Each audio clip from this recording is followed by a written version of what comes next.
The sky was red, mountains of the dead lay on the ground, and a light breeze blew dust in all directions. Suddenly, a terrible monster appeared from somewhere, with red eyes, long, sharp teeth. He was screaming, and saliva was spraying from his mouth.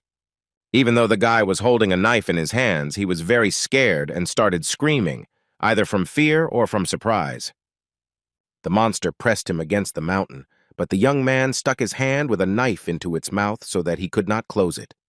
But the monster did not give up. It tried to cope with the man, but its mouth did not close, and saliva mixed with blood flew in all directions. It was very difficult for the young man. He was holding back the monster with all his might, gritting his teeth. A few minutes later, the huge worm no longer posed any danger, and the guy was sitting on the ground and coming to his senses. He was glad that he was able to defeat such a huge monster, and then wiped the sweat from his face with his sleeves. The guy said that he was finally able to kill the monster with his own hands, and then he heard a voice calling him and was surprised. He looked in front of him and saw a huge number of monsters and guys who called him awakened. They started yelling at him and asking what he was doing, and said that if he went to be a porter, then he needed to work normally and collect drops. The second guy asked if he was blind, if he could see corpses, and noted that they had hired him for a reason. The hero got scared and asked for forgiveness. The young men climbed the mountain with the monsters, swore, and said that the porters were useless. And the guy stood still and calmly watched what they were doing. No one noticed that he had dealt with a huge monster, but the world had changed after the opening of the abyss. The abyss is another dimension where monsters that existed only in fantasy actually live. After the discovery of the abyss, extraordinary powers awakened in people, and with them, humanity began to destroy monsters and conquer it. Because of all this, people began to be evaluated not by personality and efforts, but by the rank of awakening. If you have a high rank, then a good life is guaranteed for you. The guy found the crystal and thought that it was not for him, because he was a simple porter who carried the things of the awakened, and he still had not been able to awaken at 35 years old. The young man thought that until he woke up, he would not be able to live their life, and shouted to his day that he had collected all the loot. He looked ahead, his eyes wide with horror and his face wet. The young man looked in front of him and saw dead guys, and just a few minutes ago they had spoken to him. He was very surprised, because he could not understand what had happened to them, whether they had really died. The guy realized that he was completely alone. He heard some sound behind him and turned around. He was either scared or surprised, but he saw in front of him a monster of very high rank, Asmodeus. A few seconds later, the young man held out a knife in front of him and screamed as if he were furious. The huge monster was calm. It did not make any sounds at all. It only put its hand forward. And the guy's hand, which held the knife, dissolved as if under the influence of acid. The hero fell to the ground, holding his other hand with his healthy hand and screaming loudly in pain. He understood that the monster was very strong and he would not be able to deal with it like he had with that huge worm. And Asmodeus stretched out his paws and began to attack the guy. It was as if he was struck by lightning or an electric shock. Tears began to flow down the young man's face as he thought about what kind of death awaited him. He thought about his parents dying in a car accident, being bullied at school, and being ignored for the rest of his life because he was unawakened. The guy thought that he would die as a porter, began calling himself a loser, and noted that life is very unfair. He gritted his teeth in self-pity and thought about who needed that awakening and why. How then he saw a creature that glowed with a cold white light and heard that all the conditions for awakening were met. The guy raised his head, his eyes wide open, and he thought about who it was in front of him. The man from whom the glow emanated stopped, the wind ruffling his equally light, long hair. The young man was very surprised and said that indeed it was, but Asmodeus stopped. The light man just laughed, and then asked the boy if he was surprised that someone like Asmodeus stopped. The hero looked at the stranger, his eyes were wide open, and asked who he was. He just smiled and replied that no one knows, but some call him the king, but the guy shouldn't worry about that. He sat down on a huge chair and told the young man that he must grant him power. The guy looked at his opponent and thought about what kind of king he was, what kind of power he had, what he was talking about, and whether it was really he who stopped Asmodeus. The man with long hair told the young man that he shouldn't be so distrustful. He added that he recognized the hero's will and tenacity, and that is why he chose him. And then he added that it would be much better if the guy thought that such a miracle would not happen again. These words surprised him very much, and he asked why the king chose him. The young man asked what was really going on, and his opponent replied that he could only wait for the moment, and added that the day would come when he would understand everything. And the king added that then they would meet again, and handed the young man his key. The guy thought that he heard someone's voice. The man swore and said that he was sleeping, called him names for not responding to them.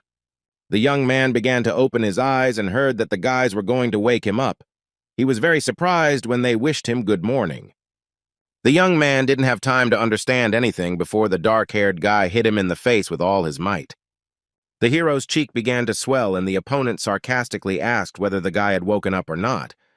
The brunette smiled sarcastically and said that the young man only listened when he was being beaten, and he found out that it was Bii Heksu. The guy was thinking about how that bully from high school ended up here. Some of the students were laughing. Someone asked Ta-hyung why he was silent. The hero thought that he had just been in the abyss. He was being hit in the face, and he remembered the king's words about power. A system message appeared in front of the young man about his name, age, rank, and skill. He immediately realized that this was a status window, and he had returned 16 years ago, and Ta-hyung was very happy. Heksu held him by the shirt, and the young man laughed cheerfully. The guys near him could not understand what was happening. Bei, taken aback, began to stutter and asked what was wrong with this crazy guy and noted that Kim had gone crazy. The brunette called the young man names and then noticed that he was asking to be beaten. Ta-hyung was fed up with the way his opponent was making fun of him, so he hit him in the face with all his might. The guys who attacked the young man with him were very surprised and began to call their leader by name. The young man had tears streaming from his eyes, and he was talking about what this all meant, that he too was awakened. Bei lay on the tiled floor, and his friends began to slowly approach Kim, who stood with his back to the wall. The young man wiped away the tears that were running down his cheek with his fist and became collected and serious. The dark-haired guy yelled at Ta-hyung, called him names, and then asked if he was crazy, and then added that he was nobody. He didn't think for long, but immediately began to attack Kim, but he immediately began to fight off the attacks. Kim crouched down and then punched the attacker in the face with all his might. He certainly didn't expect such a turn of events. He kicked the second attacker, the one with green hair, in the stomach with all his might, and he screamed in pain. Ta-hyung thought about how for 35 years, his entire unawakened life, he did everything he could. Started with physical training and ended with studying all the information about the abyss and its monsters. The young man also actively collected data on various skills and read a lot of books. He was also interested in fighting skills. The guy tried himself in various martial arts. Kim said that he would never lose to some bullies who don't even know the most basic fundamentals. And the young man began to hit his opponents with all his might. He was very angry and put hatred into every blow. He was stretching his arms and talking about how he would need to train again, but then he heard a noise. The guy turned his head and saw Bei, who began calling Kim names again because he had made him so angry. The enemy began to use his unusual powers. He told the young man that he was now a corpse, and his stone skin strengthened his body with stone growths.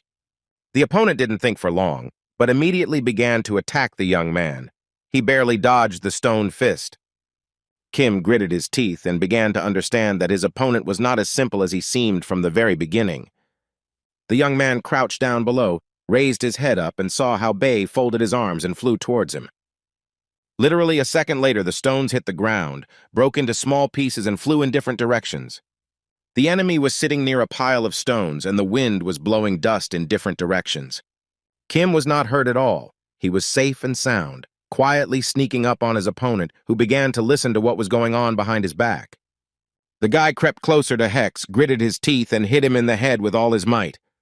He looked at his opponent with a frown, beads of sweat running down his face because he put all his strength into his blow. But the guy just smiled and looked at Kim with hatred, and then asked how he was doing. The young man began to stretch his arms and thought that he had only done himself a lot of harm. He began to shake with horror, covered himself with his hands, and the enemy was already ready to attack him again. Bei hit Kim with all his might, so much so that he flew back several meters and hit his back very hard against the wall. The opponent laughed and said that Taehyung should know his limits in acting, and then asked if the young man had come to his senses. He smiled mischievously and said that the young man was a worthless and unawakened bastard. Bei asked the guy what he would do now and asked if he would run away again. The opponent did not calm down and asked whether the young man would continue to try with his awakened skills. Kim lay there and thought about how all awakened people, without exception, receive a skill and rank. Starting from F rank, they are almost indistinguishable from an ordinary person, but S rank gives the right to be called a monster. But he received an unknown skill, and also the worst rank, and he began to understand that he would not be able to cope with Heksu, who had a high level. The young man looked at B, who frowned and was most likely thinking about continuing to attack him. Teksu seemed to be filled with new strength and said that he felt that he would not lose. The opponent looked in surprise at what was happening to the young man and stuttered and asked what was going on. Then he shouted that this couldn't be, and then asked if it was true that Kim had awakened. Taehyung looked at his hand and thought that he was a predator. The guy began to feel how magic obeyed him. His eyes were burning red, and he said to himself that he himself did not know what was happening. Kim saw an enraged BAE running towards him and said that everything would end if he killed the spellcaster. The young man was not at all afraid of his opponent. He stood still and only put his hand forward. Tex's expression changed dramatically. His hand was burning and he was screaming in pain. Kim bit his lip and stared at his opponent, his hand emitting intense heat. Bei screamed very loudly, and at that time all the stones that had formed on his skin began to fly off in different directions.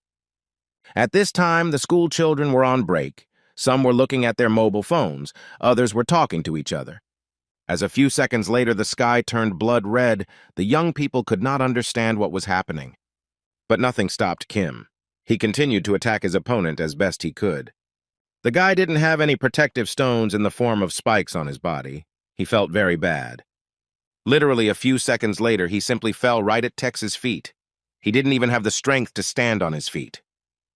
Sweat was pouring down the guy's face like a river. He looked tired, but he didn't need to exert any more effort since the fattening was already completed. And as a result of absorbing the target, his rank changed to E and stone spikes began to appear on his hand.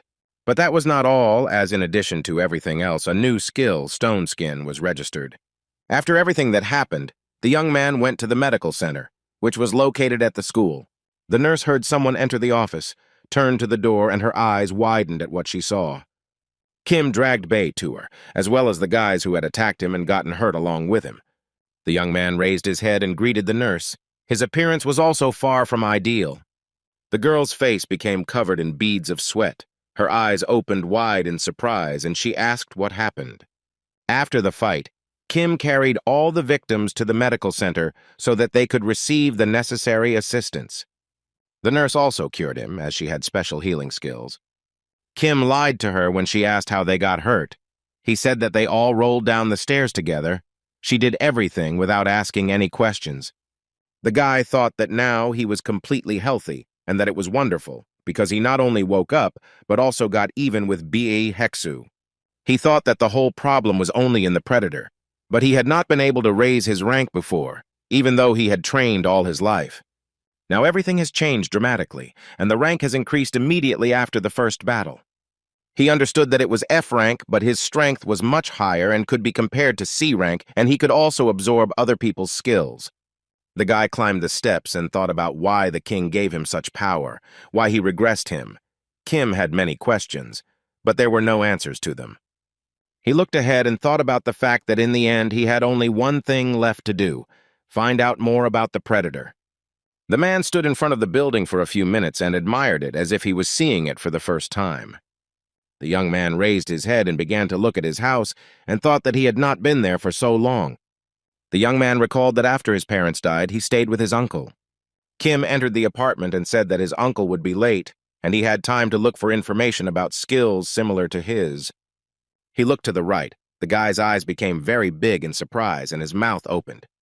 He saw unfamiliar guys. 2 of them had balaclavas on their heads that hid their faces, and his nephew was scurrying about on the floor.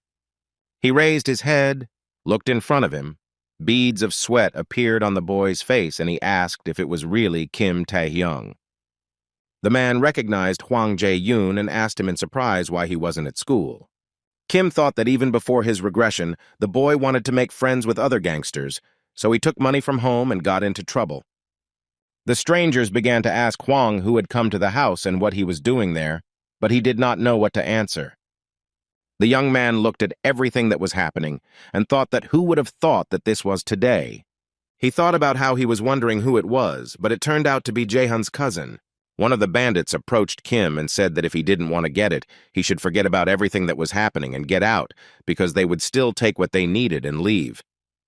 The blond man with a bandage on his nose put his hand on the young man's head and told him that he was an unawakened elder. Tae-hyung looked calmly at his opponent, then smiled and noted that everything was fine. And then he added that he wanted to try something. The bandit was very surprised when he heard these words. The young man did not hesitate for very long, but immediately, with all his might, hit his opponent in the face with his hand, and he could not stay on his feet, but immediately fell. This was very unexpected for the bandit. He coughed so much that saliva flew out of his mouth in all directions. The blonde's accomplices saw everything that was happening perfectly well and were very tense. Kim leaned over the guy with the taped nose, who was sweating from fear. He saw Tae-hyung's hand moving towards his face, and he started screaming for him to stop. But the young man put his hand forward and began to pronounce the word predator syllable by syllable. His opponent spread his arms out to the sides and didn't even try to defend himself. Kim's pupils narrowed in anticipation of defeating his opponent, and there was a satisfied smile on his face. The guy's mood changed very quickly. He was very surprised, since the predator function was unavailable. The blonde continued to lie on the floor, sweat running down his face in streams. He couldn't understand what was happening. The young man's sweat began to run down his face in streams, and he was very upset that the predator had not activated. The bandit realized that our hero did not pose any danger to him, so he hit him in the face with all his might and called him a crazy bastard. Kim did not expect such a strong blow. He flew back several meters and hit his back very hard. He wheezed from the pain.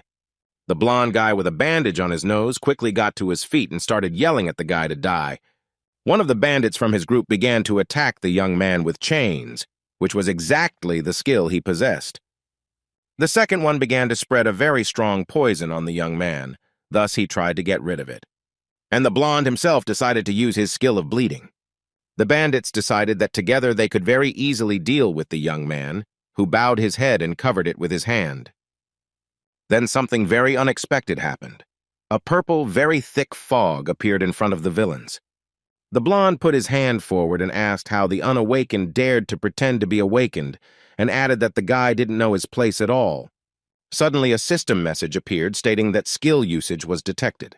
Skills such as chains, poison, and bleeding were confirmed, and resistance was obtained through mystical power. Kim smiled and said that the predator suddenly didn't work, and then neutralized the opponent's skills. The blonde opened his mouth in surprise and said that he didn't know what was going on.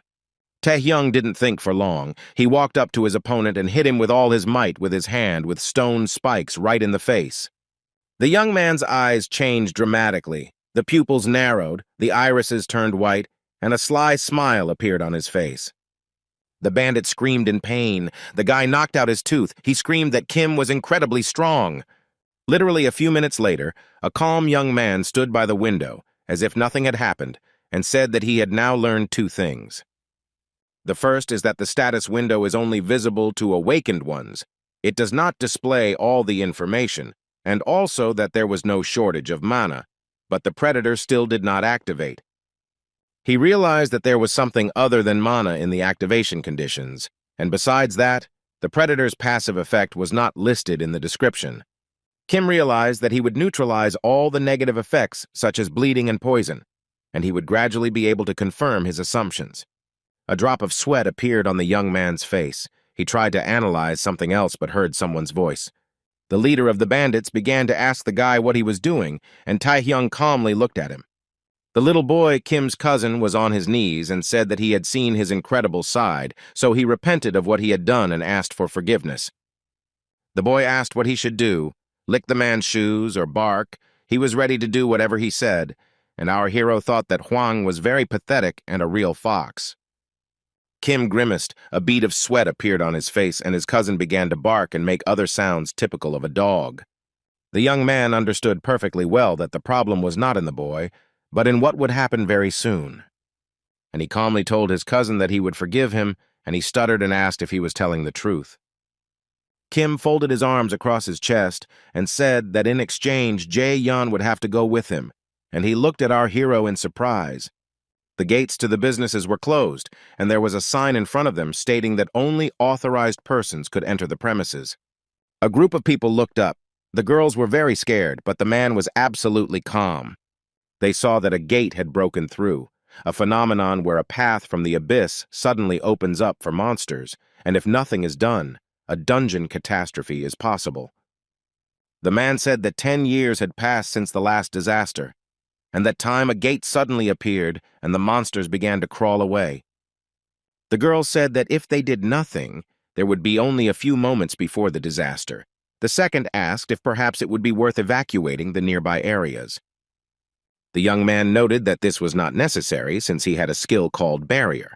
And then he added that besides, the rank of this gate is only C, so there is no need to worry about it. The man noticed that the strongest monster that could come out from there was also a C rank. He continued to say that even if an unforeseen crisis were to occur, but he was not allowed to finish, the girls saw how monsters were swarming behind him. The leader turned his head to where his charges were looking with fear and surprise. He definitely did not expect such a development of events. And after just a few seconds, the monsters were near the man, but he didn't even try to run away. He pulled himself together and told the girl that they, as B-ranked, would be able to hold back the breakthrough. The boy ran down the street, calling the young man and asking if everything shouldn't be okay. He didn't get an answer to his question, so he noticed that the man himself said that the personnel manager was already there, which meant that everything would be fine.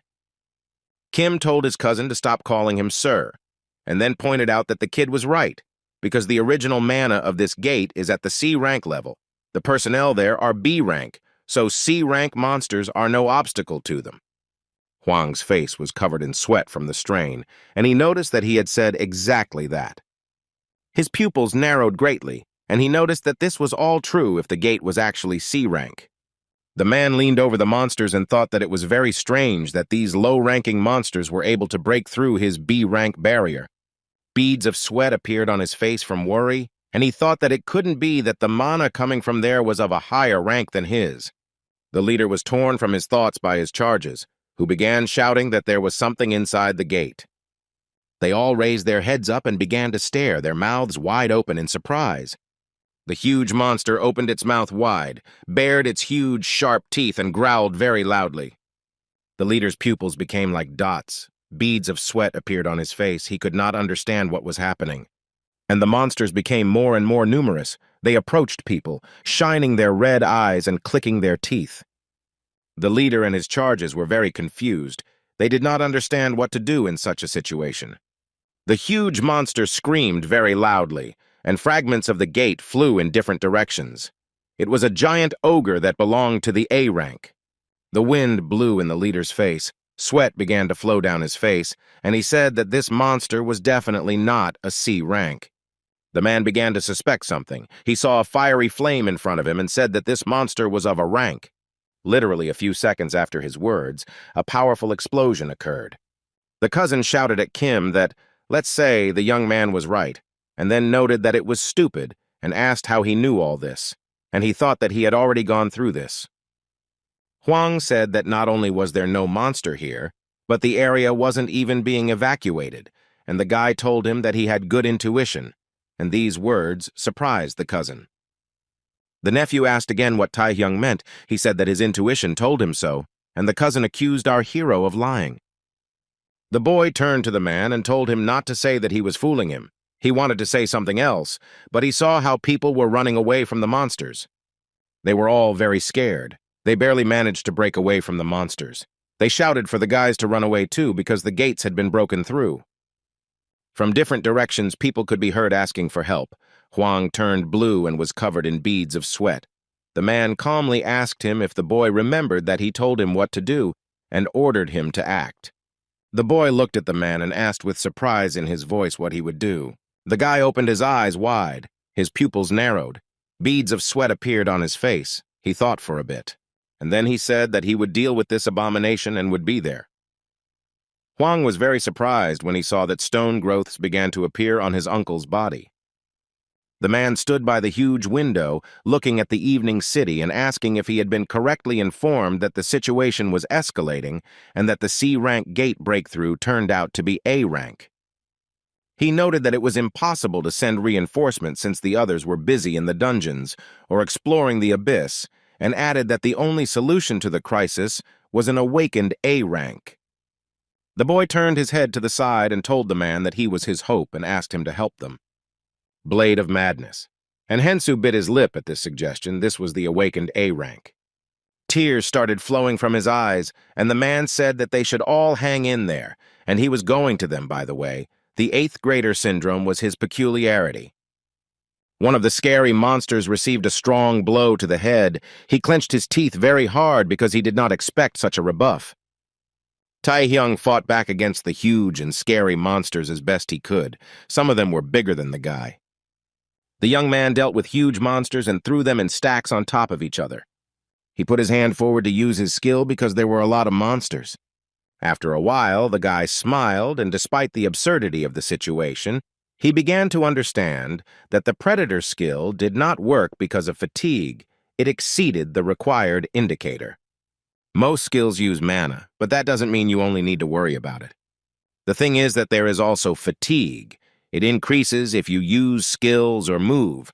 The higher the fatigue, the more the power of skills decreases and the heavier the body becomes. The man thought that it was a pity that he had to think about so much, but he realized that he could absorb the bodies of monsters, thereby restoring mana without spending it.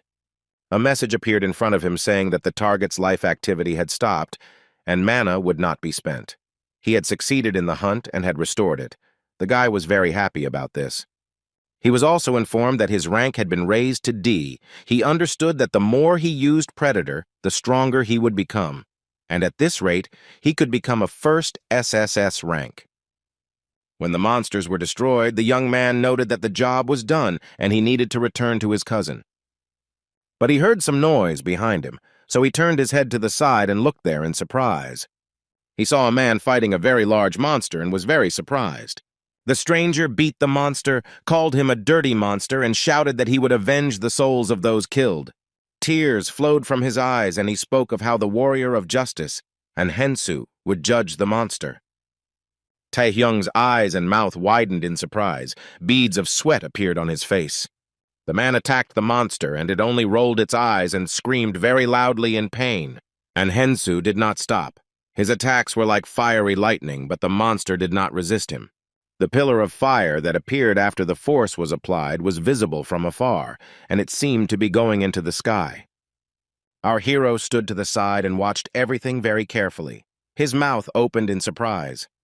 The young man thought that the man could easily defeat an A-rank monster. It must be the awakened one who had allowed the gate breakthrough in his past life.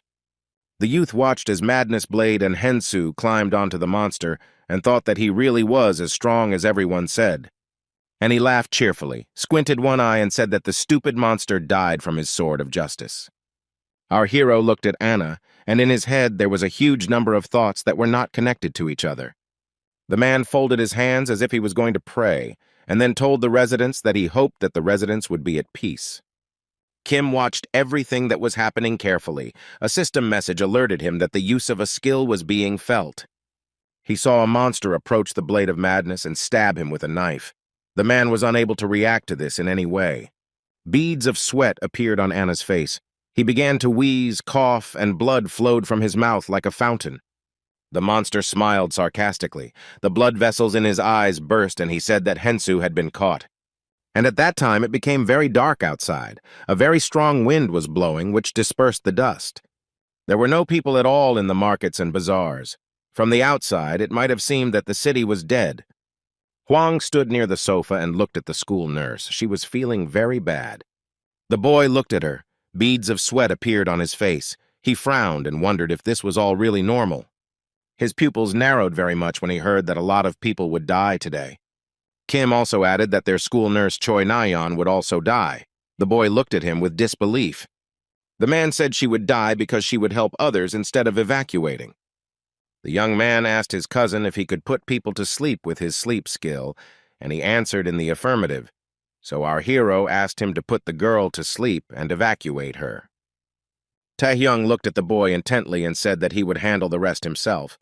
Hwang stood next to Choi and thought about how Kim could have found out about all this. He was very surprised.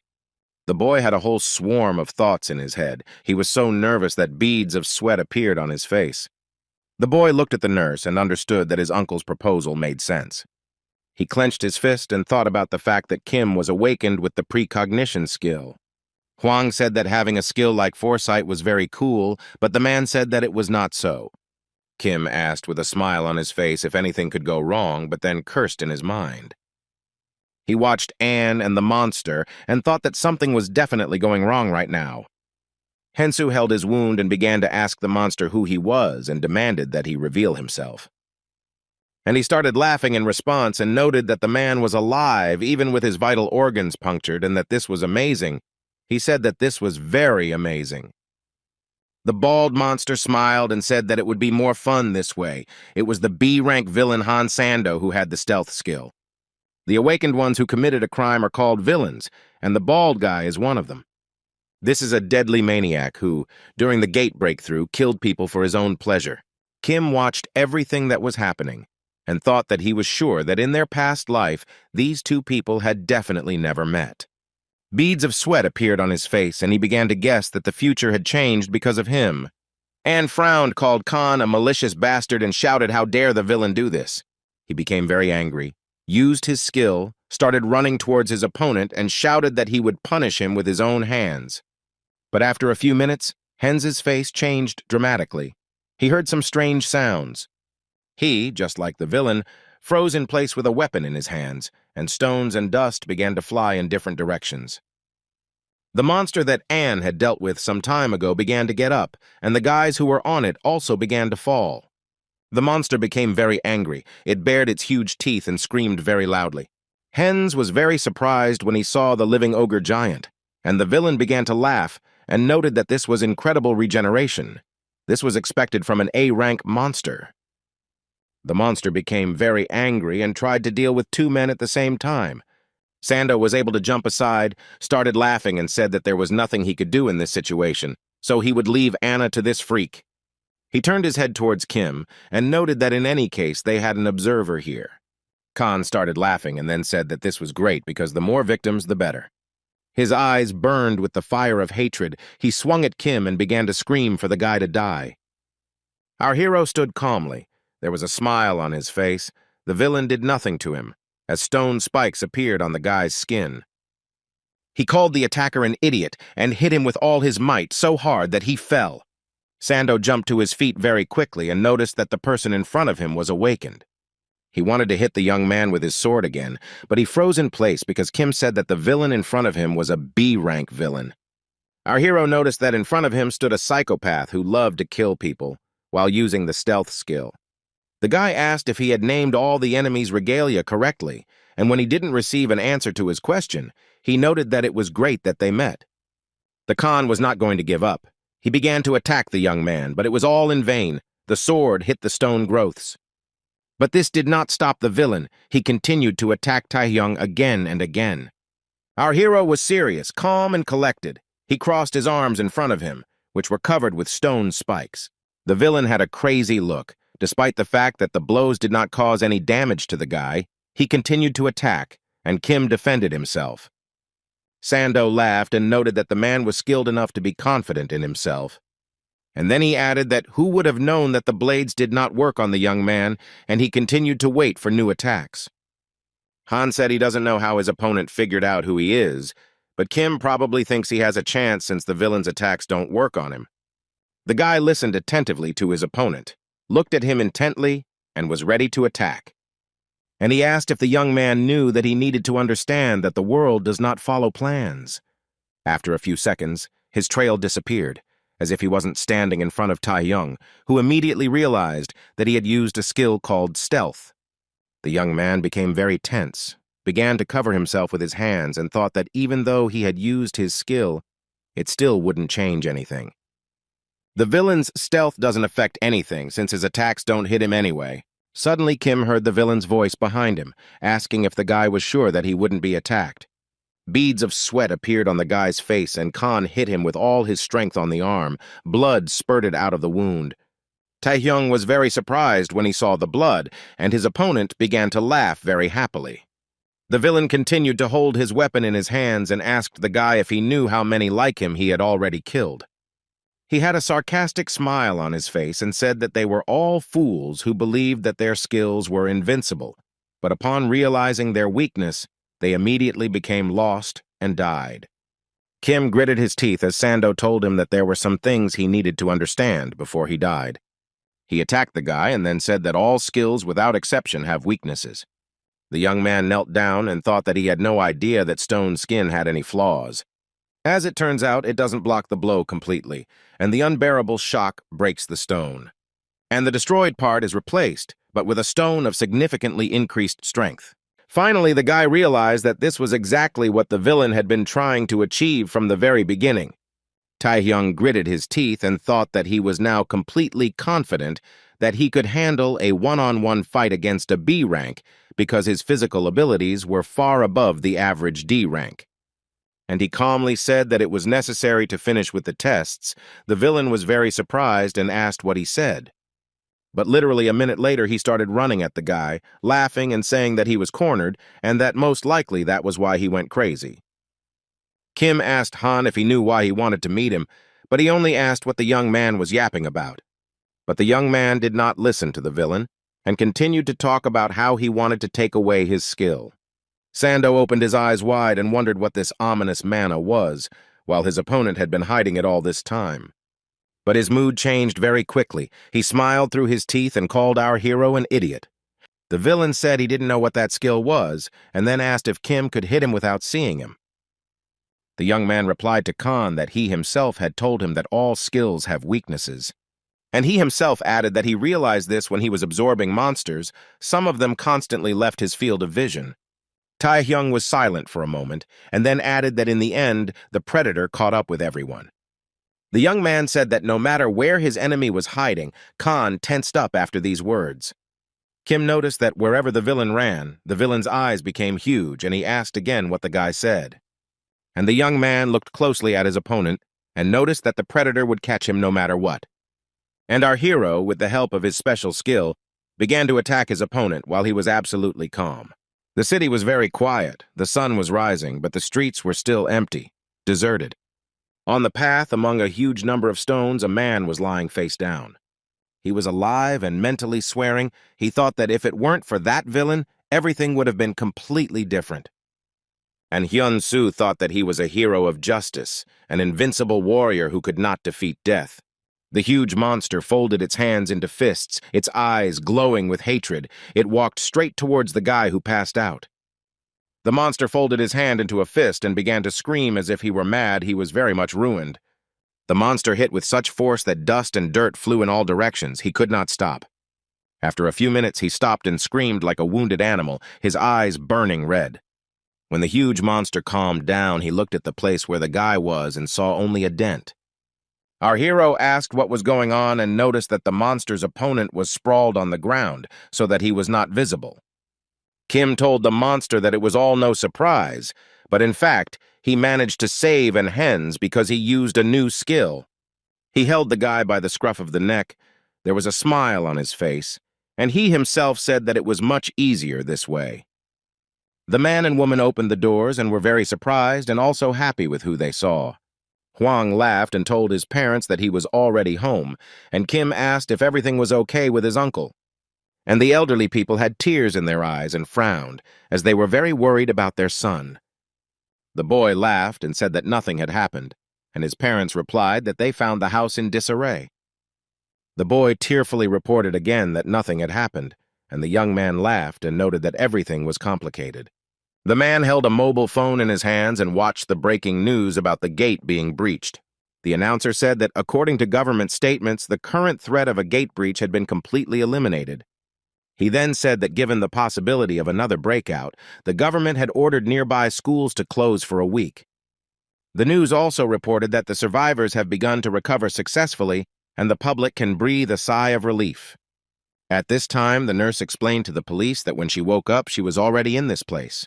Anne gave an interview in which he said that it was not he who defeated the giant ogre. The real hero is a completely different person.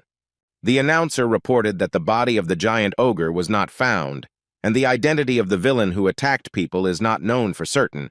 He noted that everyone is worried that security measures are not enough.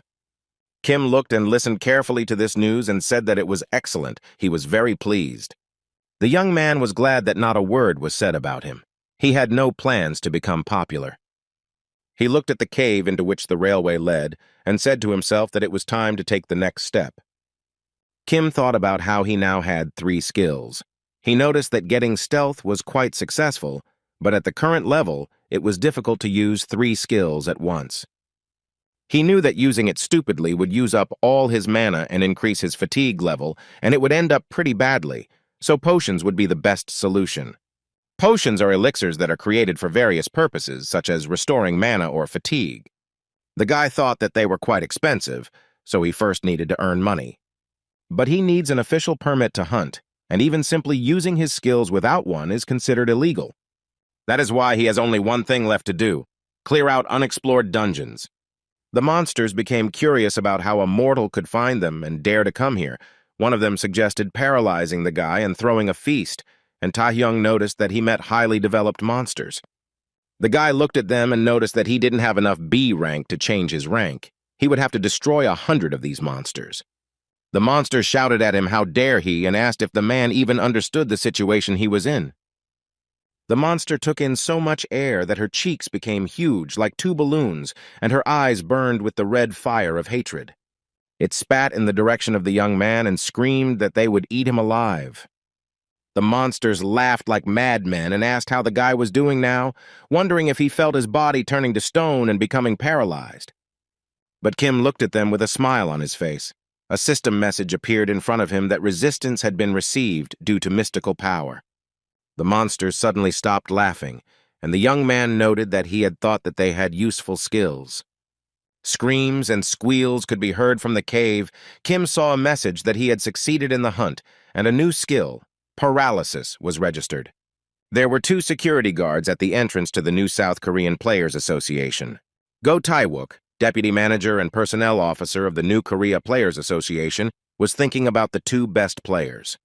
The player is an awakened one who is allowed to use his skills for various purposes, such as exploring the abyss, clearing dungeons, and the like.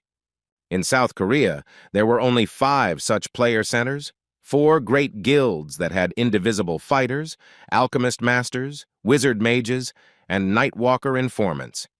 The authorized agency that managed the players, including the 4 great guilds, was the new South Korean Players Association. The young man frowned and thought about something, but he was suddenly distracted from his important thoughts.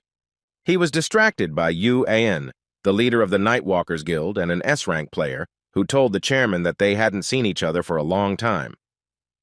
The silver-haired man thanked the girl for coming and said that he knew that she was very busy. The chairman of the new association was called Ji Jin-wee, and he was also an S-rank player. He asked the beauty if she had learned anything, and she asked if they were talking about the Villains Guild.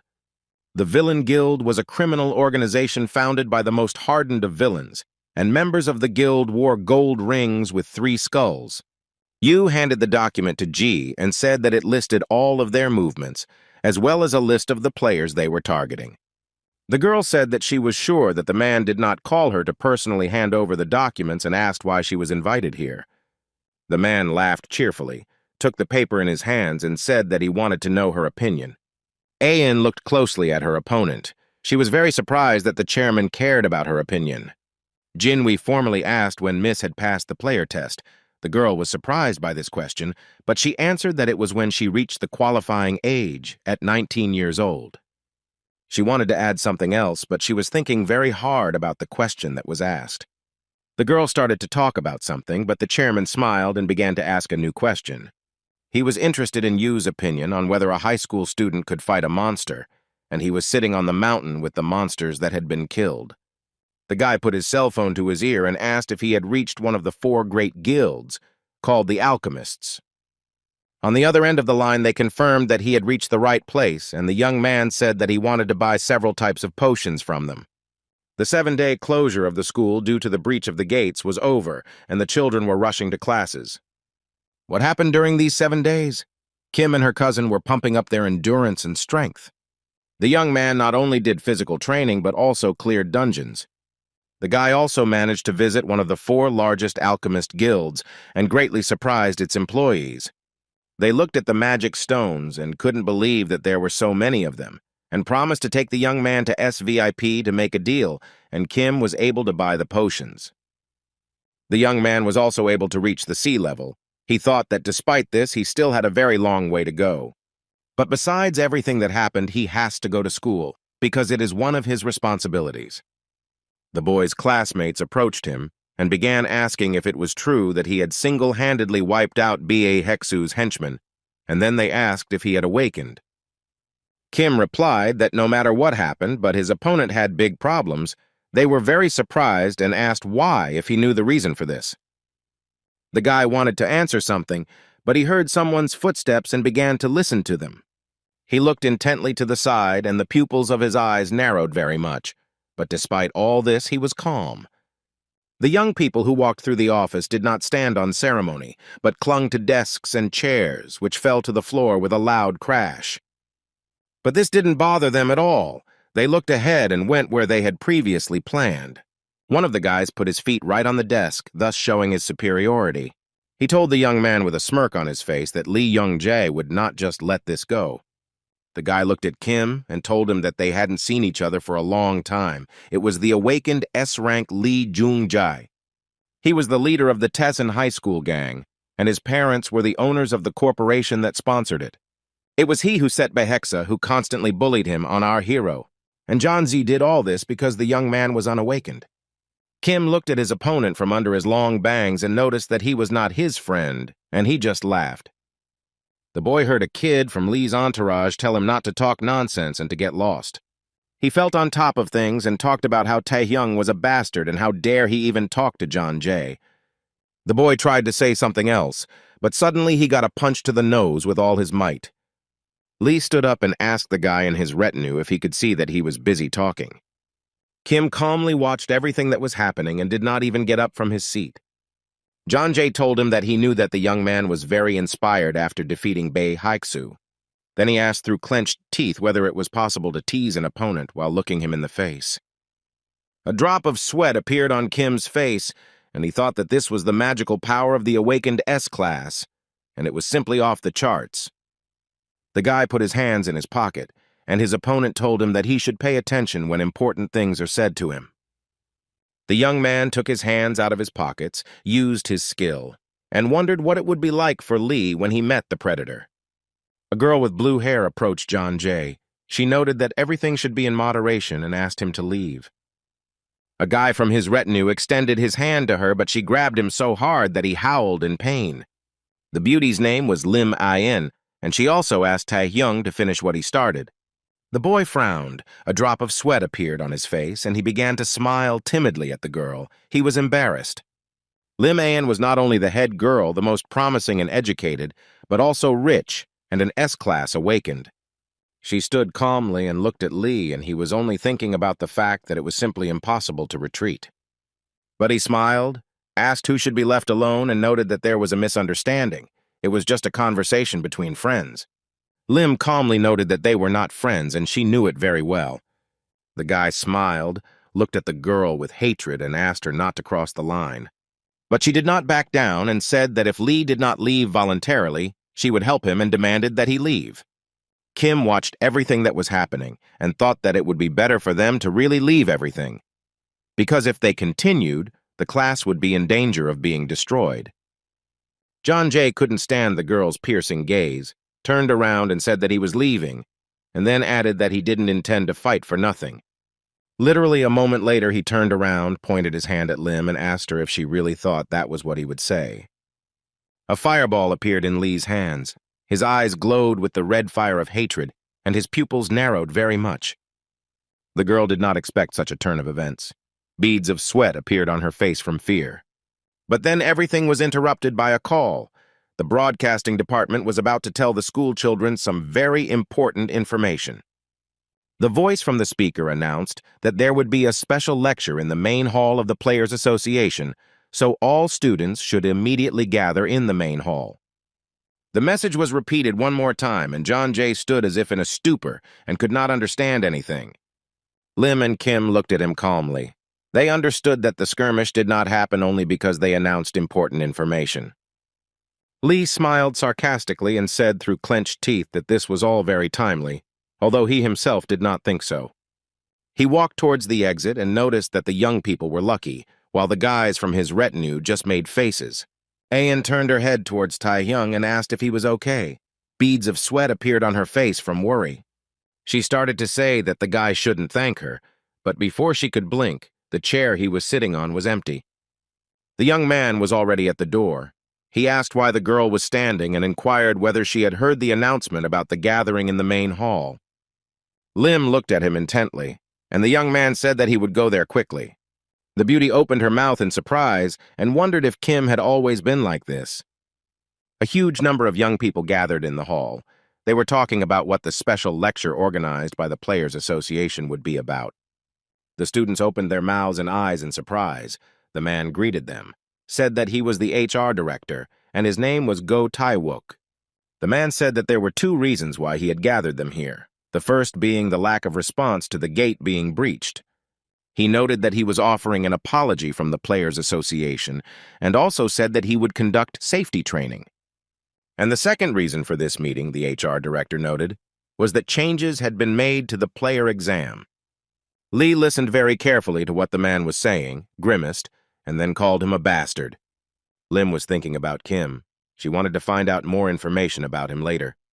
Meanwhile, the young man barely listened to the HR director's report. He yawned from boredom.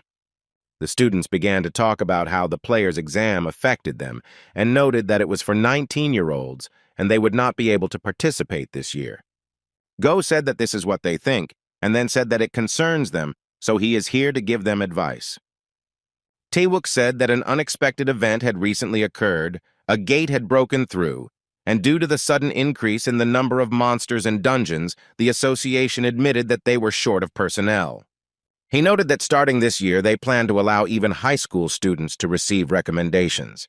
After these words, the students opened their mouths wide in surprise. They couldn't believe their ears that they would also be able to receive recommendations. Go noted that the guidelines for each school included testing aptitude, grades, and behavior. He said that they planned to select people based on complete numerical data. Kim thought this was a lie. The guy looked at the man and thought that this exam could really only be taken by high school students, but the selection itself was already underway. Taehyung stared ahead and thought that this was Go Tae-wook's skill. The man could determine the observer with his gaze. He looked at each student and assessed him. The observer's eye, the ability to quantify the total number of abilities of the person you are looking at, and even see the player's status window information when concentrating. The man continued his report, but at the same time he kept a close eye on each senior student. Go thought that the numbers here were definitely better than other places. These students would become great players. His eyes were shining with joy because he saw something very amazing. He turned his attention to Lee Jung-jae, whose ability level was at its peak. Also, Lim An caught Go's attention. She had the highest level among all the students. The man recalled being given a piece of paper with a request from the association's president and thought about receiving a list of recommended targets from the Nightwalkers. But such numbers are high for an unprepared awakened one. Guo thought that he would have to write a letter of recommendation once he returned. His thoughts were interrupted by Lee, who raised his hand up. He wanted to ask the man questions. Tae-wook looked at the audience in surprise. He was not prepared for the fact that they would ask him questions. The guy noticed that Go said that he would provide recommendations for the player's exam, and then asked if there were those who were not at all suitable for this position. The man asked if he was talking about unsuitable candidates, and Lee said that the exam was a kind of test that allows one to determine whether an awakened person has the right to become a player. And then he said sarcastically that he thought the unawakened didn't need to listen to all this. The player is not only his strength, but also the rank of the awakened, the ability to cope with various situations, extensive knowledge of the abyss. All these complex abilities must be tested to be eligible to become a player. John Z noted that the first difficulty lies precisely in awakening. And then, with a sly smile on his face, he asked whether the unawakened would suffer if they listened to this and looked towards Kim. He looked at his opponent and thought that he was making such a speech to check whether he was awakened or not. Lee looked at the young man and thought, if Taehyung was awakened, he had to prove it. Lim turned her head and shouted at the guy, but his face still had the same sarcastic smile as before. Kim got angry and asked the girl what she was doing, because he didn't ask her to help. Although she expected such a reaction, she turned her head, clenched her teeth, and thought that she didn't care about anything. One of the students said that he hoped to be pulled out of there as soon as possible, and a chuckle went through the hall. And Go noted that attending the lecture depended only on them. Lee couldn't calm down. He again turned to Taehyung and asked if he was ashamed, because he still wouldn't be able to get a recommendation, as he was unawakened. The opponent couldn't calm down and started asking the guy if he really didn't care about things like testing players. The young man thought that if he could not clearly prove that he was awakened, then he would not have a chance to pass the exam. He realized that he didn't have to prove himself in person to get a recommendation. The hall became very dark, and only Kim, Lim, and Lee were illuminated by a bright light. Go looked at them. The man thought that John Jay was an S rank, but he was just a hooligan and he felt annoyed by it. Then he looked at Kim Taehyung and thought about how the students thought he was unawakened, his potential level unknown. Our hero was thinking about something when a system message appeared in front of him saying that it was impossible to confirm the information. The HR director was very surprised, his eyes wide open, and beads of sweat appeared on his face. And the young man calmly answered him that he was right in, that he was narrow-minded, and Lee turned his head and looked in his direction.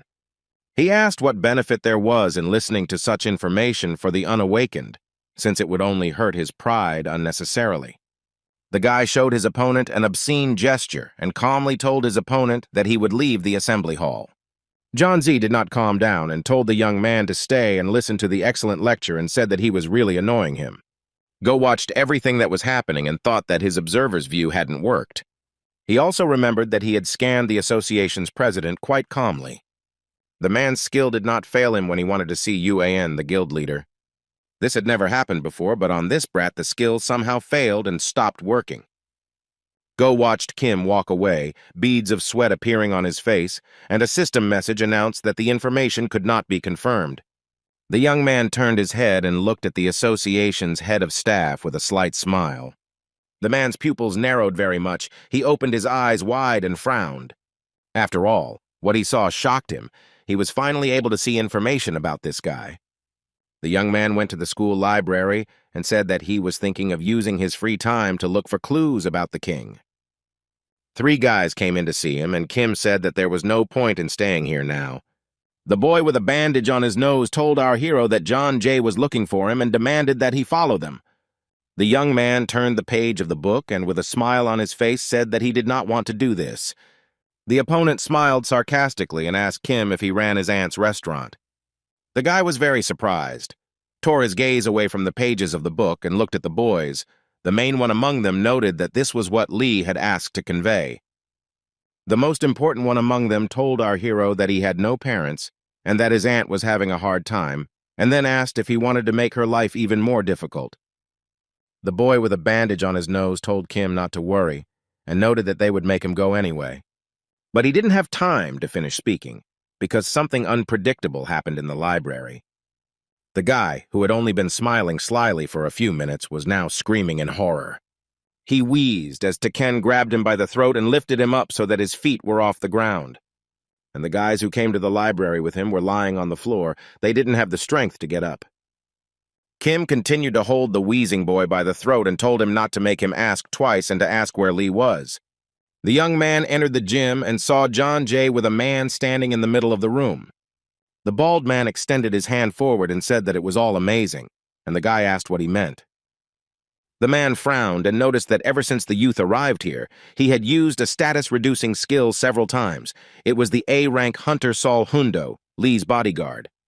He noted that if the guy had such a level of resistance, then he was most likely an awakened A rank. John Jay laughed and noted that Kim was awakened after all. The opponent smiled at Tai-hyung and offered to talk to him as a friend. The bodyguard stood behind him and was quite serious. But the young man looked calmly at his opponents but said nothing in response. Lee noticed that he was being harsh, but he didn't really mean to hurt him. He just wanted to find out more about the guy. He then said that after graduating, he was going to create a guild that would become the successor to the Taesan group, but he couldn't do it all alone. Kim stood there and didn't answer, and he continued speaking as if nothing had happened. He raised his finger and noted that what was most important to him were the personnel, not the losers like Bae Heksu, but the real talented ones. The guy pointed his finger at our hero and said that he needed people like Kim. He smiled broadly and asked the young man to forget about old grievances and be with him, and then he would definitely have wealth and fame. The opponent's eyes shone like a madman's, and he added that the young man's family would also be able to escape from life in the gutter. Tai-hyung was tired of listening to all this nonsense, and he noticed that Lee was talking complete nonsense. He was not prepared for such a development of events. And at this time, stone spikes began to appear on the face of our hero, and he asked what riches and dump they were talking about. After some time, the guy also developed stone growths on his hands, which covered all of his skin, and he noticed that John Jay had crossed the line. The opponent was very surprised. He was not prepared for the guy to perceive his words exactly like that. He lowered his head, closed his eyes, took a deep breath, and noticed that all this was true. But literally a minute later, everything changed. His eyes became crazy, and he noticed that the dogs needed to be shown their place. He fell to his knees and wanted to use a skill like space. It helped surround the space with a shield, and the magical powers inside could not be felt from the outside. Lee's bodyguard clapped his hands and said that thanks to this, the whole school would not know about their fight. He stated that the investigation had already begun, and the young people began to attack each other. Kim gritted his teeth and continued to fight off his opponent's attacks with all his might. It wasn't easy for him. And John-Z felt great. He looked intently at his opponent. His pupils narrowed very much from tension. Kim clenched his teeth tighter as the attacks were so intense, the fire getting between the stone growths and burning his body. The young man's stone protection began to fall off his hands, and beads of sweat appeared on his face as he stared intently at Lee. He didn't think for long, but immediately used his special skill, which was similar to a lightning strike. Our hero felt very bad. His body was burning, and he began to cough very badly.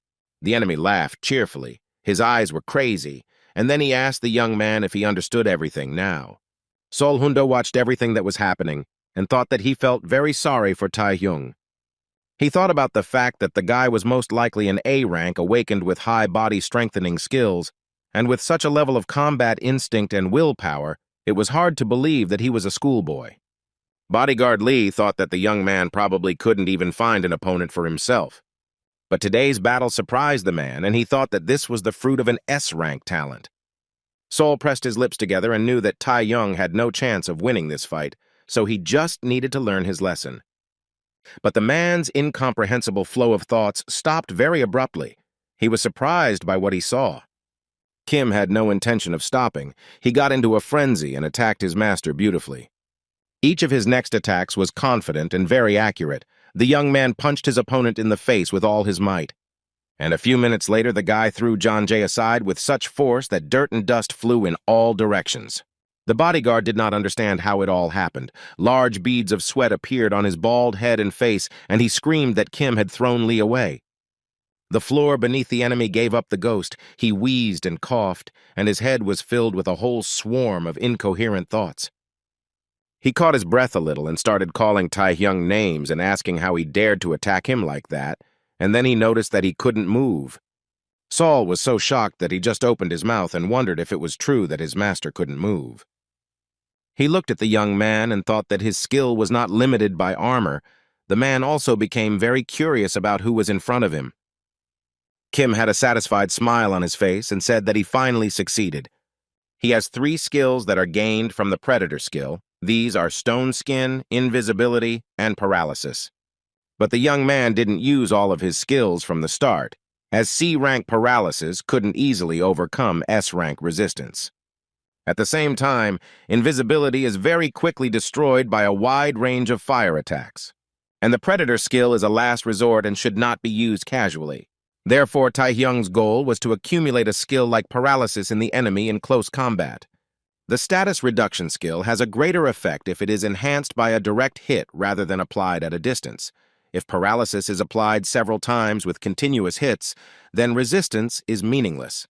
Thanks to this special tactic, everything worked out for the young man, which could not but please. The bodyguard's face was covered in large beads of sweat, and he thought that it was incredible. The guy defeated the gentleman in a direct confrontation, and this exceeded all expectations. Lee continued to lie on the broken floor, unable to get up, and Kim simply looked at his opponent. The red-haired guy groaned and said that he acknowledged his opponent's victory. He noted that he had underestimated his opponent, and then noted that otherwise he wouldn't have been beaten by trash like Taehyung. Jeonjae held the blue crystal in his hands and admired its beauty. He wanted to say something to his opponent. But he didn't bother himself with long conversations, but simply took it and squeezed it hard, and fragments flew in all directions. Kim's pupils narrowed to the point that they became like dots, and he opened his mouth wide in surprise. The young man saw in front of him a huge, fiery skeleton that looked quite frightening. Lee put his flaming hand to his head, bared his teeth, and said that he would be a worthy opponent. The guy began to run headlong away from the monster, which attacked with fire from several meters away. The flaming skeleton was a few meters away from the young man, a little more, and it would have caught up with him. But Kim stopped and decided to use the stone skin skill. He clenched his hand into a huge fist. Retreating was not in his nature, so he prepared himself for the enemy to be attacked. He hit him with all his might with his hands, and because of the strong blow, the stone spikes began to fall out of his hands. The young man fell to the floor and screamed very loudly because he miscalculated his strength. He did not think that the enemy was so strong. The huge fire monster towered over the guy, baring its huge teeth, and Lee's bodyguard watched all this with interest from the side. Saul thought that this skill of the master was the true form of the flame heart, because in his normal human form, it would be difficult to reveal the true power of the S-class. But Jeonjae used a magic enhancement stone before that. It is the heart of a monster. It is obtained through processing. Thanks to him, the magical power of the awakened one increases several times. The bodyguard looked at Lee and thought that if this was what he saw, then his master was now capable of fully unleashing his S-rank strength. But the man frowned. Sweat began to pour down his face, but he began to understand that there was some kind of problem. He started shouting for Jeonjae to stop and then asked if the guy was really going to kill Kim. Hondo noticed that this magical power was too strong for the guy, and he most likely wouldn't be able to handle it. At the slightest thing, all his blood vessels would burst due to the leakage of magical energy. And then what Lee's bodyguard had said happened. There was a huge explosion. The man started running away wherever his eyes looked. He was very scared. Jeonjae yelled at Saul to shut up and pointed out that he was only a bodyguard and therefore had no right to give orders. He said that Kim had humiliated him, so he said that he would not listen to the man's advice and did not plan to stop. Our hero looked at his opponent in surprise. The pupils of his eyes narrowed very much. But Lee still couldn't stop. He screamed as if he was mad. He shouted that the bodyguard shouldn't give him orders. Then he started laughing and screamed very loudly for Taehyung to die quickly. Saul was very tense. He thought that his master had gone crazy. He had no idea how to stop him. There was another loud explosion. Hondo shouted if Kim was alive and asked the guy to stop and stop fighting. He said that he would somehow stop the gentleman, and the young man should act quickly. Lee's bodyguard wanted to say something else, but he was suddenly hit in the face. He screamed in pain, and not far from him there was another very strong explosion. Dust and dirt flew in all directions. Kim was surprised by this proposal. He noted that Jeonjae was the first to start a fight and why he should run away. He said that he admitted that S-rank was completely different, but then he would also become himself, especially since fatigue, stamina, and mana had already been restored. The chairman of the New Players Association, Ji Jinwi, gathered his subordinates in his office. The man frowned. Beads of sweat appeared on his face and asked if it was true that one of the seniors had 1,900 points and the other 2,300. The head of personnel said that Lee Jong-jae had 1,900 points, and Lim An had 2,300 points.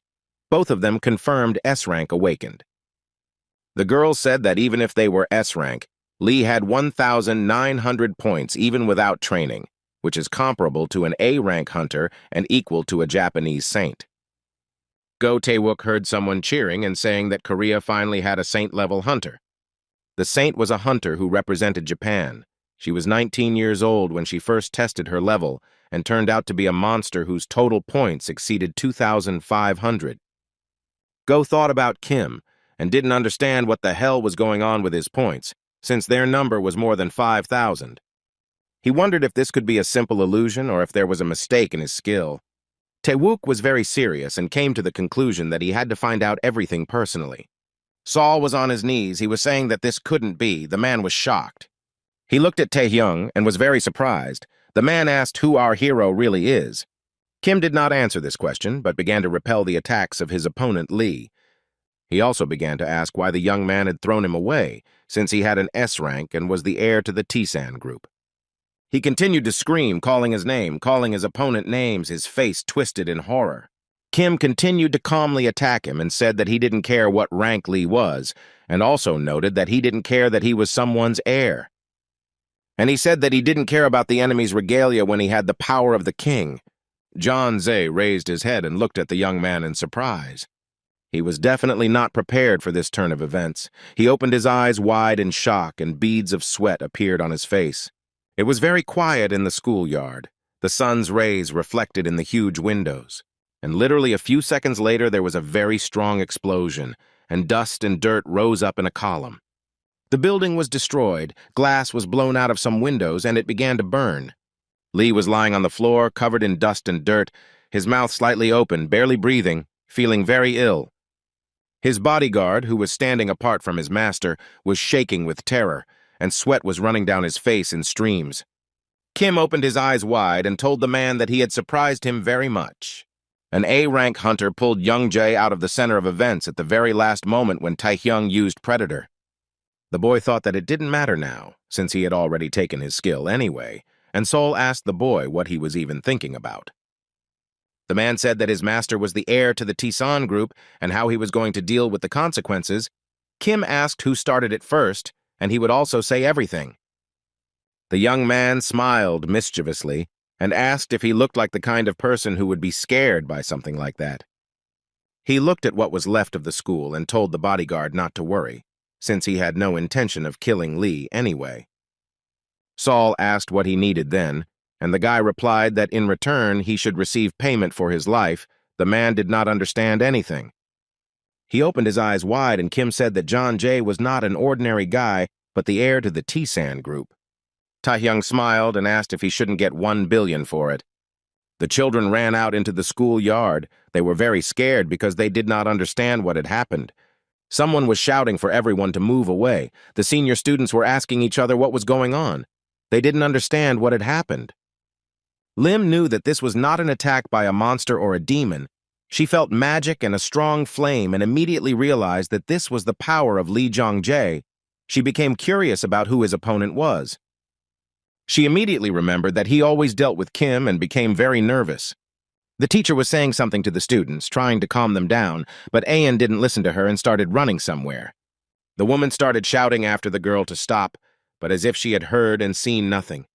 She looked at the gate from which smoke was seeping and fire was visible, and thought about how she hadn't checked the gym. Yu ran into the middle and blamed herself for not running here right away and thought about Tae-hyung. It was very important to the girl that the young man remained alive. She thought about this the whole way. But the first person she saw was Lee, who continued to lie on the floor with his mouth open. Then Yu looked up and saw Kim, who had his hands in his pockets and was standing there as if nothing had happened. The girl was stunned by what she saw. She lost her power of speech and it became very quiet. And then the guy told her that she came in just in time because he needed someone to help move Lee to the medical center or to the hospital, but Ian couldn't utter a word. She sat down next to John Z and asked what happened here. KM scratched his head and replied that he didn't know what the boy was doing here, but he found him here. Most likely he fell down the stairs.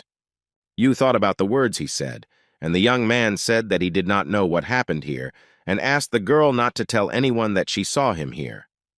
The young man announced that he was leaving, and the beauty asked him to first explain everything properly. The guy didn't answer her, and a few seconds later he disappeared without a trace. The girl was sitting with Lee and was shocked. The beauty was definitely not prepared for such a development of events. She was confused. Kim was already far away. He was looking at the city and the sunset from above. It was already getting dark. He said that Lim would take care of Lee. T-San Group would not bother him either. The guy came to the conclusion that the issue was resolved. The young man was very surprised when he saw the system message. Because he was notified of a new skill, such as the Heart of the Monarch, it increases the abilities of the party members.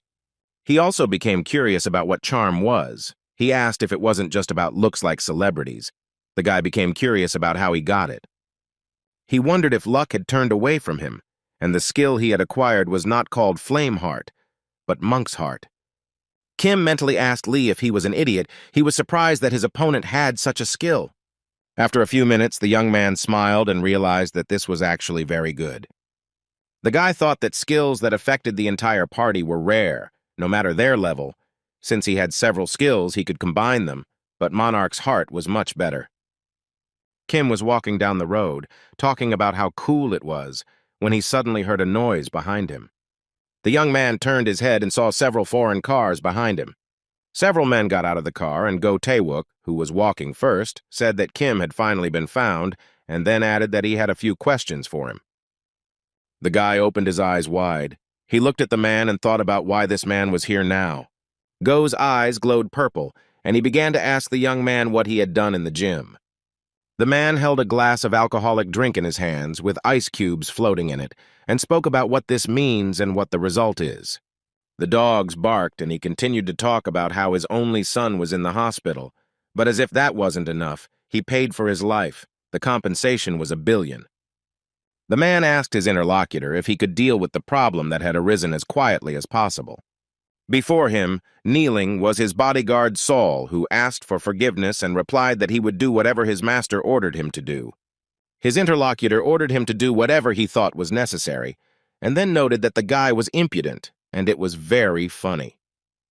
The man pointed his finger forward and said that no matter how much they paid, they should also receive compensation. The sweat was streaming down the bodyguard's face, and he told the director that his son's rival was a very young boy, and that it was merciless. The man looked at Saul with hatred and ordered him to shut his mouth as he did not allow the dog to bark. His name was Lee Jong-soo.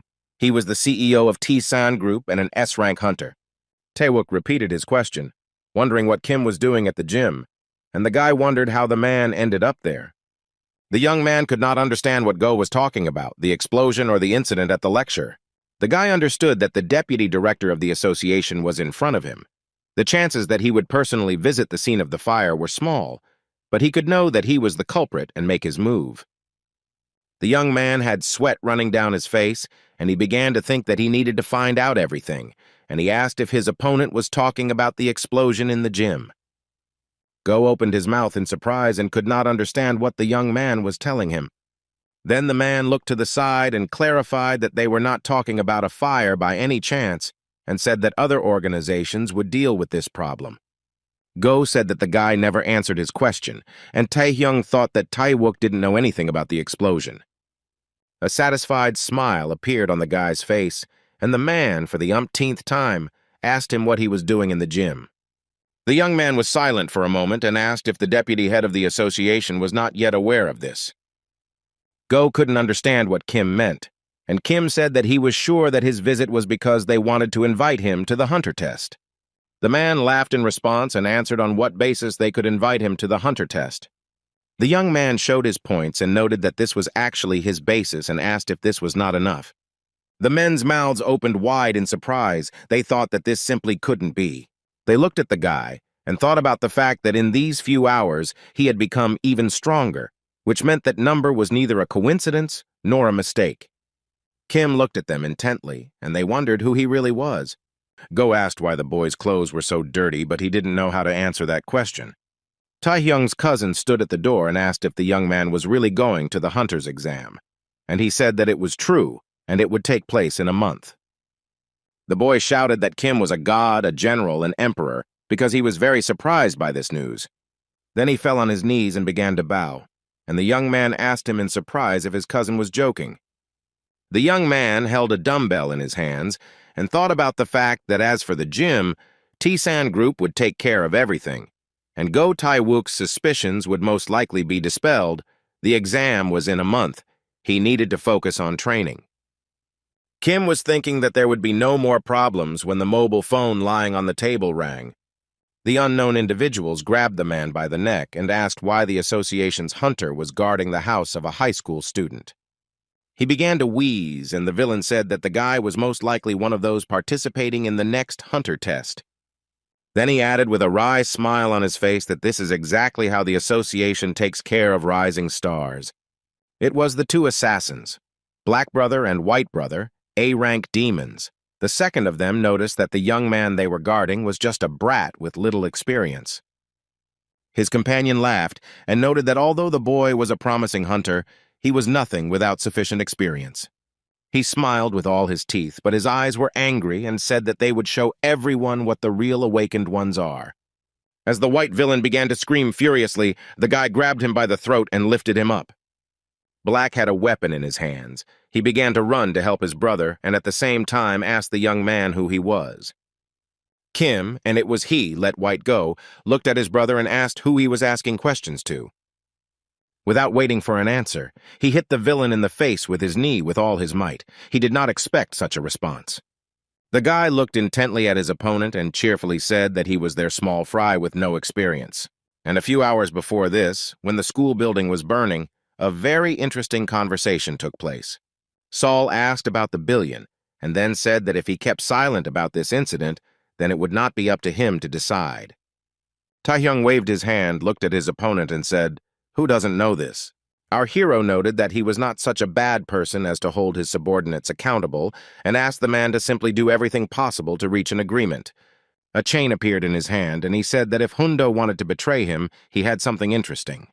Kim looked at the man and asked him if he could make a conclusion, while he himself read the Oath of the Awakened. With its help, one can make a contract using magical power. Saul frowned, and the young man said that the conditions were very simple. Along with the requested compensation of $1 billion, they needed to make every effort to hush up the incident in the gym. The news reported that the fire in the gymnasium of Daesan Middle School was caused by a gas explosion, and there were no casualties. There was a second condition. Lee's bodyguard called the young man's mobile phone. The man's face was beaded with sweat, as he said that by his awakened oath he was to give Kim information about the killers, and that he should be informed in advance of any retaliatory action. The black villain, who was already holding blades in both hands, gritted his teeth and began to attack the guy. But even though he fought off his attacks perfectly with his bare hands, he was not afraid of his opponent's weapons. The villain wanted to attack the young man from behind, but he failed. The young man hit his opponent with all his might. He fell to the ground, and small stones and dust flew in all directions. And the guy said that they say that the main feature of the Black and White brothers is hidden attacks using invisibility. Taehyung put his foot on his opponent's head and said with a smile on his face that he thought so, and then added that there was nothing special about it. After a few seconds, the young man noted that this was, in the end, all they could do.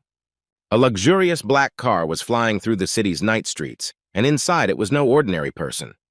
It was Yu In who said that she heard that the selection of participants for the hunter exam was over, and it would gather promising hunters from all over the country. She spoke with the chairman via video link and asked who he was waiting for, and noted that it was most likely Shin Yun-bak from Busan, who has an S rank. Ji Jinwi was still at work. He was standing near the window in the dark office, and he laughed and added that the man was really gorgeous. Then he laughed even more cheerfully and said that he was actually expecting the girl's younger brother. Yu replied that he couldn't achieve anything in their family, and Ji laughed again and noted that the girl, as always, was very picky.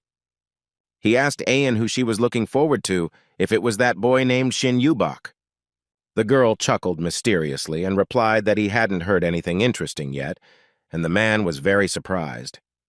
Yu admired the evening city and said that in addition to other S ranks, she heard that there was a guy who was personally visited by Vice Director Go Tai-wook. Meanwhile, the black and white brothers were sitting next to each other and talking about how this awakened one, Kim, had an interesting level of skills. The young man looked at his hand in surprise and wondered why everything was like this again. A system message informed him that he was physically out of commission and that overload made it impossible to use the predator. The black and white brothers sat back to back, and someone said that they were annoying the hunters of the association, and now they had stooped down to the high school students. The guy asked the girl if she thought these demons were only getting more disgusting. Go thanked Taehyung for informing him about this and asked if he had any ideas on who might be behind this attack. The young man pressed his lips together. They became like a thread and looked intently at his opponent. After a few minutes, he lowered his head and said that he had no idea who it could be. Taewook asked if it was possible that the list of participants had been leaked, and then said that he would most likely have to call for reinforcements. And Kim thought that if he had blamed Taesan Group, he would have only gotten a lot of problems, and now there are other priorities. A system message appeared in front of him, notifying him that he lacked physical capabilities, so it was impossible to use the predator. The guy walked and thought about the fact that due to his physical abilities, he couldn't even use his skills. He wondered why he needed them then, because in the end he would have to work on improving his abilities. He was worried about how to improve his abilities, and he drew various schemes in his mind. A drop of sweat appeared on the guy's face. He winced, cursed, and asked if there was really only one solution to this problem. He entered the room where he was met by a beautiful girl. She said that the young man entered the best training center in New Korea. She was Yura, his guide to Blackhead. She smiled cheerfully, narrowed one eye, and said that she would help the young man in any way she could. Hwang asked Taehyung why Blackhead, because here to register you need to have not only money, strength, but everything. The boy also asked if the young man wanted to come here. He answered in the affirmative. Yura saw the school children and told them that they had a training center here. The young man handed her a card and asked her to register 2 people. She took the card in her hands and began to examine it, and Kim asked if this would be enough, and she thought that this was an SVIP card of the Alchemist, one of the 4 largest guilds. The young man extended his hand to take the card, and Yura wondered where this guy got it from. Perhaps he was a relative of a high-ranking hunter or the owner. The girl had beads of sweat on her face, and she thought that if she just made the payment and something happened, there could be big problems. She didn't know what to do. The man standing to the side raised his hands up, laughed, and said that it looked like Miss Yura was in a dilemma. He laughed and told Kim that this was not a place where you could enter just by paying money. It was the strongest Mr. Kangchul. The cousin turned to Taehyung and said that the man had a cool name. He flexed his muscles in front of them and said that he was a rookie killer and gave his name. The guys who were standing nearby noted that they felt sorry for the rookie kids because Kangchul was pestering them. And he continued to show off his muscles, laughed, and asked if the guy saw how everyone was shaking when they heard his name. If they came in, he would show something. But Kim asked what he was yapping about and called the guy a weak brat. The jock frowned, looked at his opponent from under his eyebrows, and asked the young man through his teeth what he said. Yura and Taehyung's cousin were very tense, and beads of sweat appeared on their faces from their worries. Kangchul got angry, frowned, and asked how the guy dared to say that he was stronger than him. The young man smiled and replied that if his opponent did not believe him, then they could argue, and suggested that the loser pay his opponent a membership fee for 1 year. The jock laughed and noted that the kid was apparently out of the loop and agreed with this proposal. The young people suddenly found themselves in an unusual place, and Kangchul shouted for the guy to prove to him what he was talking about. They were sitting in chairs, with gaming glasses on their heads and special devices on their hands. The fans were screaming like crazy, and Jae-yeon couldn't understand what was happening. It seemed to him like an abyss. Yura said that this was a virtual training program, a virtual porter. This really surprised the boy. Virtual Porter is a competitive training game where you need to carry the maximum weight, defeat the maximum number of B-class monsters, and reach your destination in the shortest time. The girl noted that when it comes to fighting for supremacy in the training center, this is the most common way, but it is too disadvantageous in relation to the opponent of the strongest Kangchul. The game began. The jock's eyes were shining with excitement. He was completely confident that victory would be his. The man called the guy a stupid brat and asked how he was going to argue with him. He couldn't calm down and talked about his muscle enhancement skill. Then he added that maneuverability and dexterity are ideal for a virtual porter. Strongest Kanchul added that the weight he can lift is on a whole other level. He wanted to say something else about how his opponent was like a first grader here, but at one point his face changed. Although the young man was not familiar with a game like Virtual Porter, he did not even think of giving up. The way he played the game surprised even the most avid player, his competitor. Kim dealt with his opponents very well, even though they were virtual, and by the way, there were a huge number of them. The guy smiled as he managed to show superiority to his opponent.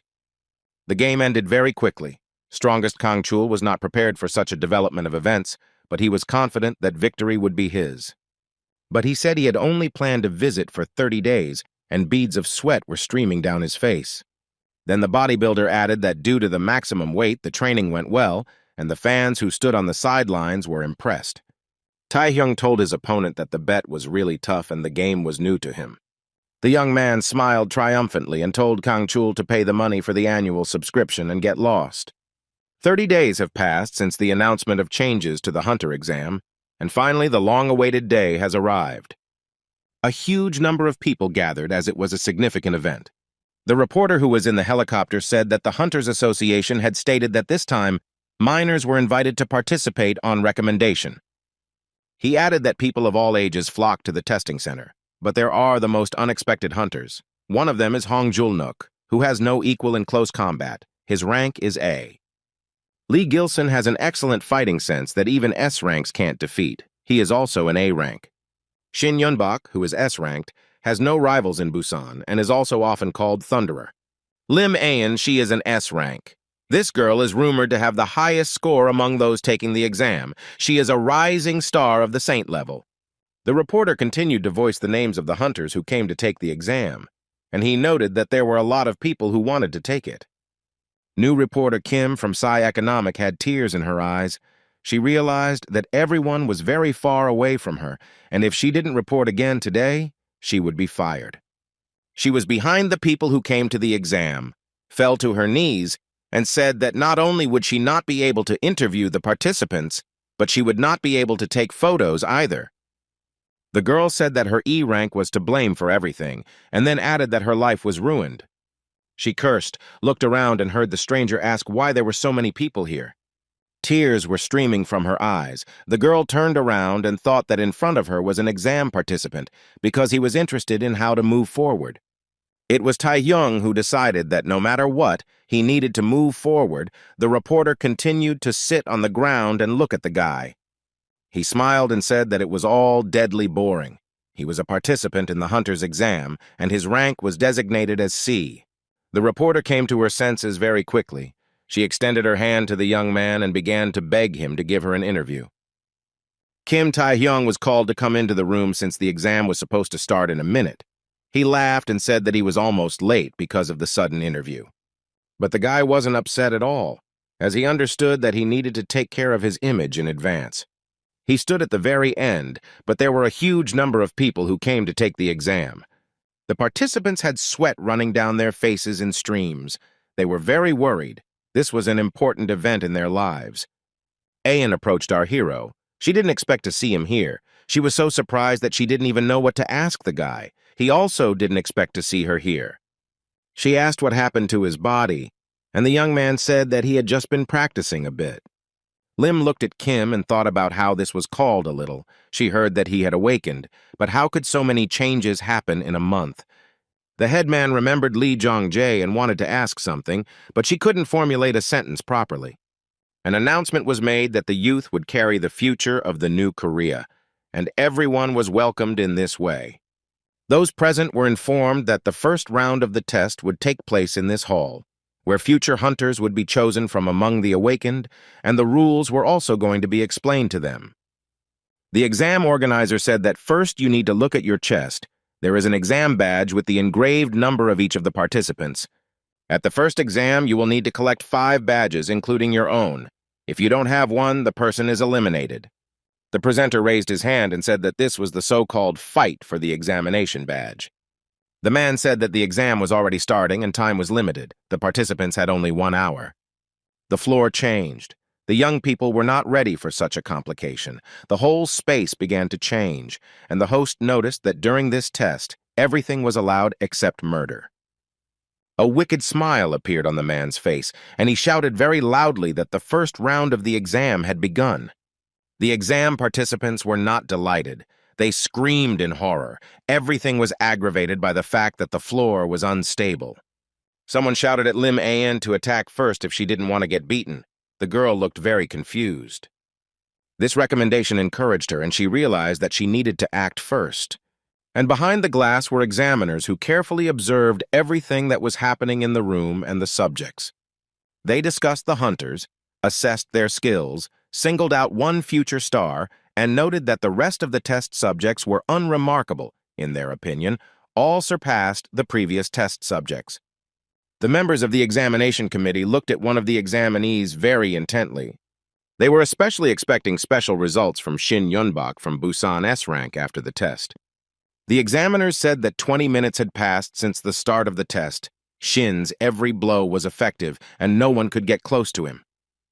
The committee members continued to discuss the boy's amazing abilities, wondering who was better, Lim An or Shin Yunbok. Go Taewook stood to the side and thought that if you take the points into account, then their interest was natural. He smiled and remembered that he had seen a much more interesting number. Kim Tae-hyung would definitely pass this test very easily. He was sure of it. A bead of sweat appeared on the man's face, and he mentally asked the guy to show them all his strength, everything he had. He watched closely as the young man fought his opponent. What he saw surprised him greatly. He spread his arms out to the sides and could not understand what was happening. Sweat was pouring down Guo's face, and he screamed, asking what was going on. Awakened to rank A, Hong Jong-wook was currently using the Iron Skin skill. He fought against the awakened C rank, Kim Tae-hyung, who used the skill Stone Skin. Taewook spread his arms out to the sides and asked if he had misunderstood our hero's skills. He couldn't believe that he had only been tricked by an awakened Class A man, because the guy hadn't dodged a single blow. The man frowned and thought that the young man had not avoided a single blow. Go watched the fight carefully, and his disappointment grew exponentially. And at that moment, the enemy punched the guy in the face with all his might, and he didn't even try to dodge the blow. Kim flew to the side and asked Jungkook if he was challenging him. The kid shouted that Stone Skin was a perfect backwards-compatible skill with Iron Skin, and it wasn't enough to fight him head-on. He was deliberately striking. Tae-hyung said that there was a lot of chatter, and a few seconds later he said that in general it makes sense. His stamina and charisma increased. Even after a month of training, the seal on the Predator was not broken, meaning that his abilities are still insufficient. The way to improve performance through training is to provide the maximum stimulation the body can handle, which means training is a struggle at the limit. So his training was not over yet, and he hit his opponent with all his might. Jungkook fell to the ground. He did not expect such a development of events and told Kim that he was a monster. And the young man took the badge off his opponent, a satisfied smile appearing on his face. Go started laughing and then shouted that the guy was definitely crazy. The other examiners noticed that the vice principal was very excited. He was probably looking forward to the rising stars. Taewook thought that this method of training in a large-scale battle for survival was very brave, but it was frightening. He thought that it was a problem now. It was all for the sake of stats, but he had used up too much stamina in this battle. The man thought that the young man would now take care of her, so it would be best to collect the badges of the week. The examiners looked out the window at the subjects in surprise and talked about who the awakened C rank was. Apparently, he didn't know who his opponent was or was going to surrender voluntarily. Kim looked at Shin Yunbok, who had dealt with a huge number of people. The boy looked at the young man and asked who he was. He was an awakened S rank. He already owned 147 badges. Our hero asked him how many badges he had and began to count them one by one. Tae-hyung clenched his fist and happily said that there were many more than 5 of them. Suddenly, on the platform where our hero was standing, a very strong explosion occurred and the guy was thrown to the side. There were a huge number of explosions. Yunbok stood calmly since it was he who used his abilities. The guy was collected, calm, and confident in his victory, so he caused explosion after explosion. Kim was not injured as he managed to dodge the explosion at the last moment. He decided to use a skill called Stone Skin, and stone spikes appeared on his knife. The guy picked up speed and began to jump onto the platform towards his opponent, but he stood there as if nothing had happened. Already in flight, stone spikes began to slowly fall off our hero's leg. The guy's eyes widened when he heard his opponent ask if he was really that fast. Shin calmly asked how Taehyung didn't see his attack at all. He already knew how to deal with this young man. Literally a few seconds later, a powerful explosion occurred on the platform where Kim was standing. But fortunately, the young man managed to retreat in time and remained safe and sound. The guy looked at the enemy, thinking about his S rank, as well as the Thunderer skill. Shin extended his hand forward, a smile on his face, and Kim thought that he didn't think it would be this hard. The young man thought that powerful lightning surrounded his entire body. They not only blocked attacks, but also had a destructive range and power. They could be used in close and long-range combat. Kim knew he was in a situation where using the Predator was still impossible. He didn't understand how he could break through it. And Shin smiled and with surprise in his voice asked why the guy didn't attack him and suggested that they leave here. He began to approach Taehyung. He, as before, was absolutely calm, and he himself wanted to use a special skill. Literally a few minutes later, the young man felt it in full and winced in pain. A few meters away from the guys, a very strong explosion was heard again, and stones, dust, and dirt flew in all directions. Shin didn't even think about stopping. He continued to attack his opponent without stopping. Kim began to slowly retreat as he understood that he could not resist him, and Yunbok ran after him and shouted where he was running to. And he attacked the guy again. This time it was several times stronger than the previous ones. Kimu screamed like a madman. He felt so bad and rolled his eyes. The opponent began to laugh cheerfully and offered to fight the boy, and then noted that then he would not be able to escape. Our hero gritted his teeth in pain and anger and used his stone skin skill, which began to appear on his face. His hand became very large. It consisted almost entirely of huge stones. The guy began to attack the enemy again. Shin snapped his fingers and the stones started falling from his hand. They became very small and he called Taehyung a blockhead. And he began to attack the young man again and barely managed to escape from them. Beads of sweat appeared on our hero's face. He clenched his teeth and crossed his arms over his chest. And his opponent began to attack the cube on which the guy continued to stand, and pieces of stones flew in different directions. Kim was flying down from the cube at great speed and screaming in fear. He tried to group himself. The opponent started laughing and then asked if the guy was really capable of enduring something like that and remarked that he was cool. He was quite pleased with himself. A smile was shining on his face, and a huge number of thoughts were swirling in his head. Yunbok remembered how just a few minutes ago the other test subjects had been doing nothing but running away from him. The boy thought that only Lim Ayen would be able to entertain him during the hunter's exam. Shin continued to laugh, his eyes glowing blue. He thought that Kim was a very interesting toy. But then something extraordinary happened. The boy got hit in the face. The blow was so strong that he threw his head back. There were drops on his face, and he couldn't understand what had happened. He just looked up. Yunbok looked at his opponent, wiped his face with his hand, and thought about what happened. He looked at Kim and thought that no attack from this guy could affect him. Shin rolled his eyes and began to shout like a madman, because he understood that the stone skin could not penetrate the wrath of the rain god. Even when they go beyond their limits, such blows leave no trace, but here even the examination hall is different. It was originally made from a material that can withstand the power of an awakened being. Unlike the stone skin, it does not lose its properties even if it is crushed. So if you use it as a weapon, it is the only way to overcome the wrath of the god of thunder. Kim had a satisfied smile on his face. He looked at his opponent and told him that he was a bastard. He hit Shin in the chest with all his might, and the badges flew in all directions, and told the kid that he was no match for him. The examiners, who were behind the glass, watched everything carefully. They couldn't understand what happened, how a C rank could beat an S rank. They were surprised at what Kim Taehyung was doing.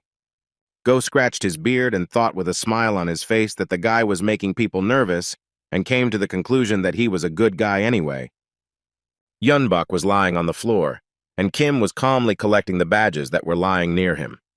He looked at his catch and happily said that now he had all the badges and noted that now all that was left was to wait for the exam to end. But everything was not as simple as it might seem at first glance. A piece of ice flew towards our hero. The young man tensed up very much and was able to dodge it almost at the last moment. He realized that there was ice in front of him. The guy was very surprised, and beads of sweat appeared on his face. The young man looked up and saw many floating cubes as well as a huge snowflake. Kim watched the cube, which was in the ice sphere and slowly descending. He watched intently as it happened. His pupils narrowed very much and beads of sweat appeared on his face. The cube, very slowly, together with the snowflakes, gradually descended down towards the guy. He landed not far from Tae-hyung, and Lim An came out of him. She headed towards the guy. He opened his mouth in surprise and watched everything that was happening. He was not prepared to see her here. The girl stopped in front of the guy, looked at the guy intently. Her eyes were burning with blue fire. Her gaze was burning with cold. The young man thought about how if she had seen the fight with Shin, then since when had she been watching him? The head woman said that she believed that with power comes responsibility, and the young man looked at her questioningly. Lim continued to talk about how power without responsibility is just violence. She noted that Kim is very strong and she did not expect him to be able to defeat Yunbok. The guy looked at the girl intently. A drop of sweat ran down his cheek and he asked why she suddenly started talking about this.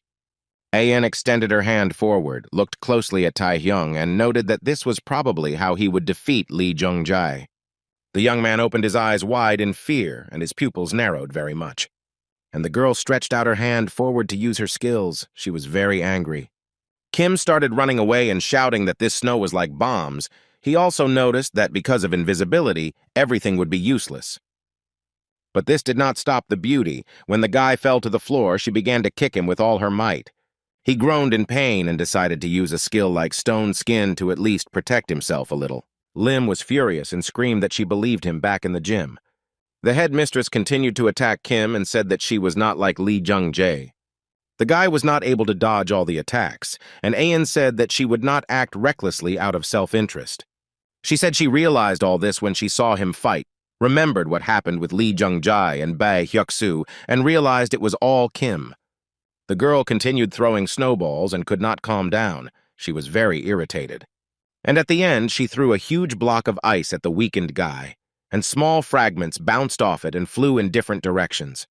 Lim looked at the boy who was lying on the floor and said that using unauthorized skills was a crime, and then added that the boys were still in the hospital.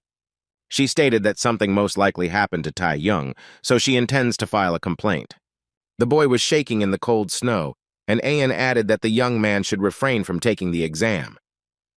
The chief looked closely at Kim and noticed that the young man did not have the qualifications to be a hunter. Here the young man began to slowly get up. The girl looked at him intently. The guy asked Lim if the unstoppable tyrant Lee Jung-jae had the strength, responsibility, and qualifications.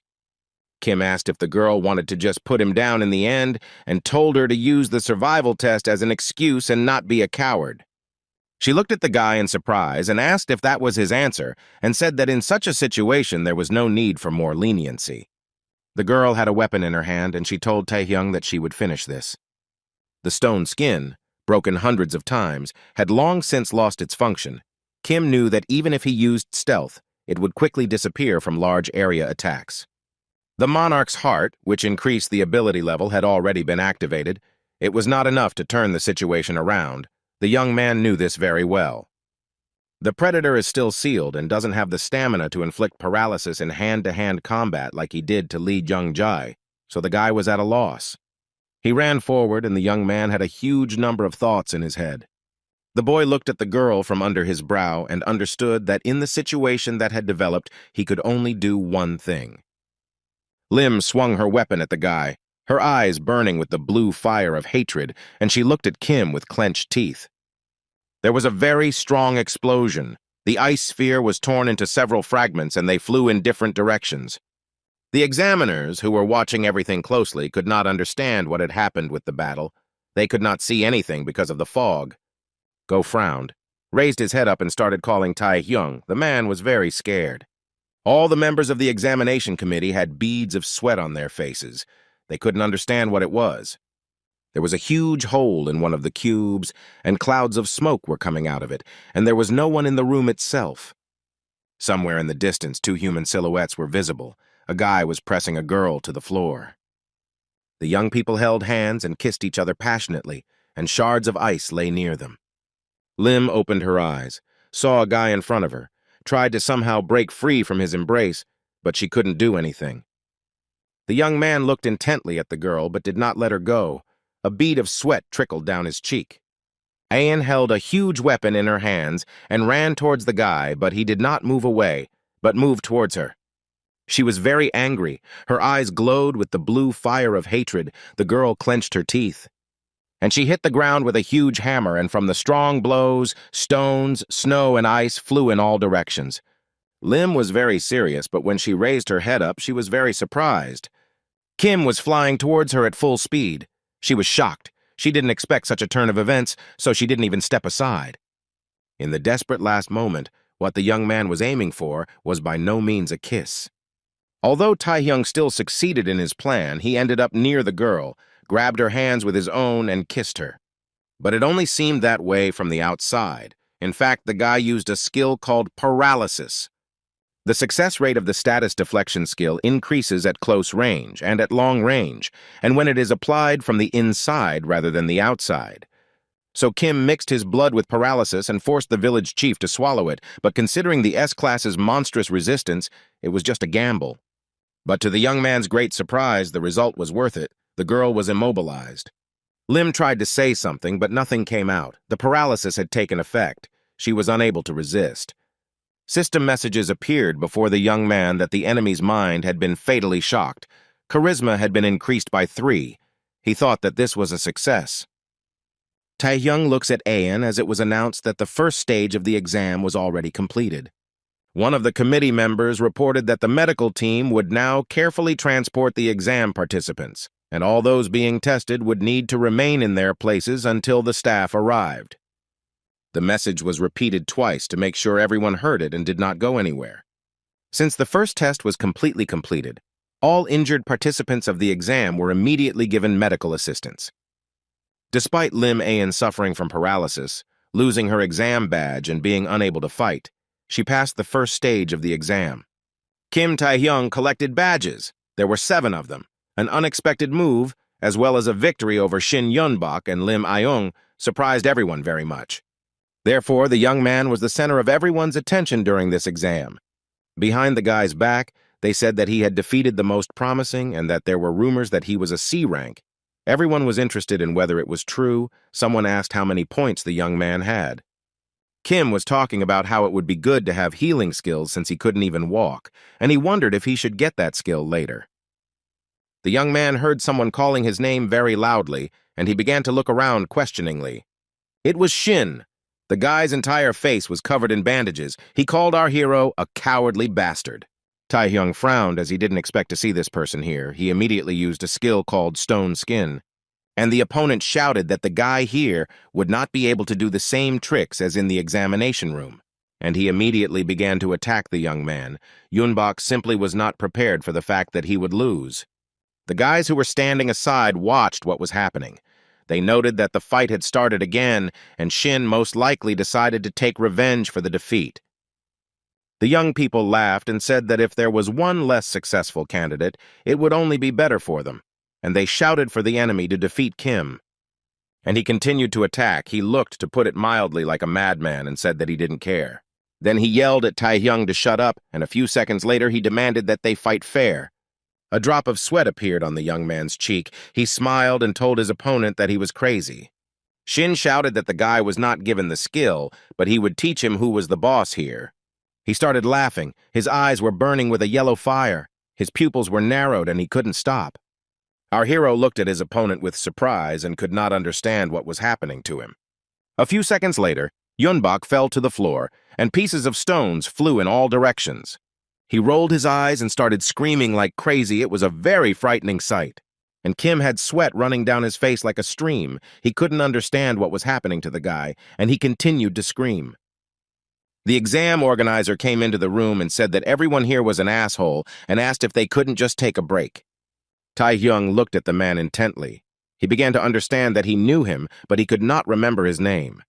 He asked who was showing off, and the guy realized that it was S-rank hunter Park Sungjin in front of him. He knew that he was one of the strongest hunters in the New Korea Association, and that he was a future SS-rank hunter. The man used his strength, looked at our hero, and asked in surprise if he was still standing on his feet. Tae-hyung gritted his teeth. Despite the fact that it was very difficult for him, he continued to stand on his feet. Sweat was streaming down the young man's face. He thought that the person in front of him was a devil. Although he had heard that the skills of awakened S-rank and active S-rank hunters were on a completely different level, he didn't think it was that much. Pak looked at the guy in surprise and began to use the new skill. He was interested in whether his opponent could withstand this, because even veteran hunters couldn't stand it. Sungjin began to use his skill. Sweat began to flow down his face from the tension. People began to run towards him, asking what he was doing. They screamed at him about what he was doing to the children when they had just finished treatment, and then asked if he wanted to exclude them before the second test began. The hunter smiled and replied that he wasn't going to exclude anyone, but the doctor told Pak not to lie and that he was testing their skills, and noted that each exam was the same, and then added that they wouldn't survive like that. The doctor said that if he did it again, he would report it to the president of the association, but the green-haired man just laughed. Sungjin looked at our hero and asked the guy what his name was. The young man was breathing heavily, beads of sweat were running down his face, but he gave his name. The hunter thought that if it was really Kim Tae-hyung in front of him, then he had defeated Shin Yunbok and Lim Ae-yeon with his C rank. A moment later, the man broke into a satisfied smile because finally someone interesting had appeared. He walked up to the guy, hit him on the shoulder, and asked if his goal was to become an S-rank hunter. Without waiting for an answer, he turned around and began to leave, and then said that he would wait for this. And the young man stared intently after the departing high-level hunter. The doctor started running after Pak and shouted to him that this was a natural escape and demanded that he come to them. But the man started running away. After some time, all the subjects gathered on the street near the improvised stage. Sungjin asked if the respected ladies and gentlemen had finished resting. The young people began to hum. He said he was then announcing the start of the second round of the hunter's license exam. Pak said that they would enter the location of the second exam through the gate that was right in front of them, and it led to a D-rank dungeon. Those present were surprised and began to ask if this was by any chance the dungeon where real monsters lived. The man said that every 5 test subjects who passed through the gate into the dungeon would form a team, and they would have to explore the dungeon together with a hunter who would be appointed as the overseer. He noted that while exploring the dungeon, every action they take will be assessed. Then Pak said that all necessary items such as weapons and supplies were provided by the association, and the subjects began to be given them. Sanji ordered that each one take turns going through the gate that was in front of them. Kim listened carefully and thought that the dungeon was prepared for the second round, because even experienced amateurs would have no problem with the D-class dungeon if experienced hunters joined. He wondered if this was, of course, the double dungeon of Apocalypto, because it was not easy. It was S-rank, the world's first dual dungeon discovered inside a D-class dungeon. Many people, including the first group of explorers, were killed, the consequences leading to escapes into numerous undiscovered dungeons. Our hero thought that it would be good if this could be prevented in advance. No one would believe his words, which have no basis. And if the truth becomes known, then he will be the first to fall under suspicion, so the guy decided to focus on the current one. If he does not end up in the first group, then simply surviving will be enough. There was already a group of 5 people standing in front of the entrance to the dungeon, and a hunter was with them. The man who informed the subjects that it was time to leave was the sorcerer, the second warden, and an A-rank hunter. The special characteristic of this man was that he was the discoverer of the double dungeon of Apocalypto. Upon learning this, Kim cursed. Almost at the very entrance, the test subjects were met by a huge number of monsters. Young people began to actively fight them, each of them using their own special skills. All subjects approached the task set before them very responsibly. The sorcerer clapped his hands and praised them, noting that they were all, without exception, delightful. The man noted the bold fighting instinct, and this was the first battle. He said that the young people were undoubtedly qualified. Someone started saying that this was all thanks to the instructions of an experienced hunter. Kim gritted his teeth and thought about how there were so many teams, and he was on the very first one. He looked at the sorcerer and thought about the item he was wearing that was said to have been worn by the discoverer of the dungeons. The guy saw the sage's ring on the index finger of his right hand. It had a unique rank and also increased strength, endurance, speed, and magical power by 10. Taehyung stood to the side, watching the team members and thinking that this was definitely an S-rank Apocalypto double dungeon. He knew that the predator was still sealed and that he would never be able to survive, but in any case, he had to prevent that terrible place from being discovered. A group of people approached a place where the road began to fork, and they all stopped. One of the guys asked the sorcerer what to do in such a situation. He laughed and noted that this always happens when exploring dungeons. He raised his finger with the ring up and said that now they would make a decision by majority vote. But Kim had already started running towards one of the forks, and the senior hunter began calling him. The guy didn't react at all. The sorcerer shouted that it was dangerous to do this alone and demanded that he come back. The young man laughed, noted that everything was fine, and suggested that the team move in his direction, but he himself thought that he would not allow everyone here to make a decision. He began to run headlong forward and shouted for everyone to follow him. The hunter tried to stop him, and the guy thought that he would somehow pave a different path for them than in his time. The young man had sweat running down his face like a river, followed by other members of the team, thinking that he would never allow the Apocalypto to be discovered. The young people saw a port in front of them, which beckoned them with its blue glow. Our hero looked at him intently.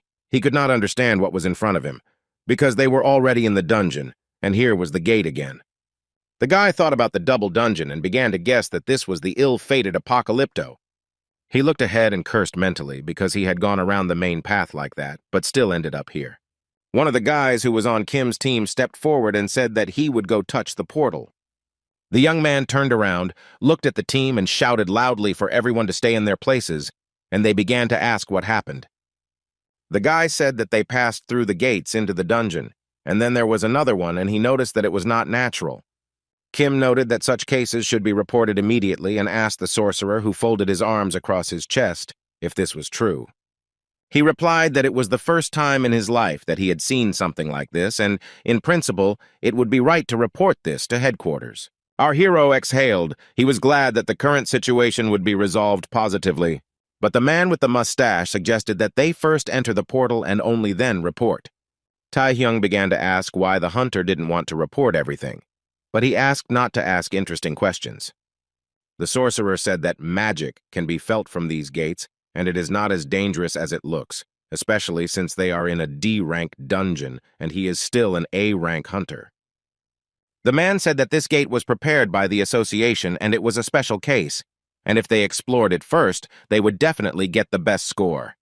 Kim was very scared. He asked if the hunter had gone crazy, if he had forgotten the principles of exploring the abyss. He only laughed.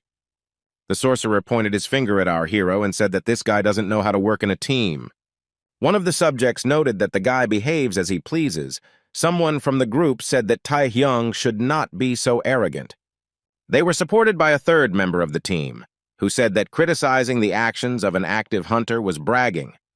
The guy wrinkled his forehead, pressed his lips together. Beads of sweat appeared on his face. He thought that they were all freaks. The sorcerer looked at Kim with a victorious look and said that they had already decided everything. The young man asked the hunter to stop and think again, sweat running down his face like a river. But he wasn't going to listen to him. The man snapped his fingers. He was unshakable.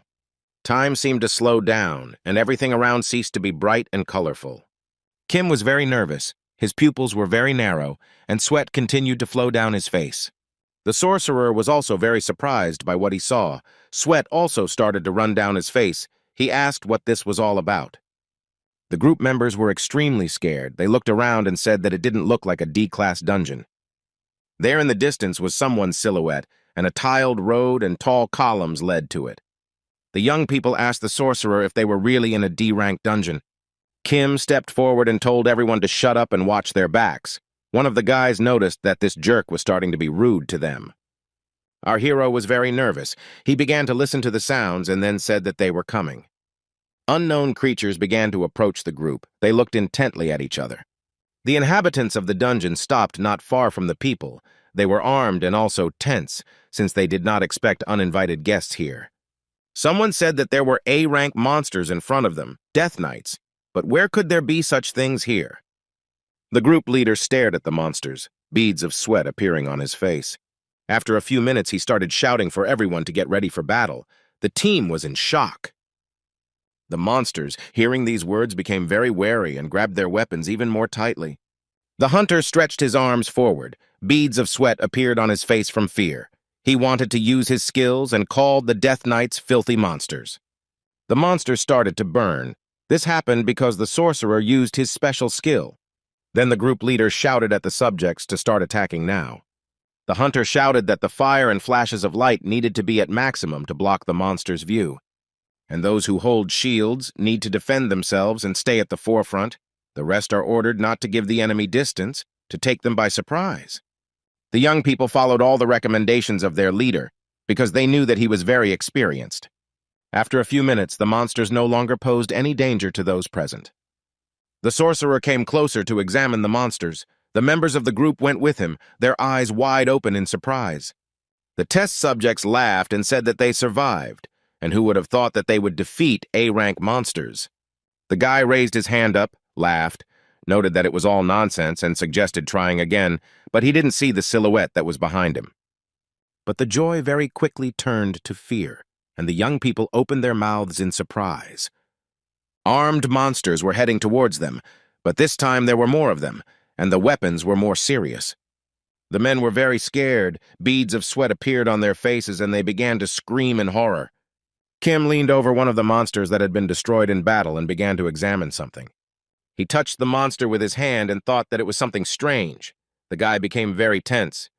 The team destroyed a new batch of monsters, and just like the first time, they did it very quickly. The sorcerer frowned and began to closely examine the monsters that lay on the ground. He looked up, cursed silently, and thought about how every time a monster was defeated, a new army would come to replace it. The man turned his head to look at his team, who were standing near the destroyed monsters. He thought that everyone was already at the limit of their capabilities, and if everything continued in the same spirit, they would die very soon. Taehyung approached Mr. Sorcerer. The guy told him that he saw something very strange. The hunter looked at Kim carefully and wondered who this guy was. The man thought that despite the fact that he had fought a lot, he was not that tired and was the first to realize that this gate was dangerous. The sorcerer understood that if they had not been strengthened by the boy's skill, the heart of the monarch, they would not have been able to fight for so long. The team leader wondered if this was really a C-rank awakened person and asked the guy what he meant by strange. Our hero noted that this was only an assumption, but most likely these were not Death Knights. The sorcerer asked what he was talking about. The young people opened their mouths in surprise, and the leader asked who they had fought with then.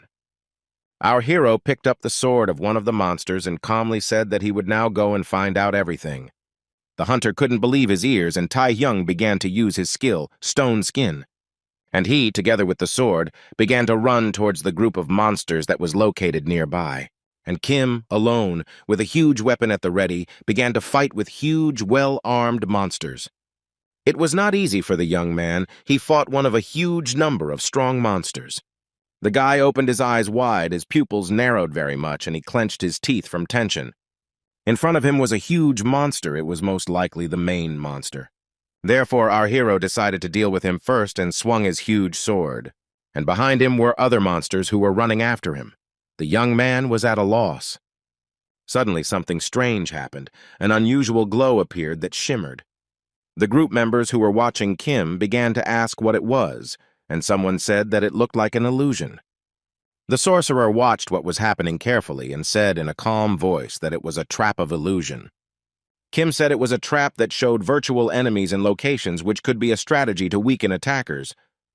The guy from the group said that this couldn't be, because the fight was so hard and it was impossible that it was an illusion, and the girl asked what awaited them ahead. The sorcerer asked the young man how he knew it was a trap, since he had never encountered Death Knights, and asked how he did it. The young man put his hands in his pockets, thought for a few seconds, and then replied that he himself did not know how he came to this conclusion. He looked the group leader in the eye and said that he was not that weak. The hunter looked at the guy. frowned, and beads of sweat ran down his face. He seemed to be beginning to suspect something.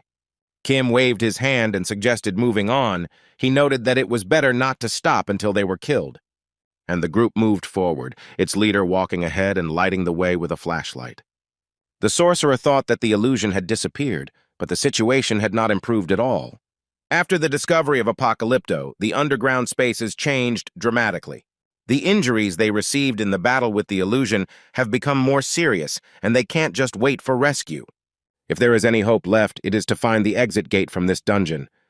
After some time, one of the group members shouted that they had found what they were looking for. Someone shouted that the gate was in front of them, and the young people stopped and began to look at them. One of the guys asked if there was a door in front of them, the second asked if it was dangerous, and the hunter noted that he was not sure.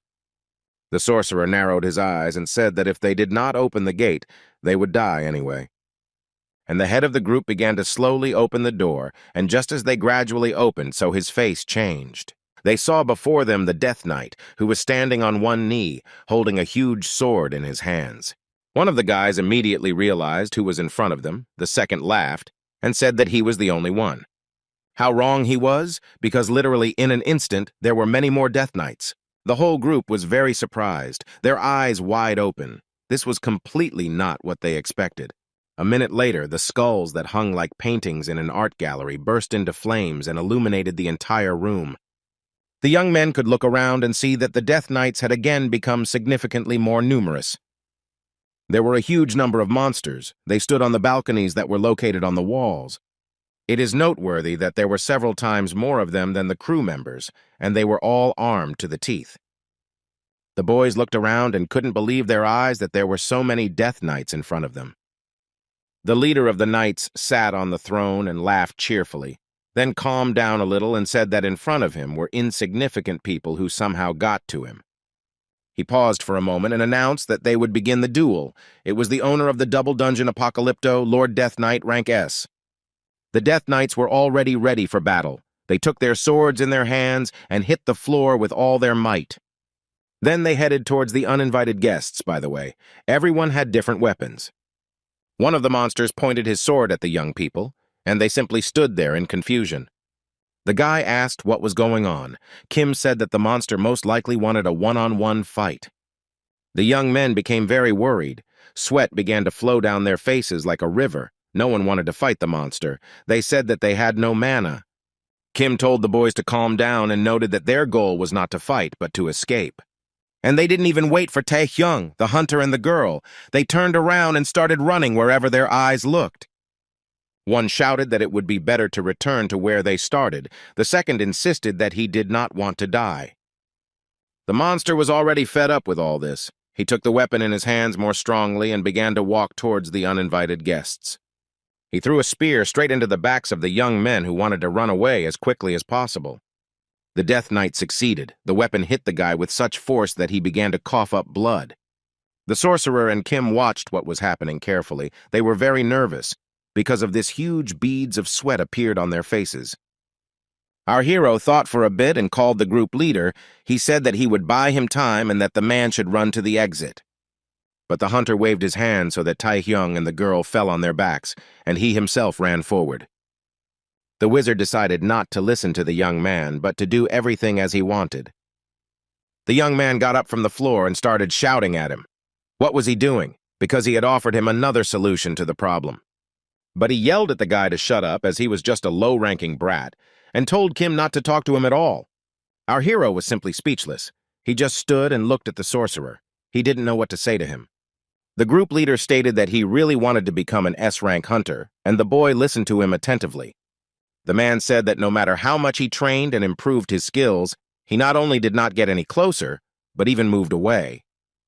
The sorcerer stated that this was his opportunity, and if he could sort out this case, he could obtain S rank. The hunter laughed sadly and said that he was not at all pleased with this result either.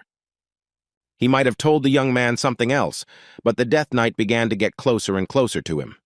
The group leader did not lose his head, but quickly decided to apply his special skills. He fought and shouted at Kim that he was completely different and that it upset him, and then added that the guy had everything he needed. The monsters were running towards the sorcerer, and he shouted for the young man to run away, grab the wounded, and run as far as possible. He extended his hands forward and said that he, as the warden, could stop them.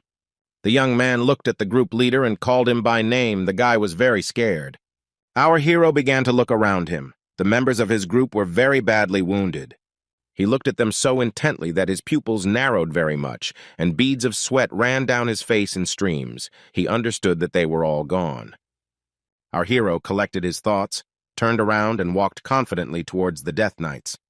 He saw one of the monsters thrust his sword straight into the back of their group leader.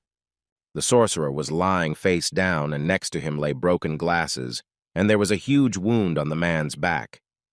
The young man looked around and realized that he was the only one left alive from the entire team, and there was no point in running away anywhere. A few seconds later, a huge sword appeared in front of his face, and the monster said that he was challenging him to a duel. The guy's eyes looked at the tip of the sword, from which the sorcerer's blood flowed, and drops of sweat flowed from him like a stream. The young man understood perfectly well that his days were numbered, but then something sparkled on the floor. He looked closer and saw a gold ring that was on the finger of the group leader. The young man understood perfectly well that it was not simple and wondered how to choose it. He pushed the monster, who was definitely not prepared for such a turn of events, and he hesitated. Taehyung very quickly grabbed the ring from the floor and began to run away from the monster with lightning speed. The guy looked at the jewelry and understood perfectly well that now this was his only way to survive. The young man began to put the ring on his finger and mentally asked him to turn on. It seemed to hear the young man's requests, and the stone lit up with a red fire which began to dissipate like fog. While Kim was dealing with the ring, he was surrounded by a huge number of monsters, all of them armed. After a few seconds, a very bright light began to emanate from the ring, which began to blind the monsters. They really didn't like what was happening. One of the Death Knights gritted his teeth. The monsters began to crumble into different parts, which flew in different directions. One of the Death Knights could not understand what was happening, and only began to ask what kind of power this was. A system message announced that the Sage's ring had been used, all abilities were increased by 10, all conditions were met. The young man also learned that the Predator's seal had been removed, which was good news. The guy sat at the entrance to this unusual room and was very happy with how everything turned out. After a few minutes, light began to disperse from it. From the outside, it looked very much like lightning. Suddenly, there was a very strong explosion, and monsters began to fly in different directions. Although the Predator skill had been restored, it was still very difficult for the young man. He gritted his teeth, and beads of sweat ran down his face. There were a huge number of opponents, but he was alone and tried to attack everyone in one fell swoop. The young man thought that it would take about 10 seconds for it to be completely absorbed. He decided to use the stone skin skill and thought that he couldn't rely on Predator alone. The guy thought about the skills he had collected, as well as the abilities he had accumulated. And he decided to use everything he had at the moment, because that was the only way he had a chance. And the Death Knights continued to attack him. He destroyed some, others appeared again and again. The young man gritted his teeth. Beads of sweat ran down his face, and he thought that this was the only way he could survive. Unexpectedly for the young man, a very strong explosion was heard. Pieces of stones, dust, and dirt flew in all directions. There was an axe and a huge spear a few centimeters away from the guy. He was very scared. He looked at the weapon and thought about what was happening, and beads of sweat ran down his face from fear. The boy looked ahead and saw the Death Knight Lord, who was on the other side of the cave. The monster's eyes were glowing red. He gritted his teeth as he was very angry and did not want to use his skill. Our hero looked at the monster with fear. He was so scary that he opened his mouth in surprise. The guy was once again being pointed at with a huge amount of weapons. Beads of sweat were running down his face, and he looked confused. The monsters began to attack the young man, and he began to run away. Dust, dirt, and stones began to fly in all directions again. He began to look around to see if the Death Knights were running after him or not. The guy couldn't think of anything else to do but jump high, and as he jumped, he screamed in fear. But literally a few minutes later, he found himself next to the main monster. And his terrible eyes were shining with joy. He clenched his teeth in a sly smile and stretched out his hands to the guy. The Lord of the Death Knights did not even think to wait for the young man to attack him, but began it himself. Kim didn't feel very well. His face was covered in sweat and blood, and the monster told him that he was quite strong. Then it laughed sarcastically and noted that that was all. The red eyes from the sockets glowed with hatred. The monster did not hesitate. He used his skill again. A powerful explosion occurred, which destroyed everything in its path. This time, Tae-hyung didn't have time to jump aside and run away, but lay on the ground. A monster came up to him and put its paw on the guy's head. The Lord of the Death Knights was very pleased with himself. As evidenced by his satisfied smile, he noted that he wanted to ask the young man a question at the end. He pressed his foot harder to the ground and asked who gave the young man his strength. Kim didn't answer. He just started screaming very loudly. A system message appeared in front of him saying that there was resistance to the roar of a monster with mysterious power. The resistance was partially successful. Then the boy read that there was resistance to the fighting spirit of the Night King with a mysterious power. This resistance was also partially successful. The monster said that he already knows that he, unlike ordinary people, understands what he is talking about. The monster began to demand that the young man tell him the nature of his power. But then, the leader of the Death Knights began to groan, wheeze, gasp, and scream loudly, and blood began to flow from his mouth. A huge monster appeared in front of Tae-hyung, the one he met before waking up. It was Asmodeus, the monster who destroyed a huge number of people, but the king did not allow him to deal with Kim. The young man gritted his teeth and stared very intently at the large monster. He turned his head to the side and saw the members of the team who had gone into the cave with him. There is a Death Knight behind the guy, and he thought that nothing has changed since he woke up. Tae-hyung thought about what the essence of this predatory force was, why he, a human, suddenly began to understand the language of monsters. But he only gained strength and opportunities without knowing anything, and nothing has changed since then. The young man was very concerned about the question of why the king had given him such power. He heard a familiar voice that informed him that this should have been known by now. The boy was very surprised because he saw the long-haired king who saved him then. He looked at Kim and said that he was very impressed by his will and persistence. Our hero's eyes widened in surprise. Beads of sweat appeared on his face, and the king noted that he did not have to change, and heard him say that he needed to come to him. A second later, the young man saw the Death Knight, who began to ask if it was difficult for the guy to answer his question. Since Kim did not utter a single word, the monster began to call him names, and then declared that he would come to a bad end. But the guy didn't even think of saying anything to the monster. He used his predator skill, which attacked the enemy. He quickly came to his senses, called the young man a brat, and asked if he was really going to show off his skills with such a body. And Kim began to scream as if he was mad, and his mana began to gradually increase. The Death Knight continued to laugh and then said that everything was fine and noted that this was his last battle. And he began to run towards the young man, saying that it was time to start everything. The fight began. The monster did not think for a long time, but immediately began to attack the guy. The young man also decided to put his skills to use and asked his opponent if he was curious about his skills. This question, as well as the attack by the predator, caught the monster by surprise. He did not expect that the guy would talk to him. Kim's eyes burned with the red fire of hatred, and he screamed with all his might that the monster would learn the nature of his power on himself. And immediately attacked his opponent. A message appeared in front of the guy that his rank had been raised to B. The young man actively fought with his opponent. It was not easy at all. After a while, the Death Knight began to scream like a madman. How dare the young man behave like this? He reached forward and destroyed Kim's weapon, calling him a worthless man. The young man was very angry at the monster's antics, but he only gritted his teeth. The guy gathered all his strength into a fist in order to specifically attack the monster. The monster was very surprised by all this and said that Kim possessed superhuman strength. The monster finally realized that the young man possessed the power of the king. But it was already very late. Tae-hyung saw a system message in front of him that a new skill, Spirit of the Night King, had been registered. A huge number of people, doctors and journalists, gathered near the entrance to the portal. They looked at the portal as if they were expecting someone to come out from there at any moment. The journalist asked about the dungeon's power level, and he reported that it was S rank. The girl reported that the order to evacuate had been given, but it was delayed due to a deformation occurring inside the dungeon, and she asked if reinforcements could arrive before the breakthrough. Seong-jin cursed mentally. He thought about where S-rank magic came from in a D-rank dungeon. The man understood perfectly well that everyone there would simply die. He frowned, and a large drop of sweat began to run down his cheek. Some sounds distracted him from his thoughts.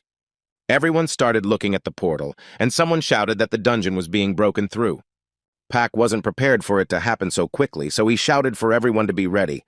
Everyone gathered together and began to watch the portal closely. One of the men even clenched his fists.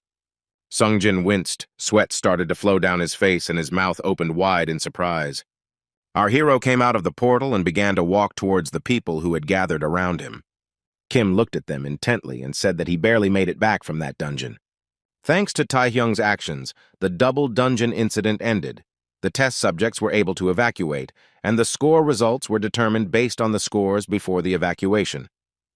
The bodies of the dead were found and safely returned to their families, and the young man decided not to reveal who cleared out Apocalypto. Goen Park stood in front of the chairman, who said that everything could be criticized by the media, but if the truth was revealed, Kim would become a target for the media and magicians. Taewook replied that there was nothing that could be done about it. Seongjin laughed and asked if the man really thought they wouldn't be able to understand it. Ji Jinwee thanked the young men and then asked what the two of them thought. There was no answer, so the chairman said that the person who had completed the S-class dungeon, Apocalypto, what level should he be? Puck smiled and replied that it was someone who had cleared out S-class by himself, so at the very least, he should be an S-rank. Go said Kim's actual rank is much lower, making it difficult to estimate the extent of the power he possesses. The chairman looked closely at his subordinates and then asked them what this meant. The men thought about the question and began to look at each other, but did not answer. There is a high chance that Taehyung will become a national power very soon. Our hero stood on a dais, looked ahead, and saw a huge number of monsters. A bead of sweat appeared on his face, and he thought about how he got into the abyss. He stared ahead, saw the bloody moon, and in it a painfully familiar silhouette. A few minutes later, a completely white man with long hair appeared in front of him. The boy immediately recognized the king because it was impossible to forget him. It was he who gave him power. The monsters also watched him, made their terrible faces, and stretched their hands up.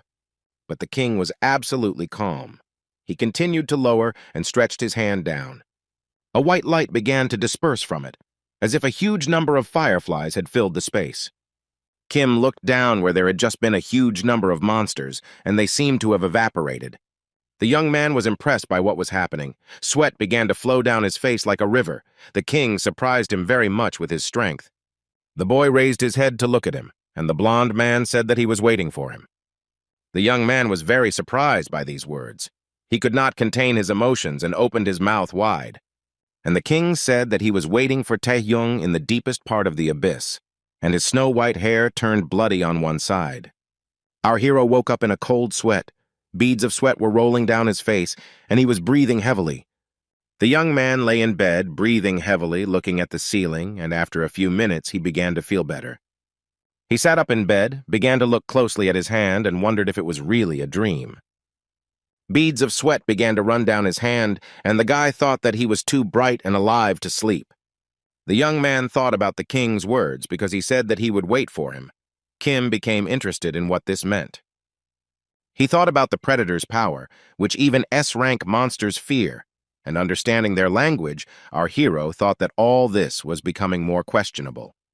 Kim was tormented by the question of whether there was another way except to become stronger and go into the abyss. He read the system message that appeared in front of him. He guessed that he was fighting the Death Knight Lord, but his rank had risen to B. He understood that this level of ability was already quite equivalent to an S-rank hunter, but the spirit of the Night King exerted great pressure on him. Beads of sweat ran down the young man's face, and he thought that with such a growth rate, the level of national strength was not far off. The young man was distracted from his very important thoughts by a noise he heard from the door. The guy got scared and heard someone saying that they wouldn't let the visitor in to see Kim. Beads of sweat were running down his face, and he heard the guild leader asking why even he couldn't visit the sick person and remarked that it was too much. The door opened and a frail woman entered the room. Behind her, in the corridor, men lay and wheezed in pain. The man sat in the back seat of the car and told Miss Guild Leader that he was the driver here. She replied that she had a guest in the car, so she would drive herself. but the driver felt awkward. After some time, Kim asked her what relation the head of the 4th Guild of Nightwalkers had to him. She said she thought she had said that, and replied that she had said she wanted to see someone who had survived the apocalypse and take him home. Taehyung wondered if this was the reason why the head of the 4th Guild was taking him home herself, and asked the woman to make up a more plausible lie. She chuckled and said that the guy was very observant, and then asked if he knew how the 3rd test was done. And then she said that the 3rd survival test was like the 1st, but the difference was that spectators from the stands would be able to watch them. The leader said that when his abilities were revealed, all the guilds would probably want to take him in, a low rank awakened who could even defeat an S rank. The young man looked sideways at the woman and thought about something, but said nothing. The head woman extended her hand and asked the young man to allow her to be the first to make him an offer he couldn't refuse.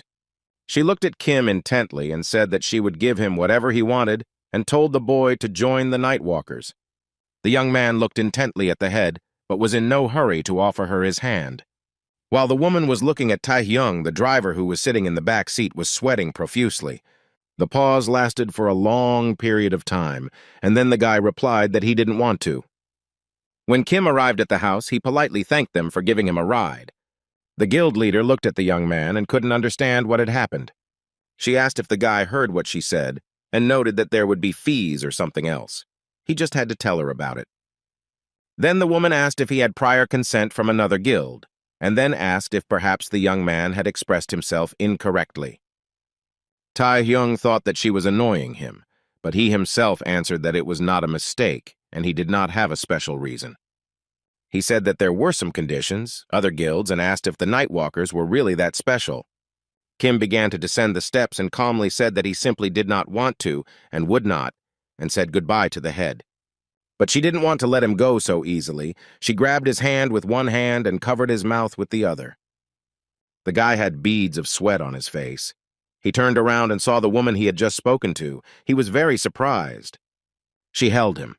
The leader's eyes glowed with green fire, and she thought about who he even was. She was surprised that a boy who was just trying to become a hunter would refuse one of the best guilds without a good reason. After some time, she let the guy go and said that she would spare him, since she liked Kim.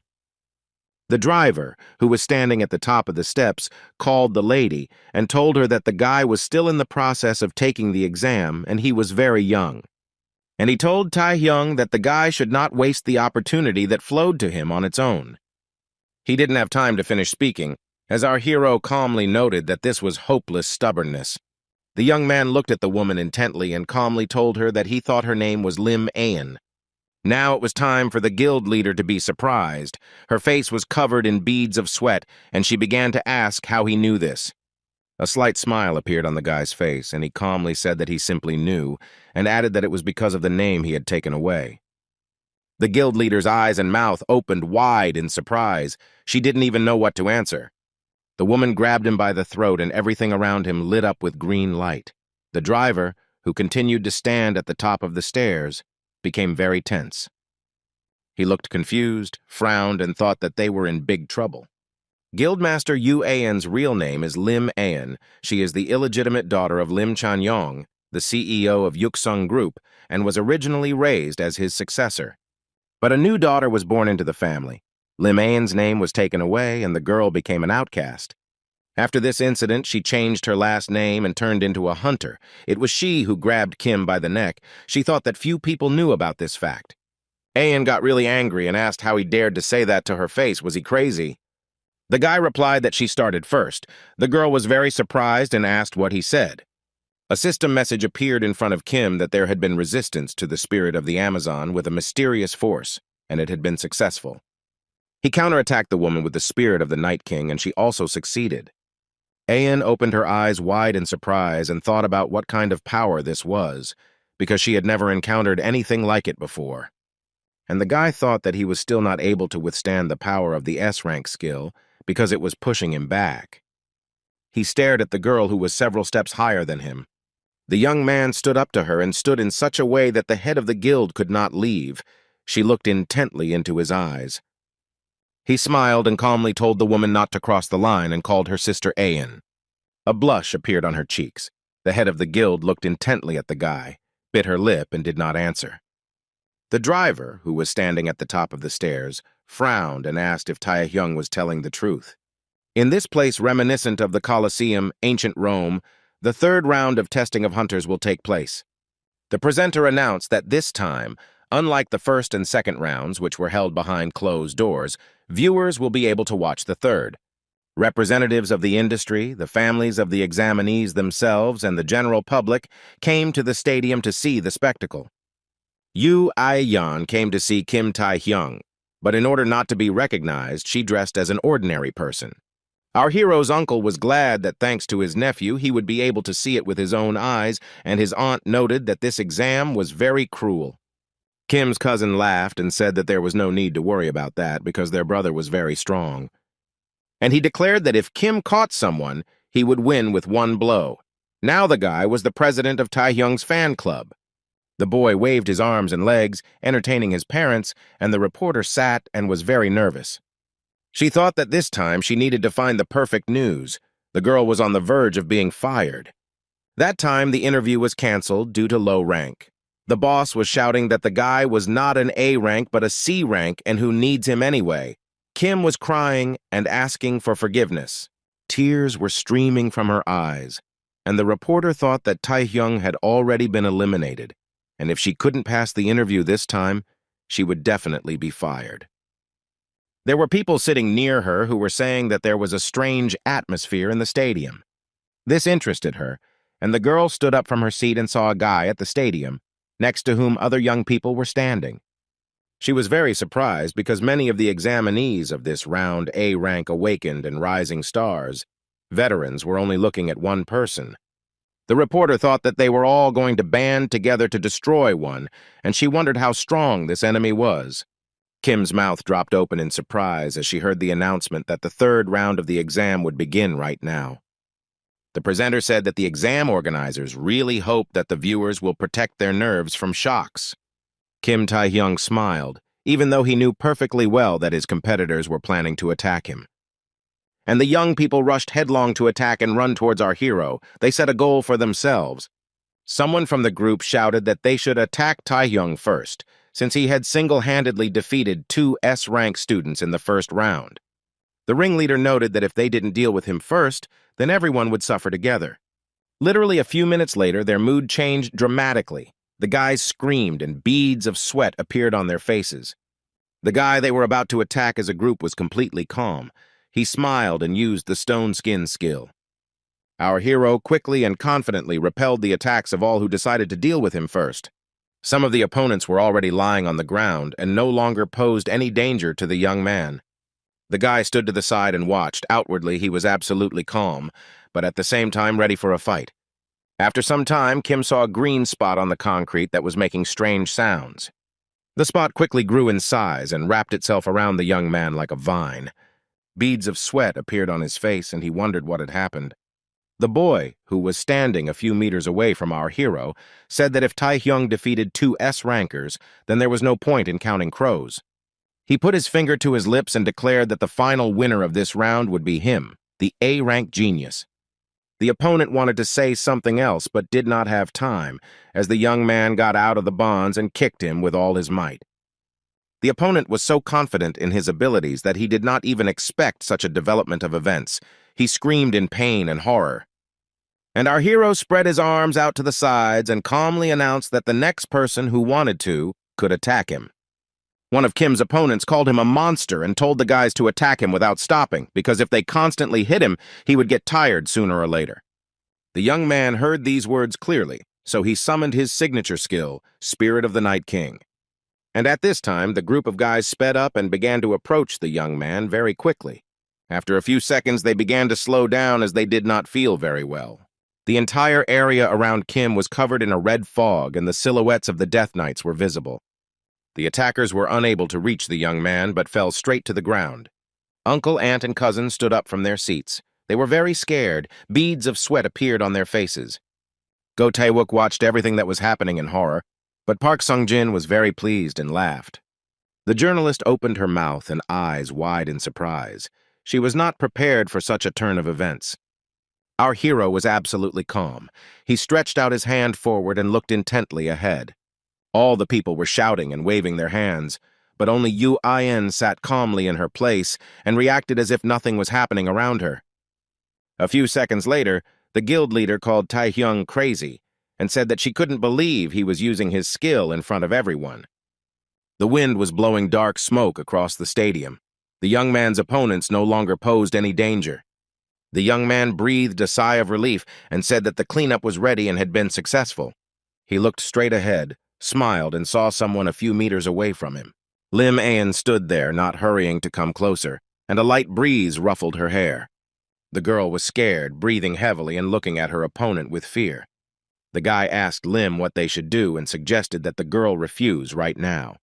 Ayan lowered her head, looked at her opponent from under her eyebrows, but did not answer.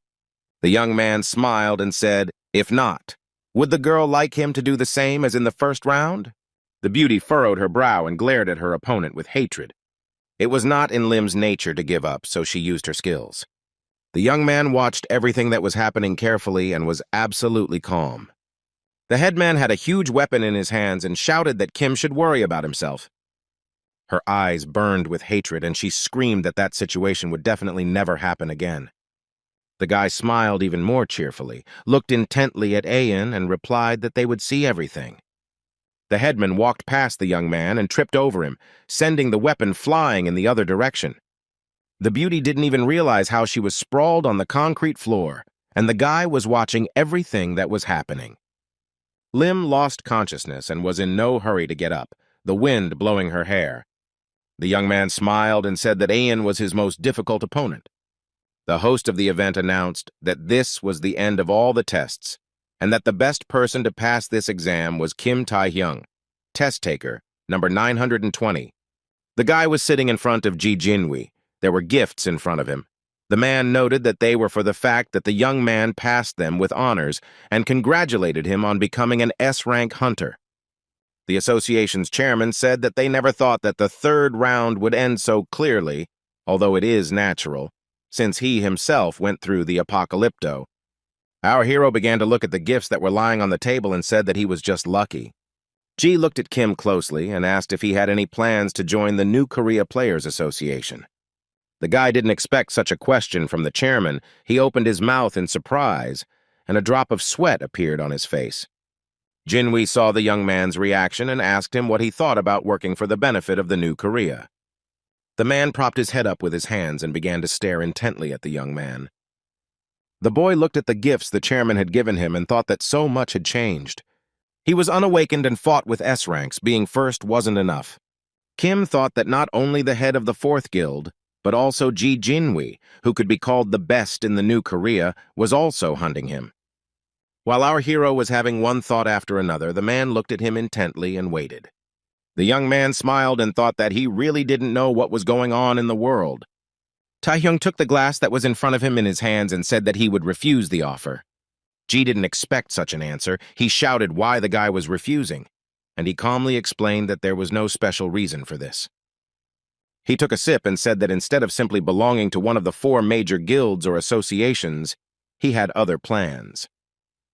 The young man said that it would be much more effective for him to work alone rather than with someone else. The chairman even jumped up from his seat, and Kim said that he was very sorry that he could not help him. Ji's face changed very quickly, and he started laughing like a madman. He couldn't calm down. Our hero just smiled, continued to sit at the table and drink his drink, and the chairman continued to laugh. After a while, he calmed down, sat down in his seat, and said that he never thought that anyone would say that it was better to be alone than in a guild or association. And he told the guy that if he was so confident in himself, then he understood him and decided to offer something else instead of joining the association. Kim asked him what he meant, and the man smiled mysteriously in response. Jinwi asked if the young man was thinking about taking part in the Asian-friendly tournament. And the man propped his head up with his hands and waited with interest to see what the young man would answer. There were a lot of monsters. They bared their nasty mouths and screamed shrilly. Kim was calmer than ever, and he calmly used his special skill. And literally a few seconds later, the monsters were neutralized and no longer posed any danger. The guy looked ahead and said that the dungeon was now completely cleared. He stared intently at the portal in front of him. A huge drop of sweat was running down his face, and he was thinking about that tournament. The Asian-friendly tournament is a festival where 5 representatives from associations and guilds are selected from each Asian country. They compete with each other in hunting monsters and demons, however. In order to be elected as a national representative, hunters also contribute to the development of the country. What is important is also social value, not just the ability to fight monsters. Then Ji said that he believed that Kim was worthy of their expectation of his rapid rise. The boy walked through the dungeon and thought that it was easy to say, but finally becoming a hunter, he needed to hunt stronger monsters or demons to catch up with the social value bar. He understood perfectly well that others had been saving her up for years, however. Even though he had successfully cleared the entire dungeon, the discovery of New Korea a month ago had not given him any value. The young man thought that growing up is quite difficult, and the path will be difficult and very dangerous. He approached the portal to the dungeon and said that he had to go there no matter what. It was getting dark. All the windows in the huge house were lit up, and the lanterns illuminated the street. It was quiet and calm. The glass fell to the floor with a loud bang but did not break. Its contents began to spill out. The man used his unique power against his opponent and watched him suffer. Lee's bodyguard began to beg the master to leave him alone, but these words only made him angrier. He said that his son, the acknowledged heir of Taesan, was still in the hospital, and his eyes were shining with hatred. He added that the one who did this became an S-rank hunter and was winning. The enraged man hit the bodyguard again and again and asked how he could tell him to calm down. Solhundo fell from a great height and hit himself very hard, his eyes rolling back in pain. A girl ran into the room and said that they had a guest from the Villains Guild, but he wasn't expecting anyone. He yelled that these were the same creatures who couldn't handle the boy even after receiving so much money, and asked how they dared to show up. The man wanted to say something else, but what he saw shocked him. He stood there in bewilderment. The front door seemed to blur. The gentleman could not understand what was happening. A man appeared from the door, as if from a portal, and said that he was very sorry that this had happened to his son and suggested that he fix it first. And he told the man that Taesan's main target was not that boy. The gentleman became covered in beads of sweat, breathed heavily, and began to stutter. The stranger said that he was glad to meet them, and said that he was the deputy leader of the Villains Guild. He looked intently at the evil gentleman and said that his name was Shadow, by the way. His rank was unknown. Our hero calmly began to exit the portal. He looked carefully ahead. He was very surprised when an unfamiliar voice called his name. His pupils narrowed. A few meters away from him stood a man holding a sign in his hands. The stranger said that he would accompany Kim to the auction house and said that he was an A-rank hunter from the alchemists. The man had sweat pouring down his face and said that his name was Pak Gonun and that it was a great honor to meet him. He noted that Taehyung had shown a stunning victory in the 3rd round of the hunter exam and had become his fan and asked the confused boy for an autograph. Pak said that this is the best auction in Asia, the largest. There are great lots at auction and support for instant auto-translation. The man added that East Point had many advantages, and the best part was the protection of public peace. And our hero asked Gonun if he really wanted an autograph on his forehead. And he continued to talk about how the guild guards participating in the auction, like him, also play their role. Pak noticed that the teleport point changed frequently, so they couldn't arrive here without permission. The man laughed and said that this was probably why there had not been a single safety issue in decades. The young man thought that this place deserved to be called the best in terms of safety. He looked up and thought about how today this was the place where the S-rank demon terrorist attack would happen. The auction host shouted that they were finally presenting the best lot of today's auction, and its name was Phoenix Potion. Its special feature is that just one sip increases stamina and magic power by 20 points. Taehyung thought that now all that was left was to wait for the terrorist attack, and all he had to do was defeat the S-rank demon and gain social value. He looked at the auction host and thought that the problem was that there was too little information. Before the regression, it was only known that East Point's losses were serious, and that the main culprit of the terrorist attack was the S-rank demon Narendra Nehru. Pak held an ice cream in his hands, smiled, and walked towards Kim, who was thinking about who had suppressed that terrorist attack. Our hero asked who was responsible for security here, and this question was very surprising. The man asked why Taehyung was asking, and he replied that he was curious about something and asked again if Gonun knew about it or not. The young people did not have time to finish speaking as they heard laughter and a question about who was there. The man said that he was the 12th S-rank hunter of the New Korea, the youngest of them all. The people who were in the room fell silent and began to look around for the person they were talking about. A young, fair-haired man was walking towards Kim and Pak, followed by his huge retinue. He smiled and asked if it was Hunter Kim Tae-hyung standing in front of him. It was Isaka Ryohei. He was also called Shaitan. He was a Japanese S-rank hunter, the CEO of East Point Guard. Our hero called the guy by name, and Gonin said with surprise that he was an S-rank from Japan and the main guard here. Pak frowned, sweat streamed down his face, and he quietly asked the young man to be careful.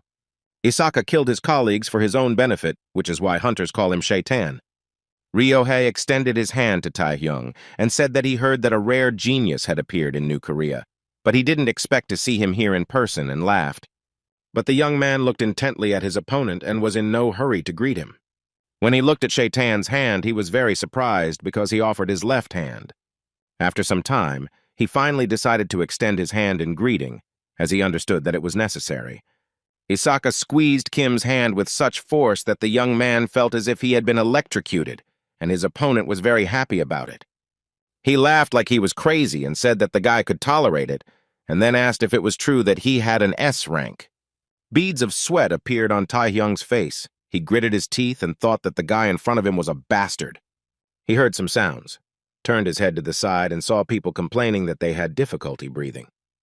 They fell to the ground, clutching their throats. Our hero cursed mentally and thought that he was suffering, but ordinary people were also drawn in and suffering. Ryohei laughed and said that he probably went too far with the joke for a kid who had just achieved S rank. He let go of Kim's hand, hugged him, and whispered in his ear that he would understand that not all S ranks were equal. The young man grimaced, and the blonde said that he didn't know why he came here and recommended not to do anything stupid and to get out quietly. He finally let the boy go, told everyone to enjoy the auction, and began to laugh sarcastically. Pak, whose ice cream was already running down his hand, timidly called out to Taehyung, and his hand became very red from the strong squeeze. He bit his lip, mentally repeated the name of the Japanese hunter, and thought that everything would be much more difficult than he had expected. There was a group of serious men standing near the metal door. They were armed to the teeth. In the distance in the corridor, they saw people moving towards them, and someone was interested in who they were and where they came from. The bald man with a beard said that it didn't matter, since the Warp Gate control office was behind them, and their arrival only meant that they needed to be dealt with. He asked the team to help with the rest, and he himself noted that, as an A-rank hunter, he could handle this himself. And a very strong and difficult battle began. The man in the turban stood to the side and prayed. It was Narendra Nehru, an S-class mage of unknown affiliation, his eyes glowing red. A man from the group approached him and informed him that there was a change in the auction house. The guy said that they say that a representative from the New Korea, S-rank Kim Tae-hyung, has appeared there. And he asked the magician what they should do, but he stood there and did not respond to his appeal for some time. He became very angry and asked what kind of garbage was this in a place where Narendra Nehru is. The team members looked at him intently, and the magician said that no one could escape God's revelation. And after his words, a very strong and powerful explosion occurred in the auction house. The auction host showed the next lot on the screen, and the audience listened to her attentively. There was a strong explosion, and the blast wave pushed people in different directions. As it turned out, there was not just one explosion. There were several of them, which greatly worsened the situation. Park Sungjin screamed like a madman. He called for Kim. The man frowned, and beads of sweat ran down his face. He saw a guy in front of him and asked if he was okay and said that he should evacuate immediately. Taehyung seemed scared. He thought about how he knew there would be an explosion, but he was so omnidirectional. He was very concerned about where the demons were hiding and when they planted the bomb. The young man had a swarm of thoughts in his head, and Pak gritted his teeth and looked at him intently. People started shouting that there was a monster in one corridor, and it had managed to take hostages. It was a guy in a mask with a machine gun in his hand. He told everyone to throw away their weapons and collect jewelry and money. Then he added that anyone who resists will get a hole in the head. Before he could finish speaking, our hero ran and cut his throat with a huge sword. Gunun just opened his mouth wide, and Taehyung asked him to immediately report the incident to the association and ask for help. Kim tightened his grip on the weapon and said that he would catch those who caused this disaster. In his hands, he held the talisman, a rare dagger given to him by Ji Jinwei. The guard stood next to the huge boxes that contained the lots that were put up for auction. They informed the villains that these lots had already been bought, and the group leader said that they were not for the bandits. The main bandit's pupils narrowed very much, and he gave the order to his wards to kill the guards. And the battle began. The bandits took out their weapons and attacked the guards with all their might, who tried to fight back as best they could. Literally, a few minutes later, the villains were able to deal with the guards and felt very relaxed. The leader of the bandits opened a huge box, took out a golden bird, and said that he had finally found it. It was a bottle of Phoenix Potion, which when taken would permanently increase one's stamina and magic power by 20. The boy thought that now he understood why Narendra Nehru asked to find him even at the cost of threatening his life. He felt a huge power even looking at the potion and thought about drinking it. But the villain did not have time to do this, as there was a huge explosion. Dust, stones, and sand flew in all directions. The man in the mask had beads of sweat on his face. He was very surprised at what had happened. One of the guys in his group shouted that this was not just a coincidence, but an attack. A member of Mr. Dyke's team began to look around and said that he did not see anyone. They were very confused, but still held their weapons very tightly in their hands. Two of the bandits received serious blows to the face, and blood began to flow from the wounds. Villain Dyke frowned, stared ahead, and thought that someone had used the invisibility skill. He began to scream in pain and fear like a madman, as his face was touched by a huge dagger, and he screamed that this was all done by a fucking rat. The surviving members of the gang of villains began to fall into chain traps and were confused. Dyke, with chains around his neck, shouted that only a bastard could act covertly. He put his hand to the wounded part of his face. His eyes were burning with hatred, and a malicious smile appeared on his face, and said that now the one who attacked the villains will die. Kim said it was a skill that allowed him to track enemies while in stealth mode. He was also wrapped in chains and said that the predator skill should be used against the opponent. All the guards were destroyed, and the villains could not, especially first of all, dealt with them. The auction participants were tied up, tears mixed with sweat streaming down their faces. And the huge, scary monsters made their toothy faces and glowed with red eyes. They looked frightening. This is what the Warp Gate control office looked like. It was illuminated with a bluish light. Narendra Nehru was very pleased. He laughed and said that everything went very smoothly. And he noted that those who believe in God will be even more afraid of his existence. The magician said that now all that was left was to get the Phoenix Potion. A team member approached him and called him by name. He held a radio in his hands and reported that a message had arrived from Dyke, who had gone to get the potion. The boy stuttered that there was a problem. Narendra Nehru turned his head and asked what had happened. The young man held a walkie-talkie in his hands. It crackled, and someone asked if the magician was talking to him. He frowned and asked who was talking to him now, his eyes burning with the red fire of hatred. On the other end of the line was our hero. He asked who he was and looked around. The leader of the gang of villains looked, to put it mildly, unpresentable. He rolled his eyes and clicked his jaw. Kim, who was holding the Phoenix Potion in his hands, smiled and said that he was the one who took away something like it. He told the magician that if he wanted to get it back, he should come to him immediately. Narendra Nehru told the young man through his teeth that he was a damn criminal, and he was so angry that he didn't know what else to say. The bandits no longer posed any danger to the young man. They were lying on the floor. Kim calmly unscrewed the lid and drank the contents of the vessel. No one could contradict him. The guy looked at the vessel with a smile and read the system messages that stamina and magic power had been increased.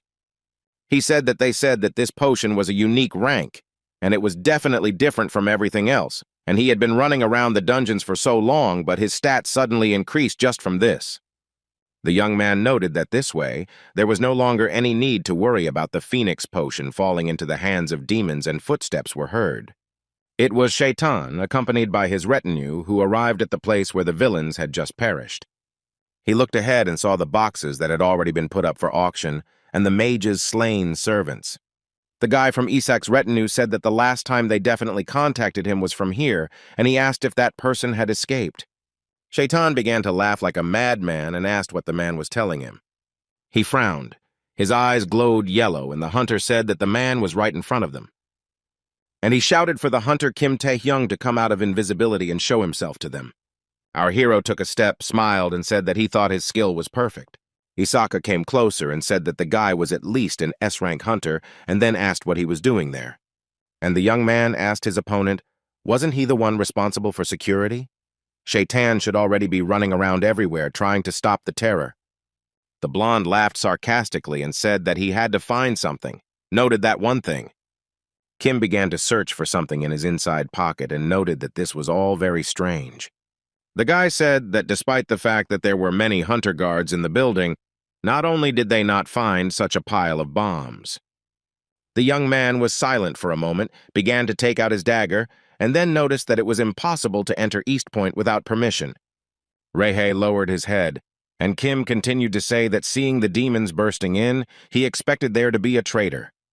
Our hero noted that who would have thought that the link with the demons would be the general director of a security company. The blonde smiled and remarked that he would advise just staying calm. The man didn't just say that, he was distracting the boy's attention in order to use a special skill. Our hero stared ahead and clutched his weapon tighter in his hands. A few seconds later, Isaka was next to the young man who barely managed to fight off the attack. Shaitan's face was distorted with hatred and anger, and he demanded that Kim give him that thing.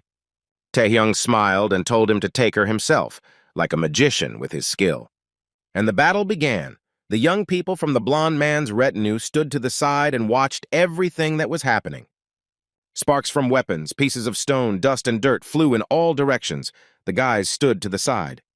Someone shouted that this was an S-rank battle, and that no one should even think about interfering in it. One of the guys clenched his fists. Beads of sweat were running down his face, and he noticed that it was not for nothing that they called Rahe Shaitan. If they intervened carelessly, they would get into serious trouble. The fight continued, and Kim thought that this guy, unlike him, was very different, and there was no doubt about it.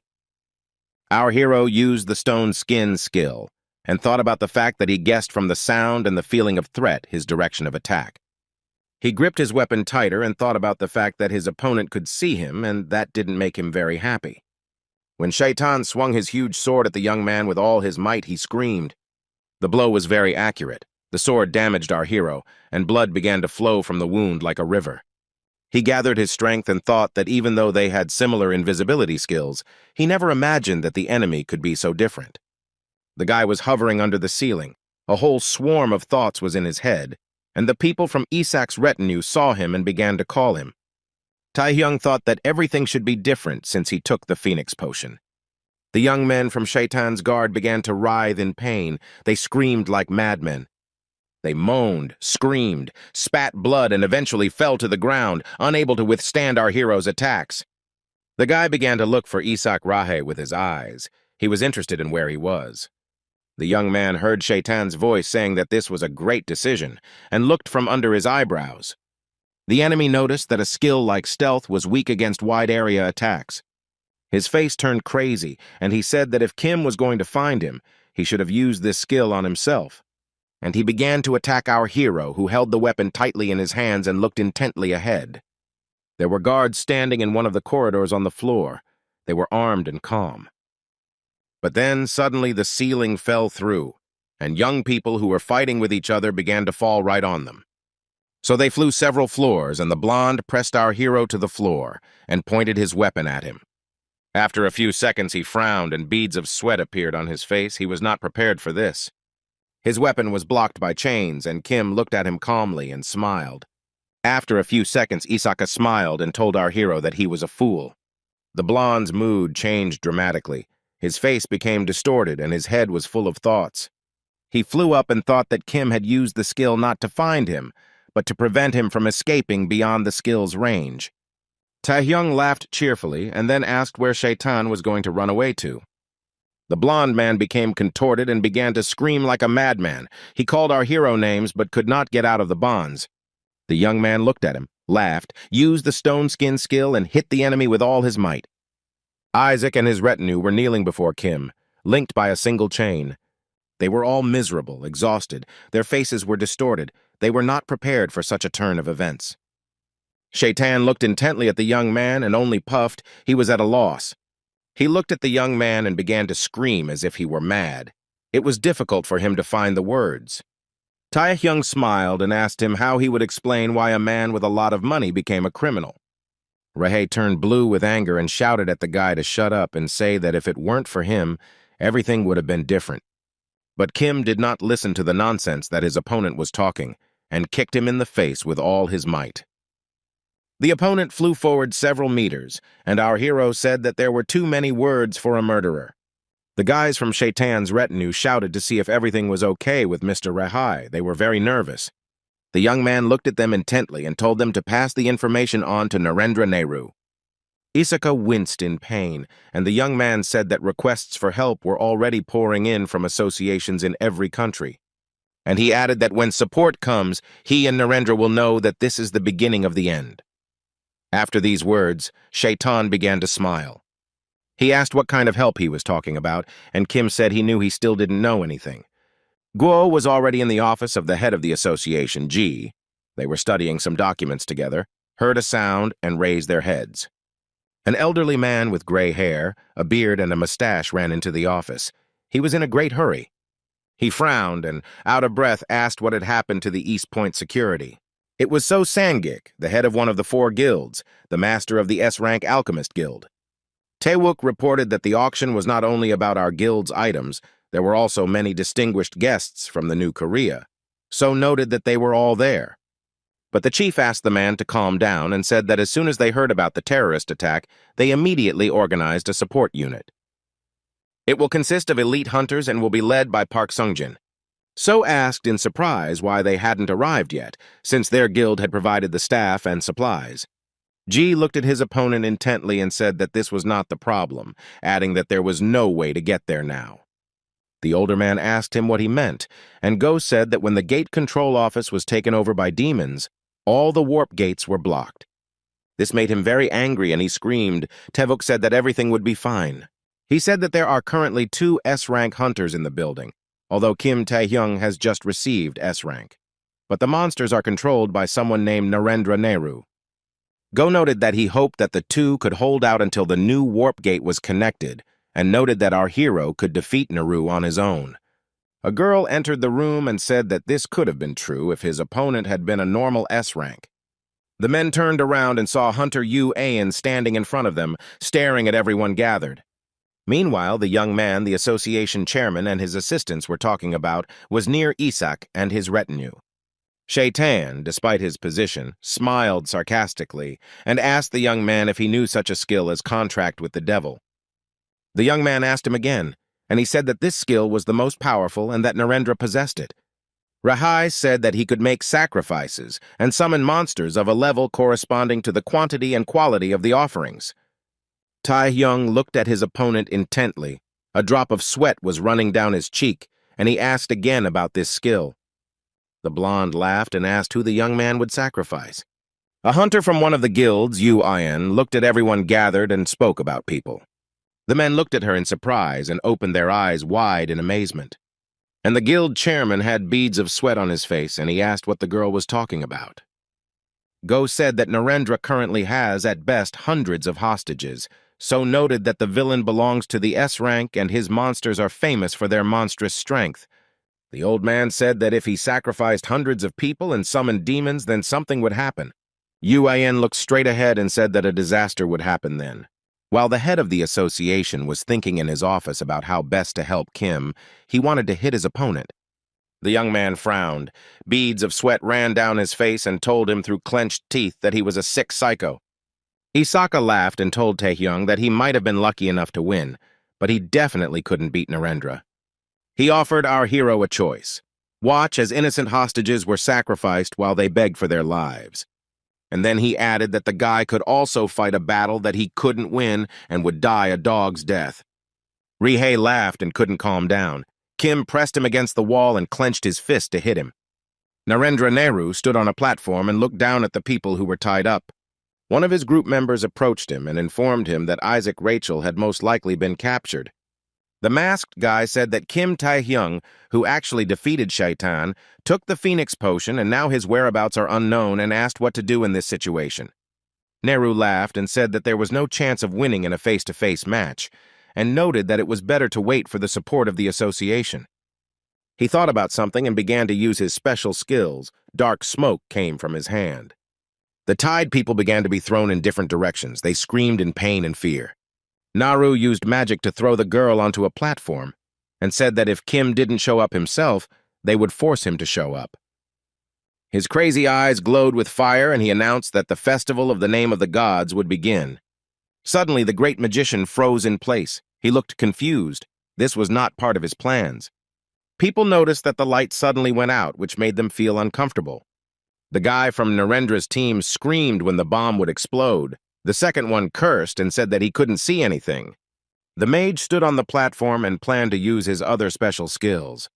Behind him stood and thought about the fact that the villainous victim he was holding had disappeared in an instant. Our hero used several skills. He became invisible, used stone skin, and began to throw chains at the enemy. Narendra Nehru immediately sensed something and began waving his hands to avoid being caught. The magician looked ahead with hatred. He gritted his teeth and began to use his magic. But he didn't succeed. The young man was able to catch him and immobilize him with chains. Suddenly, out of nowhere, a huge monster appeared with huge teeth and 3 pairs of eyes. Our hero's eyes widened in surprise and his pupils narrowed. He certainly didn't expect this. With the help of this monster, Narendra was able to very easily overcome the chains in which the boy had bound him. A few seconds later, there was a very strong explosion. Pieces of concrete, dust, and dirt flew in all directions. Kim watched everything that was happening, and the villain shouted that even in his head there were monsters hidden. He stood all in the fire but did not try to get out of it and asked the young man what he was doing there. The people who were tied up began to ask the guy if he was the hunter Tae-hyung and wondered if he would save them. Each of the captives turned to the young man with a request. They begged him to save them. The young man became very nervous and shouted at the people to calm down because they were disturbing him. Suddenly, he heard strange sounds, stopped, and began to listen to them carefully. These were the sounds made by monsters. There were a huge number of them, and they were all very different. Literally a minute later, they all rushed towards our hero, their eyes burning with hatred. The guy had no other choice but to fight them. He took out a dagger and began to destroy them. He used his skills and began to climb up. Under the dome of the building, he needed to collect his thoughts. And the monsters stood there below, clicking their huge, crooked teeth. They wanted to tear the young man to pieces. He looked at his hands and was very surprised. The young man did not understand what was happening. A few minutes later, there was a very loud explosion, and Narendra laughed and called the guy a brat. And he himself said that his monsters are under his skill contract with the devil, so they don't look like ordinary ones. He said that they were under his power and obeyed only him, and at that time a huge number of monsters rushed at Kim. The guy's face changed, and the villain said that the monsters had absorbed his magical power and became stronger than their relatives. Narendra Nehru shouted that they had become much stronger and attacked our hero. He screamed in pain, and the villain noted that the guy defeated Rehe. That was enough. Then he looked closely at the young man and remarked that it was not worth thinking that Kim would be able to go against the will of God himself. The people whom Nehru had captured sat to the side and watched everything that was happening. They were very scared. Beads of sweat appeared on their faces. They were screaming, "What is happening? Tae-hyung is retreating." The red-haired boy said that the hunter ignored their requests for rescue, went there on his own, and cannot defeat anyone. The older man interrupted him and pointed out that this was not the case. The guy looked at him in surprise, and the opponent calmly replied that he should watch carefully. The gray-haired man noted that thanks to that young man, the demons didn't care about them. He said that even though the guy was retreating, he wasn't running away, and they weren't sending any monsters after them. People calmed down a little after these words, but they were still nervous and scared. And the man said that he saw that the hostages, who had previously been levitating in the air, were picked up. Tears welled up in his eyes, and he added that all Hunter Kim could think about was saving them. The guy said he hadn't thought about it. The second one shouted for Tae-hyung to hold on. Everyone started shouting that they believed in him. And our hero threw chains on the monsters to immobilize them, at least for a while. He got really angry and started shouting at people to really shut up already. The hostages did not expect such a reaction. They opened their mouths and eyes wide in surprise. This reaction of the young man even surprised Nehru, who even chuckled. The guy said that the hostages were really bothering him, and that there was no end to the monsters, and he was also really irritated by all this filth. But the people who were tied up continued to scream, with beads of sweat and tears mixed on their faces. Nehru laughed as if he were mad and asked whether the young man was giving up or not. The young man shouted that this all had to be put to an end and for some reason named the hunter Pak Gonun. The villain, who heard this name, was very surprised and began to stare in front of him. He saw the doors open and a man's silhouette was visible in the bright light and was very surprised. Pak began to use his skills, beads of sweat running down his face. He clenched his teeth and thought about who all of these were and when they got here. He apologized for making them wait so long and said that he and Kim Tae-hyung would start together. Isaka Ryohei was lying on the rocks. He was wrapped in a wide chain. His mouth and eyes were wide open. Pak looked at him in surprise. His mouth opened and beads of sweat began to run down his face. He asked our hero a question, and he said that this was the so-called escort squad, supporters of demonic creatures. Kim noted that it was worth leaving, and this happened, and then he added that this was not the problem. Our hero noted that the Warp Gate control office was probably teeming with summoned monsters at the moment. The young man said that if it were just demons, the problem would not be big, but monsters cannot just watch such a situation. And the worst thing is that they could have living hostages, and that's what makes it all worse. Pak began to wave his hands, getting nervous, and the young man interrupted him and noted that they needed his skill. By the way, Ganon had such an ability as gate control, but when he heard the guy's words, he became very nervous. He began to talk about what he thought, that he wanted to help, but now it is impossible to contact the association, and if you do not know the exact deformation, then it will not help. Kim calmly said it didn't matter, smiled, and noted that he only wanted one thing. The guy looked at him in surprise, and our hero noted that he just needed to eliminate the monsters. The monsters began to fly from side to side as if possessed. They screamed and hissed, hitting the walls. Naru, who was watching all this, could not understand what was happening at all. He swore, and his eyes burned with hatred. Pak watched what was happening and thought that when he first heard about this, he thought it was a ridiculous operation. He was delighted and wondered who would have thought that it would be successful. Gonun understood that only Narendra Nehru and the monsters remained, and then victory would be theirs. The young man was distracted from his thoughts by a frantic cry. It was our hero calling him. Kim said that now his role was played and he had to go with the hostages. The hunter became indignant and asked the young man what he was saying. He wanted to go with him. But Tae-hyung firmly said that this would not happen, since the enemy, like him, also had an S rank. He added that he would now fight and not be distracted by his protection, and stood in front of Naru. Narendra looked at the young man with hatred, opening his mouth with black teeth. Kim smiled, asked his opponent if he had called him, and then said that he was right there. Pak stood near the door and began shouting to the people to run after him, and they immediately rushed to the exit. Our hero watched all this and said that everything was great. One of the global problems was solved. He looked closely at his opponent and thought that now he needed to deal with him. There was a very loud explosion. Naru started to attack the young man. He barely managed to jump back. The guy tried to throw a chain on his opponent to immobilize him, but it didn't work. Narendra's eyes were shining. He shouted at the young man that he was a bastard and asked if he really had an S rank. He started using his skills and shouted, "Does Kim really think he can stop him?" There was another very strong explosion, and huge chunks of rocks began flying in different directions. And Nehru shouted that it didn't matter how many monsters the guy destroyed, and it also didn't matter how many hostages they saved. Kim fell and hit himself hard, and his opponent screamed that none of this meant anything. The villain added that all this would be useless if he couldn't defeat him, and the monsters behind him continued to bare their teeth. Our hero tried to get up, and his opponent called the guy dirty and unfaithful. And then he added that the young man must die for desecrating the name of God. Tae-hyung managed to get up, laughed, and asked what Nehru was muttering under his breath. And then he calmly told his opponent that he himself would die very soon. There was a smile on the young man's face. The villain looked at the young man with hatred and began to look very closely at something. Our hero did not waste time and began to attack the enemy. He used a special skill. He was definitely not prepared for such a turn of events. He raised his head up and screamed like a madman. He looked at Kim and thought that he was a brat and had been hiding his power all this time. Tae-hyung just laughed and continued to attack the villain. After a few minutes, he became very serious. Nehru laughed, folded his hands in front of him, and said that he had forced him to admit that Kim was the better victim. And then he added that he was not the only one who hid his power. These words made the guy very wary.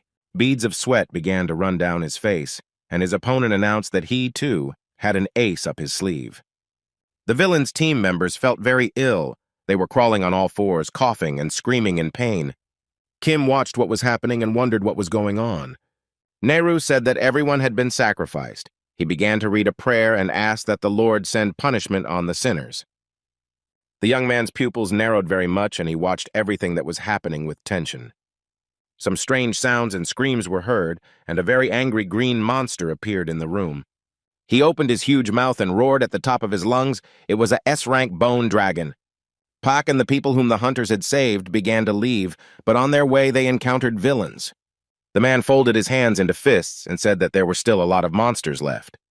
The guys from Nehru's team were clutching their weapons tightly in their hands. One of them asked what it was, and the second wondered if they had escaped from above. The leader among them replied that those people were refugees anyway, and they would kill them all here. But then something strange started to happen to them. They dropped their weapons, grabbed their heads, and started screaming. Pak and the other men were already ready to fight the opponents. They clenched their fists, but the guys from Nehru's team started shouting what was happening to them. Gonun held his fists in front of him and could not understand what was happening. He was very scared. The people who were with them also opened their mouths and eyes wide. They were shocked by what they saw. They looked ahead and saw huge chunks of the building falling away. Pak screamed, "What the hell is going on here?" Beads of sweat appeared on his face and he frowned. A huge green dragon attacked our hero and he defended himself as best he could. The guy screamed because he didn't expect such a strong attack and he was flying very fast. And on top of the dragon sat Narendra and laughed cheerfully at our hero. He was more than confident in himself. The villain shouted that this dragon was the strongest creature. He looked at his opponent with hatred. Kim's sweat was pouring down his face and he cursed under his breath, knowing that his position was far from advantageous. He used his skill and a chain appeared in the guy's hand. With its help, he could block the enemy. There was another very strong explosion and the young man fell into a hole in the wall. He was breathing very heavily. Tears were streaming from his eyes, from helplessness, and he asked what kind of monster it was. The young man was very scared and also tired, as he had been fighting with the villains all day. Before he had time to rest even a little, he saw that a monster was standing in front of the hole he had just climbed into. The monster grabbed Kim and threw him to the side again. He was flying down quickly and screaming loudly. And his opponent joyfully shouted for Tae-hyung to die and quickly and laughed merrily. This only made our hero even more angry. He frowned, clenched his teeth, and began to use his skill. He attacked the dragon and shouted that he was a strange bird that was made only of bones. The monster began to scream like a madman, and the young man managed to attack it. Our hero watched everything that was happening and opened his mouth in surprise, and his pupils narrowed. A few seconds later, a very strong explosion thundered near the auction house. From the outside, it might have seemed that someone was launching fireworks, since the light was green. Narendra and his dragon remained safe and sound. The villain did not even move from his place. Nehru looked at the boy intently, and then said through clenched teeth that this was all amazing. He said he did not expect Kim to survive such a powerful explosion, but our hero was able to escape thanks to his skills. He attached himself to the building with the help of chains. The young man was breathing very heavily, but he himself was not prepared that it would be so difficult to fight Narendra. He thought that his opponent was incredibly strong, and he was barely able to block the attack using all his strength. The guy couldn't believe that he and Nehru were the same, S-rank. He seemed much stronger. The young man thought that while he was forcibly controlling such a huge force, he too was under threat. Kim thought that he had already reached his limit, and if he could stall for time, there was a good chance of winning. The villain laughed. He was pleased with himself and continued calling our hero a dirty sinner. He noted that he knew that he was thinking that he could not be defeated in a direct fight, and that Kim wanted to stall for time. Taehyung listened to him attentively, and Narendra said that it was definitely a good decision. He yelled like a madman that the guy should know that such tricks don't work on him. Dracon and Neru turned around and began to fly away somewhere, in a completely different direction. Kim had beads of sweat running down his face, and he started shouting loudly about what was happening. Pak watched everything that was happening very closely, and so did the people who were saved. What they saw scared them very much. The men frowned, beads of sweat ran down their faces, and they screamed in unison. They were very scared because they saw that the monster was flying straight towards them. The dragon knocked down everything in its path. Stones, clouds of dust, and dirt flew in all directions. The operator said into the radio that the connection of additional warp gates was complete. She reported that communication had been established according to the East Point coordinates, and the doors began to open. The girl was very nervous and said that the only country that was still out of touch was New Korea, and added that no matter how much of a hunter Park Sung-jin was, if they entered, they would be in danger. But the young man looked calmly ahead and replied that it was all nonsense. He asked how dangerous the guy was, and the operator looked up in surprise. The girl didn't answer, and the man told his subordinates that they were starting the dispatch to East Point. Seongjin shouted very loudly for them to go ahead and destroy all the monsters. He ran forward shouting that they needed to find their colleagues, and his subordinates followed him. Young people lay among the rubble, some of them covered in construction debris. Gonan slowly began to come to his senses and groaned in pain and tried to understand if everything was okay with him. He opened his eyes and began to look around. Sweat was running down his face in streams, and he was clenching his teeth tightly. The man saw Kim in front of him, who was in front of a bright light and using his skills. Pak began to call our hero very loudly, and he himself was very scared. But our hero did not pay any attention to him, as he had set himself a completely different goal. He fought off his opponent's attacks with all his might, although it was not at all easy for him. The dragon screamed, and greenish mist spread out from its mouth in different directions. Nehru laughed like a madman and shouted that he knew the guy would choose this, and shouted even louder that he should be burned alive. Pak yelled at Taehyung not to worry and stated that if he died, then they were finished anyway. Our hero felt very hard, and he started screaming, and he also thought that Gonun was right. Kim thought that if he was not capable of fighting the bone dragon one-on-one at all, then the only thing he could do was to wait until Narendra Nehru reached his limit. The young man thought that he could not give up yet, so he continued to hold back the monster's attacks. He started screaming and mentally convinced himself that he needed to think and figure out how to save everyone. Then he heard someone say that they could no longer watch all this. The guy turned his head and looked in surprise where the voice came from. He saw Gonan, who was on all fours and trying to stand on two legs, but he couldn't do it. Pak raised his head and looked intently at the young man. He was very nervous. The young man frowned, peered into the darkness, and wondered what kind of voice that was just now. Suddenly, a system message appeared in front of him, notifying him that the Predator's rank had been temporarily revised. He read that the Predator's rank had been raised to A because the limits of the power had been exceeded, and the body could not withstand that power. The young man's expression changed, and he saw how the S rank quickly changed to SS. Nehru clenched his teeth, widened his terrible eyes, and screamed, "What is happening?" Kim began to attack them with renewed vigor, and lo and behold, the Predator's rank changed again, and now he became SSS. The young man read one system message after another about the impossibility of marking the Predator skill. He screamed at the top of his lungs and thought that this was a Predator barrage, and that it could drive you crazy. The guy thought that the voice seemed familiar to him. He was also worried about what kind of power the king gave him. The young man thought that this could not be. He wondered if this was really his death, so meaningless. He wondered how he got to this point. He believed that no matter what happened, he could not die like this. And the young man fell from a great height onto a concrete floor. He was very badly injured. Nehru was very pleased. He laughed, and then he thought that Taehyung was ruined by his own skill. The villain stood on the dragon and was very interested in what this unusual energy was. He looked at Kim and thought about what he still didn't understand, that the guy couldn't handle the load of skills and passed out. He found it strange that nothing was stopping, and he said, "How dare this sinner behave like this?" The stone dragon roared, and Narendra noted that this is what happens if you are not going to obey God completely.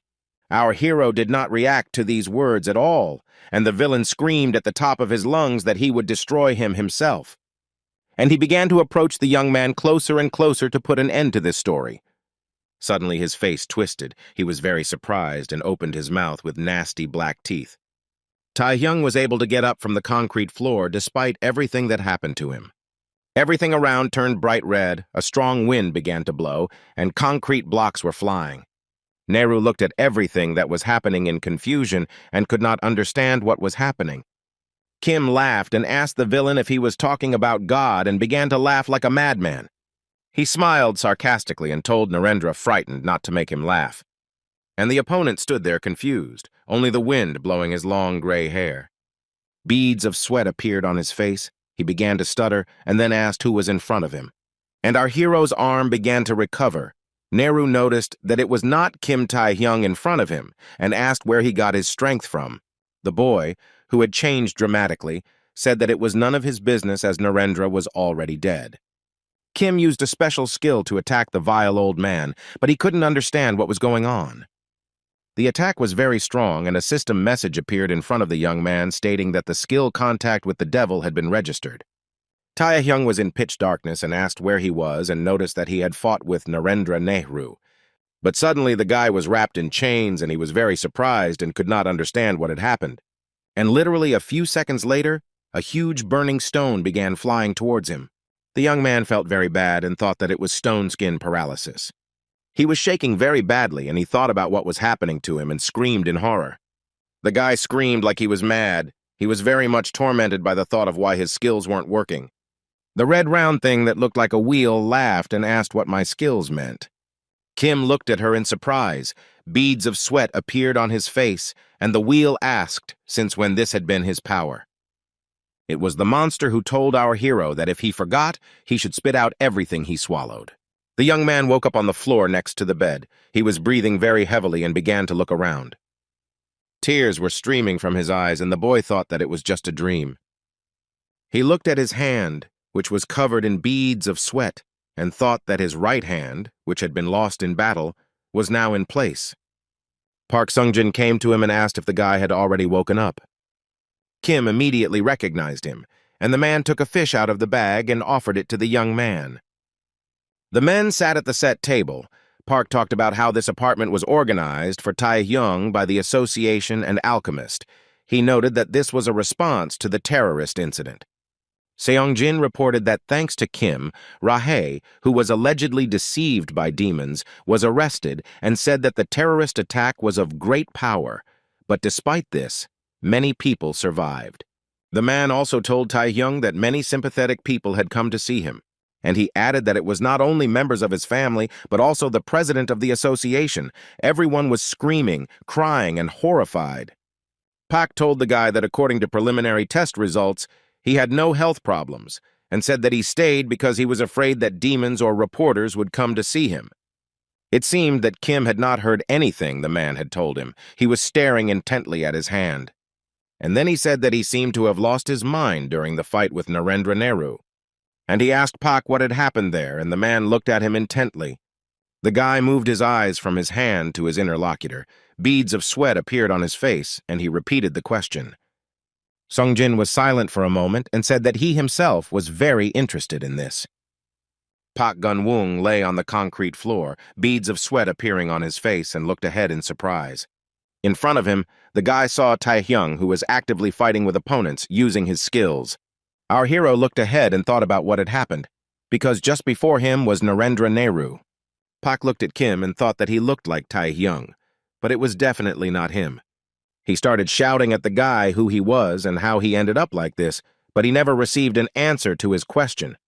The boy who looked like Tae-hyung turned around and looked at the man intently, his eyes burning with hatred.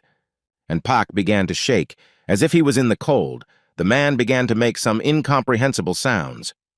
Then he rolled his eyes, started coughing very hard. He felt very bad. He started screaming in pain, and the man who looked very much like Tae-hyung looked at him intently.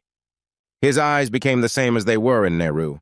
He began to calm the guy down and asked if this was the limit. Then he began to laugh and noticed that nothing could be done. He was silent for a while and said that he would leave. Tae-hyung fell not far from Park Gun-woon. and before that he noted that he would leave for now. The young man lay on the concrete floor and showed no signs of life. Then footsteps were heard. Someone began to walk very quickly across the floor, which was strewn with concrete fragments. Seongjin ran up to our hero, put him on his knee, and asked him to wake up. The doctor examined the young man who lay among the pile of stones and confirmed the survivors. The girl said that the boys were unconscious, but noted that their lives were not in danger. Some man noted that the whereabouts of the demons and Narendra Nehru were still unknown. Pak listened carefully to the report, turned his head to the side and cursed. Beads of sweat appeared on his face. After a few minutes, he began to shake Tae-hyung, but he didn't react to it in any way. The buildings were destroyed, and it was not clear what exactly had happened there. Kim listened attentively to what Pak was saying. His mouth opened in surprise, and a drop of sweat ran down the guy's cheek. The man noted that he later asked the people who survived to tell him what happened. He said everyone remembered Kim trying to stop the villain, but they couldn't remember anything specific. Our hero grabbed his head. Large tears were dripping from his eyes, and Seongjin noted that he had the feeling that someone had interfered with people's thoughts. Pak noticed whether people remembered or not. It was the machinations of the magician, and then told the guy to take care of himself in any case. And then he said that if anything became clear, he would let him know about it. Kim thought Pak said Narendra Nehru did it. He knew that was impossible. He thought about the fact that he didn't know how she regenerated, but his hand was clearly destroyed due to the excessive activity of the predator skill, and perhaps the villain from it too. A system message appeared in front of the guy. The young man read that a contract with the devil could open the gates to the abyss and became very scared. He thought about whether he could open the gate, if this was a skill for summoning monsters. And if 200 mana was required, then his current mana was 180, but Puck called out to him. The man asked if it was possible for another guest to come into the young man's room. He looked at Sonji in surprise and couldn't understand what he wanted from him. He did not receive approval. Lim Ayan entered the guy's room and stared at the guy. Pak said that he had finally left, said goodbye, and Kim stood, looked at the girl, and opened his mouth in surprise. She handed the young man a basket of fruit and said that she was visiting a sick person. On the table lay the treats that Pak Sonji had brought to the young man before the girl's arrival. She put the basket on the table so fast that she crushed all the food and it became unfit for consumption. The guy opened his eyes and mouth wide in surprise, but said nothing to the girl about such an outburst. Lim sat down on a chair and said that she heard that he was very badly injured, and then added that the young man looked unharmed. Kim replied that his health was fine. Ayan took the apple that was in the basket in her hand and said that they also say that he saved many people in this terrorist incident. The young man felt uneasy. He was tense and began to moan. The girl squeezed the apple and added that they said that Tae-hyung had 2 S-rank rivals. The young man did not answer this question. He simply continued to sit with his mouth open. She squeezed the apple so hard that it cracked and screamed that the guy was too brazen and said that she could catch up with him in the blink of an eye. Kim continued to sit and did not answer the girl's questions. His face and clothes were covered in scraps of apples.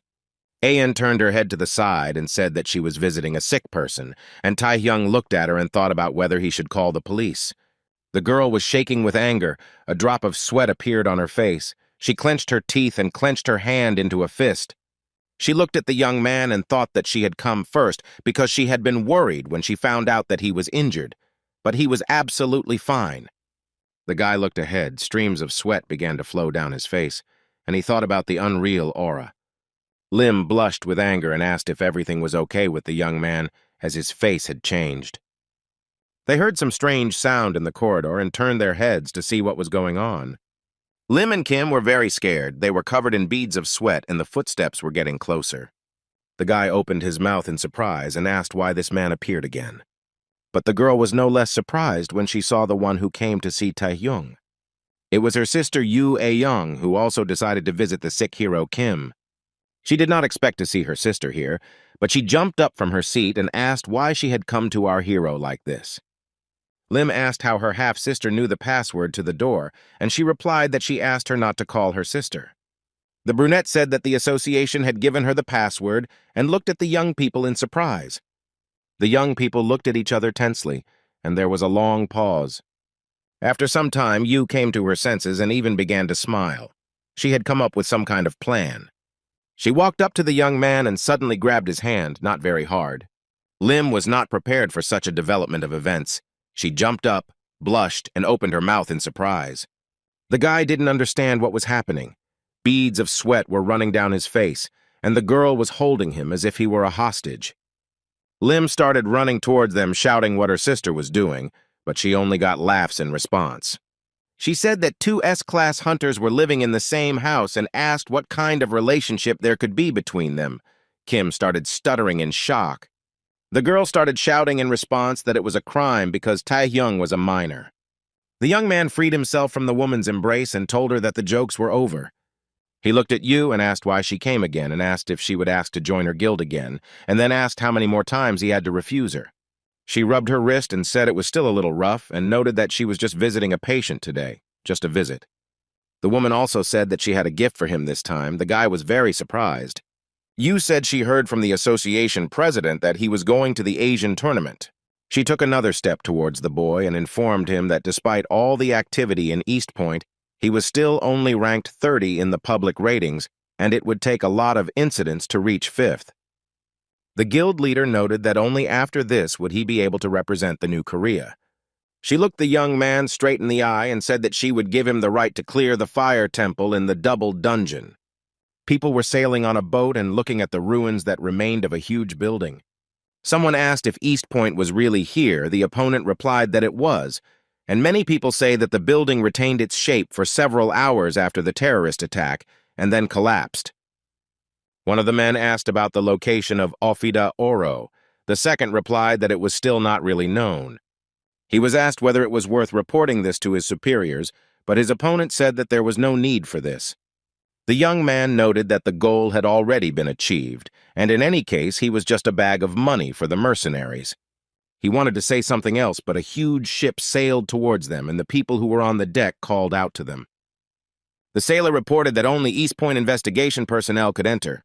He held a loudspeaker in his hands and ordered everyone to drop their weapons and surrender immediately. After some time, the sailors found themselves underwater, with their belongings flying after them. Following them, a ship was sunk and quickly sank to the bottom. The guys who figured it out stood on the bow of their boat and watched everything that was happening. The man raised his finger and said that he was very interested in a guy named Kim Tae-hyung.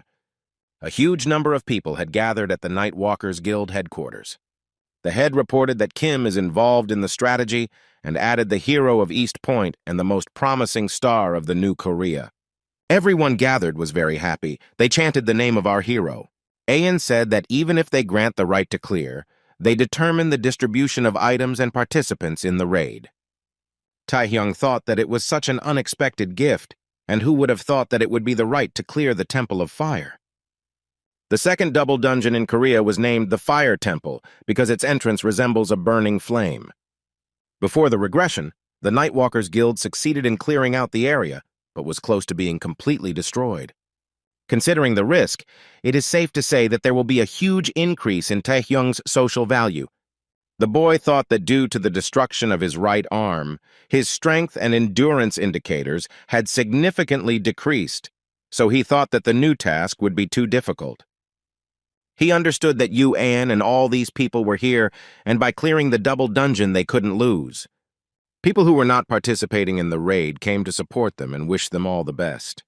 Kim and Yu stood near the fire temple. This was the attack group, which consisted of only 2 people. The assembled shouted for them to clear the dungeon as they were relying on them and asked them to take care of themselves. Kim was told to take care of their leader. Tae-hyung asked with surprise in his voice why only the 2 of them were going on the raid. Ayan laughed, looked slyly, and told the young man that they had a date. The guy thought that it would be better for him to fail. They entered the dungeon, and Ayan noticed that it was quite large. She was very surprised and noticed that even the atmosphere was not like in normal dungeons. The guild leader asked if the dual dungeons were originally like this, and Kim said that the Apocalypto he had visited looked exactly the same. They stopped near a huge hole, and Yu asked how they could get down from here, and the guy said that they needed to be careful, since it was most likely a trap or monsters. The head of the guild looked confused. Beads of sweat appeared on her cheek. She wanted to ask the young man again. But something else incomprehensible wrapped itself around her neck and pulled her down with force. She screamed in fear, and our hero began to call her. He swore and said that he knew perfectly well that something like this would happen. He took out the dagger that the head of the association had given him and rushed to help the woman. The guild leader made a fist and said that she had figured out how to go down, and she began to hit with all her might the monster that was below and was not very happy with the uninvited guests. The young man began to slowly descend towards the girl, and she watched with interest. She smiled and said that you just need to fall and that's it, and looked intently at the young man. The guy frowned. Sweat started running down his face, and he thought about how his partner had dealt with the monster in one go. By the way, there were a huge number of monsters down there. One of them was in front of Ayan. She collected her thoughts, clenched her fists, and was ready to actively fight him. The guild leader's mood changed very quickly, as she was able to deal with a huge number of monsters in a short period of time. Tae-hyung watched everything that was happening and thought that in the dungeon there were monsters of at least rank A and above, and she crushed them with one blow. He mentally told you that last time she didn't show off her full abilities, even though he knew she was in the top S-rank hunters. He never expected that she was so strong. Kim began to use the stone skin skill and thought that there was a good reason for them to go here, just the two of them, and realized that it was great. He knew he had to put in more effort as well, and he tightened his grip on the dagger. Yu began to stretch her shoulder and said that they had finally managed to get down. Kim began to wipe the dirt and dust from his face, and the girl noted that this hole was very deep. The guy looked at the monsters and thought that even though there were countless numbers of them, none of them posed a serious problem for Ayan. He was wondering what had brought the Nightwalkers Guild to the brink of destruction before he returned to the past, but Yu called out to the young man. She approached the young man and placed a black ring with a red cross in his palm. The guy began to examine it carefully and thought that this was the warrior's ring. It was unique, and with its help, strength and endurance increased dramatically. Yu folded her arms across her chest and smiled, while Kim thought that with this thing he could restore the characteristics that had fallen due to the destruction of his right arm. The girl said that in fact, the right to participate in the raid is not a gift, because it has benefits for their guild, and if he becomes part of it, then she will give him much more valuable items. Kim asked why she only gave him this item now and said that if they had given it to him before they started fighting, it would have been much more convenient for him to fight. Ayan asked the guy if he was a sociopath by any chance, and he replied that he chooses what is more practical. He stopped and said that from this point on, they really had to be very careful. The young man smiled and noted that they had reached the place where the owner of the dungeon lived. The young man stared ahead, and the girl looked frightened. Beads of sweat appeared on their faces. They looked at the huge egg, which glowed with a bluish light. The young people did not know what was in front of them and what rank it was. Kim was very surprised and thought that he had no idea what kind of monster was there.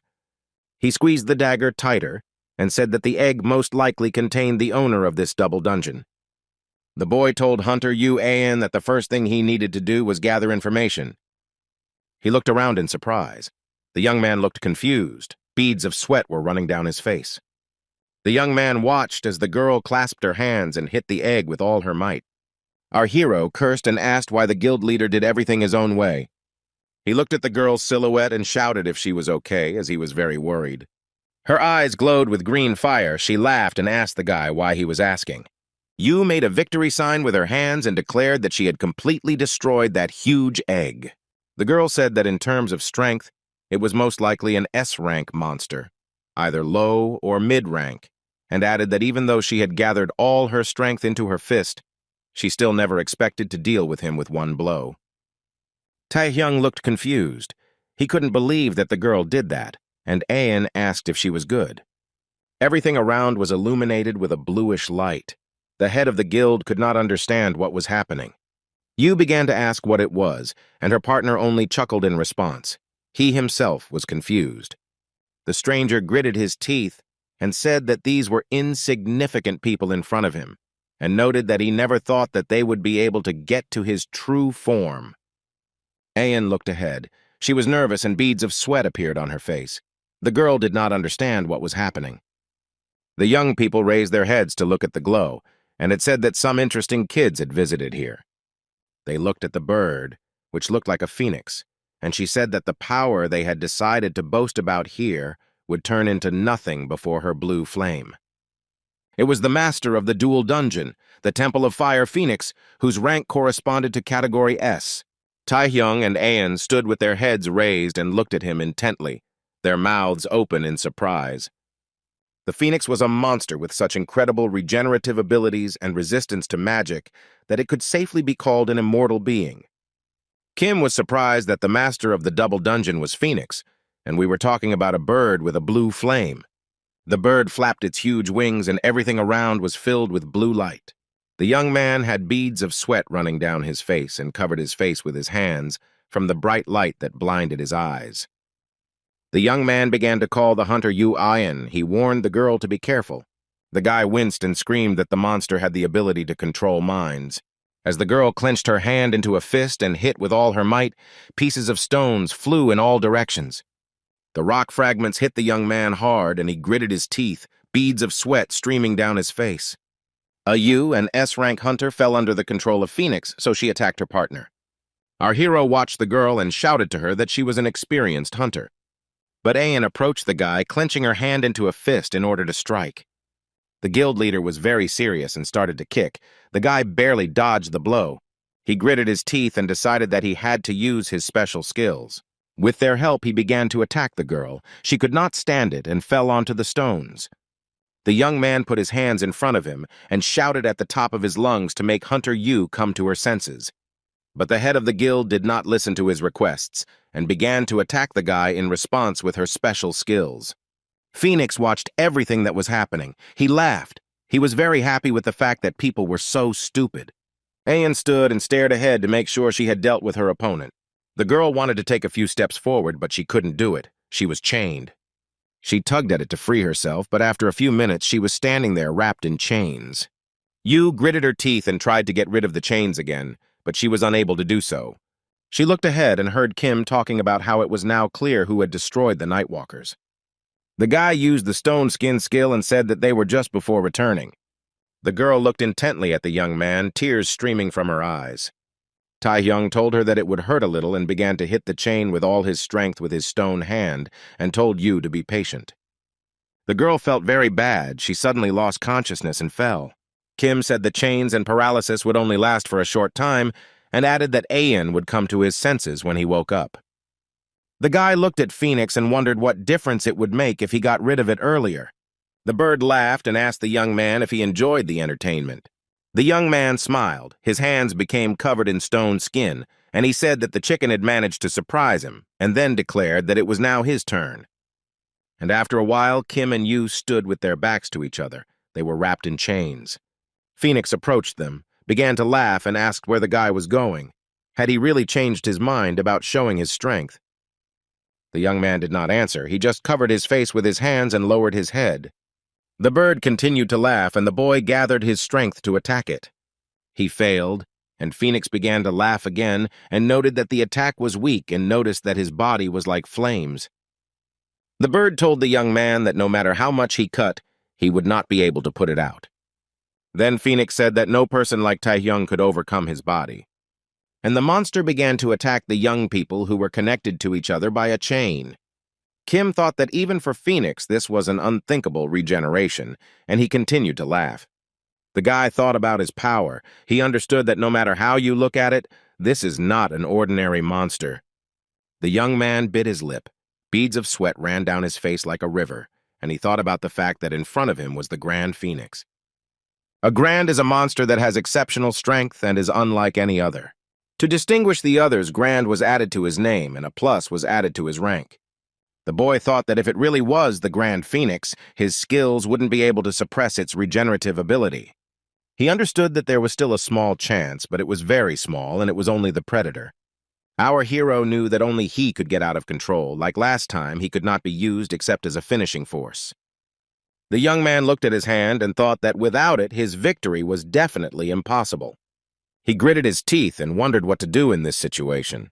At this point, Yu came to her senses and began to scream frantically. She was very scared. The girl screamed while she was tied up and then said that her whole body ached. She looked at the phoenix and asked when it became so huge. She wondered if it was an unusual phoenix. The guy asked her not to twitch, and Ayan demanded that he let her go and clarify what she did to him. The boy asked how he could let go of someone whose mind was under control. The guild leader replied that she was caught off guard, and then was surprised that she was under control. Kim noticed that she didn't even remember anything. The girl replied that what happened, happened, and promised that she would not allow it to happen again, and asked to untie her. Literally a few minutes later, the argument stopped. The young people looked very scared. Phoenix became very angry and asked how they dared to behave like that in front of him. He flapped his huge wings and shouted that they didn't understand anything at all. The dagger flew out of the guy's hands in surprise, but he managed to grab it with the help of the chains. Ayan formed a fist and was ready to attack such a formidable opponent as Phoenix. The girl was able to free herself from the chains and was in a very warlike mood. Her eyes were burning with excitement. Kim, on the other hand, was tense. Beads of sweat appeared on his face. The young man shouted at Yu not to get caught this time. She just smiled and told the young man to worry about himself first and foremost, and she wouldn't get caught. Phoenix became very angry and screamed, "How dare they, lower beings, behave like this?" The bird screamed that this attack was useless and flew high above Kim and Yu. But the boy gripped his dagger tighter and shouted that he would go forward. He strengthened the abilities of the team members with skills and activated the heart of the monarch. The eyes of the guild leader lit up with excitement. Lightning appeared in her hand and the girl screamed. Phoenix couldn't understand what was happening. He didn't expect the situation to develop like this. The young man was very surprised because he did not understand what was happening. He became very tense. Ayan held a huge spear in her hands and shouted at the guy to let her go first. The girl activated the Amazon Spirit skill, and with its help you can activate the Burst mode. In simple words, it's madness. All skills have a madness concept which can be used to activate mana outpouring. Most people do not resort to its use because of the possibility of causing irreparable harm to the body. But if you take this power under control even for a moment, the effect will be transcendental. The head of the guild took advantage of this opportunity and began to attack Phoenix, who began to scream like crazy. But Yu didn't pay any attention to them and continued her attacks. She knew perfectly well who her opponent was. After several attacks, the girl managed to overcome Phoenix, and he fell to the ground at full speed. Ayan stood and breathed heavily, because these attacks were not given to her just like that. She looked ahead with hatred. Sweat ran down the guild leader's cheeks in streams, and she looked ahead with hatred. And a few seconds later, she fell to the ground, exhausted, and lost consciousness. The Phoenix flew above her and screamed. How dare she throw him to the ground? He was very angry. The bird approached the defenseless Yu and screamed that it would destroy the girl, but she did not react in any way. Suddenly something flashed in the darkness. It was a long target that our hero often used. After a few seconds, the bird no longer posed any danger to people. She didn't like all this, to put it mildly, but Phoenix was confused and made strange sounds. Kim smiled and said that to destroy the regenerative ability, you need a power that exceeds it, and added that it is better not to let your guard down with him. He picked up Ayan and said that although her pride had been hurt, it was necessary to take care of the final blow. In front of the entrance to the dungeon, namely in front of the portal, a huge number of people gathered. They were very nervous, talking about how those they were waiting for were late, worried about whether everything was okay. Someone from the crowd said that there was nothing to worry about, because there were 2 S-rank hunters there. The young man said that the leader became reckless when it came to fighting, but the other boys were still very worried. Suddenly, Kim appeared from the portal carrying Ayan in his arms, and everyone gathered looked at them intently. The guys rushed to them and asked the leader if she was okay and if she was injured. Kim barely made it there, breathing heavily, and told those present that the fire temple had been cleared. Someone took a photo of them, and an article appeared online stating that Kim and Yu were in a romantic relationship and that they had a secret date in the dungeon. Ayan read this information, and the girl was shaking with anger. She blushed and was covered in beads of sweat. Young people entered her room, and the head asked them what it was, they thought for a while. And the guild leader asked how the information about clearing the double dungeon leaked to the outside world. She was interested in what kind of shameful content it was. One of the young men noted that it was Yu's fault, since clearing the dungeons was a very serious matter, and it was difficult to keep everything a secret. And the red-haired guy said that he told only his closest friends in secret, and they promised to keep quiet. The third man shouted that it was unfair since they had done everything for the leader, and asked how she could doubt their loyalty. Ayan laughed cheerfully and said that they would all die together then, and the room became very quiet. Chairman G entered the room and shouted at Yu that he heard about her using madness. He frowned, looked closely at the girl, and asked if everything was okay with her. And in the chamber, everything was turned upside down, thus the head of the guild dealt with her subordinates. She and the head of the association went outside, and the girl asked him what he thought of her. Yu said that she trained for a long time before using this form, so she can use it for a minute without any problems. Jinwei asked what she would say and what skills of Taehyung she wanted to test. Ayan looked closely at the head of the association. A bead of sweat appeared on her face, the girl thought. The guild leader said that she eventually lost consciousness and that it was Kim who dealt with the Grand Phoenix, and after that he told her everything. The girl also noted that 2 days had passed since the fire temple had been cleared, and the young man had stated that he was going into the depths of the abyss. G asked how much stronger he wanted to become, and then added that it was a colossal increase, and noted that it was very good for their country. The head of the guild listened attentively to the man, took a sip from her glass, and thought about something. Jinwei noticed that everyone strives for development, but reaching a certain level gives satisfaction and a desire to take a rest. At the same time, Taehyung didn't even think about the need to stop and rest a little. Instead, he continues to look for any opportunities for his further growth. The head of the association clenched his fist and asked the girl why the young man needed to become so strong. Ayan looked questioningly at the man. She didn't know what to answer, and he said that he knew everything. The girl was worried. She looked at her opponent and opened her mouth in surprise. Ji frowned, clenched his fist tightly, and shouted that this was all patriotism. The man said that they live in an era of ferocious monsters. The country must survive this terrible time, and a strong desire to help is what drives Kim. Yu hesitated a little and timidly said that she didn't think so. The head of the association was very surprised by this refutation. Somewhere in the depths of the abyss there was a huge, terrible castle guarded by monsters. The ruler sat on the throne, a man was kneeling before him, and in the huge hall there were people lying. They no longer posed any danger. The young man kissed the master's hand, thus thanking him for what he had done. The one sitting on the throne was the Prince of the Abyss, the Lord of the Vampires, and his name was Igman. His rank was unknown. The boy who was kneeling thanked the master and called him Bloody Master. The vampire lord narrowed his eyes, laughed, asked the young man if he was thanking him, and then asked how to obtain the power of their clan. He took off his hood and said that many had similar skills, but he was the strongest. It was the national hunter of Korea, Zhonglin Peng. There were 2 guards standing near the entrance to the portal, which, by the way, was behind a metal gate. It would be very interesting to see what is happening there. There was also a sun mountain. This is where our main character arrived. He stood in place and looked around. The guy smiled and said that this was his first time here since the regression.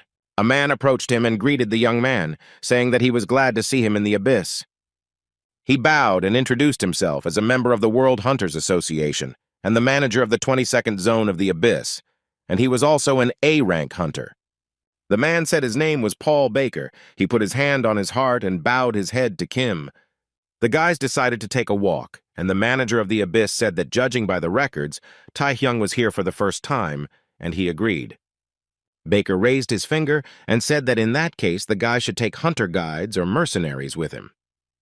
He said that the World Association has established a base camp, the so-called Hunter Zone, in each open zone of the abyss to facilitate its passage. And he added that it is so dangerous in the depths that powerful monsters can catch hunters off guard in the zone. Paul said that even S-rank hunters hire other hunters to be on the safe side, but Kim said that there was no need for that.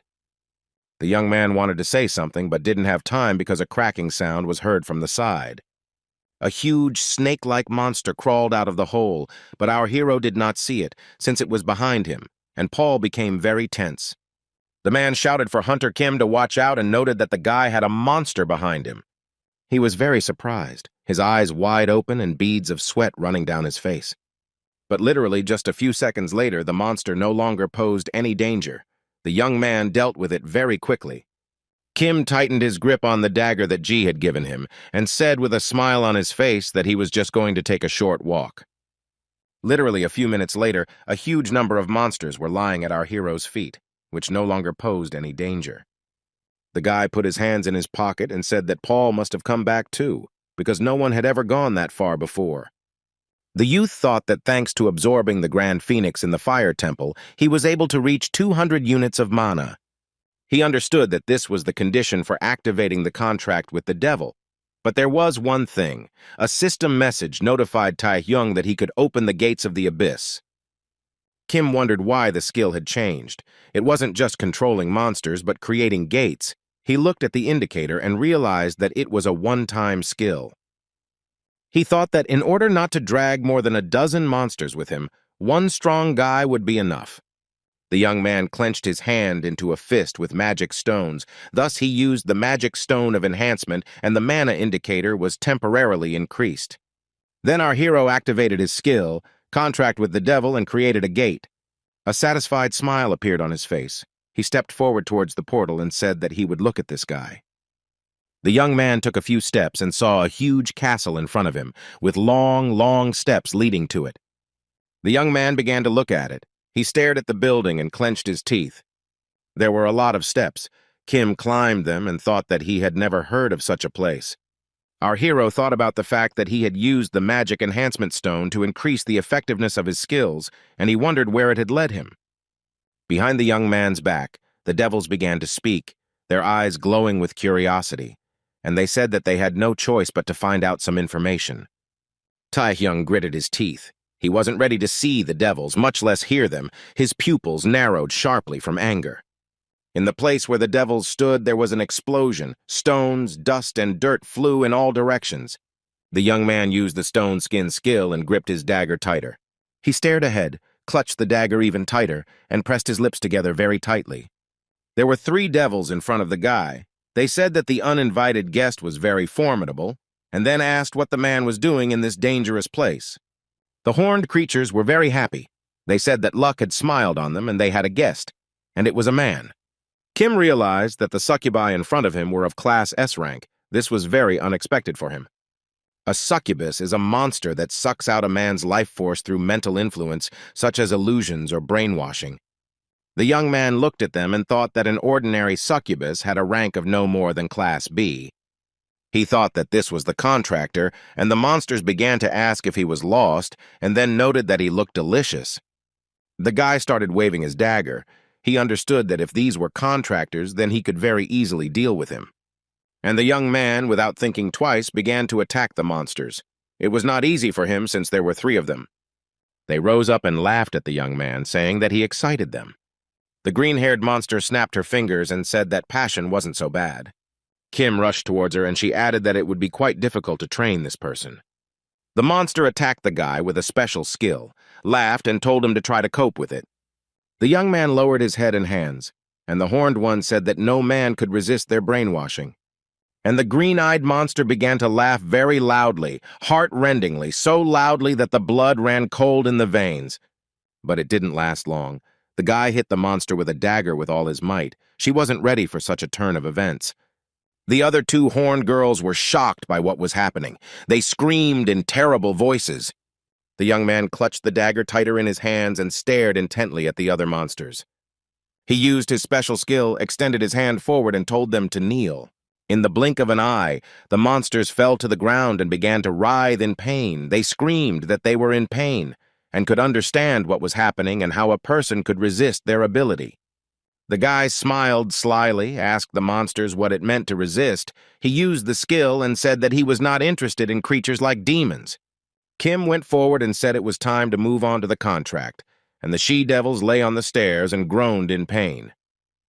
To conclude a contract to summon a demon, you must fulfill one of the conditions. Give the demon what he wants or subdue him by force. The young man approached the monster and thought that he could confidently say that he had fulfilled the conditions, which meant that he could now control the S-rank demon. A system message appeared in front of him, which informed him that he was not a party to the contract. A bead of sweat appeared on his face.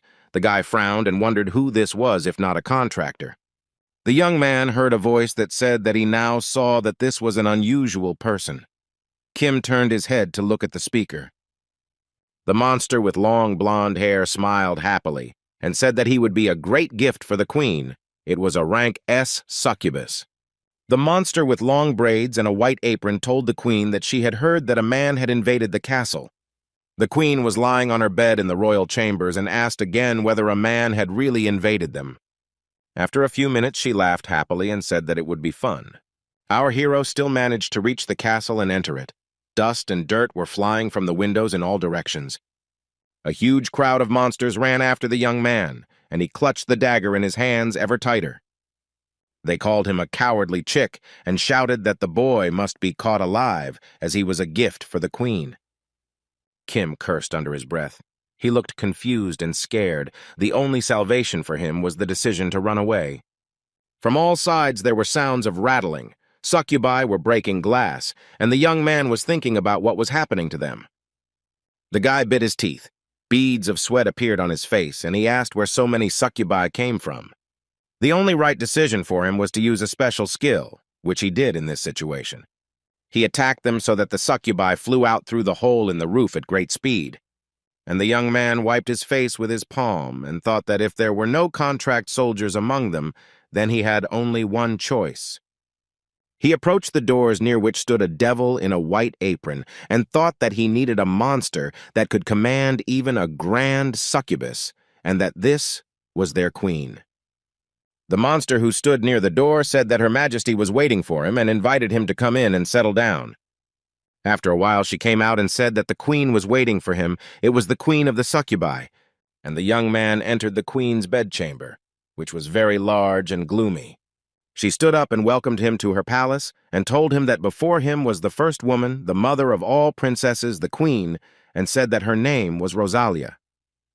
A system message appeared in front of the guy that this was the side of the contract with the devil, and it was possible to receive the summoning oath. He thought so, and called her by name. She smiled languidly and asked what the sweetie wanted from her, which surprised the young man very much. He thought that the queen was speaking human language, and she asked why the guy was surprised, since he himself was human, but he understood their speech. Beads of sweat appeared on Kim's face, and he thought that Rosalia had too much control over him for a devil.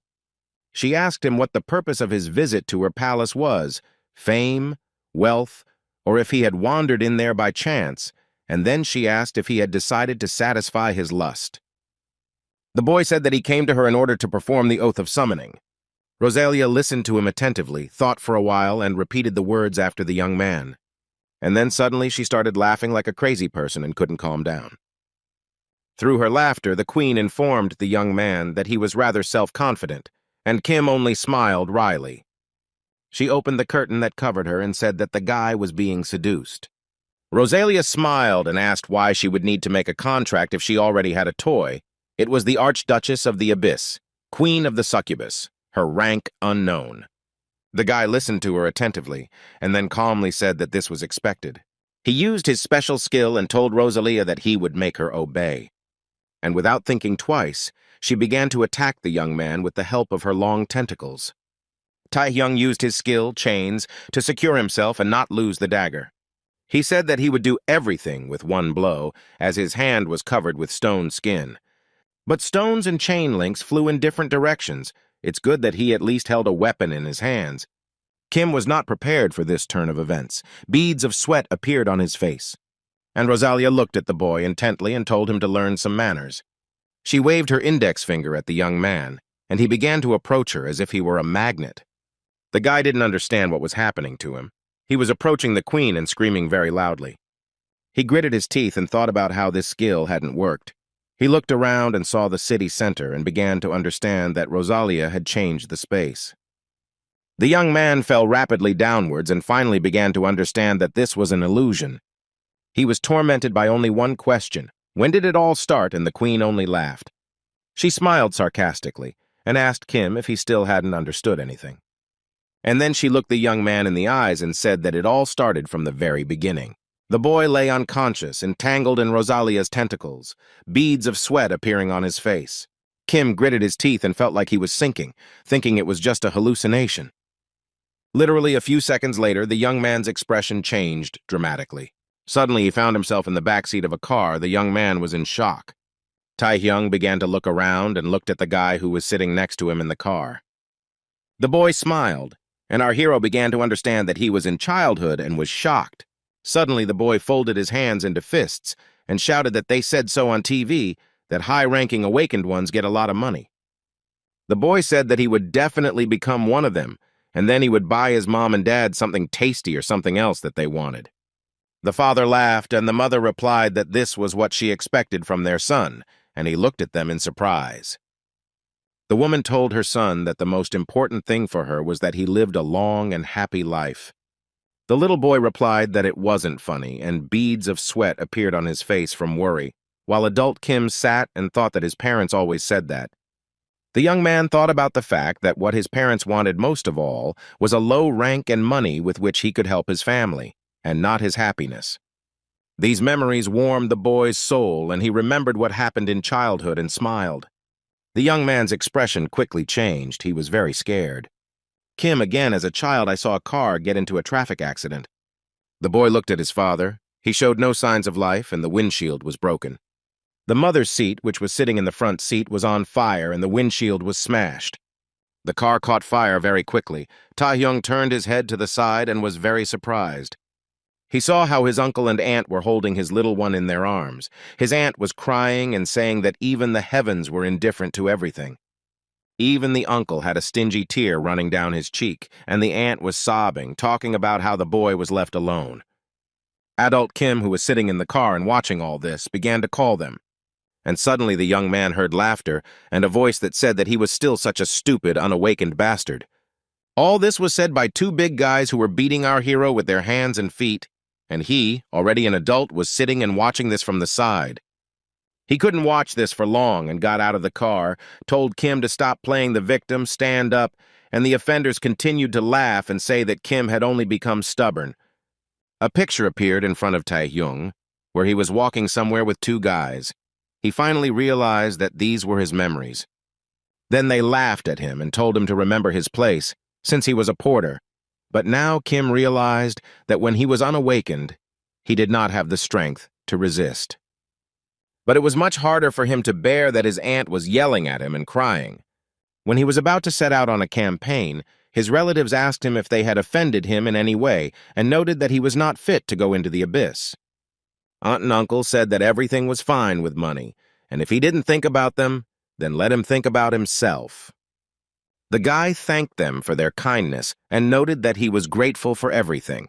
But now he was thinking about how instead of helping, he was causing inconvenience to his loved ones. Kim went towards himself, the one who was once unawakened. He thought about how his parents only wanted him to be happy. The young man understood that he could only gain it if he was strong. A system message appeared in front of Tae-hyung, stating that the use of a skill had been detected and royal hypnosis had been confirmed, as well as that there had been an attempt to resist using a mysterious power. He read that the resistance was unsuccessful, the abilities were neutralized, and the skills were unusable. The strongest ones on the Predator could still be used, but this could not please our hero. In the huge room with columns, there was a huge number of people lying. They no longer posed any danger. Rosalia propped her head up with her hand, sighed heavily, and said how interesting it all was. She told the huge monster that she didn't think that the young man would survive after all this.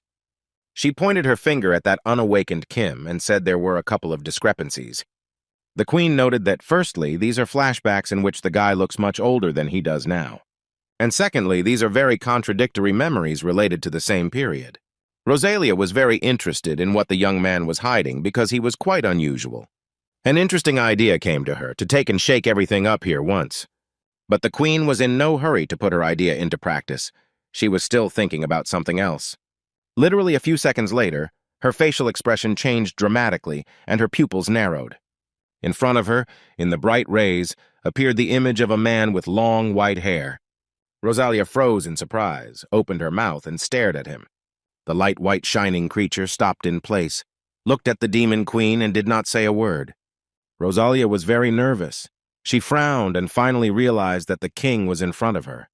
A huge amount of lightning began to pierce Rosalia. She was definitely not prepared for such a development of events. The queen felt very ill. Beads of sweat were running down her face, and she fell to her knees. After a while, she felt something touch her shoulder. It was Kim's dagger, and he said that it was not worth looking into other people's memories. Then he smiled and added that this was an unworthy habit for a queen, and she looked at him with fear. The young man laughed and said that he would repeat it again so that the rosary would take the oath of invocation. She sighed heavily and said that she would never have thought that a person could escape his mother's illusions, and added that the guy was stupid after all. Rosalia asked the young man if he thought she could be killed with this dagger, and he remarked that it was worth a try. The queen smiled, glanced sideways at our hero, and noticed that he was bluffing. Then she stood up abruptly, hugged the guy, and told him that she accepted the contract. He opened his mouth in surprise. The queen didn't think for long, hugged Kim even tighter, and unexpectedly bit him on the shoulder.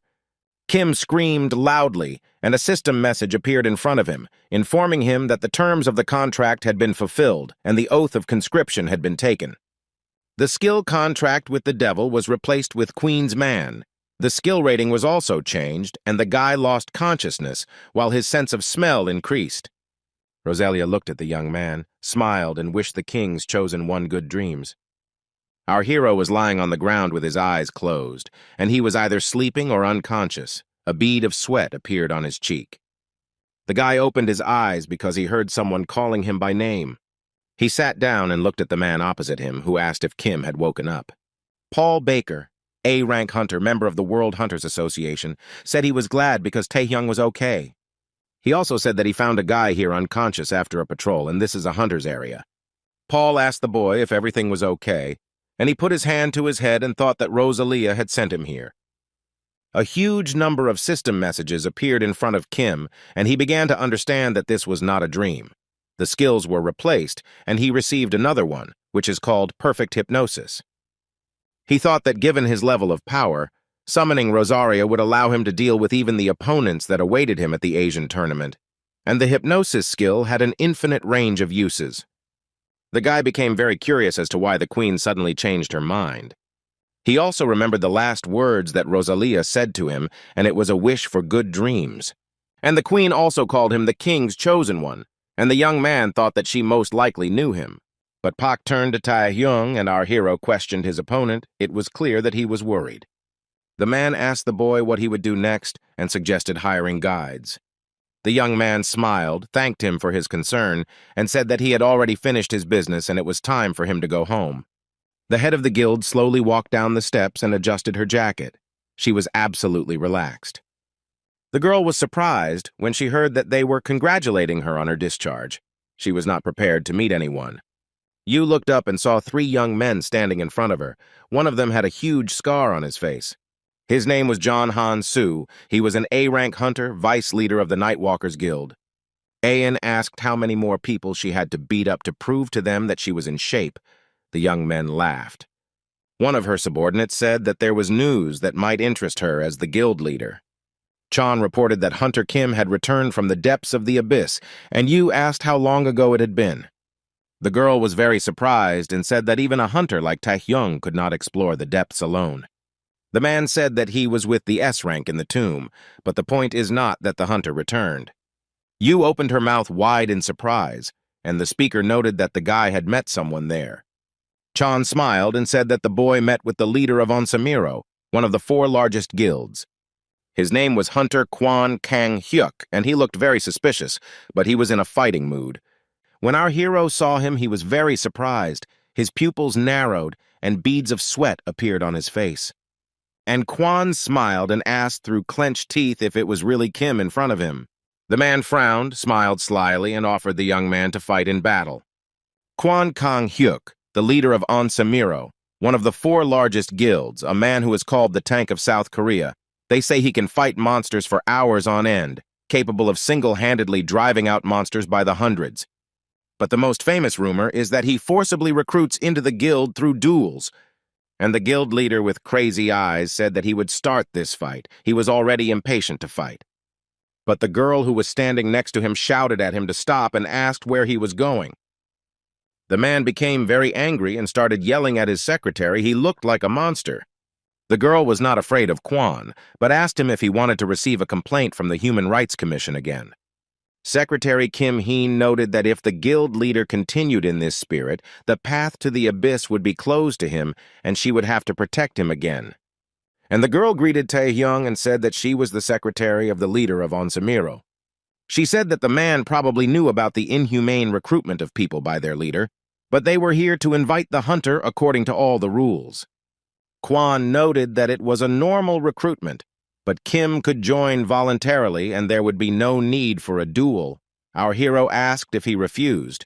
Would they force him to join the guild? The secretary looked closely at her opponent and noted that this was a great offer for Taehyung. And she said that she knew that the guy was going to participate in the Asian-friendly tournament. Our hero folded his hands into fists and looked intently at the girl. He was surprised by such awareness.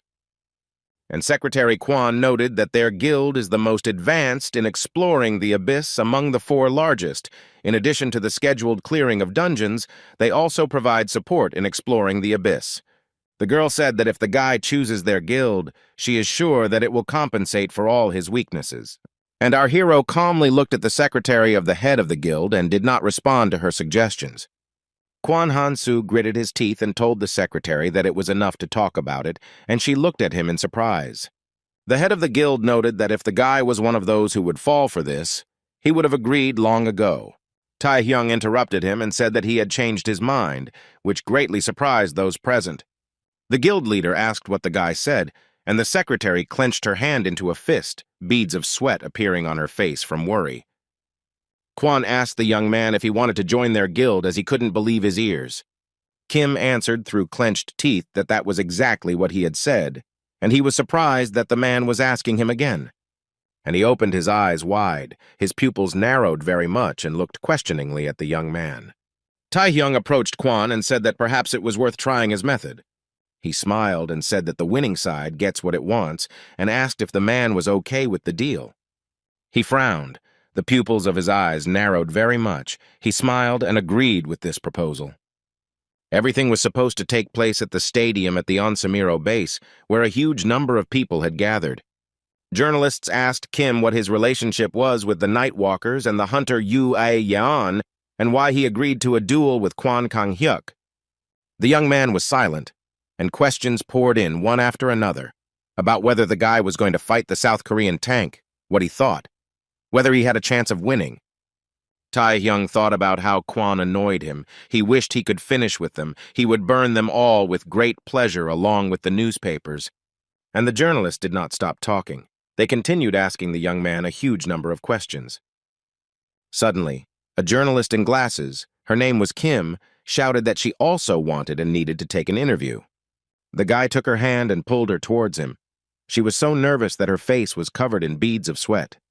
He remembered the girl's name, greeted her, and noted that they had seen each other during the hunter qualification test.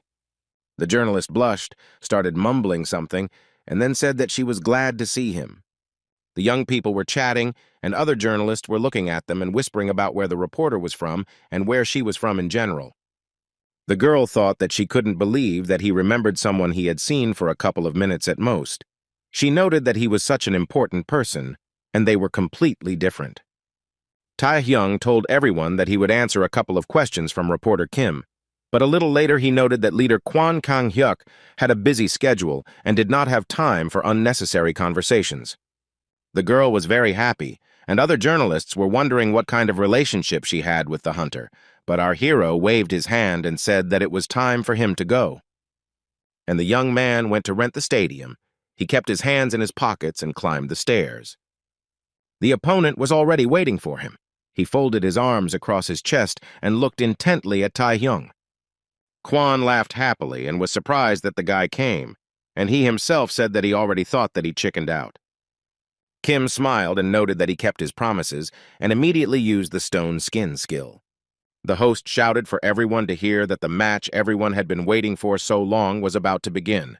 It was Onsamiro Guild member, B-rank hunter, commentator Choi. He announced that there was only one condition for victory: to bring the enemy to his knees. He announced that this was the 120th forced recruitment, and the guild leader said that he would see how good Kim was. The commentator announced that the duel for the right to recruit was beginning. Our hero used his skills and shouted at his opponent to be braver. The young man began to use his skills and said that he would show them all. The boy thought that now the King of Knight's maximum power was enough to suppress a decent S-rank monster. The young man thought that no matter how strong Quan was, he could easily defeat him. And he folded his hands into fists and began to laugh. He said that Kim had used some pretty good skills. He bared his teeth and told our hero that none of this would work on him. Suddenly, cheetahs started attacking the young man, and he became very scared, as he was definitely not prepared for this. Beads of sweat appeared on his face, and the guy opened his mouth in surprise and looked at his opponent. But he didn't even think of stopping. He gritted his teeth and used his skills, his eyes shining with hatred. The cheetahs were replaced by a huge bear, which bared its teeth and roared like a madman. Our hero decided to use his skill, chains. He was so confused that he couldn't quickly pull himself together. He tried to block Quan with chains, but he failed. The enemy repelled the attack. The opponent gritted his teeth and began to laugh like a madman, and then noted the variety of skills. The guild leader shouted that even like this, Kim wouldn't be able to stop him and used his new skill again. The guy watched everything that was happening and saw how Quan used a new skill, and a horse appeared. And after some time, an elephant appeared. The man seemed to want to demonstrate all his skills. The young man stared at everything that was happening and clenched his teeth, beads of sweat running down his face. As soon as he hit the ground with his trunk with all his might, stones, dust, and dirt flew in all directions. Quan ran towards the epicenter of the event to make sure the blow landed on his opponent. But the guy managed to jump to the side. The head of the guild smiled sarcastically and noted that Kim was very good at running away. And he asked our hero how he was going to win, and he started coughing really badly. Taehyung told the man that if this was where his talents ended, then it wouldn't be easy to bring him to his knees. Quan just laughed cheerfully and noted that the young man was already cornered, but he just didn't realize it. And the guild leader used another skill. His eyes were burning with fire. He said that it was time to end all of this. A huge dinosaur appeared in the arena, and the audience in the hall said that this was the leader Quan Kang-hyuk's final form of attack. They were talking about how this was the end. Some were laughing and noting that no matter how ambitious Taehyung was, he definitely couldn't compare to their leader. Yuan, who also came to watch the battle, told her companion that she was glad to be there, and he asked if it was okay to say that. The guy replied that if Kim lost, he would join the Onsamiro Guild, and the girl agreed with these words. She stared at her guild member, who asked if this duel shouldn't have been prevented. The host announced that Quan had used the beast defense skill, and the guy sitting next to Yu said that he could borrow the power of various beasts, giving him an advantage in battle. He frowned and stated that despite all of Kim Taehyung's strength, he definitely wouldn't win in a one-on-one fight. The girl was eating popcorn and told the guy not to worry so much. She said that by watching Taehyung, she learned that he always has an ace up his sleeve. And here is proof of this. Despite the fact that the fight was very difficult and unexpected, the guy smiled cheerfully. The audience in the hall was very tense. Only Ayan calmly ate popcorn and did not worry about anything. The man frowned, opened his mouth in surprise, and a bead of sweat appeared on his face. Reporter Kim even stood up from her seat in surprise. She was also shocked by what was happening. The presenter had sweat pouring down his face, and he screamed, asking what was going on.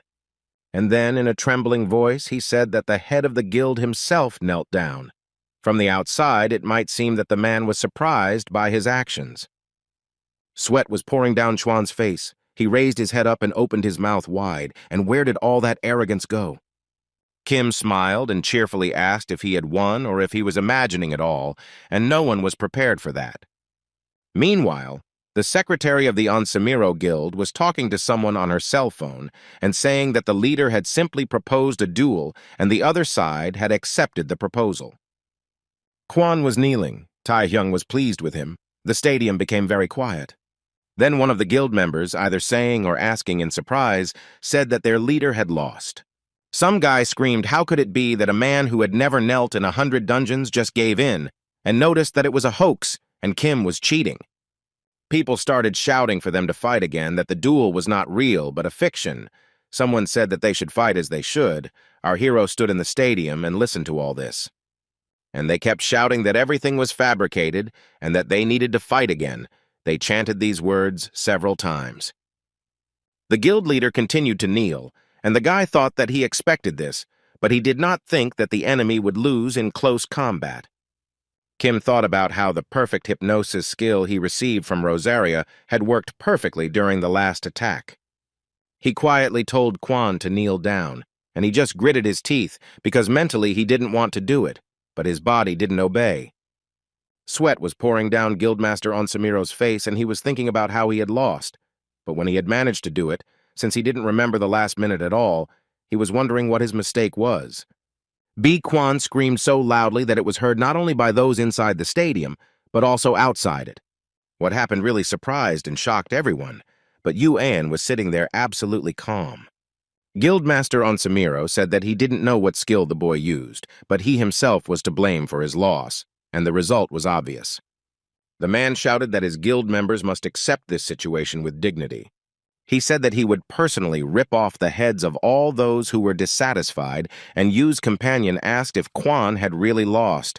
An ate popcorn and thought that the situation with Tai Hyung seemed to have seriously upset the guild leader Onsamiro. She understood that no one expected that in a split second Kim would bring Quan Kong Hyuk himself to his knees, and the guy, as always, had an ace up his sleeve. The girl thought that our hero was really something. He surprised her every time. Yu sat and ate popcorn as if she had never eaten it before, and her companion asked her what had happened. Kim Tae-hyung walked up to guild leader Kwan Kang-hyuk and looked him straight in the eyes. Then he extended his hand and with a smile on his face told his opponent that they had fought well. The man was very angry, and he asked if he could ask the young man a question, and wondered if the guy had planned all this from the very beginning. The young man smiled, looked closely at Kwan, and replied that he had planned to some extent. The guild leader's pupils narrowed very much, and he called the guy a bastard through his teeth. The men shook hands. Kwan said that a deal was a deal and asked if Kim wanted money or a unique item. The guy thought for a bit and said that this was all, of course, not bad, but he didn't need anything. This answer greatly surprised his opponent. He looked confused and asked what the young man needed. Our hero said 2 words. He said very quietly that he needed the labyrinth of the Minotaur. Kwan certainly didn't expect such a request. He wrinkled his forehead and opened his eyes wide. And our hero, with a smile on his face, said that he wanted to take part in the raid on him. Go Tae-wook asked the head of the association what the labyrinth of the Minotaur was, and Ji replied that it was a dungeon at the very beginning of the abyss. It is a labyrinth equipped with many traps, so clearing it requires the assistance of an awakened with detection skills.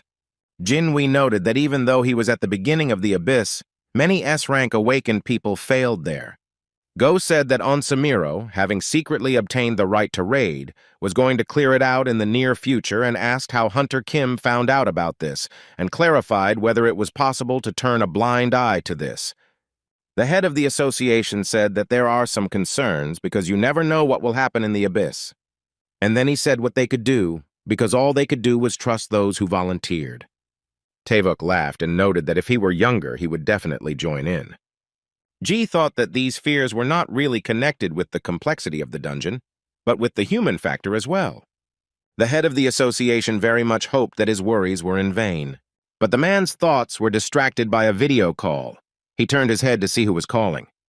The girl apologized for the sudden call and noted that it was very important, which is why she called. Jinwei asked what the urgent matter was and was told that they had been contacted by hunters from the Japanese association. Go thought about it, and the head of the association asked what they wanted. If it was because of what happened in East Point, then it was already over. But the girl who called said that the saint sent an invitation to the hunter Kim Tae-hyung. A huge number of people had gathered in the underground room of the Gate Management Association. One of the young men put his index finger forward to count all those gathered.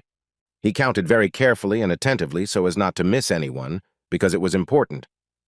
After the count, the secretary said that 100 people were going on a raid to clear the labyrinth of the Minotaur and noted that everyone had gathered. The guild leader smiled and said that everything was fine and they went to look at the monsters. When they found themselves in the labyrinth, the monsters immediately began to attack the uninvited guests. Someone shouted that they needed to activate defense skills. Our hero also did not stand idle. He fought with a huge horned monster.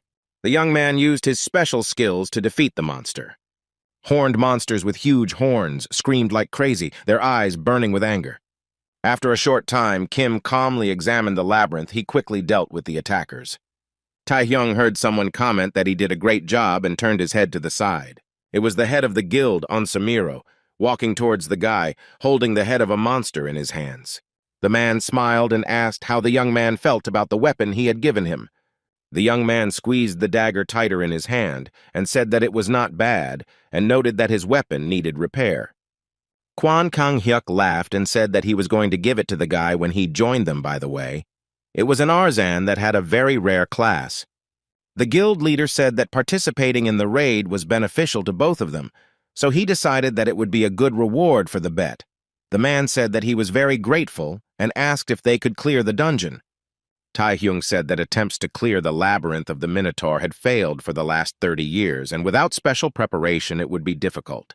He was interrupted by the girl and told not to worry about it. She smiled and informed that every member of this raid was a veteran hunter of B rank or higher. The secretary added that they all persistently defeat the monsters and never retreat. And noting that the hunters were successfully finding and neutralizing the labyrinth's traps using the guild vice president's detection skills, Kwon laughed and noted that the guy was reliable. The girl noticed that a few months ago, they had discovered a clue on how to get through this labyrinth. Kim listened to her very carefully and became interested in what hint she was talking about. The guild leader, who was standing nearby, said that in the depths of the abyss, they came across the corpse of a monster, most likely from this labyrinth. He added that the corpse was that of a huge minotaur with a sign on its body like those found here. Kwon noted that when they touched the body, it had completely turned to dust, leaving only one horn remaining. Taehyung smiled and said that this meant that the creature was from here and they could check its movements using the tracking skill. The guild leader laughed and noted that this way they would be able to find their way to the very heart of the labyrinth. And they all set off, the vice president of the guild walking ahead, carrying a lantern to illuminate everything in his path. The group also climbed the stairs and its leader told them to follow him. The team also had to crawl, and they were also attacked by a flock of Kojani, who flew towards the bright light of the lantern. The hunters had a difficult journey, but they still managed to get to where they planned. The deputy prime minister illuminated everything along his path and then announced that the labyrinth ended here. The hunters began to look around and saw in front of them a huge statue of a minotaur, which had a broken horn. Kwon was very surprised and asked where the boss of the labyrinth was, and the vice president said that he thought that the horn should be attached to this statue. The raid participants began to examine the statue, since not everyone immediately noticed that the Minotaur was hornless. The head of the guild grinned. This proposal was very interesting, and he called the secretary. Literally a few seconds later, she was rolling a wheelbarrow with a huge horn in front of her. Kim looked at everything that was happening and thought that up until this moment, everything was just like in the past life. The raid group used the horn of the Grand Minotaur to reach the end of the labyrinth. The young man frowned and thought about what happened next. The head of the guild held a huge minotaur horn in his hands and smiled cheerfully. From the outside, he looked like a madman. Kwon attached it to the statue, and everything around was illuminated with a very bright light, by the way. The horn fit perfectly. Everyone started shouting that it was cool, and they would finally clear the labyrinth that no one had been able to overcome for the last 30 years. And the head of the guild began to laugh and told the Minotaur to come out and show his true face. But the smile quickly disappeared from the guild leader's face. He looked scared, and the pupils of his eyes narrowed. Kwon was very surprised as some of the hunters from the guild were gone and snow appeared in the cave. Everyone was very surprised as the statue turned into a skeleton that fell apart. The hunters started shouting what was happening, their faces covered in beads of sweat. Others were screaming where everyone had gone, as most of the group seemed to have disappeared and they were not prepared to see snow here. Suddenly, a huge stream of water gushed out of nowhere. The hunters shouted that it was a curse, and where did it all come from? Then there was a strong volcanic eruption, and the young people screamed in surprise and fear. Only a slight smile appeared on our hero's face, and he thought that everything happened as he had expected. It was a space-shifting trap, the snow very quickly giving way to green trees. The group members were very surprised when green grass and trees appeared. The man was reading a book and carefully turning the pages. Then he asked his opponent if Taehyung had joined the raid on the labyrinth. The guy in the hood apologized and then said that it all happened very unexpectedly. He asked what they should do and noted that if Mr. Shadow ordered, they would immediately stop the operation. He looked at the tattoo on his arm and said that there was no need to do anything. It was even better this way. Shadow noted that in the Raider squad, there were 5 of their scouts of S rank alone, and if you count the A rank people, then there were 20. Kwon Kang-hyuk and Kim Tae-hyung, no matter how strong they are, they also have their limits. Mr. Shadow slammed the book shut very loudly and asked how they could deal with the spies if they had put all their power into the labyrinth. His eyes glowed purple, and then he asked if it wasn't exciting. One of the hunters said that they should first get to know each other. The blonde said that her name was Miranda, and she was a B-rank hunter. She was a member of the Onsamiro Guild. Kim screamed that it was a lie and kicked the girl in the face with all his might. He yelled that the villainous spawn would not fool them. She screamed very loudly, and as it turned out, it was a mysterious magician, an S-rank villain. Her name was really Milena. The youngest S-rank hunter was Kim Tae-hyung. Everyone was curious about what kind of person he was. Is he like guild leader Kwon, a hero who serves as a strong shield on the front lines? Is it true that he saved the guests of East Point and sacrificed himself in that battle? Park Sung-hoo, a member of the Onsamiro Guild and a B-rank hunter with the magic bullet skill, thought that Kim was very different from him. The guy thought that our hero was a great, respectable person, but suddenly his face changed. Park saw that the young man hit the girl with all his might and became very angry. Other young people came closer, saw everything, and were very surprised and frightened. Park's face became covered in beads of sweat, and he screamed at what Tae-hyung was doing and asked if he was crazy. Kim smiled and told the guy not to worry, and that the girl was not who she claimed to be, but a villain. Park took out his gun, took aim, and started shouting what it all meant. He was very nervous. Beads of sweat were streaming down his face. The young man was not afraid of anything. He raised his thumb up and said that Song-hoo was crazy. Our hero's expression suddenly changed, and he said that he was telling them the pure truth. And Park gritted his teeth and cursed, and he himself thought that he could not have imagined that Kim would start to do harm in a difficult moment. The guy thought that Miranda was his partner, with whom he had been fighting monsters for a long time exploring the abyss. She could not be a villain.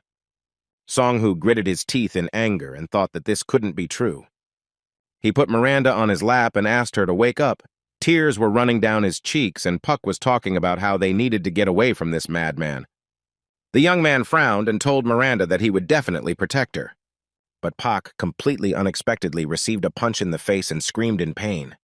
But Miranda, and it was she, continued to strike blow after blow, and the guy flew to the side. She asked how he dared to touch her and called the guy a dirty pig. Kim put his hands in his pockets and with a smile on his face said that the girl was a villain. He turned his head to the side and with a smile on his face said that here they are. There was a loud explosion. Dust and debris flew in all directions, and then male silhouettes appeared. The boys stood up and looked at the crater that had formed after the explosion. All this they did silently. Kim began to quietly approach them. He took out a dagger and turned to them and noted that he did not think there would be 3 of them. He used the stone skin skill and asked if it was necessary to take the small fry into account and tightened his grip on the dagger in his hands.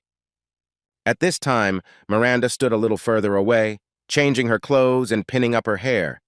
The girl walked up to the recently arrived guys, smiling and saying that it was surprising that no one in their company had figured it out in a few years. She looked at Tae-hyung, frowned, and asked how he knew she was a villain. The young man told her not to worry and noted that the problem was not in her acting. The girl looked at him intently, and the guy noticed that he was from the future. Miranda laughed and replied that he was good at fooling her. The villainess released her claws and said that she heard about her and Yuan's misrelationship and noted that the Nightwalkers must have sniffed something out, or he had received a tip. Her nails grew very quickly. She calmly said that it didn't matter and then attacked our hero, screaming for him to just die. But the young man was already ready to attack. He used his special skills and Miranda was unable to cause him serious injury. While Kim was fighting off the girl's attack, one of her partners attacked him from behind. The young man heard some rustling. The guy who wanted to attack him got very scared and started to fall. And his partner also began to fly down. Our hero stood and watched everything that was happening from above. After a few seconds, he decided that he needed to use a skill like chains. He wrapped one end around the neck of a guy with blonde hair and a ponytail, and he started screaming like a madman. And with the other end of the chain, he wrapped it around the neck of another villain, who only opened his mouth in surprise. In this way, our hero made it so that the young people could not interfere with him. He neutralized them. He tightened his grip on the dagger and turned his head to look at what their partner was doing. And she, by the way, was very warlike. She rushed at the young man so as to damage his face with her nails, but he fought off the attacks perfectly. The villainess's face twisted. She bit her lip, frowned, and thought about what was happening. Miranda looked at the guy and thought about the fact that she knew that Kim Tae-hyung was not just like that. But she didn't think it was that much. But her skill, Witch's Claws, after touching the victim's body, spreads poison throughout their body, causing vomiting, paralysis, and hallucinations. Miranda knew very well that there were no exceptions even among S-rank hunters. She saw that her first attack had damaged the guy's face, but he still looked cheerful and was smiling. She was very much tormented by the question of why the young man had not been subjected to her skill. But the villainess clenched her teeth. Beads of sweat appeared on her face and continued to attack Kim. And he fought back well, and then decided to use his special skill. Tae-hyung looked at Miranda and told her that he was not afraid of her poison, and system messages began to appear in front of him that the Witch's Claws skill had been detected and resistance had been successfully applied.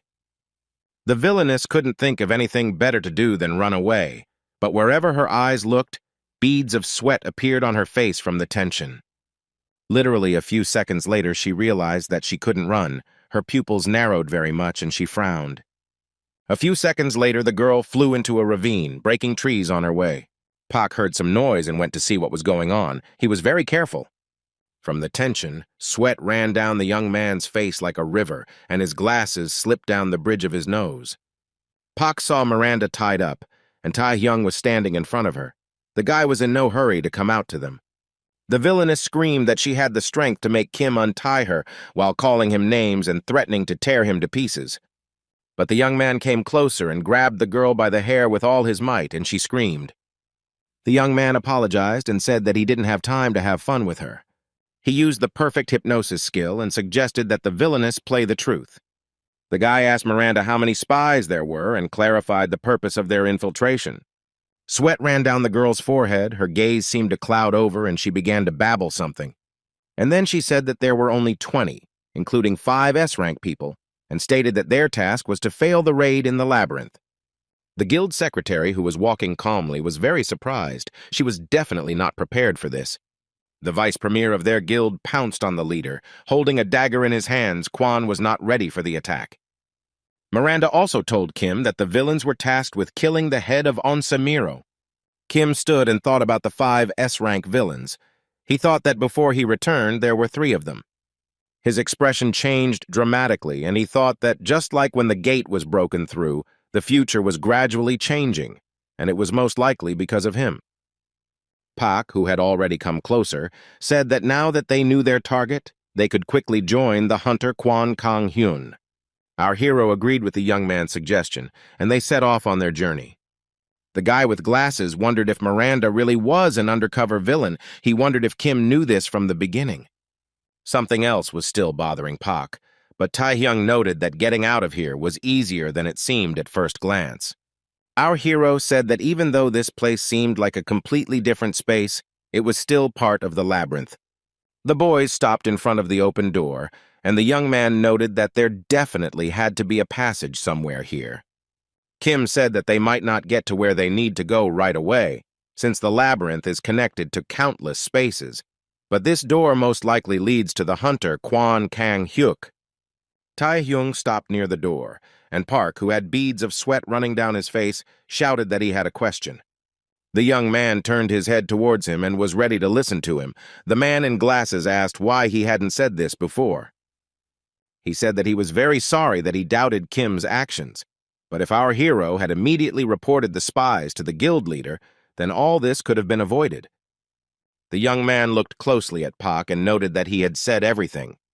The opponent lowered his head, pursed his lip, and didn't even know what to answer. He was confused. Kim looked at Pak, was silent for a moment, and then stated that he might not believe him. And then he reported that Hunter Kwan Kang-hyun already knew everything perfectly well. The head of the guild stood in front of the vice premier and held his side, from which he had just pulled out a dagger. And behind him were armed men who were slowly but surely approaching him. Kwan started laughing and told the guys to stop behaving like this. They were just joking and needed to stop. He also turned to the guild vice president, who blew on the dagger and said that they were really joking. The secretary ran with all her might towards the men and screamed for the guild leader. The villain just swung his sword, and the girl ran with all her might and screamed, asking why they were all behaving like this. The head of the guild clenched his teeth, wrinkled his forehead, and his pupils became like dots. Beads of sweat ran down his face. One of the opponents hit Kwan on the back, and the secretary screamed so loudly that she turned blue with horror. The girl was very scared. She screamed loudly, and the head of the guild said that he was in a lot of pain. The secretary held Kwan and asked if he was okay, since that blade was quite long and sharp. The opponents had no intention of retreating. They held their weapons more firmly and were determined to continue their work. Kwan rushed towards them, pushed the girl away, and shouted at her to go away and not bother them. The man used his special skill, and the opponents were thrown aside by a huge dinosaur. The secretary watched closely what was happening. She was very scared. The girl screamed that the hunter should not protect her and she would also fight. Kwan screamed like a wounded animal for her to stand still because she was not able to cope with the villains. The girl began to scream that they would both die here, so she too had to fight. The vice prime minister and the villains came closer and said that the girl was right and that Kwan was not in a position to think about others. The man waved the lantern he was holding and said that he had been hiding his power until now. He stated that everyone here is below A rank and only a few have S rank, and added that the elite members of the villain guild have gathered to kill Kwan. The guild leader noted that they were well prepared and said that he thought he was a good judge of character. The deputy prime minister thought for a few seconds and replied that the head should not blame himself so much. He said that the villain guild had been hatching this plan for years, and he had no way of knowing about it. Kwan, despite his precarious position, smiled sarcastically, cursed, and said that this little Kim was right. The vice premier looked straight ahead. He was surprised and clarified what the head of the guild meant. Kwan reported that this is exactly what Tae-hyung said, that they were all from the villainous guild and were going to kill him. The head of the guild added that he decided then that the guy was talking nonsense. The vice premier tensed up and thought about whether the young man really knew about their plan. The guy in the hat that covered his eyes asked why Kwan was so calm, and he replied that it was simple. The man frowned and said how he could keep those he didn't trust close to him. And then he added that he, as the leader of the guild, could not doubt his comrades and began to laugh loudly, and the vice premier asked him if that was all. And then he said that he knew that Kwan was an idiot, but he didn't think that he was that stupid and noticed that they had been subordinate to such a person for so many years. One of the villains asked the leader if he was really that stupid. The secretary asked Kwan if he hadn't even checked the information about the guild members, otherwise there wouldn't be this commotion now, and said that she couldn't stand it. The girl wanted to say something else, but suddenly a very strong glow appeared. They turned their heads and opened their mouths in surprise. The vice president of the guild used his skill. Everyone who was in the clearing jumped to the sides. And the head of the guild gritted his teeth and rushed to the secretary to protect her. She was very confused. The guy in the hat laughed and said that Kwan did a good job and noted that he didn't think their plan would work because of his stupidity. He used his special skill again and shouted that it was time for the guild leader to die. Well, he had no intention of giving up and noticed that he was talking about how he couldn't doubt them. The secretary opened her mouth in surprise. The guild leader used a skill like Fire Dragon and then said that he couldn't accept the fact that there were traitors in his guild. The first to get hit was the vice premier. The strong blow to his head knocked his hat off, and he rolled his eyes in pain. Kwan gritted his teeth and asked if the blockheads had gotten their business done, and the ancient dragon form's beast protection skill had worked. Pak got angry and asked Kim why he hid that information from him. Our hero replied that he would ask everything himself later. Kwan walked along the long corridor, and a young man hurried behind him and called out to him. Kim wondered if the man knew all this. Would something change in such a situation? The opponent didn't even turn his head in his direction and said that he didn't see all his strength. The young man looked intently at his opponent. A drop of sweat appeared on his cheek, and he thought about something. The head of the guild smiled sarcastically, told the guy not to worry, and added that he believed them, but would not allow himself to be killed. It was indeed so. The guild members who attacked him were lying on the ground and no longer posed any danger. The vice premier of the guild, most likely the main instigator of the attack on the leader, lay lifeless. Kim and Pak entered an unusual door that most likely served as a portal. To the great surprise of the young people, they found themselves exactly where they were going, to the head of the guild. The secretary who was bandaging Kwon was glad to see Tae-hyung, and the man began to laugh and noticed that he had finally arrived. He asked if they had seen the others. Pak said that they had met someone when they were passing through space. And he added that in the current situation they were forced to ignore them. The head of the guild asked if they were behaving too cold-bloodedly.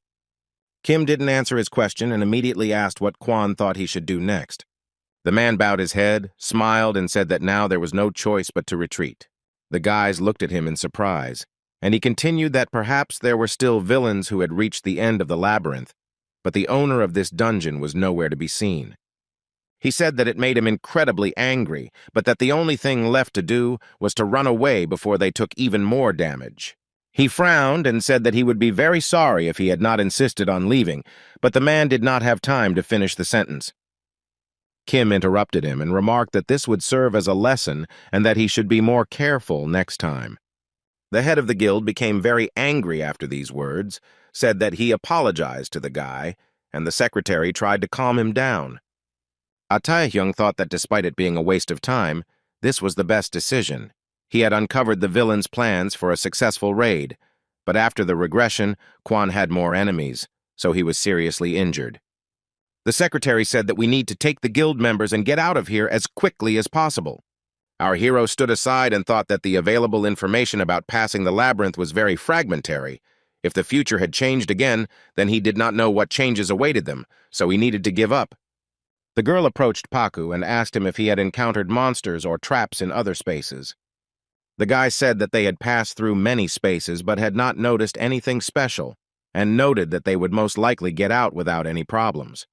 Our hero wondered why they had never encountered any traps or monsters. He knew full well that space transfers were usually teeming with dangers, but they went to places that did not pose a threat to players.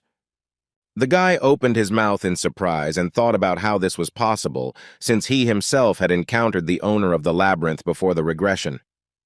The secretary and Pak, who were standing nearby, opened their eyes and mouths in surprise. Even the guild leader was very surprised. A silent question was frozen in his eyes. Everyone who was in the clearing saw the master of the labyrinth of the Minotaur, the Grand King of the Minotaur. His rank was S+. Those present were very scared, the secretary screamed. Is this really the master of the labyrinth, and asked why he appeared now? The Minotaur, who was armed to the teeth, immediately began to attack those present. Kim was the most collected of them all. He managed to use his skill. With the help of his chain, he was able to catch the girl, who was frozen in horror and could not move. The head of the guild began to run, looking for Kim with his eyes, and began to call him very loudly. The guy heard him and ran with all his might, beads of sweat running down his face from the strain. Kwon and Tae-hyung used their skills to fight the master of the labyrinth. The men understood perfectly well that it would be difficult for them, but they simply had no other choice.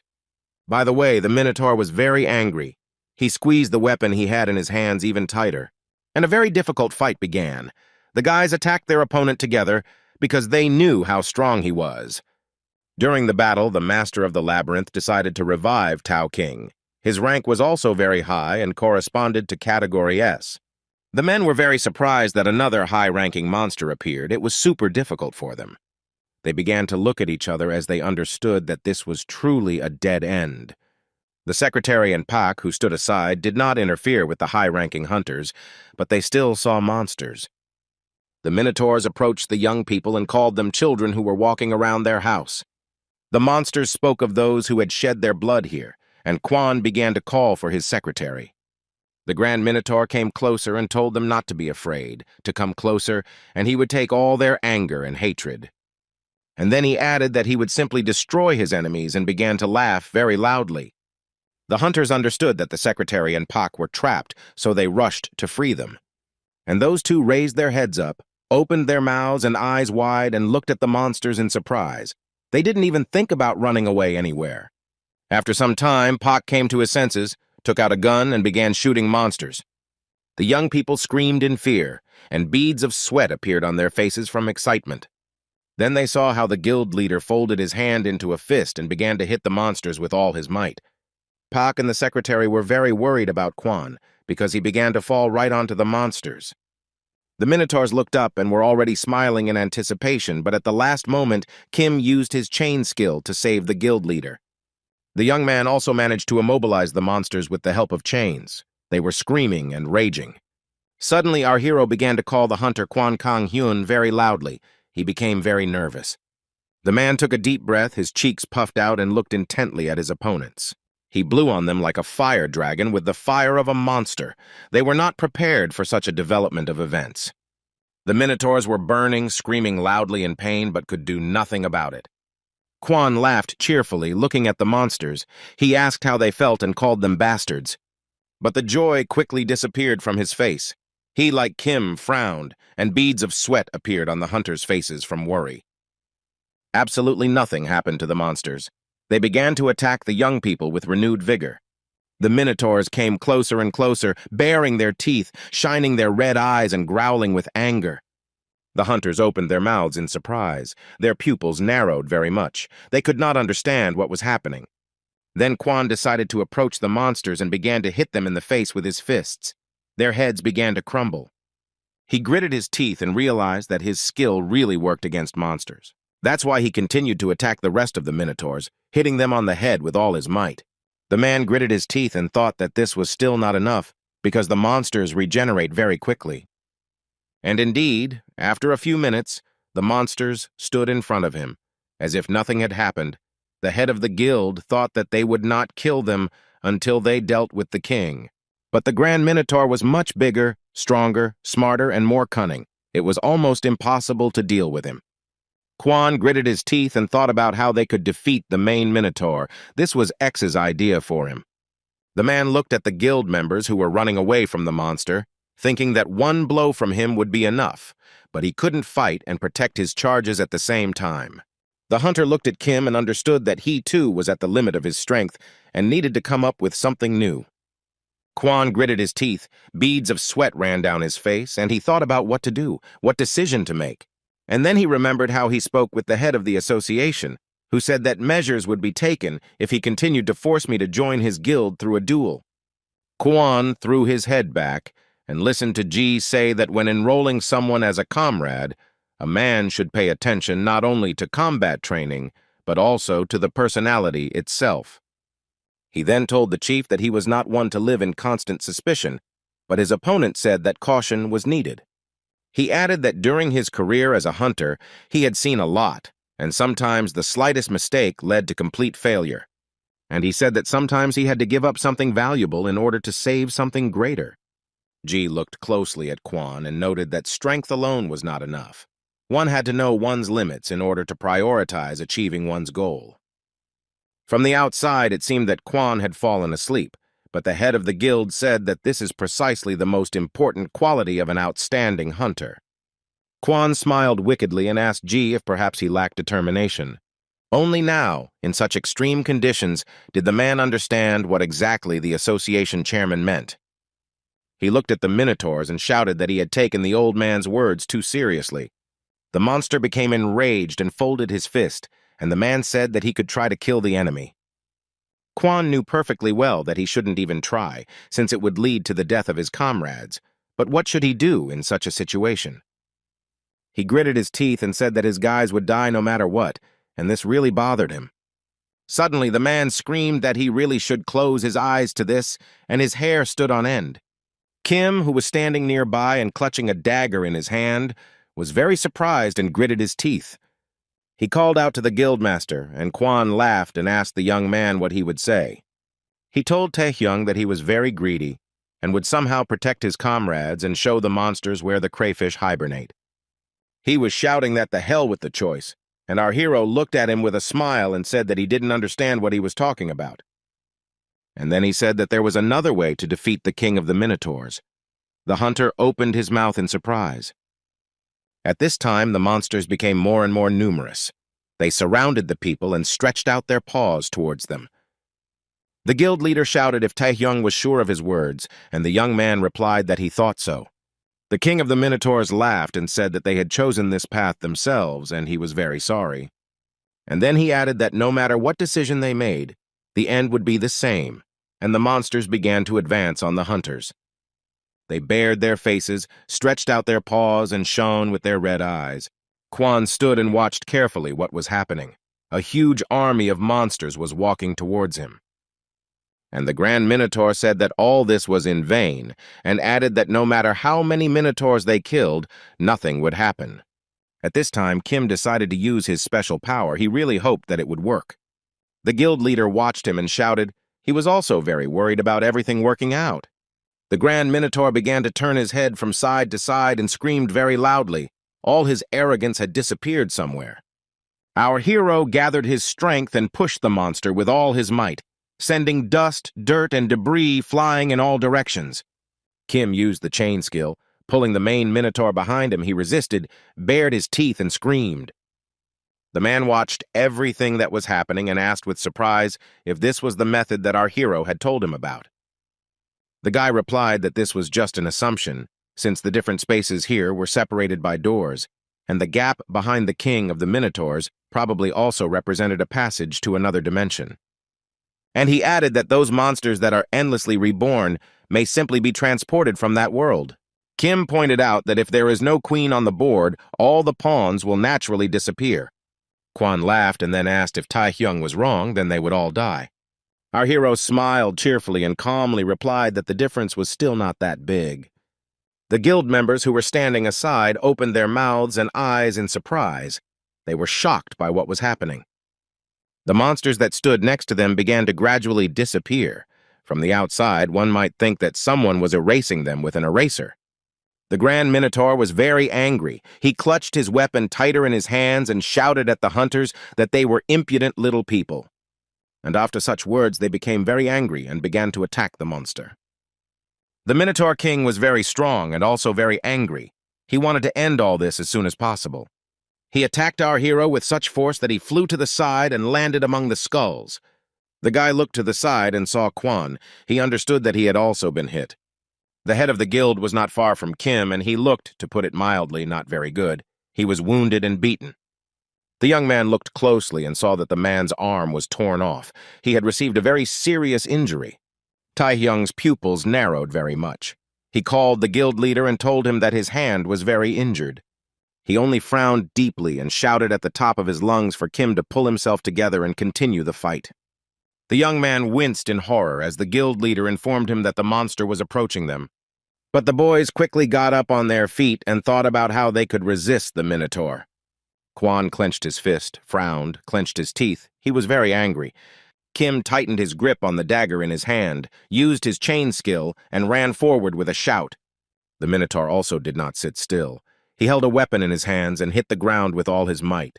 Dust and dirt flew in all directions. The blow was so strong that even experienced hunters were thrown several meters to the side.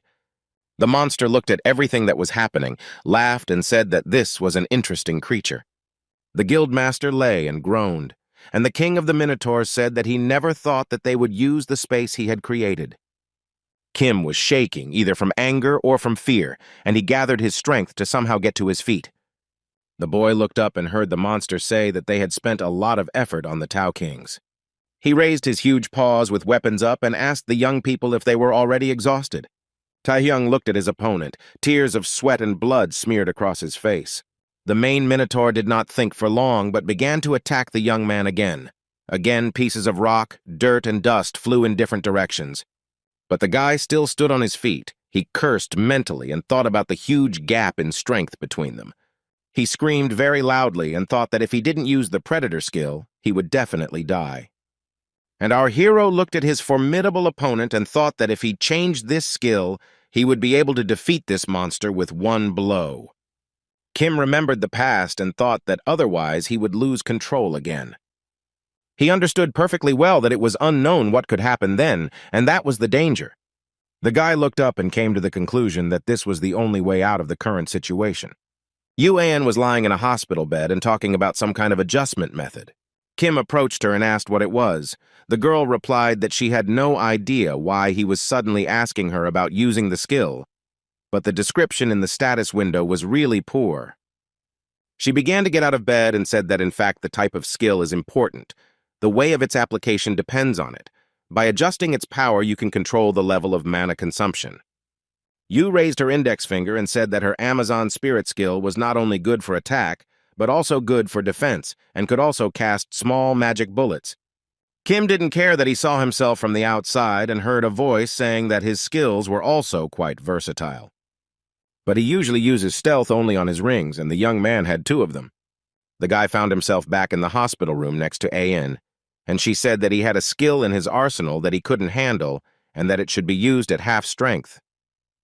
The girl looked intently at the young man and said that she was sure that he would succeed. Our hero, although he knew that the forces were far from equal, began to attack the huge, strong enemy. The Minotaur King was very surprised. He was relaxed and did not expect to be attacked again. The monster became very angry. Saliva flew from its mouth in all directions. It roared and waved its weapon. But our hero did not stop. He continued to attack the Minotaur, using all his skills as much as possible. The fight was very difficult. The young man spent all his resources and even threw a dagger into the monster's huge mouth. He became very angry and began to attack the young man despite the wound in his hand. After some time, the Minotaur became very ill and began to scream like a madman. Kim did not stop, but continued to attack his opponent. He was very happy with what happened and realized that Yu was right. Finally, the huge monster fell to the ground with a loud noise. Stones and dust flew in all directions, and it screamed. The guy thought about how he vaguely felt that the predator was changing its shape, obeying his will. The young man understood that the predator, like other skills, had many uses. The monster screamed as if he was mad, and the young man came to the conclusion that one must live and study for a century. He attacked his horned opponent time after time and thought that no matter what the predator was, he would squeeze the maximum out of it. And lo and behold, the monster tore into pieces, and finally our hero managed to defeat it. The guild members stood in a room containing a huge statue of the Minotaur. They were very surprised. You could tell from their faces that they didn't understand what was happening. And indeed, they began to look around and ask each other what had happened to them. The guild members looked ahead and saw Kim walking towards them and helping the guild leader. And our hero looked around at everyone present, smiled slightly, and said that everything was already over. Pak and the secretary looked at them with huge eyes and opened their mouths in surprise. They were very happy because it was a special event and ran to him and Quan to hug. After the death of the Grand King Minotaur, mountains of treasure were discovered in the depths of the labyrinth. The most valuable of them was the elixir, which, when drunk, could instantly increase one's abilities. It was called the Fountain of Power. Since its quantity was limited, for their significant contribution to clearing the dungeon, it was given to Kim and Quan. However, in Quan's case, the loss of his right arm and abilities outweighed the growth effect, but the man said it was better than nothing. The villains who infiltrated the Onsamiro guilds were quickly tracked down and apprehended, and the hunters participating in Riga concentrated on rest and recovery. Kim and all the other participants of the raid were very pleased. The eventful trip to the mysterious labyrinth of the Minotaur came to an end. The girl took a camera and took a few shots. She really needed the photographs. The journalist, like all the people present, looked ahead in surprise and even opened her mouth. Quan stood on the podium and everyone asked him if what he said was true, and some even asked him to repeat it again. The man closed his eyes and heard the question of whether he really intended to retire and end his career as a hunter. He said that this was not a resignation. He shouted into the microphone whether they knew what a break was, and the secretary asked him to choose his expression. There were too many questions from those present, some asking whether the decision was made because of a hand injury, and whether the man was planning to attend the Asian Friendly Tournament. Quan said he was retiring due to problems with his hand and asked not to worry about the tournament. He noted that he had found a person who could replace him, and everyone was very surprised. The man said that he was giving him the floor and he would tell everything himself, and our hero began to take the stage.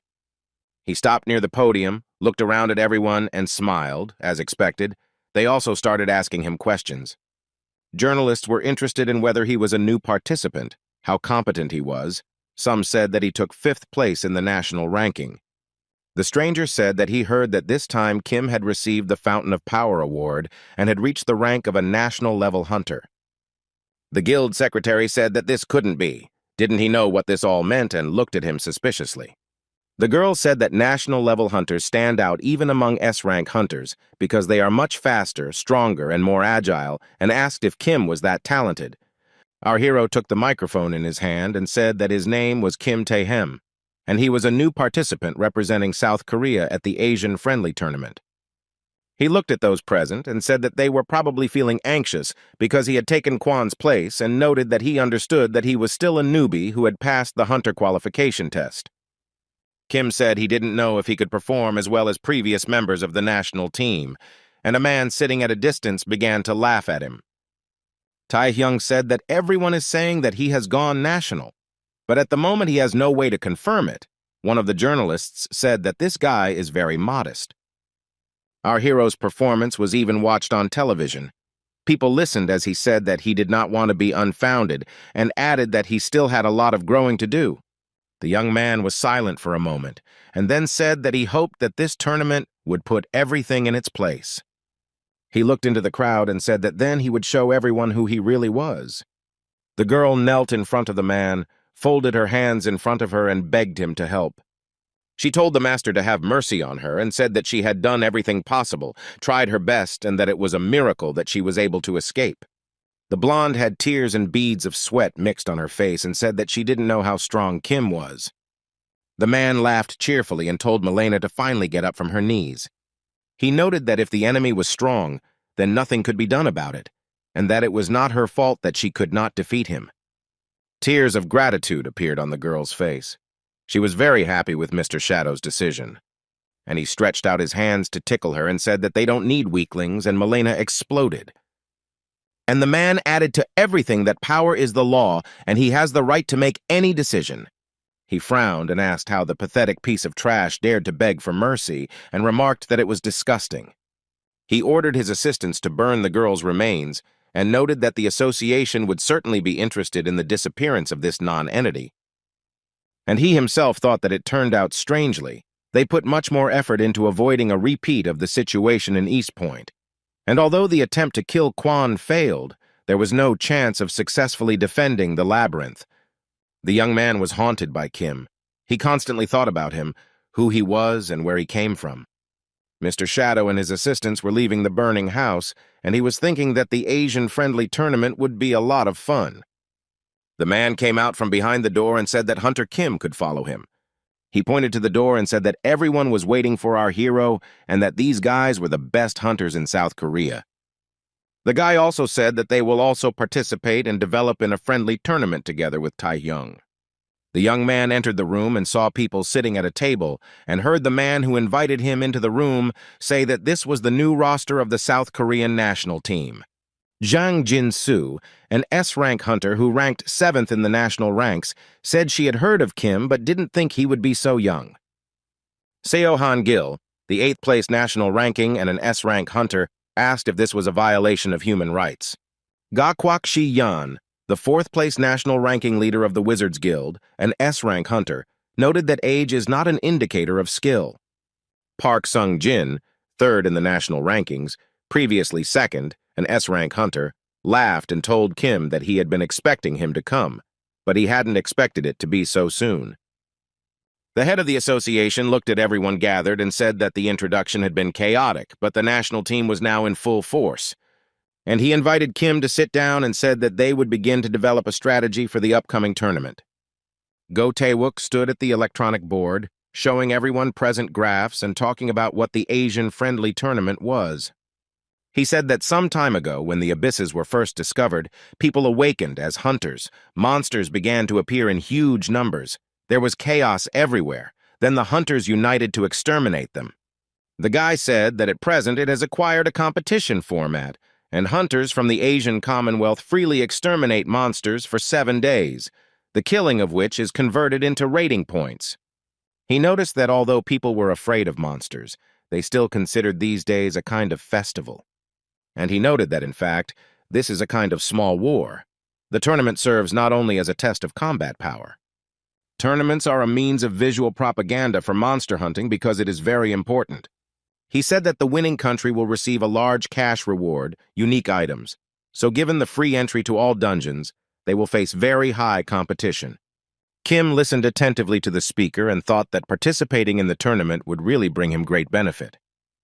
The young man thought that the queen of the succubi, whom he met in the abyss of the rosary, knew for sure about the existence of the king. The guy thought about the fact that his power remains a mystery to him, and she is unlikely to tell him about it, in order to get an answer from her, and he must become much stronger than he is now. He pursed his lips and realized that competing with national-level hunters would be effective in achieving his goal, and he could also earn some good rewards.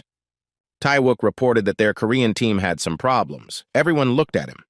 He noted that Hunter Kwon Kang-hyuk's place was taken by a new participant this year, and Hunter Yu A-young would also be absent, so South Korea would lose ground compared to previous years.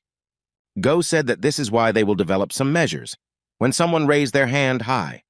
It was Pak who reported that the problem had already been solved, and their new member Kim had recently become a national-level hunter.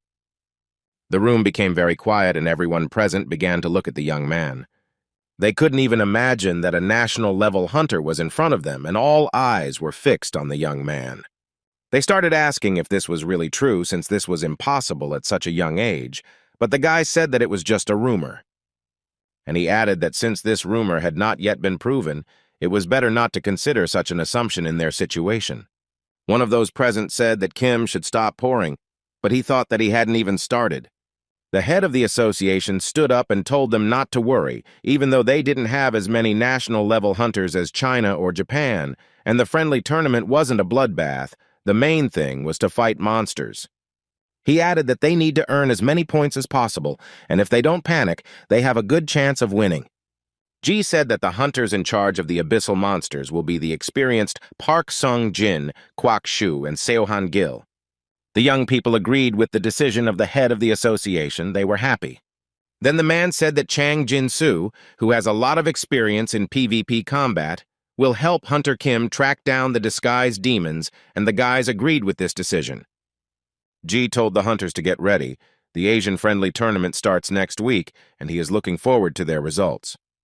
The presenter said that they were at a stadium belonging to the Asian Hunters Association, and that it was here that the opening ceremony of the Asian-friendly tournament would take place.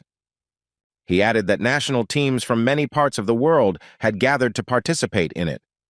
Among them, the most prominent are Japan and China, the countries with the most outstanding national hunters, namely the Japanese national-level hunter Nakata Shinji. The host said that this time the Chinese team will compete with 3 national-level hunters, and it is expected that they will win the tournament. The event was also broadcast on television, with people sitting in front of their TV screens and hearing that in some countries there were hunters who refused to participate. Kim's aunt and uncle were watching TV. The uncle was talking about their nephew winning, but the aunt was against it, and Hwang was screaming like a madman. He squealed that if they didn't cheer for Taehyung enough, he would definitely lose, and asked if they had forgotten what their brother had done for them. Everyone quietly replied that they all remembered, and the boy continued to talk about how the guy even bought this house with his own money. Jane asked about the rest of the expenses because every time our hero comes out of the dungeon, he leaves a huge amount of money to his uncle and aunt. The boy told them to remember that the more successful their brother is, the more they believe in him, and the better their life is. The elderly couple said that their son is truly petty and needs to call a doctor. A girl approached the young man and asked if he really was Kim Tae-hyung, the same young S-rank hunter from South Korea. And then she noticed that they all owed him a huge debt for the incident at East Point. The stranger said that they had to sort everything out themselves, but when they arrived, he had already sorted everything out. It was Yoshikawa Tsurara, a Japanese national-level hunter, a saint. The guy thought that this girl was cold-blooded, even after dealing with the East Point problem before his regression. Considering her incredible abilities, it was understandable why the incident was hushed up. Tsurara said that she sent a personal invitation to meet him and thank him. She looked closely at the young man and asked why he had rejected it. The young man looked intently at the girl and did not even know what to answer to her question. After the meeting was over, all the hunters stood up from their seats and began to leave. The chairman of the association also suggested that everyone should have a drink together, but some hunters were against it. He told Taehyung that the young man should not leave, but stay a little longer. It was then that he learned that some kind of invitation had been sent to him. The young man was very surprised. Ji informed the young hunter that the saint had indicated Kim's name in the invitation. The man said that even though they were unaware of her intentions, she was a hunter with the ability to quickly regenerate and restore strength, and she could help with the treatment of Kwon Kang-hyuk's hand. The association chairman said he thought it would be a good idea to meet the girl before the tournament, and he asked what the young man would say to this. He thought for a bit and said that he would refuse this offer. Go screamed in surprise. He couldn't understand why he wanted to refuse, and noticed that because of him, Hunter Kwon lost his arm. Ji told the deputy to calm down. The man said that first it was necessary to find out the reason and asked why he decided to refuse Kim. The guy replied that he couldn't go into details, but in reality it was all very simple. And he said that behind the name Saint there is a dark soul, and that is why he does not want to meet her. He told the girl about this when he met her during the tournament. She was very surprised. And the young man put his hands in his pockets and walked away from the saint in the other direction. She looked after him. A young man approached Sarara and asked what had happened, and the girl replied that she had thought so, and it was not for nothing that Kim had refused to meet. And then she noticed that he knew something about her. The blonde said that if that was the case, then he could deal with him. The Japanese hunter replied that it was not worth doing that yet. The girl said that others are interested in how quickly this boy's potential is growing. But the most amazing thing about him is the power of information. The saint said that he does something that is impossible to do without certain information. Regardless of the strength, she wonders where he gets it. She bit her lip and said that she really wanted Kim to be hers as soon as possible. The host of the event said with a smile on his face that now the Asian-friendly tournament that everyone had been waiting for was beginning. The guy's name was Alex Gao. He was the official host of the Singapore A-Rank Asian Hunter-Friendly Tournament. And the audience began the countdown. They counted from 10. Everyone was very happy and in anticipation of the event. The saint was also waiting for this, and her companion told the girl that everything would finally begin. One of the hunters laughed and asked the guy standing next to him if he would mark the beginning with a couple of kills, and he asked him to refrain from speaking. Park Sung-jin asked if everyone remembered the mission they were given and noted that he, Kwak Shi-yang, and Seo-han Gil were dealing with monsters. And he added that Jang Jin-soo was helping our hero, and the audience gathered in the hall continued the countdown. The hunters became very nervous, since they did not see where Kim was, and began to call him. So here the host shouted that the hot week-long festival of the Asian-friendly tournament was open. The young man was incredibly happy. He smiled because the grand event was finally beginning. But before he could even finish his sentence, Kim ran up to the event's host and cut off his head with a dagger. The spectators who were in the hall were shocked by what was happening. They opened their mouths wide in surprise. Park Sung-jin began to scream like a madman. Beads of sweat appeared on his face. He could not understand what was happening. A very violent fight broke out right on the stage. It took place between hunters from different countries. And a few minutes later, there was a very strong explosion. The shockwave was so strong that it deafened everyone present. People began to approach the epicenter of the event and ask what it was, and whether the presenter's head really had been cut off. Kim put his hands in his pockets and stood there with an expression on his face, as if he had done nothing and nothing had happened. The hunters from his team turned their heads and asked the young man if he had gone crazy. A bearded man ran towards them and said that after Taehyung had brutally dealt with the tournament host, there was no need to cover for him. They had no shortage of impudence, and there was no point in expecting mercy. The speaker's eyes burned with hatred, and he said through clenched teeth that the young hunter must be destroyed. Yoshikawa stood to the side with a blonde companion who was clutching a sword in his hand. The beauty smiled and told the young man that he could kill as much as he wanted. Then her eyes lit up and she slyly said that he had to save Kim's life. People in business suits began running up to the arena, and someone from the crowd shouted for everyone to stop immediately. Haley Tan, a representative of the Singapore Hunters Association, thanked them for their concern, and said that the dead man was under the direct control of their government, and they would take care of everything. G noted that there was some kind of mistake and reported that their representatives could not do this. The woman stopped halfway and said that he himself saw everything and noticed that their hunter's head was torn off. Isn't that direct evidence? And she ordered the immediate arrest of the killer, and Tae-hyung said that the murdered villain was Wang Cha. Kim, who continued to stand calmly, said that several years ago on a Pacific cruise, a villainous S-class aircraft tortured 30 passengers to death. The guy said that associations and companies around the world had put a bounty of 30 billion won on Wang Cha's head.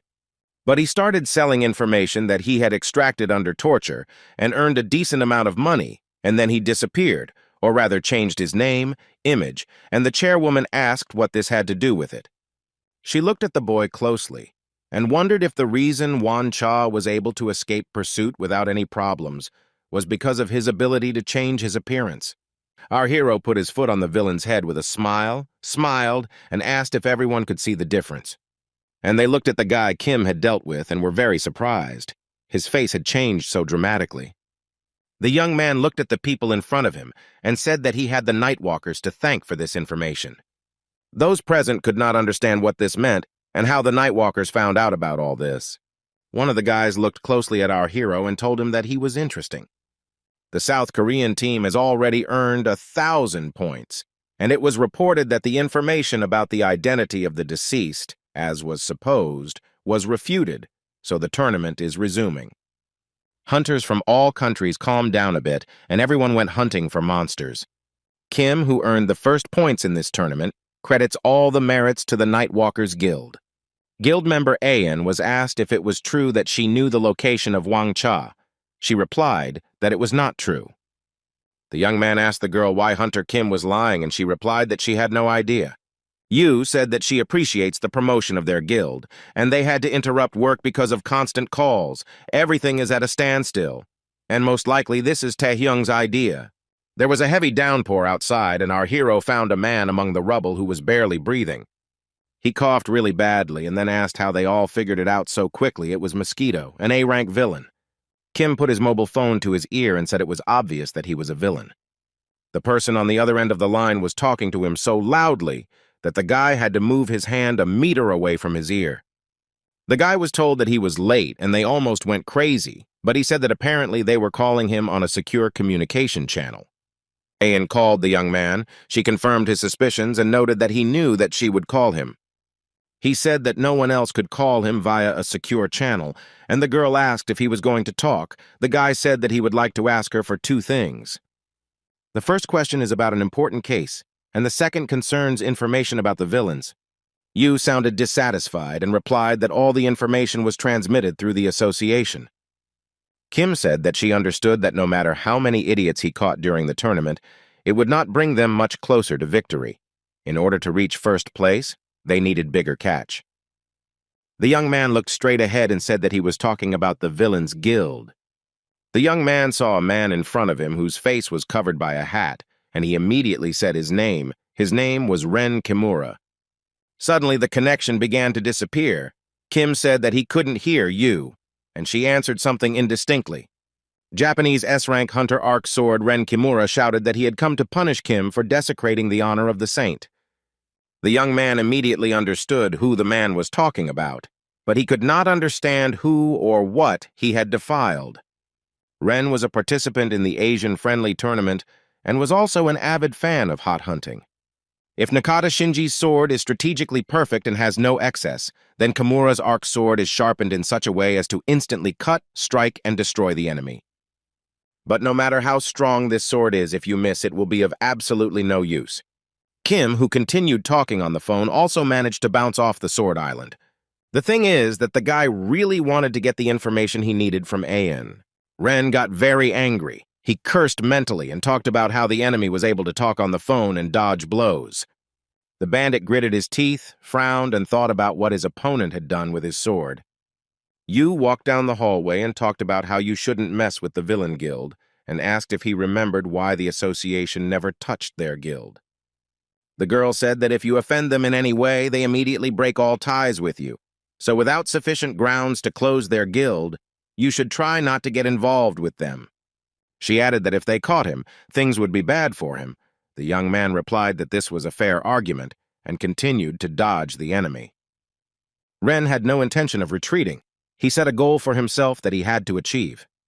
At this point, the enemy opened his eyes wide, frowned, and looked at the young man. Kim stood on ceremony with him for a long time, then very quickly dealt with the enemy and continued talking on his mobile phone.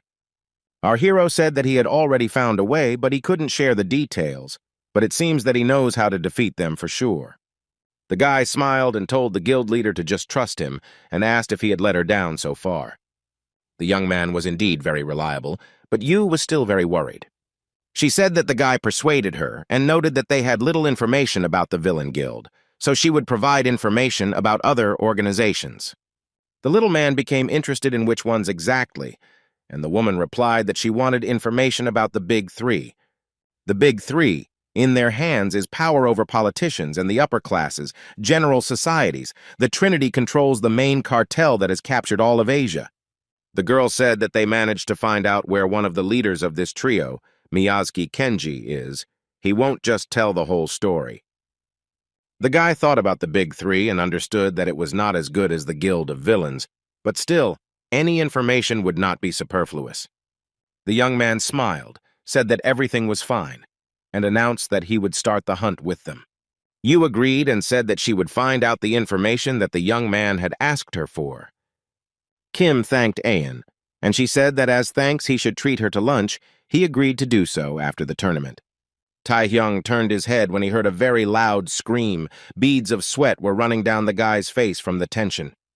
He asked if Kim was planning to hide from him forever, and he replied that he wasn't even planning to.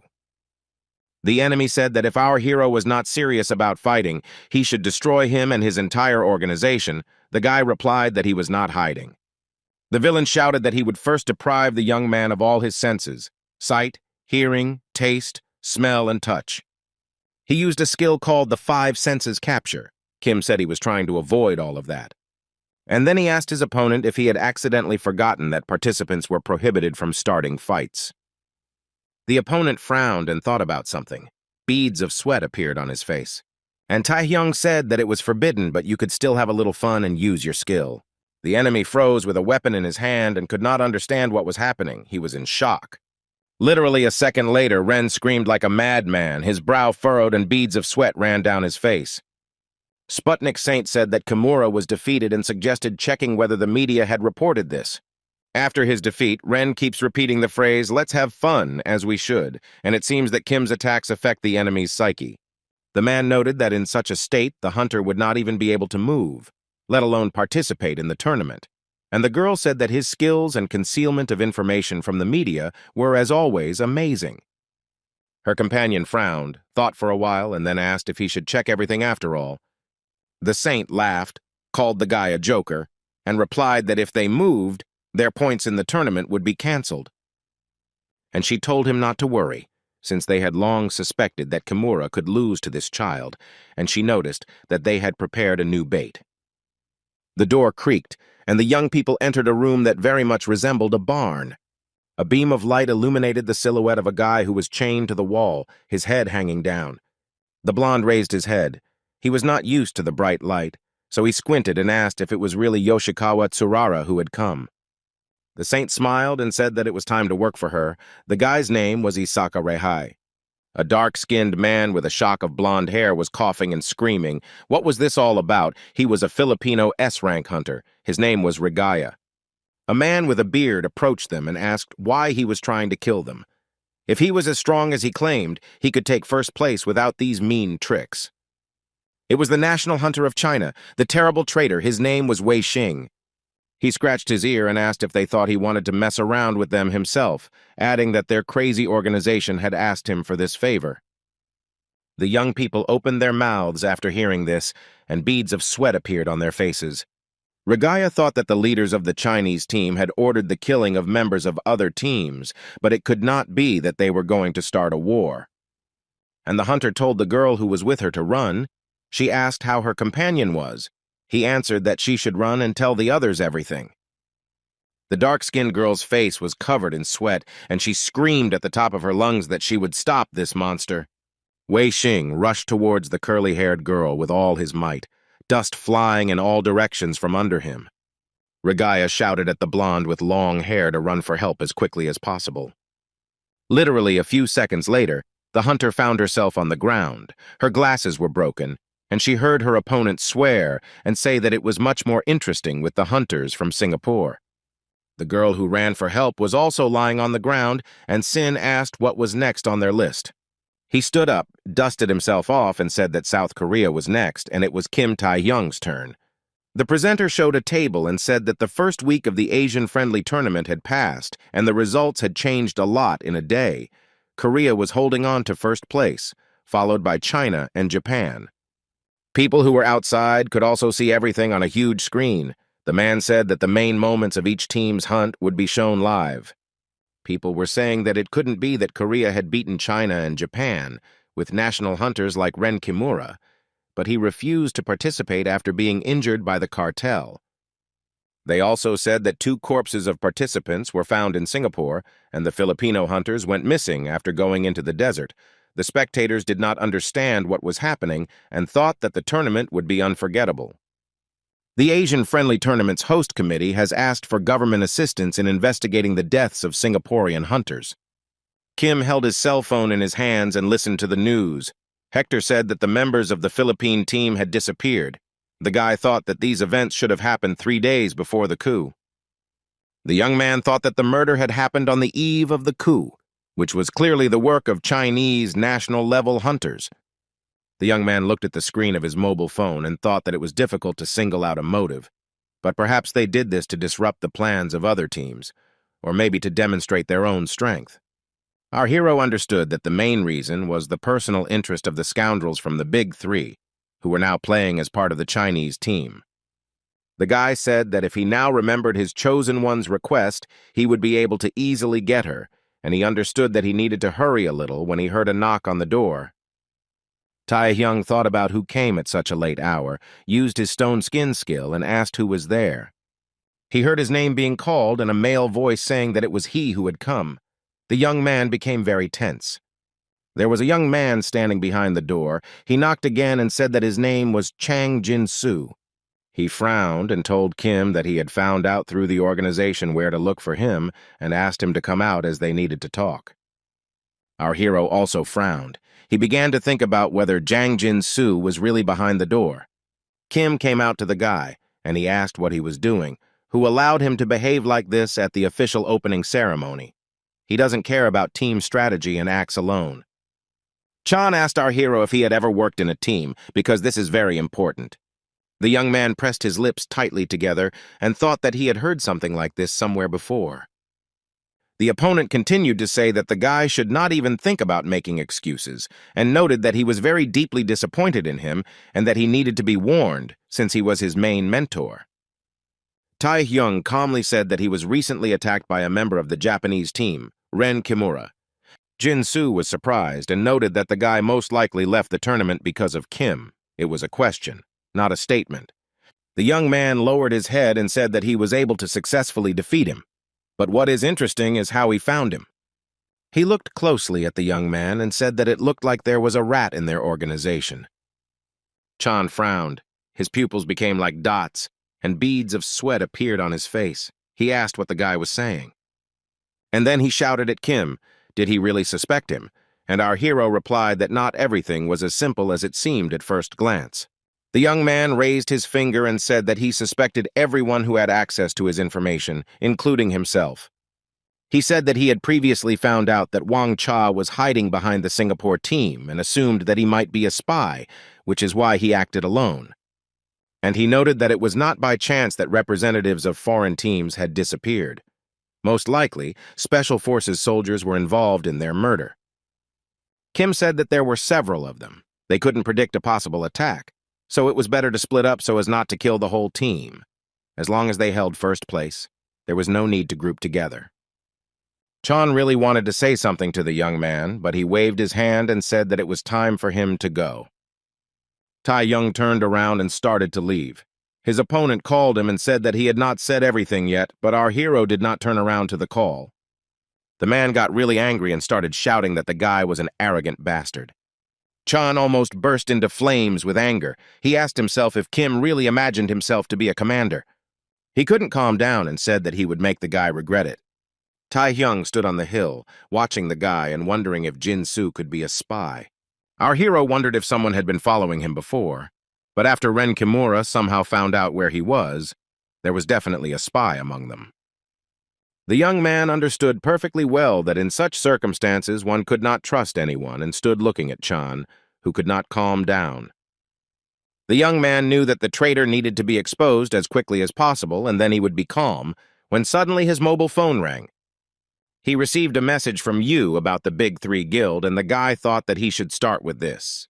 The cashier said that the order was ready and announced that it would be a hamburger with double cheese and a drink. The young man thanked him, took the tray, and began to walk to sit at a table and eat. The guy walked slowly towards a free seat and accidentally overheard people talking. They didn't behave very decently, shouting that they wanted cola and whether they could order some potatoes. Our hero didn't like the behavior of the young people, but he only gritted his teeth. The young man looked at them and thought that the big three that Ayan had told him about were the very same suckers of the leader Miyazaki Kenji, and thought about the fact that the scandalous teenagers did not look like ordinary high school students.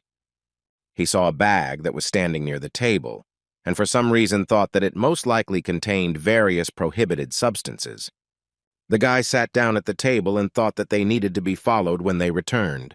Suddenly, a man sitting on Kim's right hand turned to him and said that it always seemed to him that the young man had no caution at all. And he greeted Tae-hyung, and his eyes became huge, and from surprise he opened his mouth wide. The man took a bite of the potato and asked if the boy had forgotten it yet.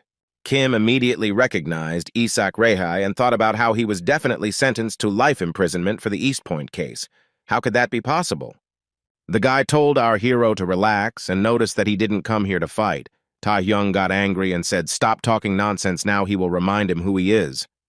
Isaac laughed and replied that it was unlikely and noted that in his place he would not have said such a thing. The villain broke the glass with his fist and said that the young man was lying in wait. The guys got up from their seats, other visitors of the cafe approached them and asked what was going on, and then they noticed that the guys were fighting. Some recognized Rehai and were surprised that he was let go. The other young men recognized Kim Tae-hyung, a hunter from South Korea, and asked if he had set up an ambush for them here.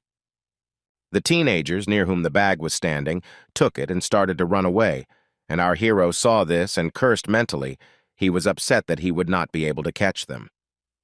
Isaka laughed and noted that he didn't come here to fight, but if that's how it happened, then he had no other choice.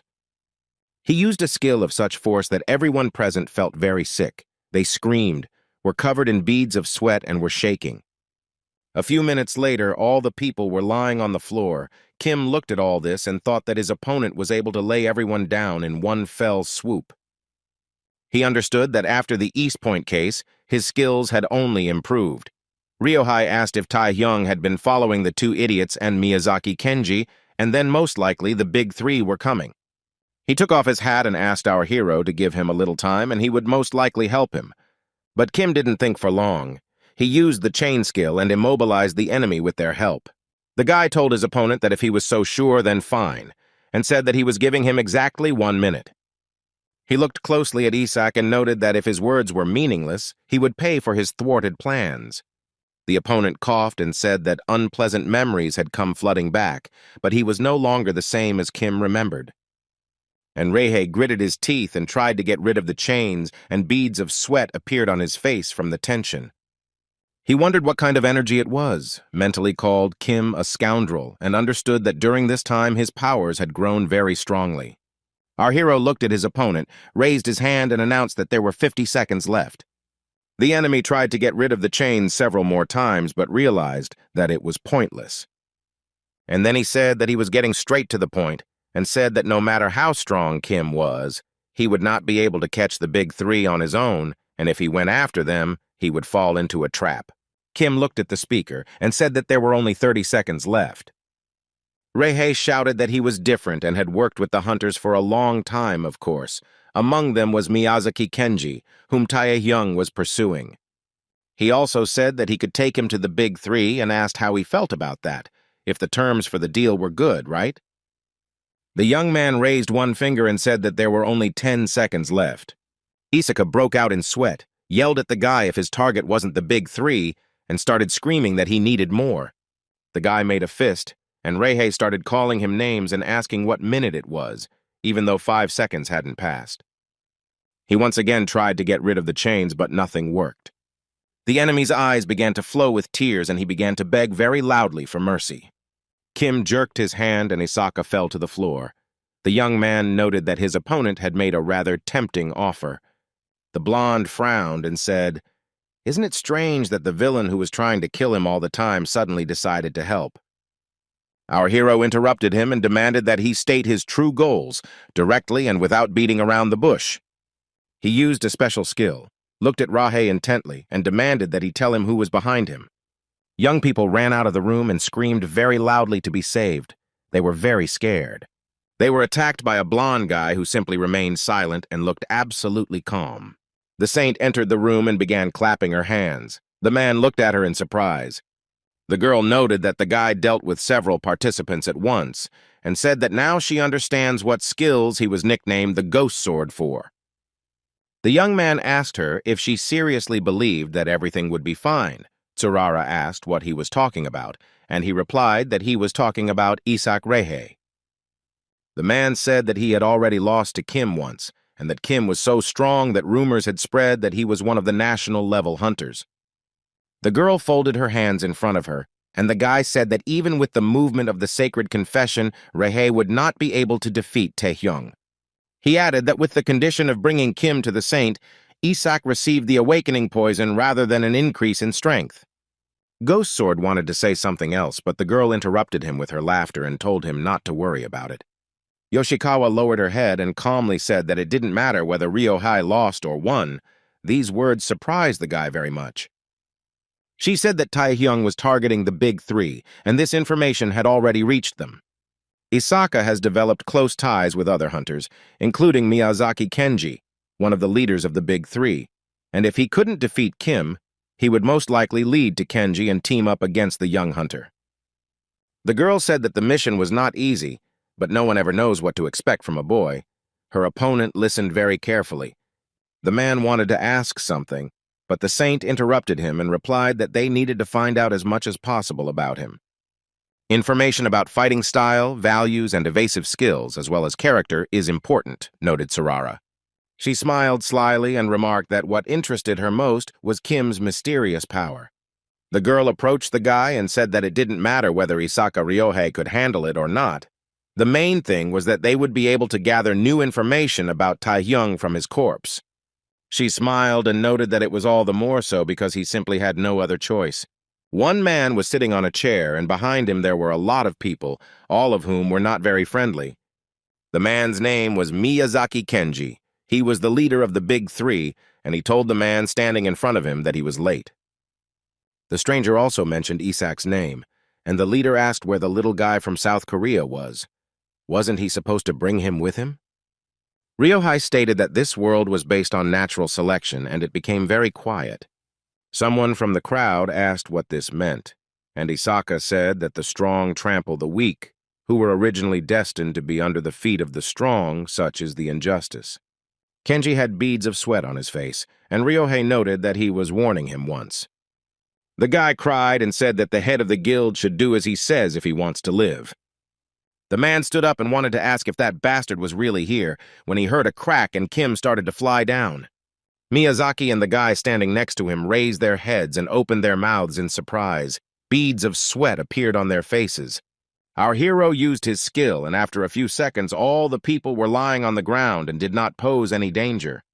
Kim said that if he values his life, then maybe he'll listen to the asshole. And he raised his hands up and asked which of them was Miyazaki Kenji and smiled. The man began to stand up. He had a huge sword in his hands, and he noted that he had missed once and decided that he was the most important one here. The head of the Big Three Guild squeezed the weapon in his hand tighter and shouted through his teeth for the guy to die. There was a very strong explosion, and Isaka was thrown several meters to the side. The guy frowned and clenched his teeth. He, of course, immediately thought of Kim Tae-hyung. And he held a potato in his mouth and calmly told his opponent that enough of this performance. Isaac was wrapped with a chain, and our hero told him that he had come up with a great idea. And he added that the owner and her obedient dog, and then he noted that he now understood why he needed him. Rehai thought about what it was. Did Kim really get into his head? When did he become so strong? The young man calmly said that he agreed and would play along with him, and Isaka looked at him from below. And then he asked what Taehyung needed, and he asked if he wasn't the one who was going to unite against him and Kenji, and offered Isak to take him to him. Kim noted that now the blonde would have to confront not him, but Miyazaki and his beloved. Ryohei said that he had enough of this nonsense and said that no matter how he affected his psyche, he would not help. And he noted that then the big three would destroy him if his mistress did not receive the phantom sword to eliminate him earlier. Kim agreed with these words, and noted that if the opponent refused him, then he would do it, and advised the guy not to worry. He continued that he didn't feel sorry for scum like him, who was responsible for the East Point case, but he would still give him one chance. Ryohei was surprised when he heard these words. Kim stood up and told Isak to please him in every way possible throughout the tournament, and then spend the rest of his life asking for forgiveness from those who suffered because of him. Our hero promised that only under these conditions would he free him from the big three and his mistress. The blonde laughed and then asked if Taehyung understood, because the leaders of the big three are national warriors and the strongest hunters. He asked the guy if he really thought he could defeat these monsters. The young man smiled cheerfully and said that this is exactly what he was going to do. Our hero stood in front of the head of the big three and held the man by the face. He didn't even try to move aside. Isaka watched everything that was happening. Beads of sweat were running down his face, and he began to laugh. Taehyung used his skills in that his opponent could do nothing, only wheezed, and the young man asked if they would try to open a portal to the big three. In Obis, in the refuge of the tech of the big three, a man sat on a huge throne and asked why he had been called to this gloomy abode. He added that after the delirium of his subordinates, he had a severe headache. The men bowed and told the bearded man that they had some important business to ask him. The young man said that they were just going to hand over a legendary-level item to Wei Xing. It was Teki, one of the leaders of the Big Three, an S-rank hunter. He asked what it was, and they told him that the item was currently stored abroad, but they would like to give Wei Xing something that their gang had recently acquired. The man continued to stand in a bow and asked the bearded man to first kill the midge that was targeting his life. He added that even with a trap, there was a high probability of failure, and if he fell into it, they would only be able to delay the moment when he found shelter, and Wei was very surprised. He asked if the leader of the Big Three was scared, and added that he was much more interested in that bastard than in some object. Tech asked who he was and what the guy's name was, but suddenly he fell silent because he heard some kind of sound. Everyone was very tense, as they could not understand what was really going on. They looked up and saw the ceiling begin to collapse and pieces of the floor began to fall down. And inside the room were Kim Taehyung and Isaka Rehai, who were clutching weapons in their hands. Tech frowned. Beads of sweat appeared on his face. He was definitely not ready to see Shaitan here. And sweat was running down his face, and he was shouting that he absolutely had to defeat them. Wei Xing's eyes were burning with hatred, and he formed a fist, most likely to attack the attackers. Kim smiled and shouted for his ally to do everything as he had told him earlier. And a confrontation began among the hunters, our hero jumping up to attack them. He frowned and bit his lip, thinking that a national-level hunter from China was also here. Wei Xing walked forward and coughed and thought about how Tech was afraid of this bastard, and yet the organization had asked to kill him. The man understood that everything had worked out very well. And the bearded man shouted to Kim that he would kill him here and now, and a satisfied smile appeared on his face. Isaka shouted, "What was Sin doing here?" And our hero calmly replied that he was in league with the Big Three. And he added that it was different here, that the deaths of the other participants were on Wei's conscience. He just hung his head. Then he scratched his beard, laughed, and asked if the words about the organization had by any chance prompted him to think of this, and added that the young man was quite smart. The guy replied that he thought so, but now it was apparently time to deal with the South Korean player, that is, with him. The bearded man looked calmly at the young man and told him that they were very lucky to see them here. Kim used his possible skills and told the enemy that he would die here and would no longer be able to harm members of other teams. Sin just laughed sarcastically and said that this scoundrel didn't know what he was talking about. And a fight began between the hunters, each of them trying to attack to show their superiority. A young man approached Mr. Tech and told him that it was time to run, and he replied that he should hurry. Isaka began to walk towards them with measured steps and calmly asked where the representatives of the Big Three were rushing to. They weren't ready to see Rihei here, and he asked if they had suddenly lost faith in Wei Xing's victory. He asked in surprise how this could happen, and asked if maybe they were now also with Kim. And our hero extended his hand forward, used his skill, and shouted where everyone was gathered. Isaka also got into trouble and asked why he was suffering, but the guy didn't have time to answer because the bearded man started shouting something. He attacked Taehyung and said that during the fight with him, it is better not to get distracted. The young man gripped the weapon tighter in his hands and understood that Wei Xing was a formidable traitor.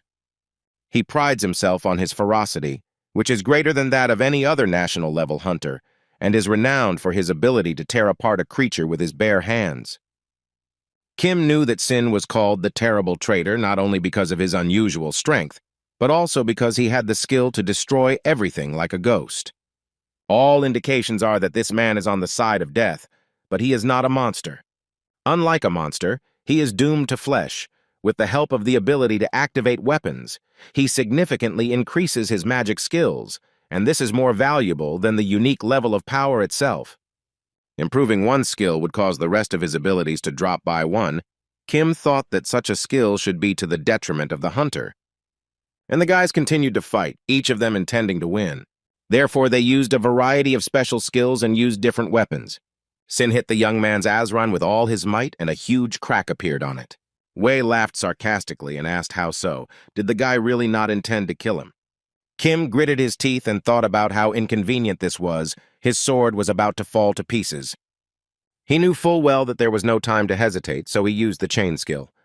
Sin continued to smile. He probably didn't understand what was happening or was confident in his abilities.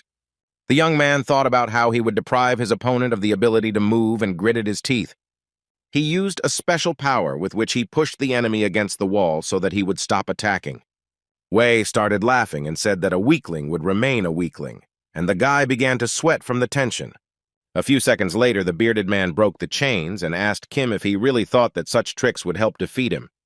He smiled happily and stated that a loser like Taehyung would never become a national hunter. Taehyung spread his arms out to the sides. He looked very scared and screamed, "What's going on?" And then there was a powerful explosion. Our hero was attacked by the enemy Sin, and he himself, with joyful eyes, quickly ran away from the epicenter of the event. He was confident in his victory. A young man stood on a ruined building and looked down intently at everything that was happening. Ten thought with relief that the fight was finally over and looked ahead intently. He thought about what he had heard, that this kid was quite strong, but he certainly couldn't compare to a national-level hunter. His guards said they had grabbed Isaac Rihai and asked what to do with him, and the man told them to just let him go. And he noticed that who knows, maybe he was sent by someone from the Japanese organization or his mistress.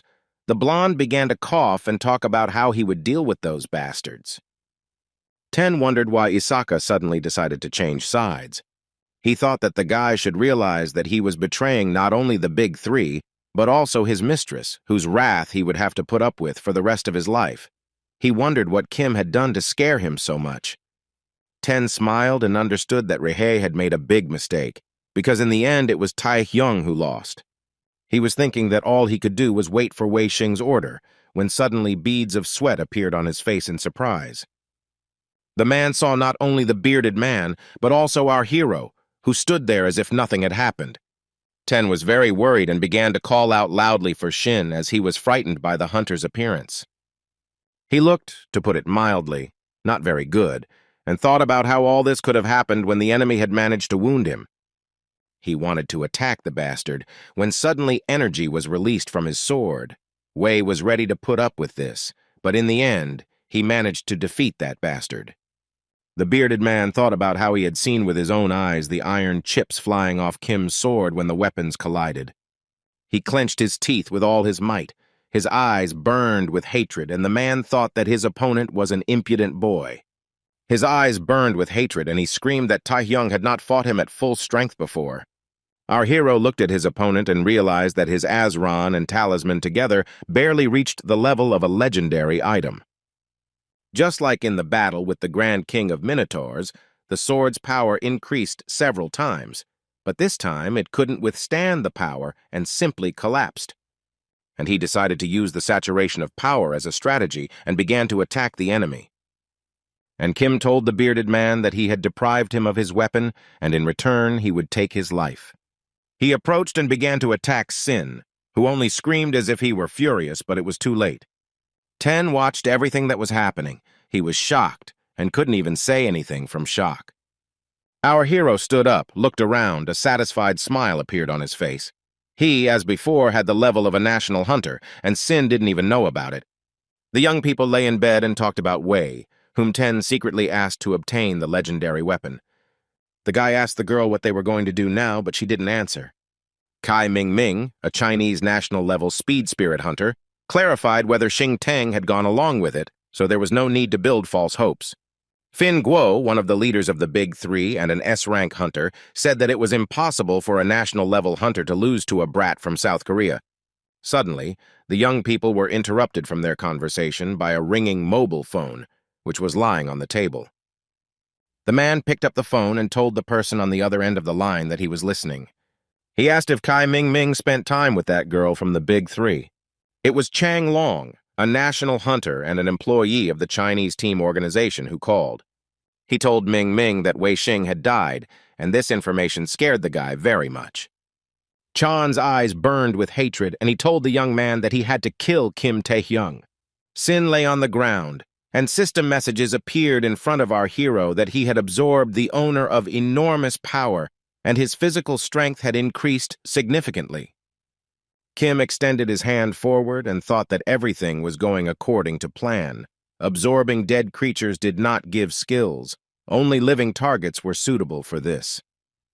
And he understood that even he did not guarantee the appearance of the skill, and absorbing innocent people was unpleasant. But with criminals, you cannot stand on ceremony. The boy thought that he was worried about the voice he heard during that madness. And he came to the conclusion that it looked like he would have to learn everything through experience. Now it was a small problem. After Wei Xing's death, everything went like clockwork. Ten, along with his subordinates, knelt down and said that he had been on Master Taehyung's side from the very beginning. Since Ten and the other villains were needed for a friendly match, they were transferred to the associations with only the memories of the mind-altering effects erased. And Raihai, who had no more business, was sent back to the saint, shouting that he could not return because they would kill him. Isaka shouted that his mistress could read minds, and if she found out about his betrayal, but Kim interrupted him and told him not to worry, promised that everything would be fine, because the saint was interested in him. Taehyung said that according to the terms of their agreement, the blonde was leading him into her trap, and he would have to meet Surara, which our hero needed to do to save Isak. Our hero noted that even if the saint read his thoughts, he would remain alive since she wanted to see Kim, and it was unlikely that she expected much from the guy, and he was surprised by such words.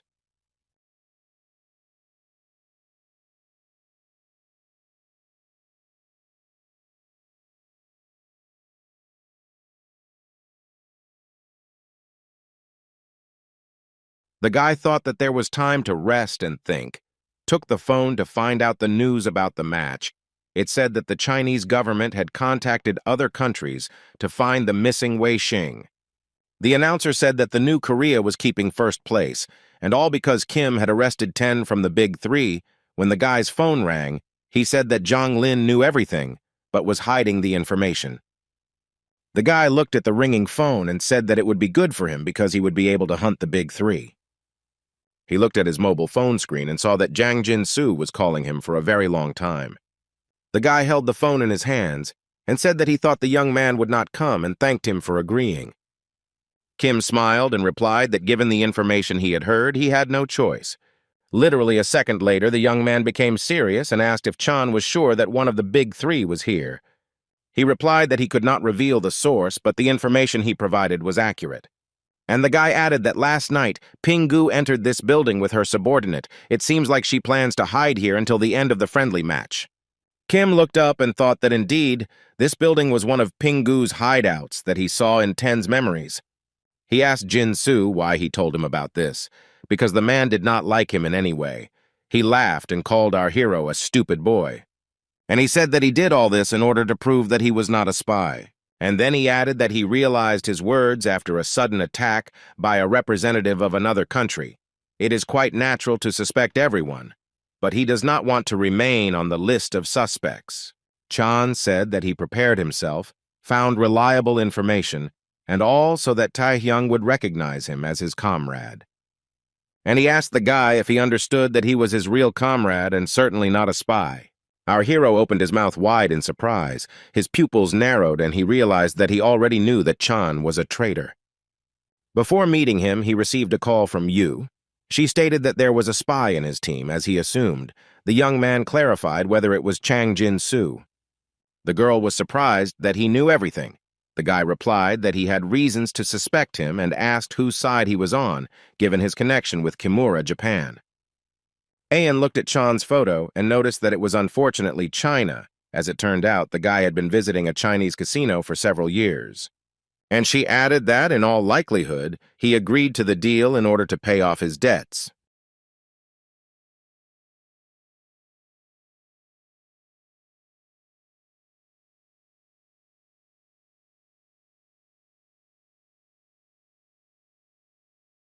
Yu asked the young man not to worry too much and noted that it was worth reporting to Chairman Jae Jin-hee, and he would immediately take action, but he categorically refused such an idea. The young man decided that this definitely should not be done, as there were two reasons for this. And he noted that if it became known that Chang Jin-soo was a spy, he would be arrested immediately, and the Japanese would begin to cover his tracks. Taehyung thought that they could also use the traitor to their advantage, and he answered the guy that there were many villains and traps in the building, and said that there was no need to worry. He punched himself in the chest and noted that he had already figured out not only Pingu's exact location, but also the optimal route of entry. Meanwhile, Chan was laughing to himself and thinking that the worm wouldn't wait for the optimal route, and that it would be the end for him, since he was ordered to lure him into this building. The man knew very well that not only Pingu was there, but also Mr. Kai Ming, a national-level player from China, and they were both there to finish off Kim. Our hero extended his hand forward, used his skill, and noted that the predator had become easier to control, and compared to the last time, its power had noticeably increased. Chan screamed very loudly. Beads of sweat appeared on his face, and the skin on his forehead turned bluish. And he began to stutter and shout what the guy was doing and ask if he had gone completely crazy. Then he calmly replied that the man himself said that there were plenty of villains and scary traps there. He smiled and added, "Why go there if you can destroy everyone and everything along with the building?" And Chan called him a crazy bastard. The man shouted that this was all completely against the human rights law, and our hero extended his hand forward and said that it seemed to be Pingu lying there. The girl called Chang Jin-soo a damn gamer and screamed at him for how dare he betray them, and added that she would kill him.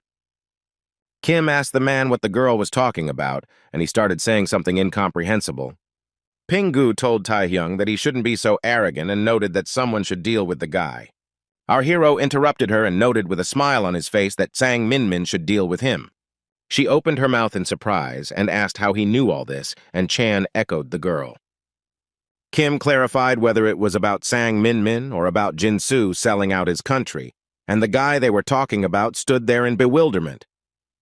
He frowned, sweat ran down his face in streams, and began to say something inarticulate. The man folded his hand into a fist and began to shout our hero's name as if he were frantically. He screamed so loudly that his eyes rolled back and blood began to spurt from his mouth. Kim looked at everything that was happening in surprise and read the system messages that he had entered a world without feelings and that there had been successful resistance to an unknown force. The guy read that all his senses and cognitive abilities were weakened, Vision, hearing, and touch were temporarily improved. The youth thought that this was Kai Mingming's skill. All senses were abnormal, such a strong effect considering his passive defense. He heard the man say that no one could have imagined that Tai Yong would decide to destroy the building. Kai said he was curious about the man who could defeat Wei Xing, adding that Kim was clearly not all there. Our hero, without turning around, replied that this was being told to him by someone who hobnobbed with villains, and added that he was not particularly interested in Min. Then he turned, smiled, and sarcastically remarked that the only thing that mattered to him was his skill. Isaka was kneeling before the saint. She used her skills and said that the guy had very interesting memories. Tsurara said that this child, Kim, not only became a national-level player, but also managed to defeat Wei Xing himself. The girl asked Rei-hei if he helped Tai Yong, why he agreed to betray so easily, and the guy bleated something incomprehensible. The saint stroked his head, said that everything was fine, and noted that there was no need to be afraid. She was not interested in his life, but Isaac had fulfilled his task since Kim would come to her. And she added that at the same time, the fact that everything was going according to plan also didn't make her happy, and the guy's face was dripping with sweat. The saint asked the tense Isak if Taehyung had told him to hunt the big three. She smiled and said that she would most likely be the first to come to our hero. The old man raised 3 fingers and said that they had 3 tasks: firstly, to win the tournament; secondly, to weaken other associations, to eliminate key players; and thirdly, to prove that they were the best. And he added that this could then be used to monopolize all magical dungeons and trade in magical stones. Before him stood the hunters, whom he had allowed for this purpose. They could kill, torture, and all that sort of thing, and then he noted that they could not worry about the consequences. Wei Xing laughed and noted that the main thing for him was to fight a strong opponent, and the rest didn't matter. The brunette replied that he hoped that everything would work out for them, and that their plans would come true. And only the man in white clothes pursed his lips and thought that everyone here had gone crazy. He narrowed his eyes and thought about the fact that all these words definitely did not concern him. And all because he himself eliminated everyone who interfered with his relationship with Pingu, so he, in fact, is also out of his mind.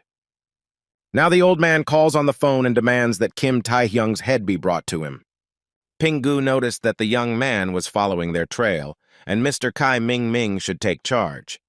So the man armed himself with a dagger and thought that now it was Kim Taehyung's turn.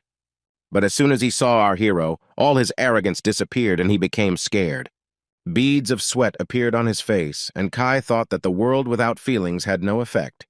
He expected that he would be strong since he defeated Wei Xing, but not so much, and realized that Kim's strength was monstrous. He understood that this was not the level of a simple national-level player, but power beyond human capabilities. Taehyung extended his hand forward and noted that the world without feelings, an ability that deprives one of all feelings, would be dangerous if he failed to open the hunt. He looked at his opponent intently and said that he would handle his skill well. Kai couldn't think of anything better to do than start screaming like a madman, beads of sweat appearing on his face from the tension. Our hero used his skill. Pieces of stone flew in different directions, and he read the system message that the world without feelings was absorbed.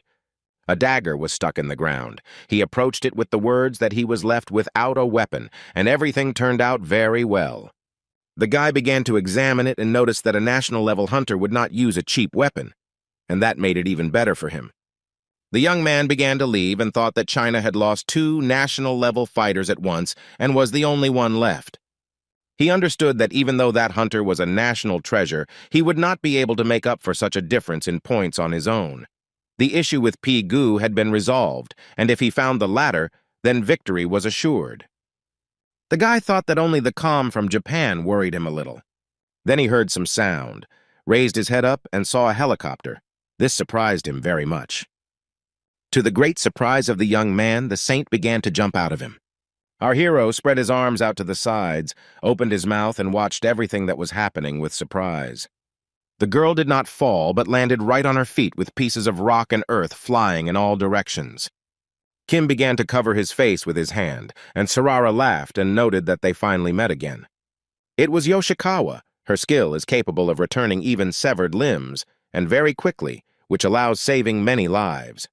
She calms all mental disturbances and gives blessings that improve physical abilities, saves many souls through sacred revelation. A national-level player of Japan, but this girl is most often called the Saint.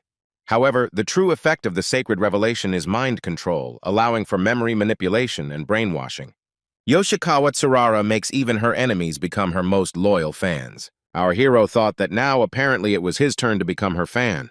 But he said that he had not told Ryohei his exact location and asked how she found it. She laughed and noted that it was clear that she was not catching the big three and did not know where they were. The guy said she had caused all this fuss, giving up the tournament and everything else just to find him.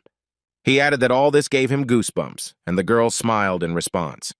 And she asked how he could remain so calm when he saw her. This question surprised the guy. The girl said that her role as a saint was to give strength to live on in this ugly world and asked, but how should she do it? Then she put her hand on her chest and shouted that everyone should worship her. And then she added that meeting someone as beautiful, sweet, sexy, proud, perfect as she is joy and happiness for everyone. Worshipping her becomes the driving force for life in this world. Tsurara screamed why they were so indifferent, and Kim thought that the girl was really crazy. And the saint continued to say that there was nothing to worry about because saving even such people was also her duty. Suddenly, cars started driving up to the place where the young people were. Kim was very surprised. People started getting out of the car, and the guy wondered where the civilians were coming from, because they definitely shouldn't have been here. After some time, the young man realized that Tsurara had brainwashed them. The girl said that she had studied Ryohei's memories and all of his actions, but there was something she couldn't understand, namely the source of her awareness and hidden skills. Tsurara noted that she had prepared for this meeting, and no matter what secrets he had, no matter what powerful skills he had, she would make sure that he could not use them. Our hero was very scared as people began to stretch out their hands towards him.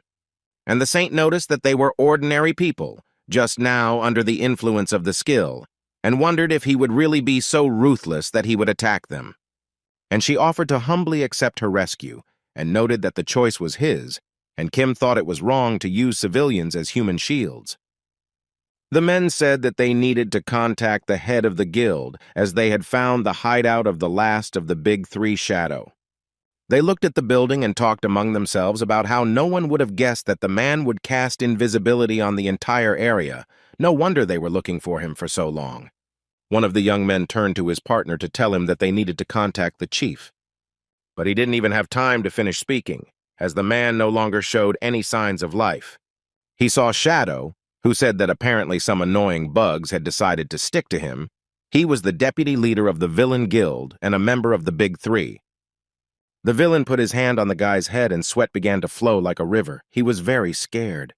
Literally a few minutes later, he was lying on the floor next to his partner. Shadow walked forward and thought that no guild dared to reach him.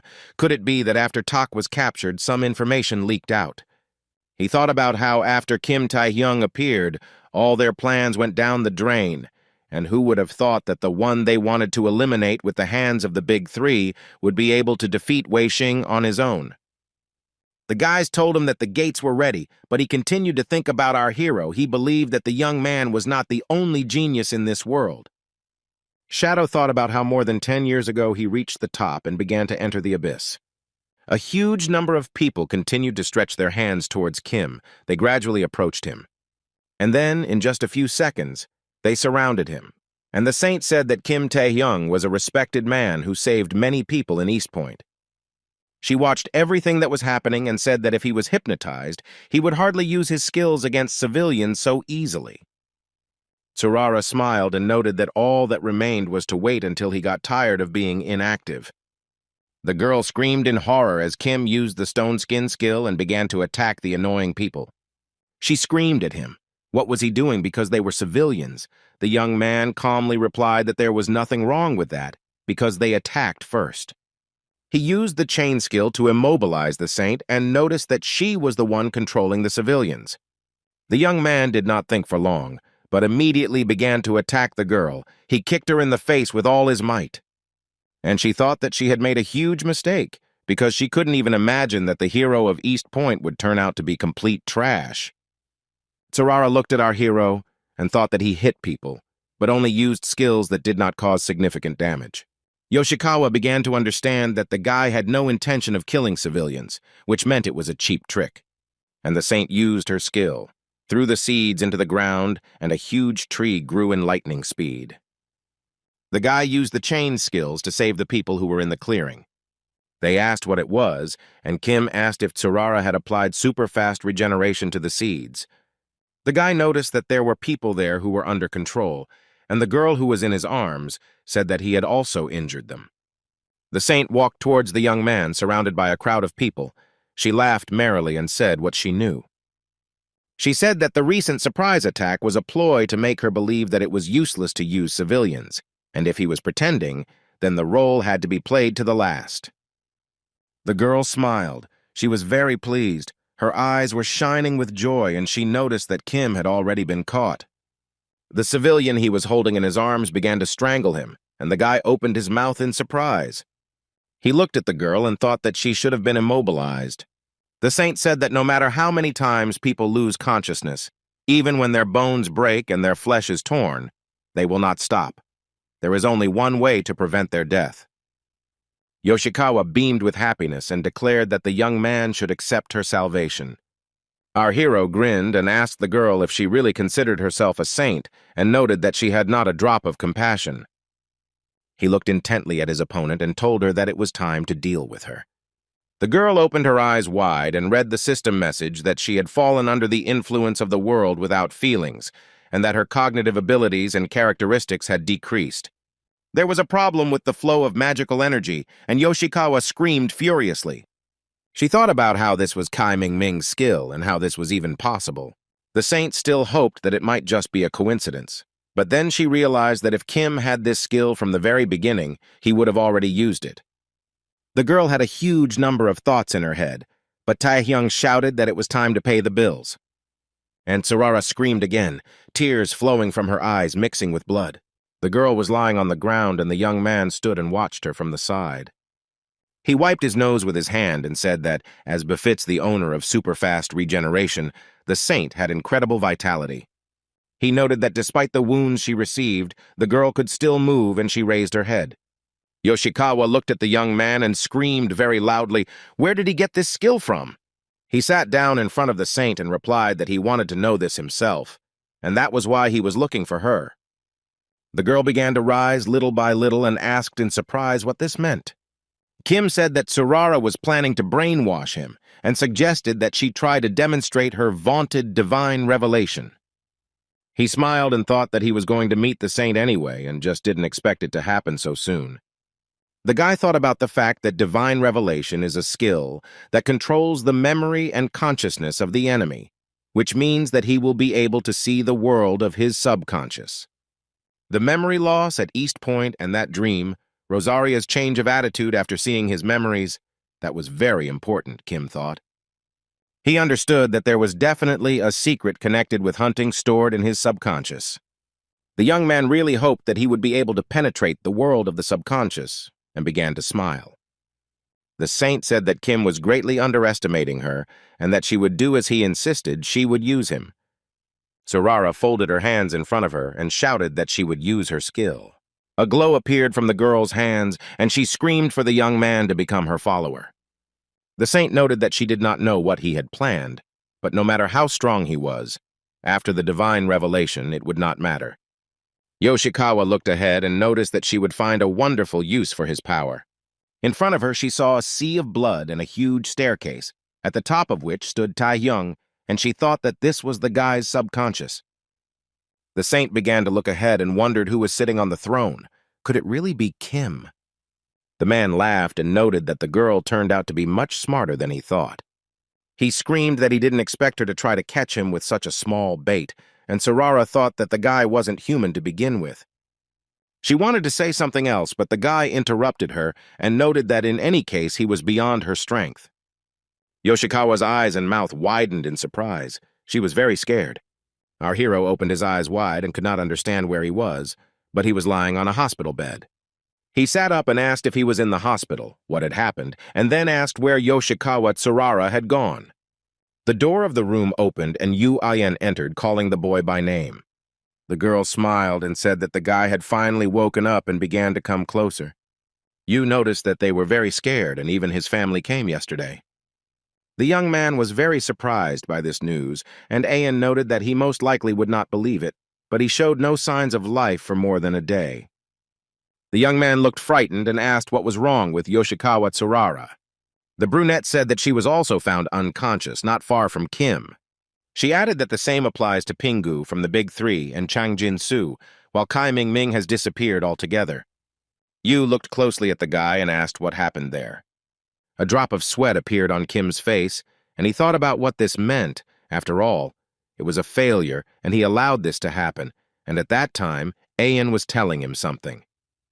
And Kim thought about how even a person with national-level strength couldn't get close to solving the mystery of his skill, what was in his subconscious.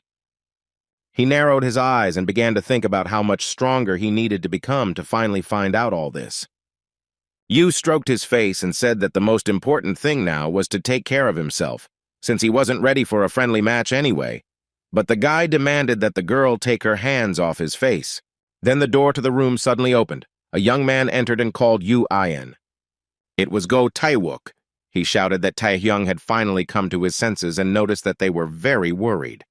He began to approach Yu and told her that they needed the help of the Nightwalkers. They needed to immediately send a search party into the abyss. Ayan was surprised, and Go noticed that Park Sung-jin and the entire New Korea team had disappeared. Taewook asked Kim what he was going to do. Was he really going to go there alone? Our hero reported that if a search party were sent there, there would end up being many more victims. He noticed that the place of disappearance was in the depths of the abyss, and the New Korea team, led by Park Sung-jin, were experienced players. And he added that in their case, the reason might not be a normal attack by monsters, but only the intervention of someone else of at least national-level power. Taehyung glanced at those present and noticed that only he would go. That would be right. Go spread his arms out to the sides and noted that if everything was as the young man said, then it was even more impossible to go there alone, since he had just woken up. Aunt, uncle, and cousin ran into the room and shouted where Taehyung was going. The aunt folded her hands in front of her, frowned, and began to lament that the young man had not yet recovered, and Hwang asked if Kim knew how worried they were about him. And he added that just yesterday they could only guess whether the young man would wake up or not. Yu quietly told the guy that it was she who called them, and added that it seemed to her that after waking up the first thing that would be best would be to see her family. Auntie kept telling him to get better before rushing into battle, and Guo insisted that he shouldn't overexert himself. And the guy thought that all of them, in the times before his awakening, mocked him, and then they certainly didn't care about his condition. Wherever Kim went, whatever happened to him, he received only mocking looks in response. The young man smiled and thanked everyone for their concern, although the memory still troubled him. He got out of bed and said that he had to go, and noted that although they had only been on the team for a short time, his comrades were in danger. Kim said that he could only save them now and said that he simply could not sit idly by. The young man turned to his aunt and uncle and noted that they were the ones who had spoken about how one should not abandon one's comrades in trouble. The cousin's face turned red, tears came to his eyes, and he extended his hands to the guy. Yu pushed our hero in the back, he even spat, and said what kind of sentimentality he had. And then she smiled and noted that they had already decided everything, and wished the young man to return alive. Kim looked at her intently, and she added, "Together with everyone else." And the guy replied, "That's the most important thing." And in the abyss, in the literal sense of the word, it was very hot. The man was lying on the sand. He started coughing very badly, and a girl ran up to him and started asking how Park Sung-jin was feeling. Some young men approached them, and one of the guys said that he didn't think that Park would resist so stubbornly.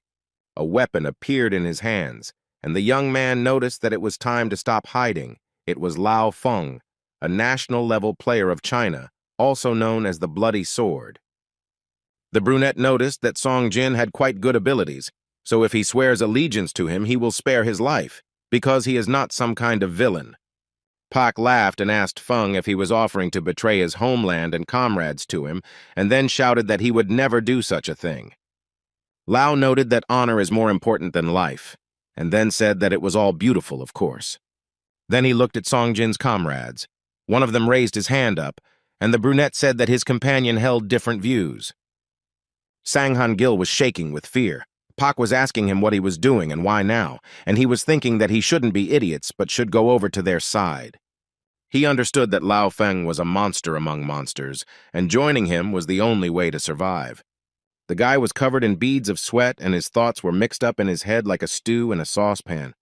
He was captured by the tree roots, and the saint asked if he was a player for the new Korea team, although his name was Seohan Gil.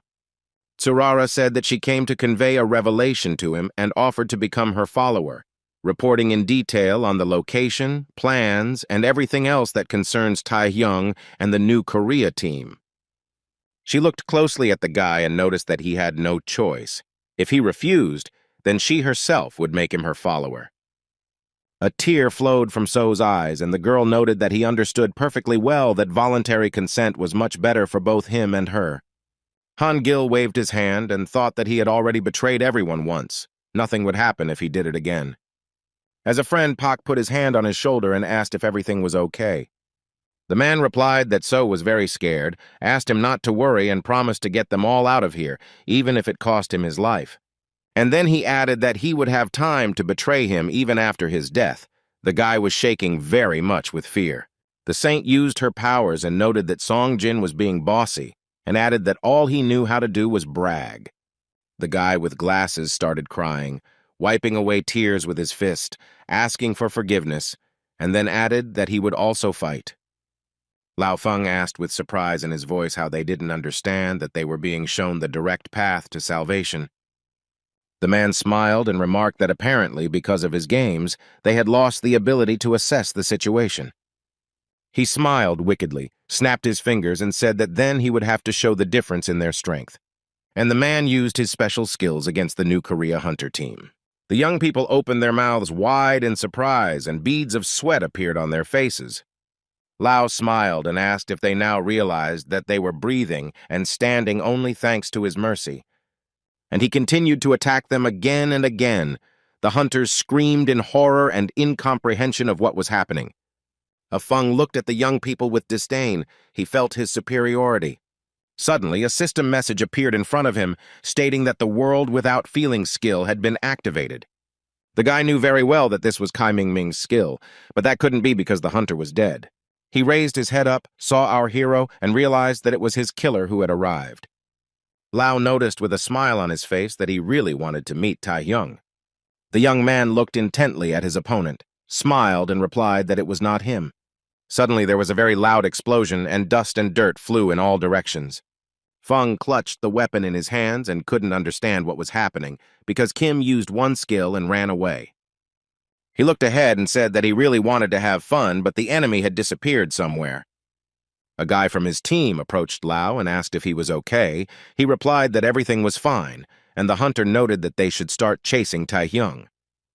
Feng replied that there was no need to do that, since judging from the residual magical energy and traces, they had fled to the Dragon Tower, a place known as an impregnable dungeon.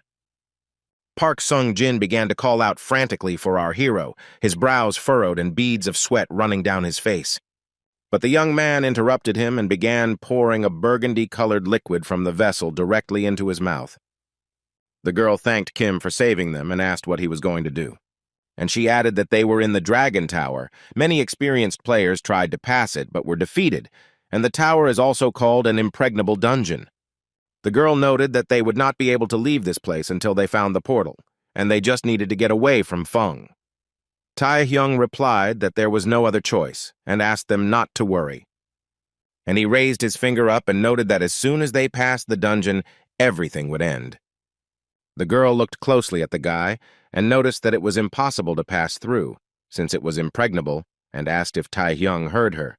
So asked if the young man had any plan. The Dragon Tower, an impregnable dungeon that exists in the depths of the abyss. It has several features. The first is a huge number of traps on each floor, and also numerous monsters that have high intelligence and strong defense. The girl ran and thought that in such a place they had no chance to escape.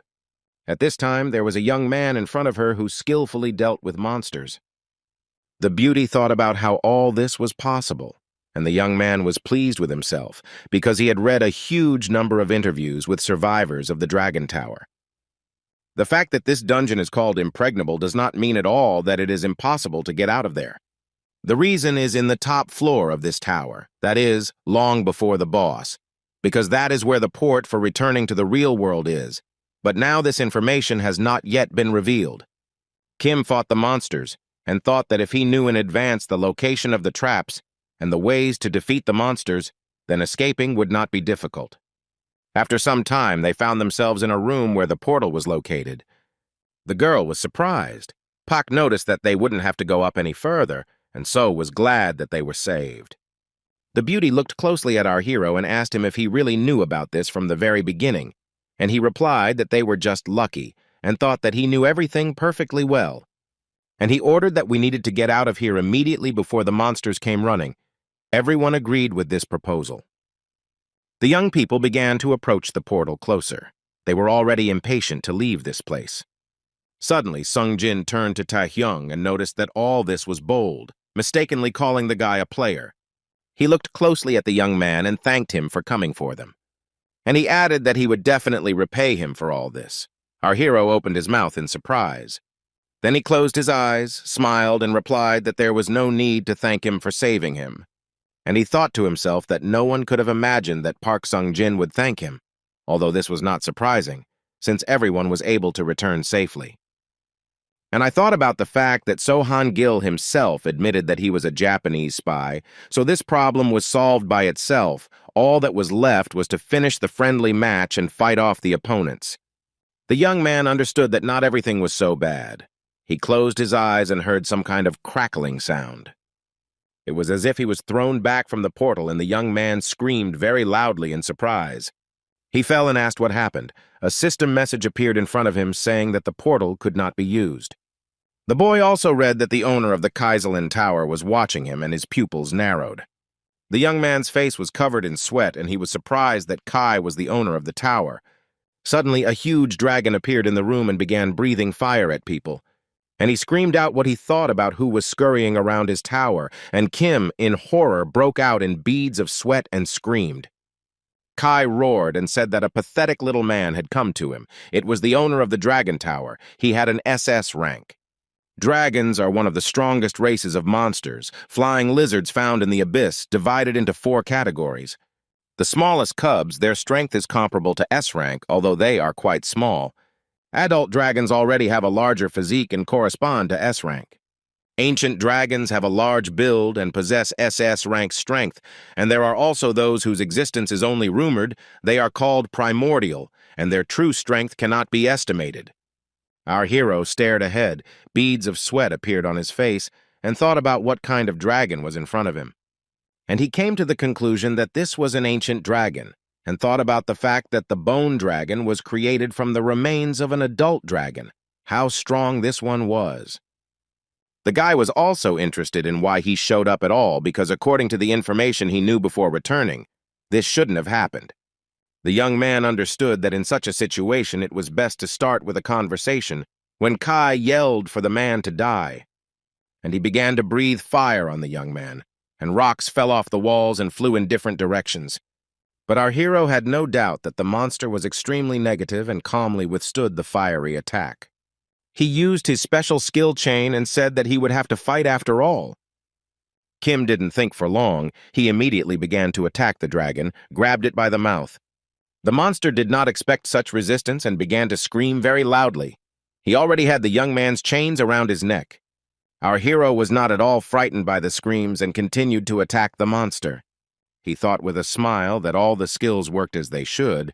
He understood that with such acceleration the dragon would definitely not die, but would receive serious damage. The man looked at the monster and was very scared, and it started running after him. Suddenly the guy flew to the side and thought that the monster had incredible defense, and that it was too much even for an SS rank. The young man thought about hiding and buying time. He felt some sounds behind him and turned around. What he saw shocked him. He was attacked, and the young man hit his back with all his might against the rocks. He gritted his teeth in pain and thought that a polymorph had attacked him. The dragon used a skill that helped him change shape and acquire a human appearance. He approached our hero and pressed him against the wall with all his might, looking at him with a disdainful gaze. The guy looked at Kaiserlin and thought that this was SS rank. He didn't even have time to react properly. The monster looked at Kim with burning eyes and invited him to test his skills. The young man saw system messages in front of him that the dragon's power was affecting him. He tried to resist, but it was not successful. Part of the power was absorbed, and the skills were blocked. The dragon continued to hold the young man and said that he was not mistaken. The magical power that was scurrying around his tower, even before his power did not fade away, but only flared up even brighter. And he added that he could not believe that this was the power of an ordinary person, and ordered the guy to quickly answer from whom he inherited this power. The monster's eyes burned with hatred, and he frowned and shouted for the young man to answer him faster, because he needed to know Tae-young's essence. The guy used the stone skin skill and grabbed the monster with all his might and thought that he himself would like to know his essence. He squeezed the monster's hand tighter and screamed as loudly as he could, while Kai tried to free himself. He looked at the young man not so confidently, but even fearfully, and understood that his opponent's hands were like tentacles. Literally a few seconds later, our hero pushed the monster away from himself and it flew several meters away. The monster was very surprised and asked what kind of power a person must have to do such a thing. Kai heard someone say that they had been looking for a watchdog like the Red Dragon for a long time. Behind Kim stood a demoness who decided that Kaiserlin would be her new pet, and our hero activated the queen's chosen skill. And the devil smiled and asked if he had just now summoned his mistress and noted that the contractor was so slow. The young man asked her if it was possible to trust a monster, and she agreed. The head of the association screamed like crazy. He couldn't understand where Kim Tae-young had disappeared to. He asked his subordinates how it happened that he went to save them, but disappeared himself. The hunters answered that they themselves did not understand, but they definitely entered the gate together. Ji asked what was wrong with Park Sung-jin, and the girl replied that he was trying to return to the abyss to save Kim and wasn't listening to anyone. Go noticed that Yu Ayan was trying to stop him, and the chairman noted that he couldn't go there alone, and especially unprepared. He put his head on his hands and noted that until it became known what Lao Feng and Zhang Lin were planning, he proposed to hide the fact that they were hunters who were in the dungeon and were alive. Jin, we thought about how Park Sung-jin and the others hadn't returned yet, and the friendly match was already on its 6th day and would soon be over. He understood that now was no time for ratings, and if it weren't for Tae-young, they wouldn't have even gotten here. Now that he's gone, what's the point of all this? The head of the association thought about the Dragon Tower and mentally begged our hero to survive. And there in the dungeon it was not boring at all. The demoness attacked Kaiserlin, and he fought them off as best he could. He was completely unprepared for everything to turn out exactly like this. Kim watched everything that was happening and thought that if he had gone a little further, he would have definitely died. He understood that they were both monsters, but this battle was too crazy. He was also worried about whether it was a good thing that he had not invoked the rosary before. After signing the contract, he received 2 skills, which were perfect hypnosis and Queen's Man. The guy gritted his teeth and understood that he had not used the second skill that summoned Rosaria, and he had reasons for this. Firstly, it is a huge consumption of mana. Summoning skills require a lot of it, not only when activated, but also to maintain the summoning.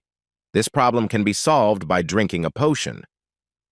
The young man didn't have time to think about the second reason when the owner of the tower began to summon a meteor.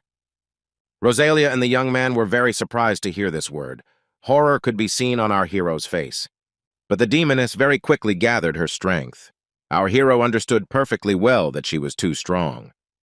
Kim had large beads of sweat running down his face, and he thought that excessive force was dangerous. Even though Rosalia was supposed to help him according to the contract, he should never let his guard down. The young man understood perfectly well that he could call her, and she would go and burn the entire city. The demoness smiled and asked the young man if he liked her power. Tae-young smiled and replied that it was definitely impossible to lose with her, and Rosaria hugged him with her appendages. The Tower Master scratched his head and asked why the Grand Duchess of the Abyss was helping a certain person. Kai got angry and yelled at Rosalie why she was helping Tae-young and started calling her names. She folded her arms across her chest and replied that he was pretty cheeky for a lizard. And our hero looked at her and thought that if she was a duchess, then she was higher in status than the king, and she knew something about him. He was sure that she had some kind of connection. He was curious about what she knew about him. The guy gritted his teeth and heard Rosalia calling him. She noted that his thoughts were expected, but now he had no right to know, and he would not be able to do anything even if he found out. The Duchess smiled and told the young man not to lose heart. No matter where the moon was, he could only go his own way. Rosalia smiled and noted that the situation was not as simple as it seemed. Our hero's face changed after these words. He asked what happened, and the demoness told the young man to look at his hands. He immediately realized that it was a reverse flow of mana.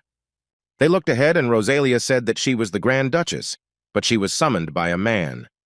Kai said that a human being was not fit to withstand such power, and noted that if they continued to resist, they would get what they deserved. The dragon was silent for a moment and told them that he could destroy both of them. They watched the monster in surprise. Kai screamed very loudly, began to spit fire. He really wanted them to die quickly. Our hero was very scared. He screamed like a madman. He called for Rosalia.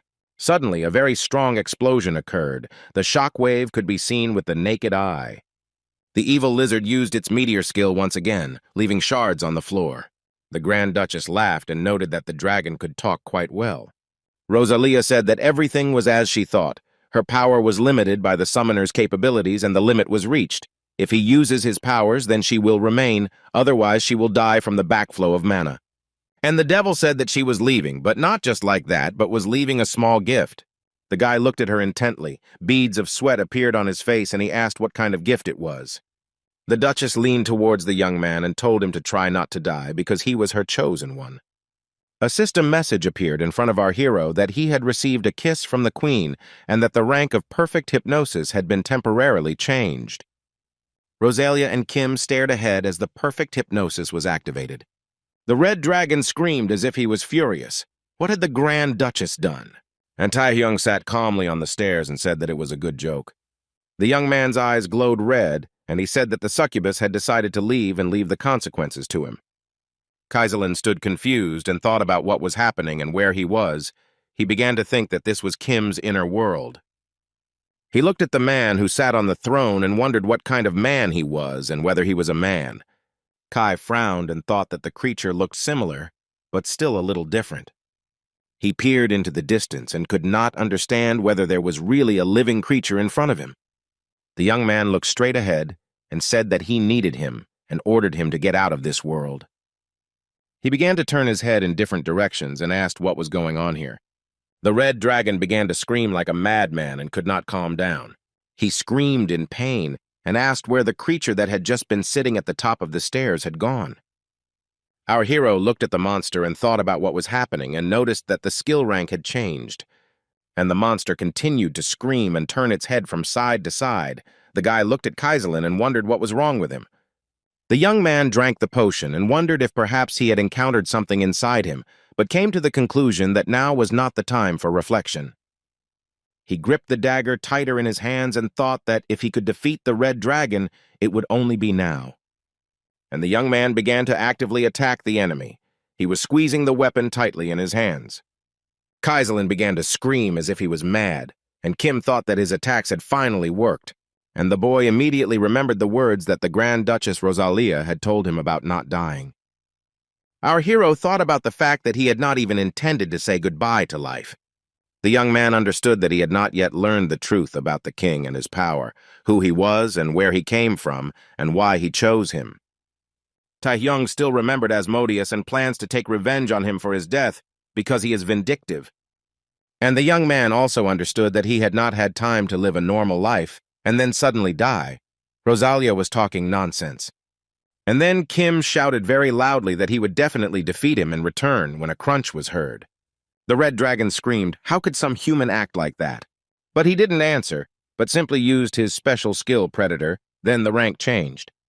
The young man lay on the floor and cursed the red dragon and said that he thought that this time he would definitely die.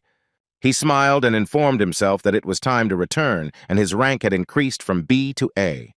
The presenter said that the 7th day was the last day of the tournament, and the commission members were making the final calculations of the rating table. He noted that the scoring for Japan had just finished and reported that they had 4,600 points. It was also reported that Japan failed to overtake China with 4,800 points and remains in second place. The man thought that he was going to take revenge on Sarara, but that bastard Kim still hadn't returned. He didn't like that they took second place in the tournament. And he said he was leaving. The judges asked him to stay since the closing ceremony had not yet taken place. But Mr. Shinji replied that he had no need to hang around at this stupid event any longer. Ji looked at everything that was happening and thought that even with all the efforts of player Taehyung, they still had third place. And the judges noted that the player of the New Korea team had disappeared and it had dropped in the rankings. And on the seventh day, there was no longer any talk of the former first place, since hundreds of magic crystals had not been collected and the SS-level monster had not been caught.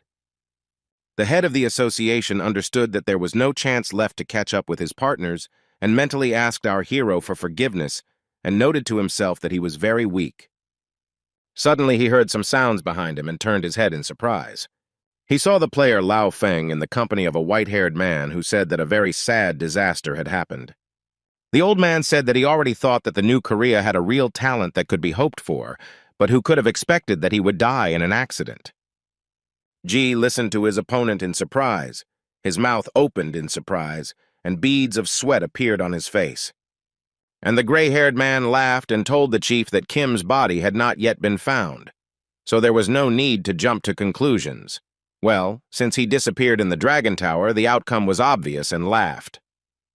The head of the association folded his hand into a fist and thought about these words. He understood that this was not a sad event or a disaster. He called men vile scum. He looked at his opponents and thought that it was widely known that all the cases of participants disappearing were the work of the bastards who stood before him. The men began to leave and asked Jin Wei if he understood that someone who has no strength has no chance to prove anything to others. They mocked the association's head and wished him a good time at the closing ceremony. Ji thought that he was powerless and could not prove anything at all, so he did not say a word. And the gray-haired man was very pleased. He laughed and could not calm down. Suddenly the room became dark. Everything began to glow with a bluish light. It came from the portal. The expressions of the men who had just been mocking the head of the association changed. Ji was also scared and couldn't understand what was happening. Then he began to recognize the man who came out of the portal. It was Taehyung who said that it was him and asked if the team representatives were just calmly watching what these bastards were doing. And he added that they could stop worrying, and the head of the guild laughed with joy, tears welling up in his eyes. The men who had just insulted him frowned, and all their joy and arrogance disappeared. Kim held a huge red crystal in his hands and said with a smile on his face that he had come. The young man was lying on the bed. His girlfriend was calling him and telling him that the live broadcast of the tournament would soon begin, but he replied that he didn't want to. And he added that what was the point of the tournament if Taehyung was missing? It was like a bun without bean filling, a watermelon without stripes, and a mandu without beef. The guy had tears in his eyes and screamed if the girl wanted him to watch the tournament, and noticed that it would be a betrayal of his Kim. The woman frowned and replied that his hero was currently on TV. The young man couldn't believe his ears. He froze for a few seconds and didn't know what to answer. He ran to the TV and heard the presenter say that on the last day of the Asian tournament, something happened that no one expected. And he reported that the player Kim Taehyung had resurfaced after going missing and brought with him the magic crystal of the SS-level monster, Kaisaline. Yu, speaking on her mobile phone, asked her opponent if the young man was really on air. And the host was talking about the New Korea team receiving 1,500 points. Park Sung-ji and his team members were watching the live broadcast and were very surprised by this news. It was announced that the New Korea team had risen to first place and had successfully won the Asian friendly tournament. Our hero put his hands in his pockets, looked at everything that was happening, and smiled, and people chanted his name. The gray-haired man watched everything that was happening and clenched his teeth in anger. Then he shouted at Feng what he had done and asked why Taehyung was still alive.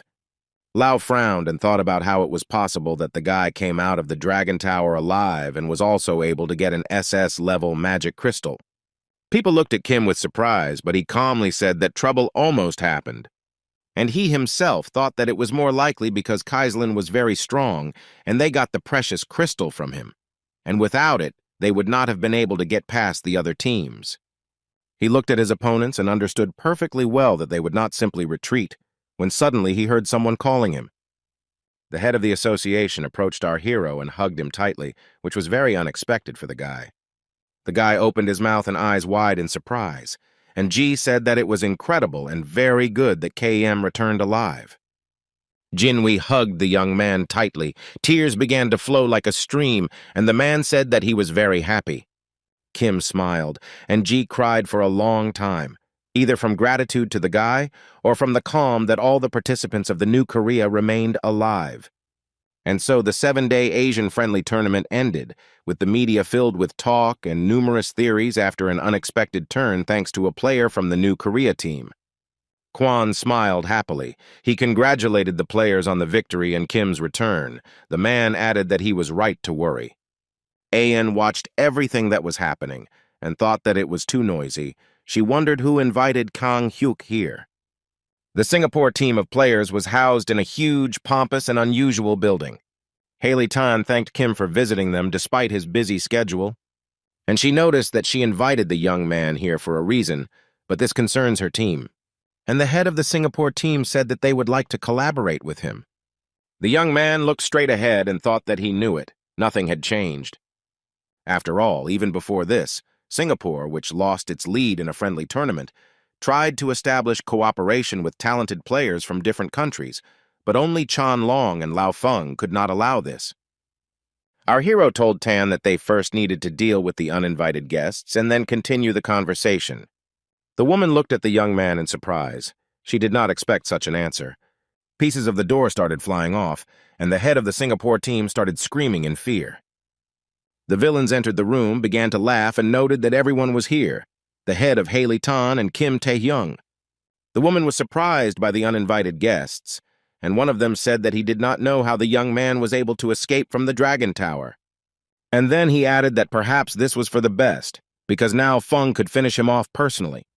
Our hero closed his eyes, smiled, and noted that this is exactly what he told Chief Haley. And he added that an uninvited guest had come to them. Lau looked at him intently and could not understand what was happening. Friend, completely unexpectedly, the glass in the window began to crack. It became like a spider web. Within seconds, it had shattered into pieces, and the Singapore team leader stood up and started screaming in fear. The uninvited guests were also frightened, and the young man asked them if they thought he was talking about them. Feng looked very scared. His eyes were burning with hatred, and he was told that he and the other guys were scum. And Pak noticed that they were attacking in broad daylight and asked if they had gone completely crazy. The guy from Kim's team said that he would now thank Lau for last time. And Hang, who was standing nearby, shouted at the head of Singapore that he would deal with everyone. The girl from Kim's team remarked that the swordsman was a complete psycho and shouldn't be here at all, and Go said that it was hard to believe, but perhaps it was a very good tactic. Our hero smiled and with a smile on his face asked what Feng had said about it being for the best. The opponent frowned. A sly smile appeared on his face and he called the guy a bastard. And then he shouted that Kim would die right now, but the young man's team looked at him with anger and disdain. Ji propped his head up in his hands and asked if Lao Feng would kill the head of the Singapore Association. Someone from the company noticed that it was just over and there was another murder, and Kim noticed that Chang Lung would not back down so easily. And he added that his goal was to eliminate other associations and monopolize the dungeons and magic stones. And then he said that the survivors of the battle in Phenom, as well as the heads of other associations, were in danger. Jinwei replied that he believed him. He frowned and asked what they would do and began to stare in front of him. The young man said that in this situation everything is obvious. Such scoundrels just need to be taught a lesson. That is why the young man's team did not lose their heads and began to fight back against the villains. And they stared intently ahead. They frowned, and the pupils of their eyes narrowed with fear. A few minutes later, there was a very strong explosion and pieces of stone and decorative trim began to fly off the building. Pak shouted very loudly that Haley Tan had been taken away and informed the team that they were breaking through. One girl said that her boyfriend was right, but the other couldn't figure out who he was. The guy who was holding Tan had tears streaming down his face. He was telling the leader not to worry. He, and Hen, would definitely protect her, and she was wondering if everything was okay. The fight continued, and Feng's subordinate told him that the opponents were taking away the head of the Singapore Association. Lao had a sly smile on his face and called his opponents pathetic bugs, noting that they were struggling to the last. A few seconds later, the villain was on the street. His hand was wrapped in our hero's chains. All his arrogance had gone. He was scared. The villains looked out through the hole in the wall and shouted that their leader had fallen out. They noticed that this was the work of Kim. Our hero asked where Lao was going, but he just stood there confused and didn't know what to answer. Kim smiled, looked closely, and asked his opponent if he wanted to play with him. He replied that Tae-hyung had run away in the abyss with his heels flashing, and now he had suddenly decided to fight. And he shouted for the young man not to be deceived. Suddenly, everything around turned red and daggers began to fall. They all headed towards our hero. Lao asked the young man if the victory over Wei Xing and Kai Ming had gone to his head. He shouted in a mad voice that he had seen him in action, and that the guy would not be able to defeat him with his current strength. The guy used his skills, saying that his opponent was already annoying him with his chatter. Just a few seconds later, Feng's expression changed. He was no longer so confident. He fell on his back, looked ahead, and wondered what was going on. The villain looked at Kim, and it seemed to him that he had cut off his hand. He hoped until the very end that this could not happen. And Tae-hyung used the skill stone skin, squeezed the weapon harder. Feng watched him and thought that in the abyss his opponent was weaker. He called his opponent by name and thought about how the young man had gained strength over the past few days. Lao lay on the ground, looking at our hero and thinking about how he did all this. Kim had a satisfied smile on his face, thinking that after absorbing Kaiserlin and raising his rank, he assumed that he would be able to win. He knew that Feng was the strongest fighter in the Asian-friendly games, but now he was helpless against Tae-hyung. The young man was thinking that with this power he would be able to calmly pass through the remaining dungeons when he heard laughter. The opponent said that he understood why Wei Xing and Kai Ming lost, because Kim is a real monster. And he added, didn't the young man think that he would have to use the power of the great against such a thing? And he clarified what Feng meant. The villain smiled and asked Tae-hyung if he thought he had become the strongest. Our hero's expression changed instantly. He began to stare intently ahead. Beads of sweat appeared on his face. He saw a monster with several rows of teeth in front of him, and it said that it would show the guy what it really means to be the strongest. And the guy squeezed the dagger tighter and tighter because in this way, Lao activated the Bloody Madness skill. There were young people lying on the floor. They no longer posed any danger. The girl exhaled and noted that she was almost finished. She heard Park Sung-jin calling Yu Ai-yan to the place where Tae-hyung was fighting, asking her to run as quickly as possible. Lim ran with him, and what she saw shocked the girl. She asked what it was. The girl peered at the red substance and thought that it looked very much like a barrier. But she only managed to see that the monster had folded a huge fist and was ready to attack. Fortunately, the young man managed to jump away from him at the last second, and this saved him from death. And the monster that Feng had turned into began to laugh and said that this was true strength and power. Kim, who also put his skills to use, started shouting that the raving should stop. He was silent for a moment and then noticed that in front of him was a huge piece of meat and nothing more. The young man looked at the monster and realized that it had used regeneration, and it immediately began to attack him. The youth covered himself with a dagger and thought about what kind of destructive power this was. Was he really still fighting with Lao Feng? He began to look around and wondered what this space was, and when the enemy used the ability, everything around changed and became like an abyss. The guy thought that the enemy called it the power of the great, but that was what Kaiserlin called Rosaria. He began to understand that besides the Grand Duchess, there were other beings who had this title. The young man guessed that Rosaria was definitely connected to the king, and perhaps his opponent was too. Kim looked up and saw a huge hand approaching him, intending to grab him. The guy didn't have time to dodge, and the monster grabbed him, started laughing, and then asked if he was shocked by its strength and noticed that the young man slowed down. The monster said that this was all not surprising, and asked if the young man thought that he had surpassed him and added that he was chosen by the Great One. Tae-hyung interrupted him and asked the monster to answer one question. He was definitely not ready for it. And our hero asked a question that interested him very much, namely, whether the monster was familiar with the king. This question took him by surprise, and he wondered if he was really asking about the great ones. And then he laughed and said that these are the ones whose power is unattainable for the likes of Kim. The young man noticed that he knew nothing and added that he thought so, because someone like a monster had no way of knowing this. The monster took a deep breath, and the guy continued to be amazed and continued to think about where such power came from. Kim looked ahead and noticed that thanks to him, he at least knew his next target, and that it was the Great Ones. Then Feng looked out from the monster and started shouting, was it really the guy who was suppressing it all this time? But he only smiled in response and calmly replied that it was time to finish. He used his power and shouted for his opponent to disappear, and then the incredible began to happen. After a few seconds, our hero looked at what was left of the monsters, exhaled, and said, the boy drank the potion and thought that his opponent knew the greats, but had never even heard of the king, and he had the thought that only Rosalia might know of his existence. He thought about the fact that, judging from Lao Feng's answer, there really were several great ones. If they were all at Rosalia's level, then each of them was a monster. The young man was tormented by the thought of whether the other great ones knew about the king. He understood that they would hardly be friendly towards him. He heard some sounds, looked in front of him, and saw how parts of the monster began to be attracted to each other. The guy heard laughter, and then a voice that said that he had bragged about his strength, but that was all he was capable of.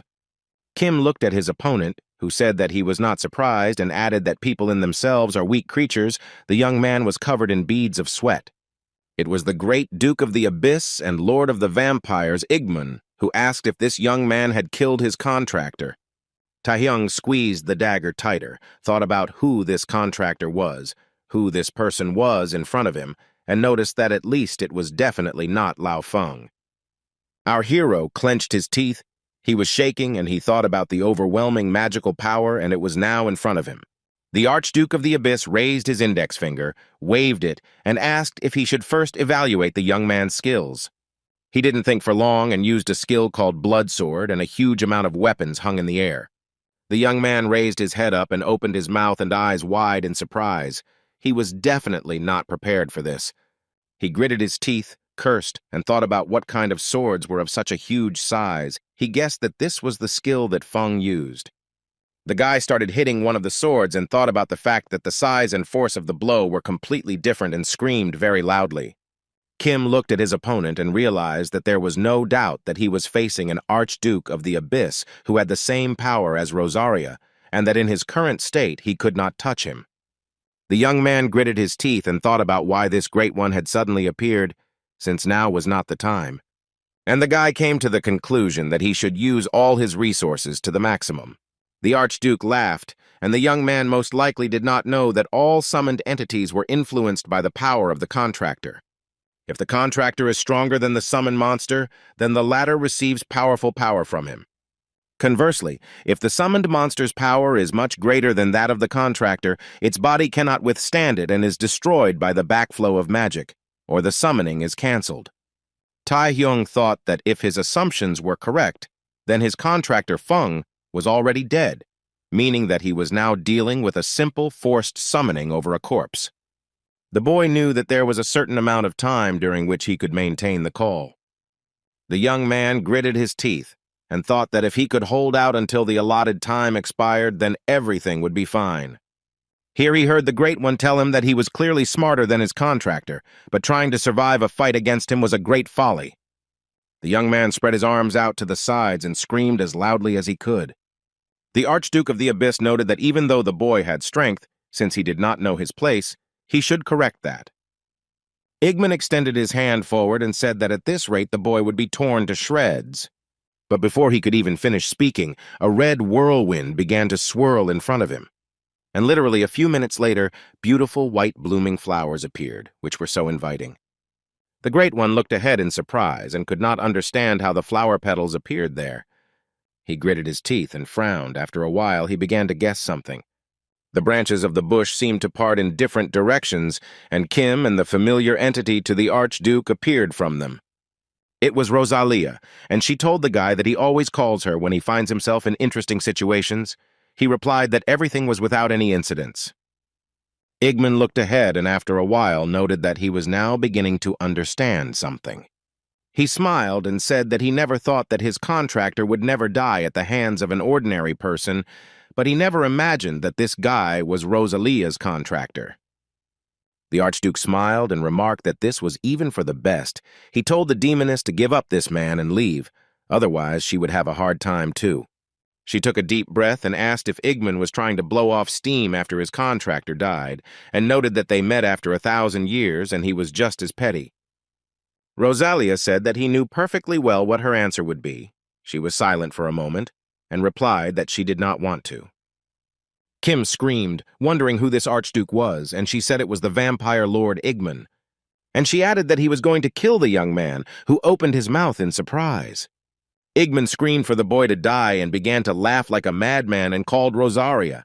She looked straight ahead, laughed, and asked who was supposed to be speaking now. Our hero gritted his teeth.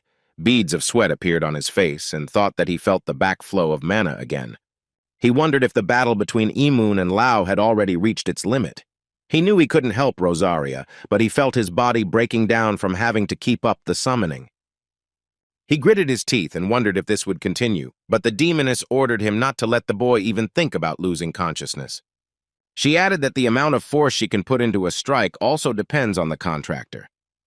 Rosalia looked intently ahead and noticed that although the young man had become stronger, she should not forget that the enemy was the Iaz Duke, and she had to apply enough force in the fight with him.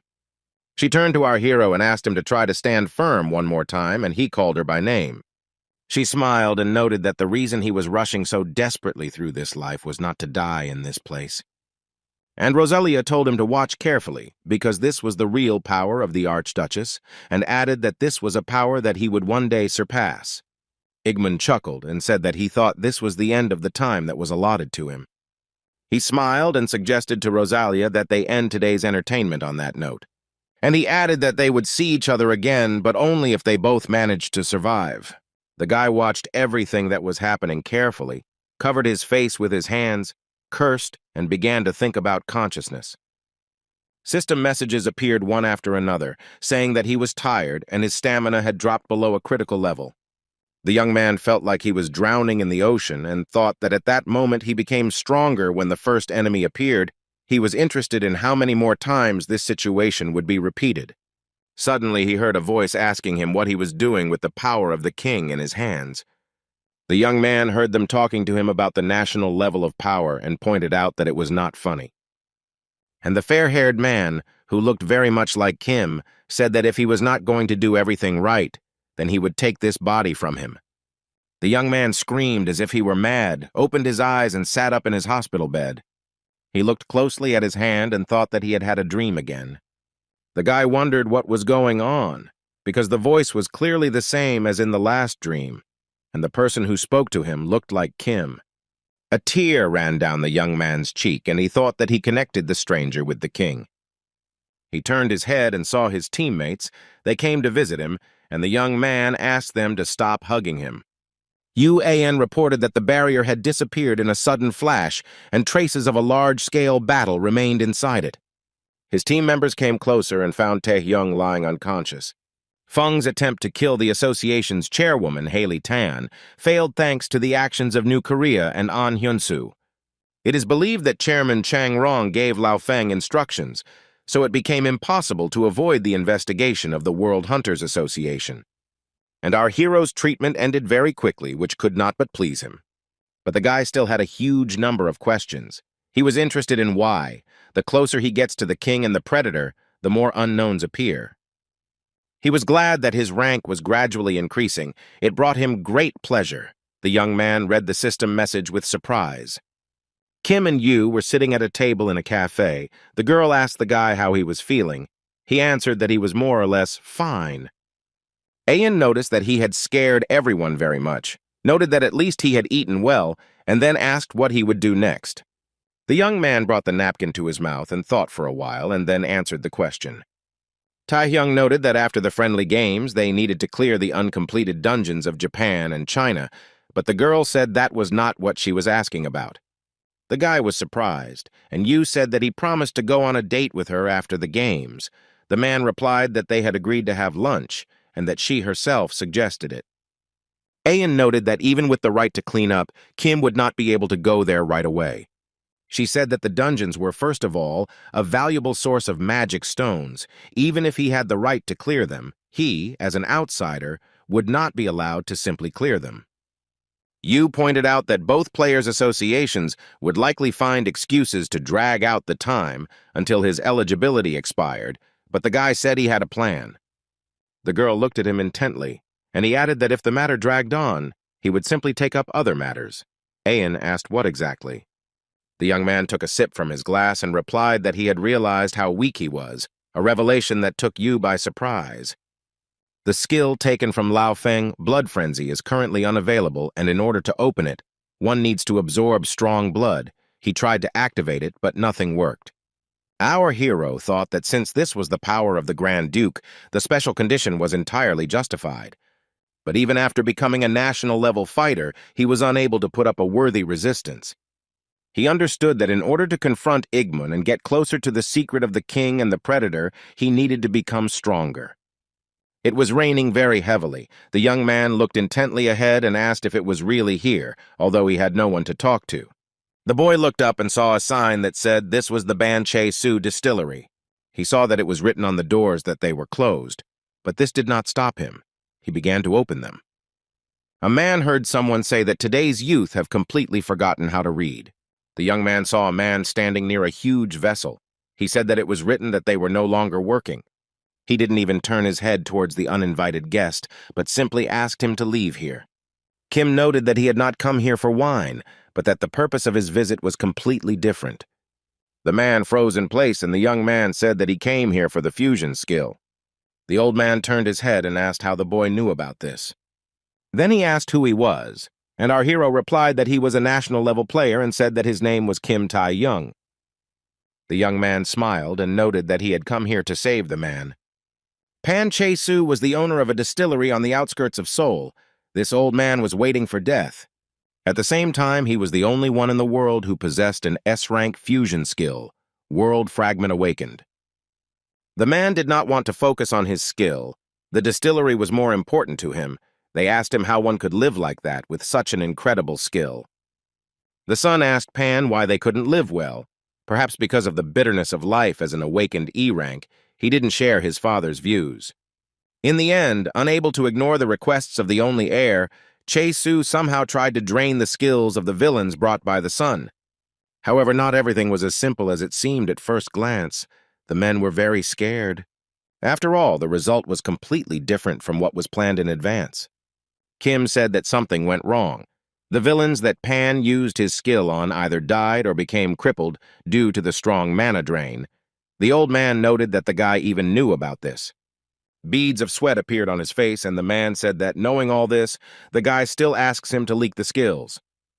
The old man shouted that the young man had gone crazy and that he should get out of here immediately, adding that he didn't care whether it was an S-rank or a national level. Pan shouted that the broken lives of those villains were enough for him, and he no longer plays such games. But Tai-hyung smiled and told the old man not to worry, since his skill couldn't harm him, and he asked if what the young man had said was true.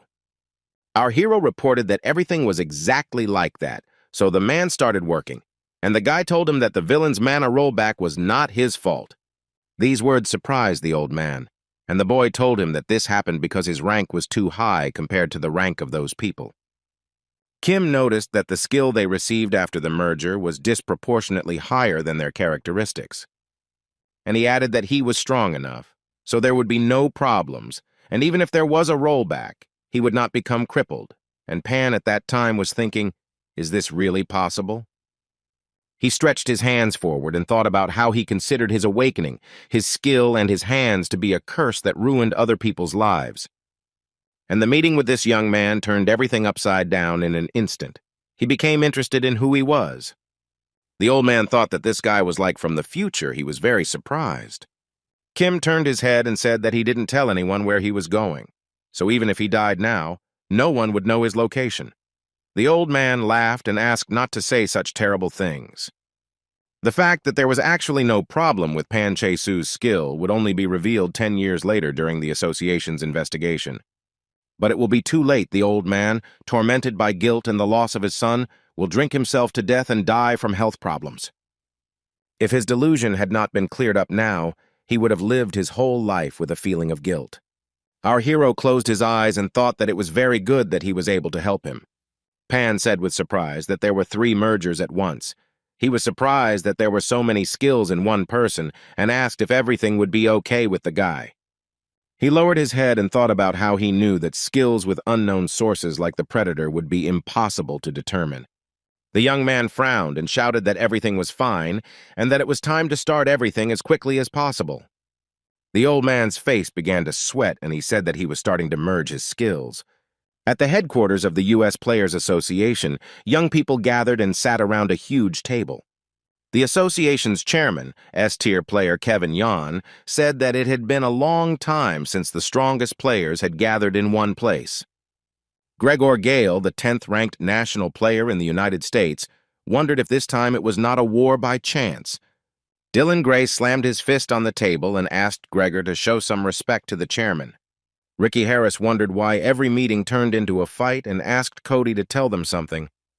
And she added that he was the leader, and the guy folded his arms across his chest and noted that they were not children and that this was just a formal hierarchy. And he calmly said that he was not going to force anyone. Cody Wood was the #1 ranked national player in the USA. The chairman cleared his throat and said they needed to get down to business, noting that everyone knew about the national-level players from China who had participated in the recent Asian friendlies. Montel Roman, the 5th-ranked U.S. national player, asked if it was Wei Xing, Kai Ming, and Lao Feng. Nick Lowen said 2 died during the San Lao Du cleanup, and another in an attempt to kill the chairman of the Singapore Association. Gregor noted that all 3 were dead and asked what next. The guy sitting next to him slammed his fist on the table.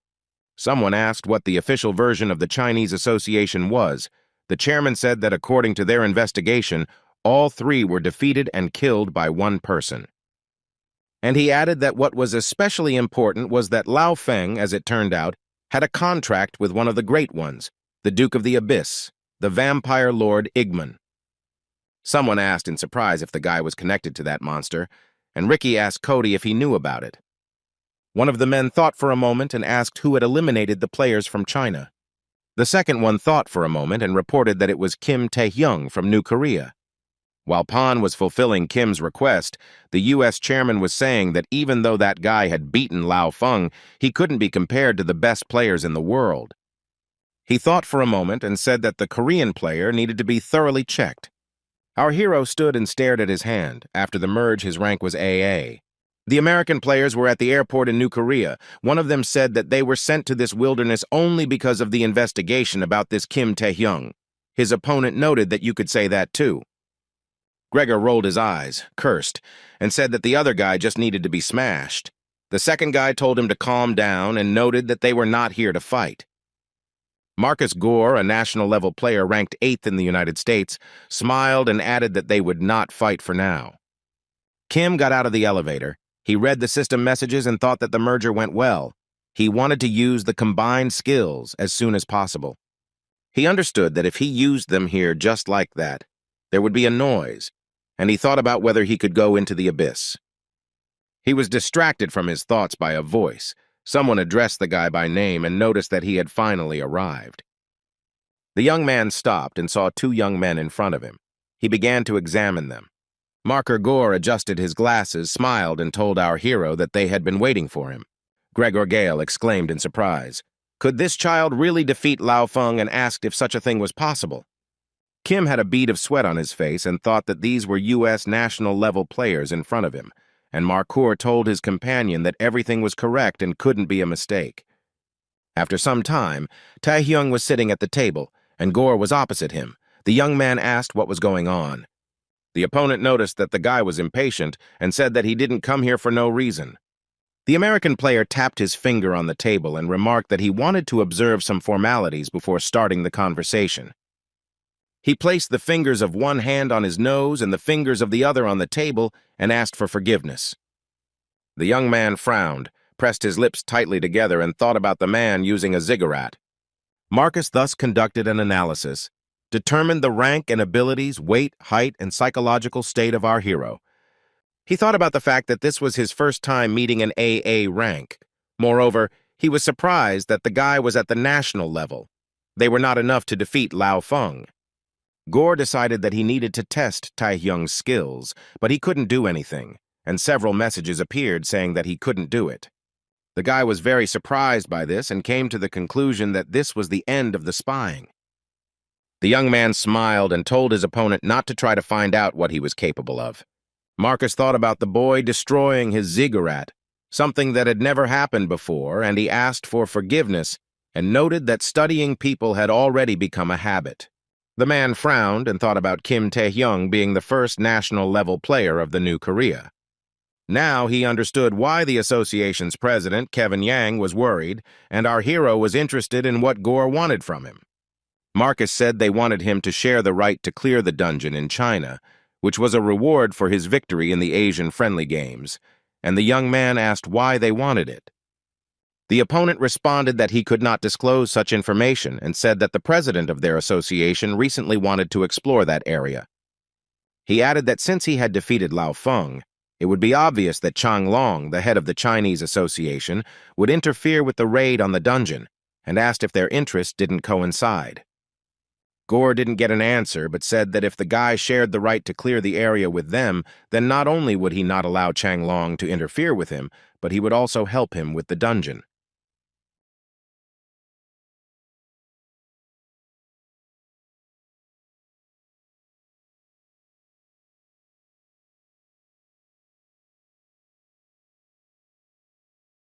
Our hero thought for a while and then said that he refused, and noted that he appreciated their offer, but he did not need help.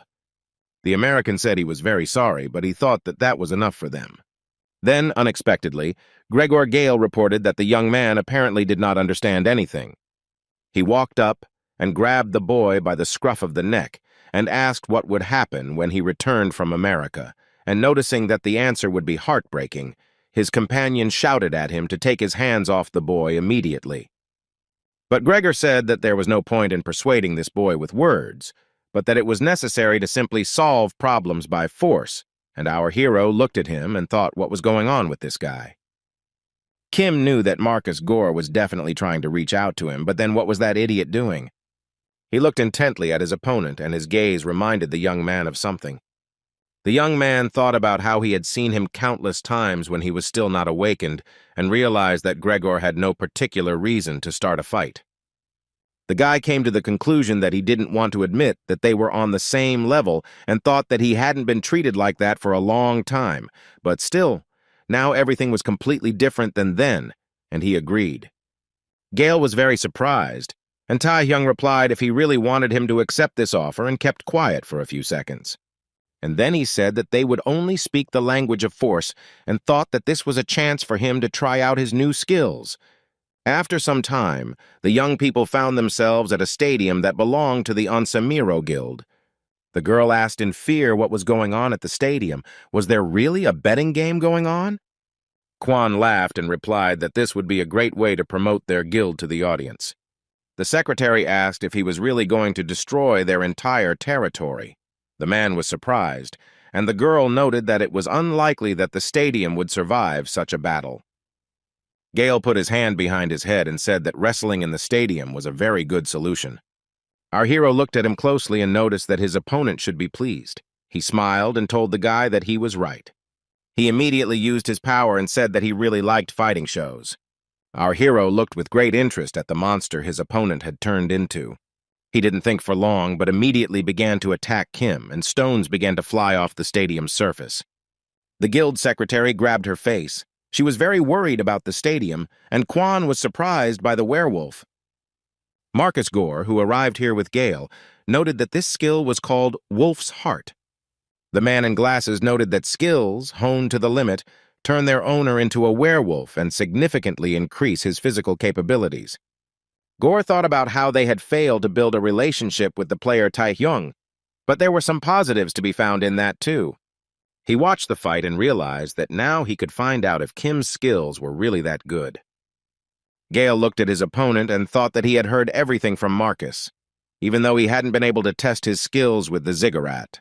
But his abilities, with the exception of magic, were no match for him. He also activated Wolf Heart, a skill that only enhances his abilities. Gale knocked our hero to the ground and pinned him with his paw, thinking that the guy would never be able to handle him. The monster's eyes were bright and he screamed like he was mad that this was the end. And Kim, with a smile on his face, said that Gregor was rightfully in 10th place in the rankings, and added that he would not die if the young man experimented.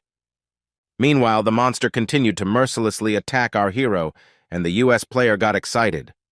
Marcus was watching everything that was happening, when suddenly he opened his eyes and mouth wide. He could not understand what was happening. He could not understand what kind of black dome appeared in the stadium arena and was very scared. As a result of the fusion, Kim Tae-hyung gained 3 skills: the first Monarch World, which was formed from the Monarch Heart, and the World Without Feelings. This skill reduces the abilities of opponents and increases the abilities of the user, so Gale's monster could not understand what was here and where he was. The second skill that appeared after the fusion was Shadow Skin. It consisted of Stealth and Stone Skin. In addition to the boost, Stealth could be freely turned on and off, so the enemy lost sight of him. The monster screamed like crazy, so that Kim, the cowardly creature, would come out to him immediately. And the last, third skill was Spirit of the Monarchs, which consisted of Paralysis and Spirit of the Death Knight King. When the skills are combined, the effect of each one will add up and become stronger. The wolf screamed very loudly. Kim stared at him and thought that it was perfectly clear what the last skill did, and he ordered the monster to kneel before him, otherwise it began to scream like a madman. The people who were at the stadium watched everything that was happening very carefully, and their mouths opened in surprise. Marcus had sweat running down his face, and he stuttered that this couldn't be happening. He couldn't believe his eyes. Gregor lay on the floor, and Kim exhaled and noted that they had a great fight and thanked the guy. He started walking out of the stadium arena, smiled, and said that he would look forward to the next meeting. The audience started talking about how it all happened, whether Tae-hyung really won. Someone said that he didn't see anything because of the strange barrier. Gore leaned on the fence and thought about what happened. Suddenly, a black barrier appeared, and the winner was immediately determined. He understood that this does not happen. He frowned, bit his lip. A bead of sweat appeared on his face. He was tormented by the question of what had happened inside the barrier. Gregor stood up and asked who gave the guy the right to decide who won and who lost, and noted that it was not over yet. He started screaming like a madman that he had not lost and would kill Kim. The guy looked like he was crazy. Gale turned into a wolf again and began to stretch out his paws to Kim, but the guys from Kim's team approached the villain. Lim Ayan asked why he was threatening to kill the young man, whether they had made a bet on each other's lives. Kwon gritted his teeth and noted that if the winner was to be determined in this way only. Puck frowned and said that the battle was no longer like a normal argument, and noted that Gregor had better retreat. Our hero, with surprise in his voice, asked when the hunters and Lim had managed to appear here. The head of the association began to approach the guy and said that they had been watching them from the very beginning. Ji adjusted his tie and said that they had planned to quietly watch the battle, but the situation had gotten so heated that they couldn't stay away. The young man opened his mouth in bewilderment and could only laugh. The situation that had developed surprised him. And the head added that Tae-hyung could entrust the rest to them, and they went to the monster in a crowd. He roared. How could some bunch of weaklings stop him? Called the players impudent upstarts and declared that he considered it his duty to kill them all right now.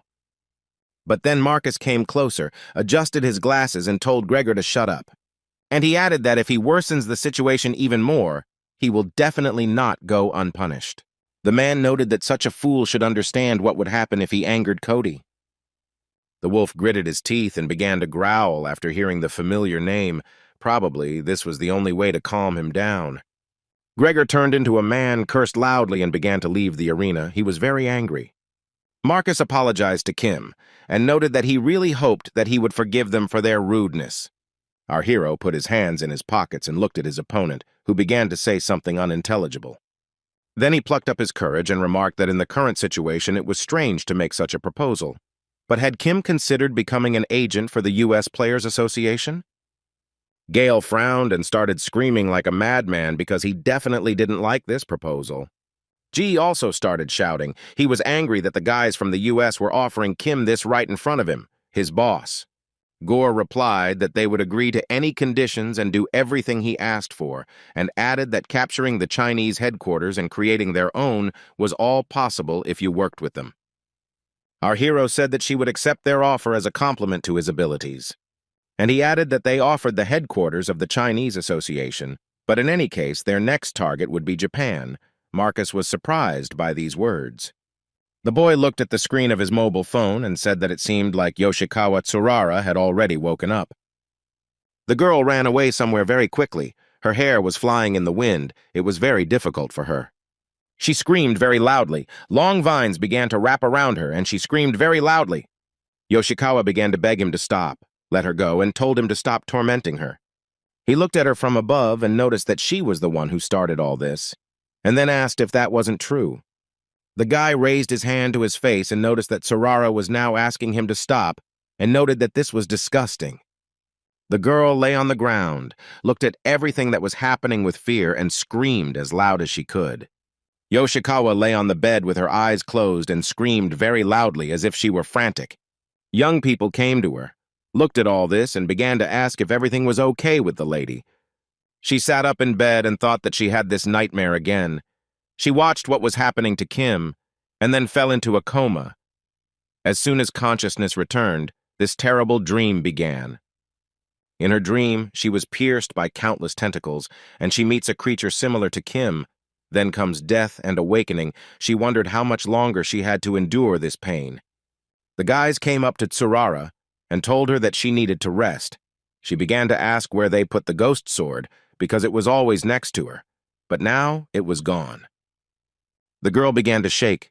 Tears began to flow from her eyes in streams, and she looked questioningly at the young people. She stood up and started walking along the wall, shouting where her ghostly sword was. Yoshikawa walked out into the corridor and stood rooted to the spot. What she saw shocked her greatly.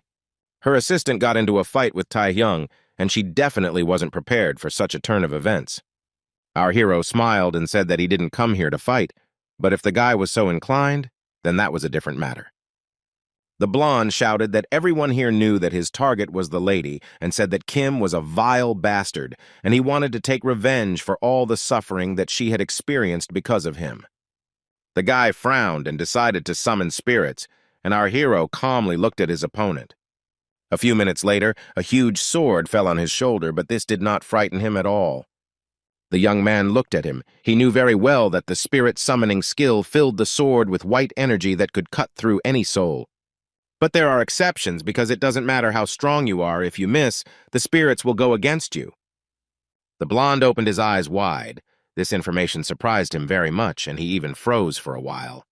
Our hero took advantage of this confusion and kicked the guy in the face with all his might. Tsurara barely turned away as dust and rock fragments flew in all directions from the boys. The blonde was lying on the ground in the dust, saying something inarticulate, looking for some swordsmen. Yoshikawa rushed towards him, and Kim threw his sword on the ground and told her that he had come to her for 2 reasons. She was shaking all over, and the guy noted that he wanted to know what she saw when she penetrated into his spiritual world.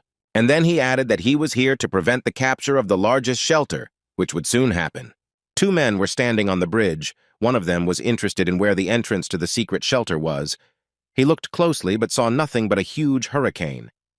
His opponent told him that there was a corridor inside the hurricane that led to where it needed to go, and that the natural disaster was caused by powerful magic, but no one and nothing could stop their plan. These guys were the surveillance team for the Japan Players Association's secret hideout. One of the men said that he saw something inside the hurricane. Maybe it was his imagination. He looked closer and saw a mouth that was shouting to Kentaginus that they had finished their preparations. The monster said that according to the instructions, after many years of events, they formed an army that consists of magicians and warriors. Today they destroyed the corridor that imprisoned them. And he added that they would get out of here. They shouted at the leader to give a new order. Kentaginus shouted for everyone to shut up, picked up one of the warriors and began to put him in his mouth, and noticed that the more he ate, the stronger he became. And then he added that there was only one true path. For the sake of his children, for the sake of their Emperor Orgel, they needed to catch people from the outside and feed them to him. The monster smiled and shouted with a smile that their blood festival should start soon. It was Emperor Orgel's subordinate Kentaginus. His level was SS. Sarara was shaking, and she told Kim that she saw something in his subconscious that looked exactly like him. And she noticed that it was neither a man nor a monster, but some kind of unidentified creature. The guy thought that, as expected, it was that bastard from his dreams, but there was still not enough information. But our hero was glad that he now knew that this was not just a dream. The guy thought that even without using the predator, he felt its magical power in Sarara's body. He told the girl that he had removed the remaining mana and noted that perhaps she would no longer have nightmares. She asked with tears in her eyes why he was helping her since she had attacked him earlier. The young man replied that he was not helping her, but was doing it because of the dungeon breakthrough. Yoshikawa turned her head, listened, and said it was an earthquake, and the boy thought that it had all started.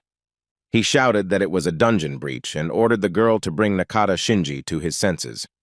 Young people entered the room, and one of the guys began to ask where Taehyung was going after he attacked the hunter of their association. It was the chairman of the Japan Hunters Association, a former national-level hunter, Matsuda Kuro. During his active years, he exterminated monsters as a hunter of national strength level, and after retirement, he discovered talents such as Saint and Devil's Sword. He was considered one of the best heads of the Hunters Association in Japan, but he didn't really care about civilian casualties. Kim told him he was there to help. Kuro replied that he knew about the breakthrough and that his phone had been ringing off the hook recently.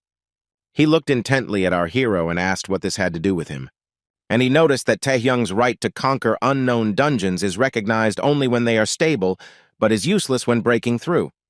Matsuda noted that because of the young man they lost their positions during the Asian-friendly tournament, and if he lets him deal with the breakthrough, then what will happen to his reputation? A sardonic smile appeared on his face, and he said that he would take the young man into temporary custody for attacking a hunter from their association. The saint began to shout something to the chairman about minimizing the damage, but he told her not to interfere. Kuro told Sarara not to forget that he had been turning a blind eye to the situations where she manipulated people with her skills all this time. He frowned and added that if the girl sided with Kim, who had never even smelled blood, then he would put an end to him and the Devil's Sword. And Matsuda ordered the guards to take Taehyung away, and the guy noted what the chairman doesn't do. He thought that if he resisted, he would put Ji in an awkward position. He himself noted that nothing could be done, and Tsurare told her to take Nakata Shinji and go to the breakthrough site first. Kuro laughed and noted that this was what should be done. The guy had reasoned correctly and told the young man not to worry. If the results of the investigation showed that he was not guilty, then he would be released. Our hero asked Mr. Matsuda not to be so presumptuous, and he was very surprised by such a proposal. Kim said that it was the head of the association who refused his help, and if problems suddenly arise because of this, then all responsibility will fall on his shoulders. Kuro looked after the young man, frowned, and with a smile on his face, said that he was talking nonsense. There were several very strong explosions, and dust, dirt, and various debris flew in all directions. Armed men rushed to stop the armed monsters, who were in a very warlike mood. The men shouted that they had to stop the monsters at all costs. If they broke through, everyone would die. One of the guys remarked that he had absolutely no idea how to stop them, since they were coming out in an endless stream. Another hunter noticed that all the monsters seemed to be A and S rank, and then remarked that this was an incredible expedition. The young man shouted at the top of his lungs that even if this was the case, they had to stop them, because if not them, then who? The monster grabbed one of the men, held him in his arms, and howled joyfully. The guys who were standing at a distance began to call out for Mr. Ren Kimura. He screamed in fear and despair, and the horned creature began to bring him to his mouth and said that this guy was an eyesore and that the meal should begin with him. Kimura found it very difficult to breathe. He thought that it was a mistake and now only death awaits him. The hunters, who watched all this with fear, thought that the same fate awaited them and the people remaining below. Despite the fact that there were a lot of people, the monster dealt with them playfully. The young people looked ahead in surprise, their mouths and eyes wide open. They couldn't understand what was happening. The boys saw the Devil's Sword. His name was Nakata Shinji, and he was a hunter of the national power level. The men who were wounded were very surprised as their wounded bodies began to heal. Suddenly, the saint appeared and joyfully said that everyone was safe, and this was a great relief for her. Yoshikawa Tsurara was also a national power-level hunter like Nakata Shinji. The young man ran up to her and asked how she was feeling. The girl replied that there was no need to worry and added that she was fine. The saint said that there was no longer any strange magical power in her body that she had felt before. And she added that although she was not able to act at full strength, she could very well provide Shinji with support, and he named our hero. The monster's eyes glowed with joy, and it said that it never expected that so much food would gather in one place. The horned one took out a huge sword and said that he had made a decision. Everyone who had gathered here would be served at his son's table. The saint gripped the weapon tighter in her hands and called with all her might to the devil's sword, which was also in a warlike mood. The monster was several times larger than the hunters and easily attacked them. Tsurara shouted that she and Shinji would deal with Kentakinas and let the rest deal with the monsters. And they heard this, and one of the monsters shouted that they needed to follow Mr. Kentakinas. The horned one gritted his teeth and with glowing eyes began to attack the young people. He knew about his superiority. Devil Sword thought that this was to be expected from the master of an unknown dungeon, an SS-rank monster. He understood that any mistake on his part could lead to the amputation of his limbs, and given his rapid regeneration, the cuts left by him were absolutely useless. The guy looked at his opponent and understood why, despite all the attempts he had made in the past, he continued to fail. Nakata Shinji thought about it and shouted that now he had the power to cut the monster down. He gripped his weapon tighter and thought about how 5 years had passed since his last failed attempt to conquer the unknown dungeon, and he had been training non-stop to defeat Kentakinas. The devil's sword understood that his power and the power of the saint were with him now, and she screamed that she could not hold out for long. He had to defeat the monster now. The young man frowned and said that there was nothing he couldn't cut right now. The monster began to look at Shinji with disdain. It was not afraid at all. After a few seconds, Kentakinas started laughing and called the guy a worthless louse. Nakata did not look at all this for a long time, but struck the monster on the back with all his might with his sword. The young people who were watching everything that was happening began to shout the guy's name.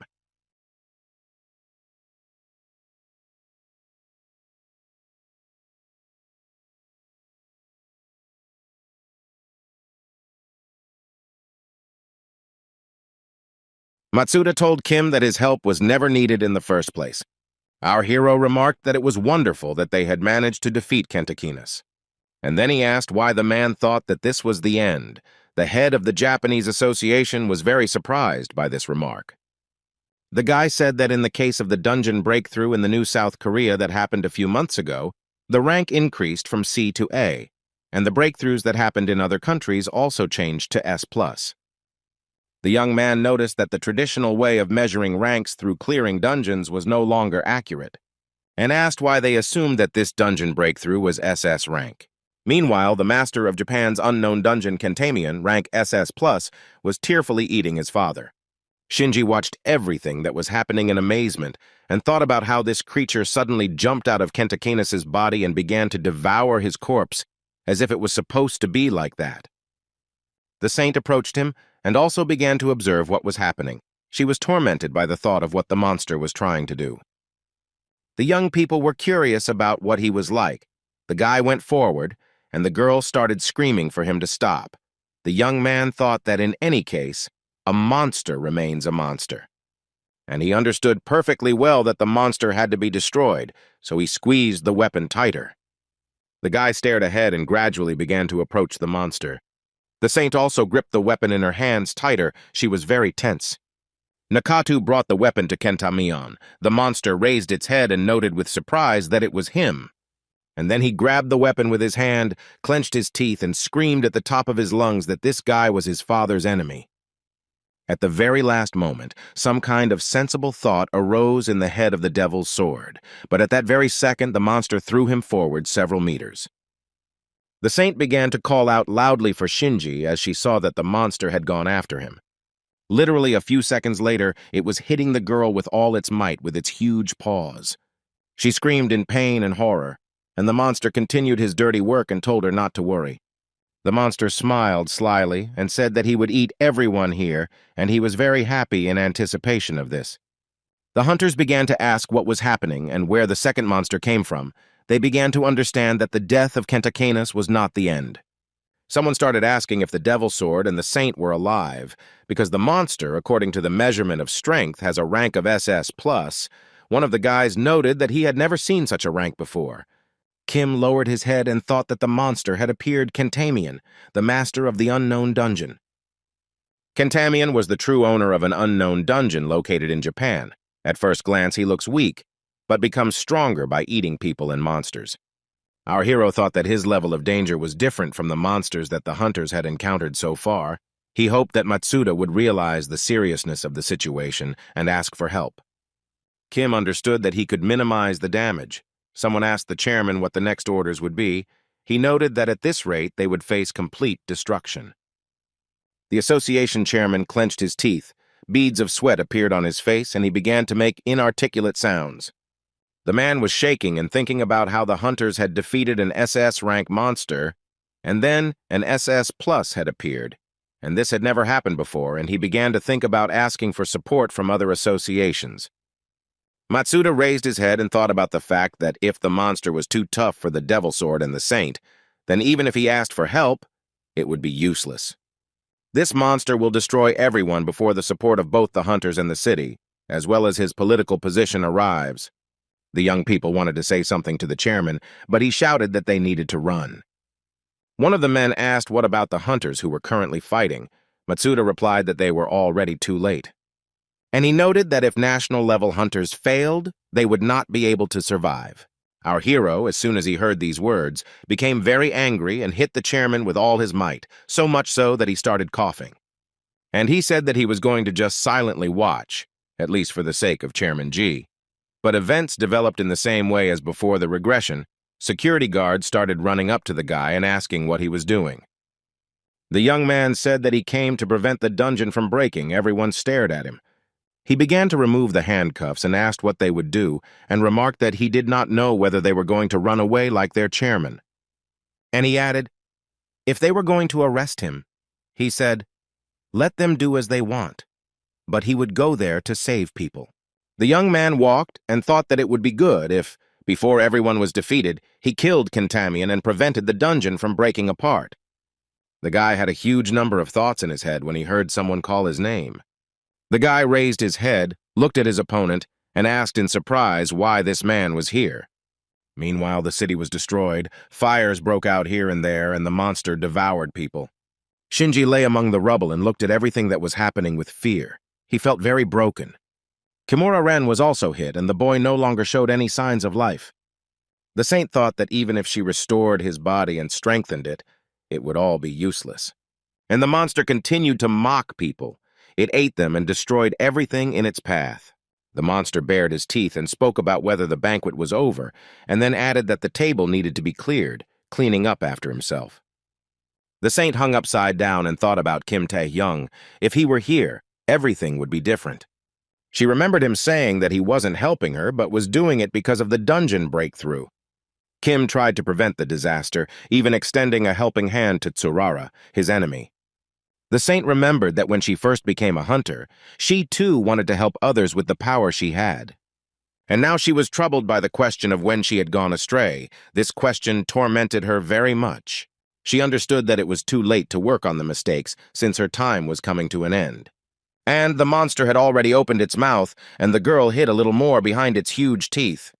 But at the last minute it was as if lightning flashed, and the saint found herself in the arms of our hero. The monster bared his crooked teeth, his eyes burned with hatred, and he roared in anger. Yoshikawa had tears streaming down her face and looked at the guy in surprise, and he noted that he hadn't expected much from her.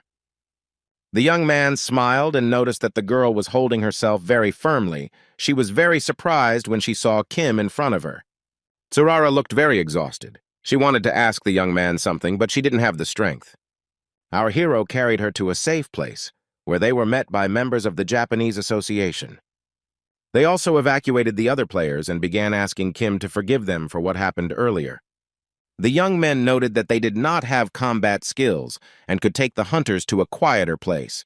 The young man noted that this would be quite enough.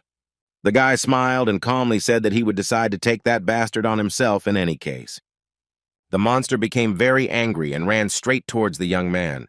The saint was very scared. She screamed for Kim to wait because he couldn't handle the monster alone. But the young man did not pay any attention to her words, but only called out Lim An very loudly. But our hero didn't even think about running away from him. He calmly stood in front of him and looked intently at Kentamian. Suddenly, Yoshikawa saw huge ice spikes in front of her and was very surprised. The monster stopped and could not understand what was happening. It began to bare its teeth in anger. The hunters who were there and watching everything that was happening could not understand what was happening. An ice wall formed around the monster, trapping it. Ayan, who was standing on the ice fence, asked Ta Hyung if this was what was required of her, and he answered in the affirmative. The girl said that she was originally going there for a completely different reason. She noted that the association's chairman, Ji Jinhui, approached her with a request. He said that he was informed that Kim had been detained by the Japan Hunters Association. The leader informed Lim that their hunter would most likely be prevented from participating in preventing the dungeon breakthrough, and they could not leave him in a place like this. Ji looked at Ayan intently and told her to bring him back no matter what. The young man asked with surprise in his voice if she was really here to prevent the dungeon from breaking through, and Lim replied that their support had been refused. Kim replied that they could help and return home, and he himself thought that he was grateful to the chairman for ordering him to be brought at any cost. The monster asked the guy why he didn't run away and locked himself in the same space with him. Didn't he realize that he was just his food? Our hero calmly replied that only the monster here does not understand his place, and he became very angry. The guy put his weapon forward and said that now Kentamion would be eaten. People were asking whether the rescue operation was over, and some were talking about the need to evacuate from here. They called the saint to them and said that it could be dangerous there, but she looked ahead with fear and repeated Kim's name. And there, behind the ice fence, a real fight began. The young man wanted to deal with the monster, but it was not simple and very strong. The boy gritted his teeth and thought that most of the wounds he inflicted on the monster healed very quickly. He also wondered if Kentamian could sense his stealth, which is why his attacks were becoming more sophisticated as the fight went on. So the young man decided to use his special skill and ordered the monster to kneel. But not everything was so simple. The monster noted that it was a good try, adding that it would not be enough. Kim smiled and noted that it wasn't his fault, used his new skill, and told the monster to try and deal with it. He attacked Kentamian and he began to scream in pain, unable to understand what was happening to him. Our hero thought that if the fight dragged on, he would be at a disadvantage and understood that he would need to put in all his magical power, but he would still succeed. And then he heard a voice that asked how many times he had already told him that this was not his power. The young man opened his mouth in surprise and began to look around at what was happening around him. He looked at the creature in the distance, at the three of them, and mentally wondered if this was a world without feelings. The guy wondered whether this was another dream, or whether everything was really happening right now, and asked his opponent who he was. He also asked why he was appearing before him and what he wanted, and the creature on the throne began to laugh. And then it replied that it wanted the young man to get to it, and to do this, one had to be independent, and not some kind of trash, intoxicated by his own strength. The opponent's eyes lit up. He extended his hand forward and noted that this was a test. Kim tightened his grip on the weapon and asked if the creature was laughing at him, and demanded that it speak normally. Tears began to flow from the boy's eyes as he read the system message that the mysterious power had been activated. His mouth dropped open in surprise as he learned that the predator ability had been cancelled and he couldn't use it. The young man stood there confused as a system message appeared in front of him saying that he could not use his skills. Everything changed in an instant, and Kentamian started running towards him. Our hero was very confused. The monster realized that the guy was confused, so it immediately began to attack him. Lim stood on the ice fence. She stretched her hands forward and began to call the guy's name very loudly. The young man dodged the monster as best he could and thought about what had just happened. Kentamian was beating up Kim, and he was thinking about how that guy came out of nowhere and was blocking all of his skills. He remembered the stranger's words that the power was not his. This was nothing new to him, since he knew this from the very beginning. Then the king gifted him with power. Our hero remembered perfectly well that he was awakened, and it was by the will of someone else's choice. The monster attacked the guy, and he thought that the power that was given to him could not be simply taken away. Our hero looked at Kentamian and thought that this was too much, and the monster screamed that it would kill him. The guy thought that if this was going to happen anyway, then what was the point of trying?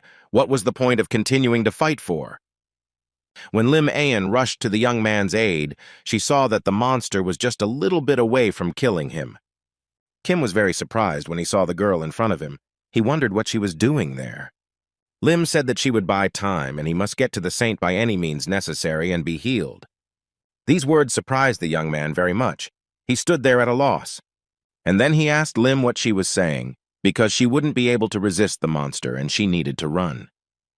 She screamed that this was exactly why she wanted to buy time, since the only one who could defeat the monster was him.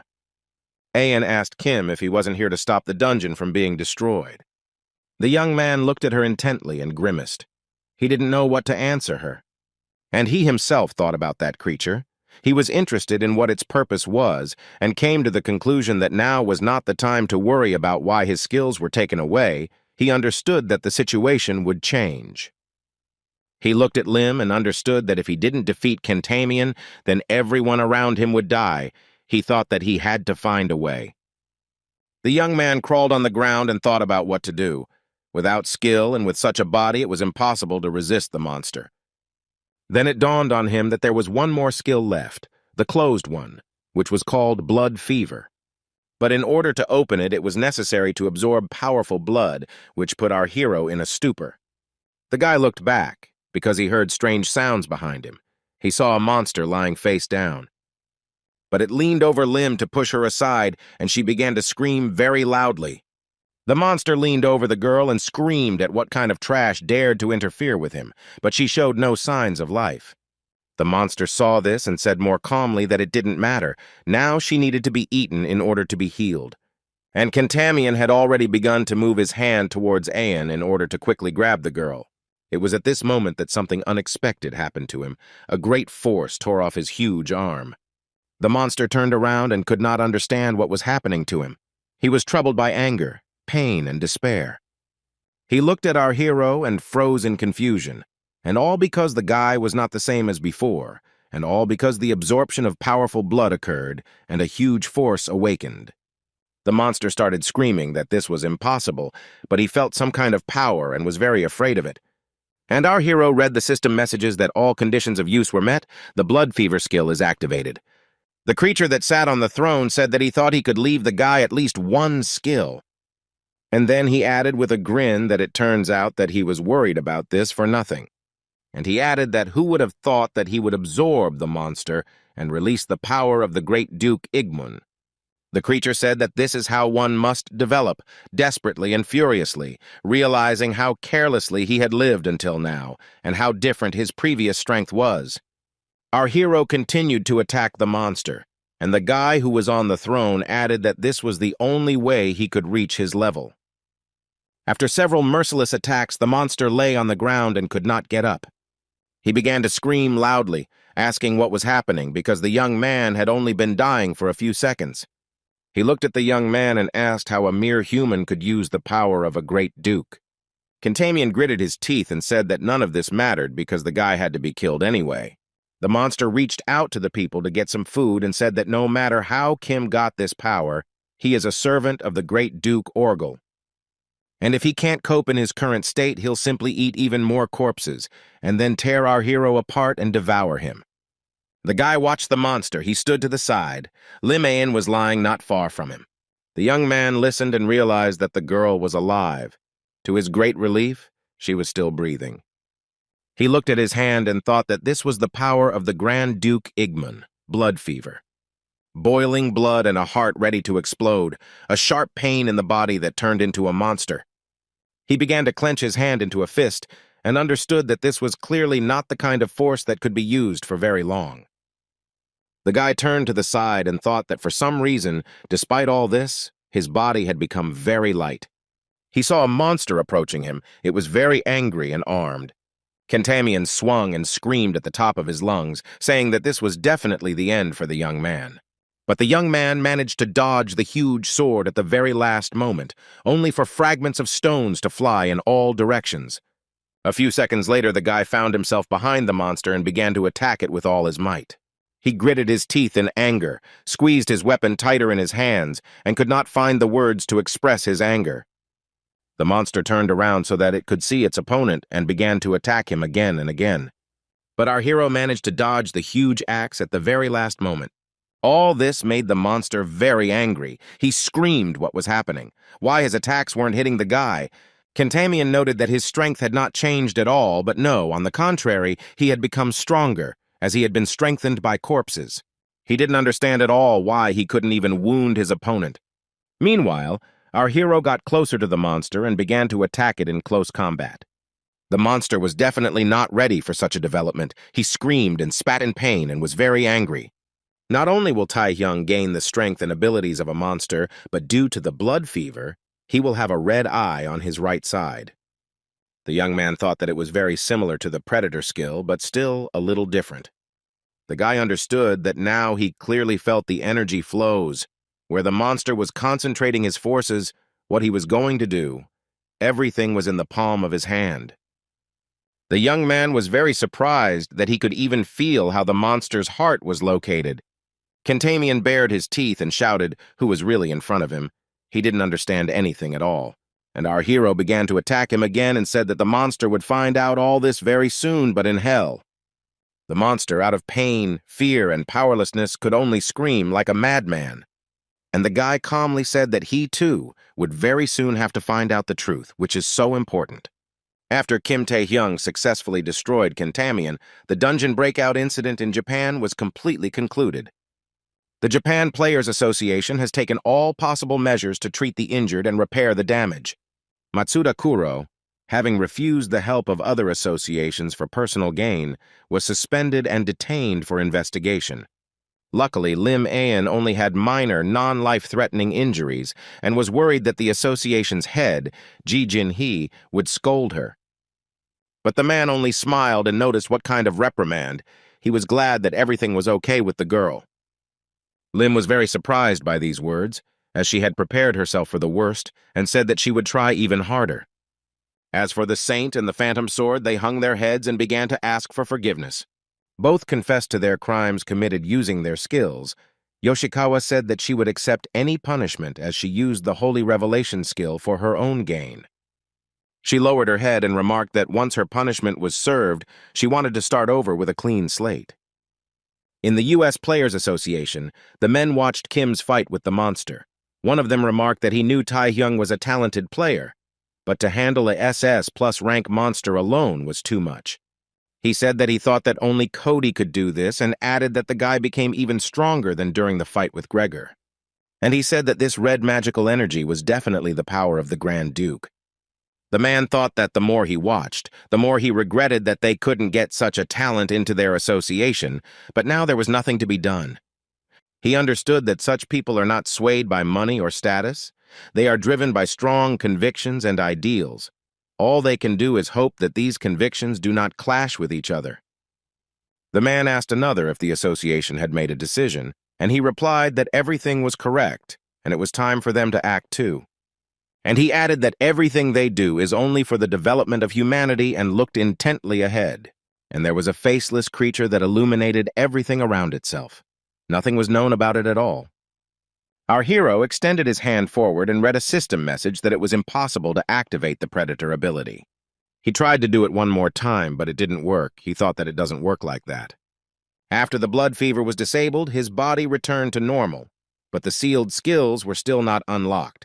Only the Duke's power and the new skill Monster Eye were available. He obtained it after activating the blood madness, so he sought help from So-sang-ik, the best potion expert. The man asked if it was a failure again, because he had so believed that it would work out this time. He was not only an S-rank player, but also the head of the alchemists. So-sang-ik's main skill is creating potions. He used magic stones and various mixtures and creates what is not available for ordinary alchemy. The old man asked for forgiveness, because the boy turned to him for help. But our hero replied that it was nothing to worry about. Apparently the curse was stronger than they had expected. And he himself thought that even if So Sang-ik's power didn't help him, then in such a situation there is only one way out, that is doppelganger. He himself is not going to remove the curse. The alchemist approached the young man and asked what he planned to do now. Kim replied that he would have to go abroad. The elderly man was very surprised by this answer, frowned, and looked intently at the guy. And he replied that he was the second-ranked expert in the USA and the best in the world in removing curses. He began to think that he desperately needed to meet Ricky Harris. At that moment, she extended her hand forward, frowned, and said that she had not seen the head of the association, Chang Long, for a long time. She said she was here today as an inspector for the World Players Association to investigate allegations of an attack on an Asian-friendly match. Ricky noted that she had come to investigate unauthorized experiments near that uncleaned dungeon in China. She looked at Chang Long and asked him for his assistance in the investigation, and the old man asked what would happen if he refused.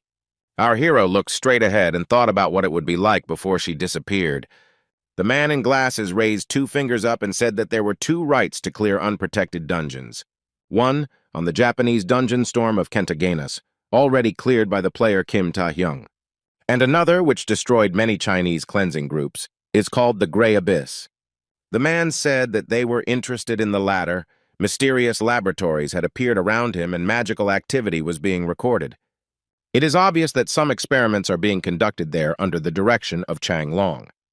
The young man noted that they could not ignore this situation. They needed to find out what was going on there.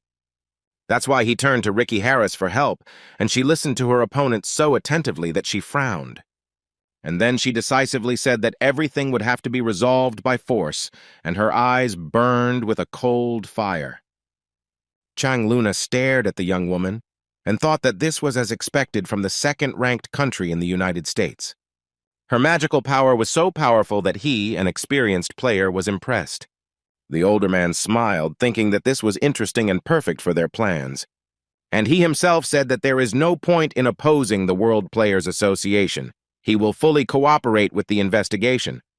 Harris wanted to say something, but he interrupted her and asked if it wouldn't be better to see it with her own eyes.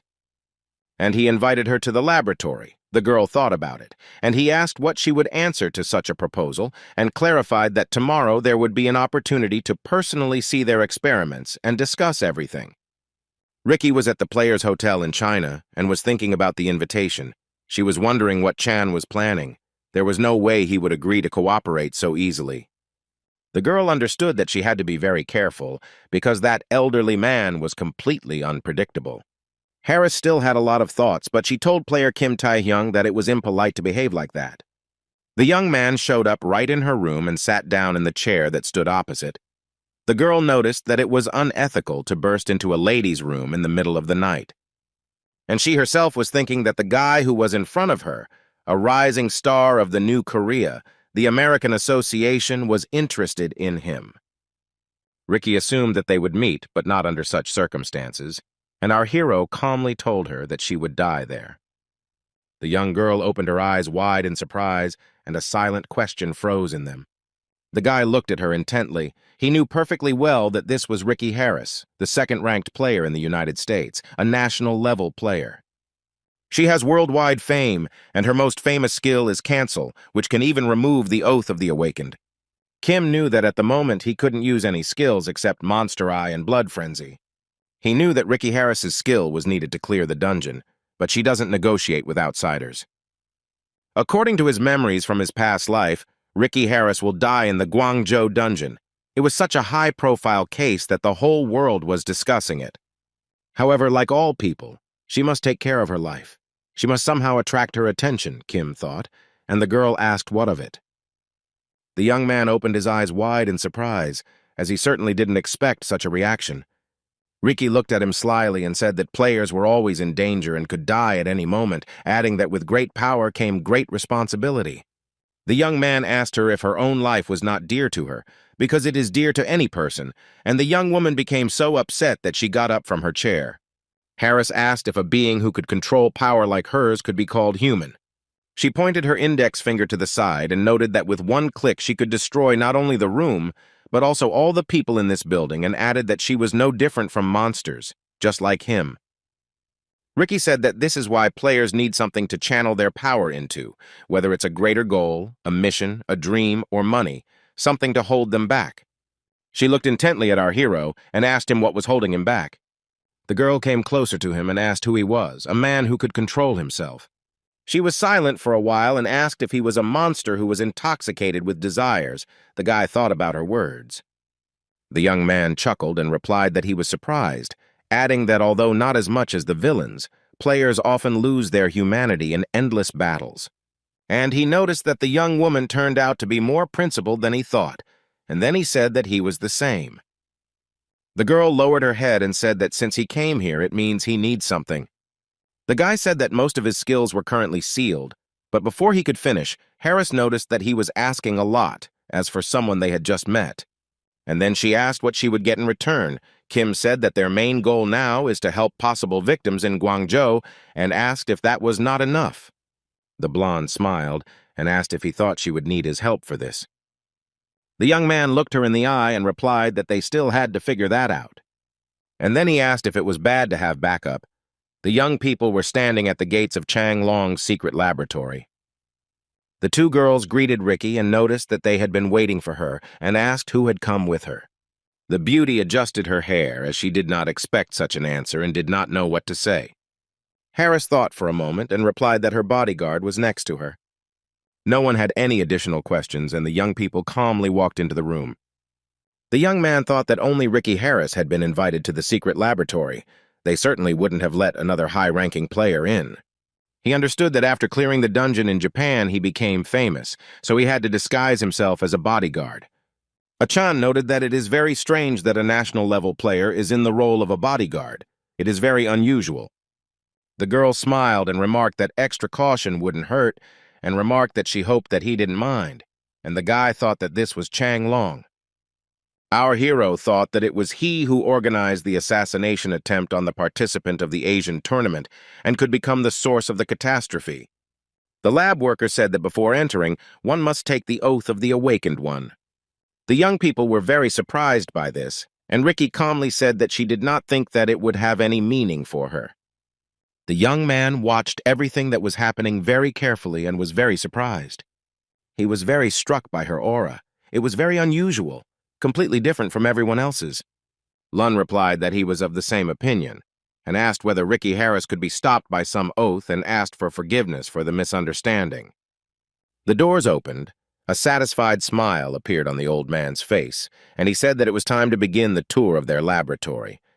They walked into the middle, and Chang noted that this was a project to experiment on S-rank awakened beings. The young girl began to look at everything closely and thought that people were in glass capsules.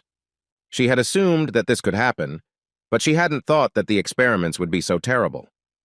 Lun said that they artificially create S-rank awakened ones by inputting the power of demonic beings. It's amazing. But a human can resist gods because he has the power. Harris gritted her teeth and was about to say something, but the guy asked her to refrain from using her skills because she could harm the test subjects. The old man squinted one eye and noticed that another awakened being was being born. He added that the moment of their birth is always delightful, and they are lucky to witness this event. Chan reported that the subject's heart rate increased rapidly and health indicators rapidly improved. He continued to say something about magical energy, but Ricky reached out to the flask and asked if it would really work. Suddenly, it became very dark in the laboratory, and the water that was in the capsule suddenly turned pink. The elderly man who stood on the balcony and watched everything from above only sighed heavily. And then he added that it was bad luck. The young woman turned her head and looked at him intently. Our hero looked at the girl and just gritted his teeth, beads of sweat appearing on his face from worry. He immediately asked the young girl to pull herself together, wait, and calm down. Harris turned black with anger and said, enunciating each word, that he had crossed the line. The guy had sweat running down his face like a river. He assumed that the girl had other abilities besides cancel. But he didn't expect that she would be able to show such strength that would make the entire laboratory tremble. Ricky extended her hand forward and asked Chan if he was ready to answer for his actions. The old man said that people are unfair. Everyone began to understand this with the introduction of the multi-rank player system. Kim gritted his teeth, and Chan said that along with the awarding of a rank to a player, his standard of living is also determined. The old man noted that no one wants to remain a weakling, and he only gives hope to people. The girl angrily noticed that this was how it was happening and screamed that it was over. She raised her hand up, right where Chan was standing, and used an ability called Energy Strike. But the old man stood as if nothing had happened. He calmly looked down, although his subordinates were frightened. Lun took something out of his inside pocket and held it up. The girl looked at it and thought that a black hole of power had appeared. Black hole negates the effect of all nearby attacks, by the way. Very few players have this skill. The young men's faces were covered in beads of sweat, and they wondered where the old man got such a difficult-to-use ability from. Riki thought that his strength was definitely superior to hers, so he was deliberately pretending to be weak in front of her. The old man said that a person needs to know how to use tools, and the black hole is one of his main techniques, and then he smiled and added that he had one more gift. He looked at the young people, paused, and added that he hoped they would like it. Kim and Riki were very tense. They understood that they had fallen into a trap that had been set up for them in advance. Our hero frowned, clenched his teeth, and began to guess something while the girl opened her mouth in surprise. The young man noted that he was initially confused by the fact that the laboratory was located in the basement, and then he added that it was all arranged this way because the gray pit portal opened right under the sides. The guy thought that they chose the location of the laboratory, so it is easier to attract hellish energy underground. Most of the power must come from that bastard. The old man said he was very sorry, and he was sure Riki Harris would be able to understand. And then he noted that he and Kim Tae-hyung seemed to have some unresolved issues. The guy was very surprised and thought about the fact that Chan knew all this time who was in front of him, and the older man said that the young man was now finished. Lun turned to his assistant and told him to close the portal. He said in fear that there were scientists and test subjects left down there, but the old man asked what happened. He frowned and added that they still had enough test subjects and scientists, and then looked at the young people.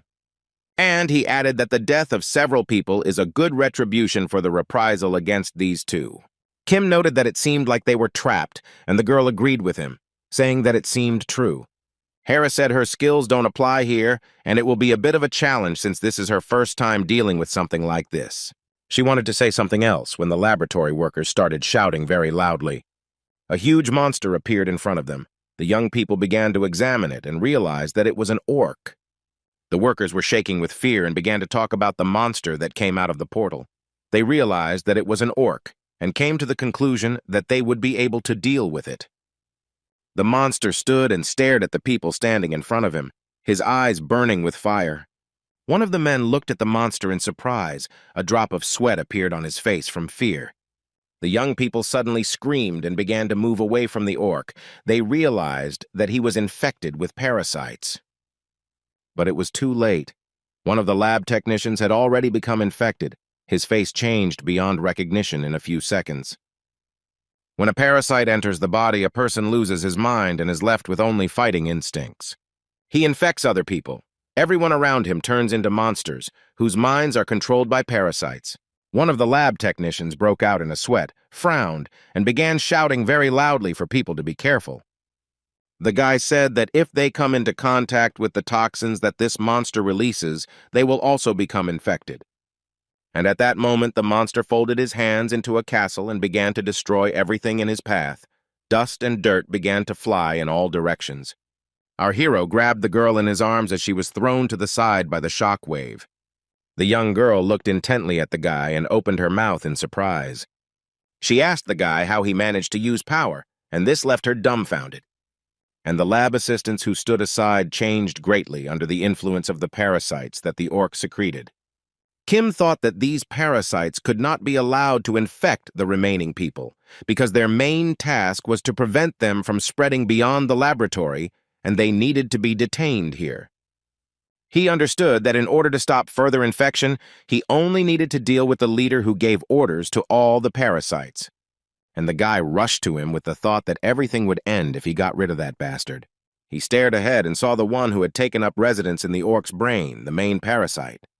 The young man did not think for long, but immediately began to attack the huge monster. He thought with surprise that the monster was able to dodge his attack. How agile he was. The guy understood that he couldn't just leave it like that, and the monster began to walk towards the laboratory workers. And they began to run away from him with all their might, because they did not want to get infected and turn into monsters. Our hero gritted his teeth and understood that he couldn't allow the number of infected to increase, and he began to attack the huge monster again and again in order to delay it at least for a while. Kim attacked him hard and said that the orc should have received a very bad bruise from such a blow. But literally a few seconds later, the monster stood before him, whole and unharmed. It began to attack Taehyung, and the young man suddenly began to guess that he was the orc's target. Suddenly there was a huge explosion, and debris from building materials and dust began flying in all directions. The young woman covered her mouth with her hand and squinted one eye as she peered ahead. Harris was very scared. She was in shock and began to quietly call out to the player Kim. There in the distance, the girl saw the silhouette of a young man, above whom clouds of dust and dirt were swirling. She gritted her teeth and thought about the guy being under the toxins. If they really took control of a player of such rank, then it was very dangerous. Ricky understood perfectly well that not only the people in this laboratory, but no one in the world could survive against this monster. But our hero ran up to the monster, put his hand on his head and said that he was caught. The guy grabbed the orc exactly where the parasite was. He wanted to tear it out. He pulled it with all his might. The young man had a satisfied smile on his face, and he asked the monster where it was going to run. And the orc began to scream in pain as blood began to gush out of his head. Ricky stood to the side and watched everything that was happening carefully. She was in shock. And our hero adjusted his glasses and began to walk away from the monster, who had fallen from his enormous height. The guy looked at the young woman, who had not yet recovered from the shock, and asked her if she was ready. He took off his glasses and noted that now it was time to catch Chang Long and deal with him. One of the guards asked the old man what they would do if those bastards managed to stay alive. He added that Kim and Ricky were both national-level players, and he thought about his words. Chang smiled and remarked that there was nothing to worry about, since the walls in this laboratory were of special quality. To prevent possible attempts by the test subjects to escape from here, the best blocking technologies were used, and the walls will be able to protect even from full-force attacks by players. Lun smiled and noticed that at the end of the elevator there was a door that was made of the same material as the walls. If they entered it, they would destroy everything left on the other side. And he added that no one will be able to avoid death. The players will not be able to dodge and will die fighting with the endless monsters that come out of the portal. Suddenly, they heard some sound. One of the guys asked what that just happened. They were very surprised when they saw a young man in front of them. This happened after a strong explosion. Chang, who saw Kim, asked in surprise how he was able to get through the blocking wall here. He smiled and replied that they still had an unresolved question, and looked intently at the elderly man. One of our hero's eyes glowed red. It was a terrifying sight. The gray-haired man gritted his teeth and thought that Kim Tae-hyung was ruining everything again. And the young man thought about the fact that Chang Long had never acted alone before. He thought that the old man didn't do this because he had no skills at all. Lun began to attack back and asked if the boy thought that was enough. And the fight began. The men began to attack each other. The tension only increased. Kim was very surprised because the old man defended himself from the blood fever with his bare hands. Chan attacked the young man. He coughed and could barely stand on his feet, gritting his teeth in pain. The young man thought that at first he did not understand why such a powerful force was coming from the old man, but after looking through the demon's eye, he understood everything. And all because the old man infused his body with the power of demons, so now he is half a monster of the underworld. The guy gritted his teeth and thought that he, of course, suspected that something was wrong here. He looked at his opponent. He was worried that he was so crazy that he was conducting experiments on his own body. Lun said he had not originally intended to act on his own, but the little bugs forced him to. His eyes were burning with a mad fire. He extended his hand forward and with a sly smile on his face, told the baby to go and drink some milk. Kim frowned and thought that just a little bit more and she should get here. The old man clenched his fists. He was in a very warlike mood and wanted to deal with the enemy as quickly as possible. Suddenly he fell to his knees and began to think that his strength was fading, and he clenched his teeth in anger. Lun thought about how these things were sucking all the strength out of him and began to look at his hands. And our hero, hiding his joy, said that finally she was here and looked intently ahead. It was Ricky who reached out her hand to help the young man. The girl apologized and asked if she was late, and then said that she could not move as quickly as he did. And then she added that she had to spend a little time to deal with the guards. Harris looked at her hands and said that somehow it impressed her very much, and asked the guy how he was able to use the technique while in a black hole. She was also curious about how much power he had to overcome that wall, and noticed that judging by the chains, he had a lot of good techniques. She wanted to know what else he could surprise her with. The young man looked at her intently and said that she thought too highly of me. The old man broke the chains and shouted that these bastards were wrong to think that he would give in so easily. Kim looked questioningly at Chan and noticed that he still had some strength left. And he noticed that the old man was unkillable, like a cockroach. The young people were looking at him intently. Lun didn't waste any time, but immediately rushed into the attack while the guy and the girl calmly watched him. Ricky put her hand forward and told the old man not to run at people. It was ignorant and uncultured. Kim immediately attacked the elderly man, who literally lost his arm within a few seconds. The young man flew over the girl, apologized for his tactlessness, and used his skill. He attacked Luna with such anger that he cut off his second hand. The guy was driven by hatred. Harris watched everything that was happening carefully and thought that Chan certainly had unique abilities. Then she looked at Kim and began to realize that he was the one who clearly stood out from the crowd of ordinary players. At that very moment, the elderly man dodged our hero and rushed towards the young woman who was standing to the side. She was not prepared for such a turn of events. The girl fell and hit her back very hard. The young man saw all this, became very angry, and began to attack the elderly opponent with all his might. The young man began to cover his face with his hands as the old man began to attack him. Lung was very pleased as he used the body regeneration skill and his arms were restored. He noticed with a smile on his face that all their attacks were useless for him. He started screaming like a madman that his body was constantly regenerating and started laughing very loudly. Kim sat to the side. He gritted his teeth and thought that because he had repelled the attack with his whole body, his hand was shaking very badly. He did not know whether he would be able to resist the enemy further. The old man stroked his beard, asked the boy if he was able to repel his attack, and then added that he liked his strength and noted that it was somehow a pity for him to just kill the boy.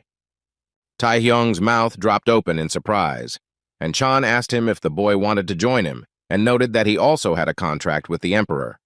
Our hero gritted his teeth and thought that his opponent even knew about the contract. He wanted to think about something else, but Lung interrupted him. The man said that a national-level player means absolutely nothing, and added that all people are just pathetic bugs. His eyes glowed red, and he noticed that it was not they who served the emperor. Our hero continued to hold his hand, which hurt, and Lung told him to become his right hand. The young man looked his opponent in the eye and said that he would beat all this nonsense out of him. He wanted to say something else, but the girl extended her hand forward to unlock the absorption. Our hero began to attack the old man and told him that they were completely different. The old man opened his eyes wide and thought that he was finished, but he could not understand what had happened. Chan had no idea how it happened that he lost to some brat, because it was he who successfully evolved into a new race, having received power from the underworld. The old man understood that everything was pointless and thought that even greater strength was needed. They answered him that then this body should be sacrificed to him, when suddenly our hero heard some movement behind him. He turned to look at it and barely managed to dodge the monster. The boy looked down and realized that the monster was spewing acid as the floor beneath it dissolved. The young man immediately realized that all this was the work of that monster, who was in a warlike mood. He didn't think for long, but began to attack all the people who were in the room and destroy the walls. Ricky covered her face with her hands, coughed, and thought about how she had seen a huge number of monsters in her life. But this monster could not be compared to any of them. She had never seen anything like it. Suddenly, our hero rushed to her and began to shield her from the acid that the monster was spewing. After they found themselves in a secluded place, the guy said that he was hesitant at first, but after looking at him, he seemed to understand who it was. And he added that this is the owner of China's secret dungeon, the Gray Abyss, whose name is Gray Venom. The news of the expansion of the Chinese secret dungeon became known to the whole world even before his awakening. Venom infected a huge number of people to use them as slaves. Chang Long wasn't satisfied with experimenting with turning other people into monsters. He also sacrificed his own body to do it. Kim told Ricky that she should get out of here first. Since she had just used the cancel skill on him, she must have very little power left. The guy said that he would buy time for her to escape, and once she escaped, he would need to call other players for help, and Harris noted that he would then be left alone. The boy frowned and said that he would be fine, adding that he would not be able to protect her while he fought them. The girl frowned, pressed her lips tightly together, but said nothing. A drop of sweat ran down her cheek. Ricky put her hand on the young man's shoulder and said that she was counting on him. Venom pursed his lips and said that it was very interesting that the one who had a contract with the state was covering for some people. And he added that a contract soldier must follow only the orders of his contractor, but for some reason he was wasting his energy on some pathetic scum. The monster gradually began to approach our hero, but he did not even try to move aside. Venom informed Kim that when he absorbed Chan's body, he was able to see all of his memories. And he became very interested in whether he could make the guy his slave. What would happen next?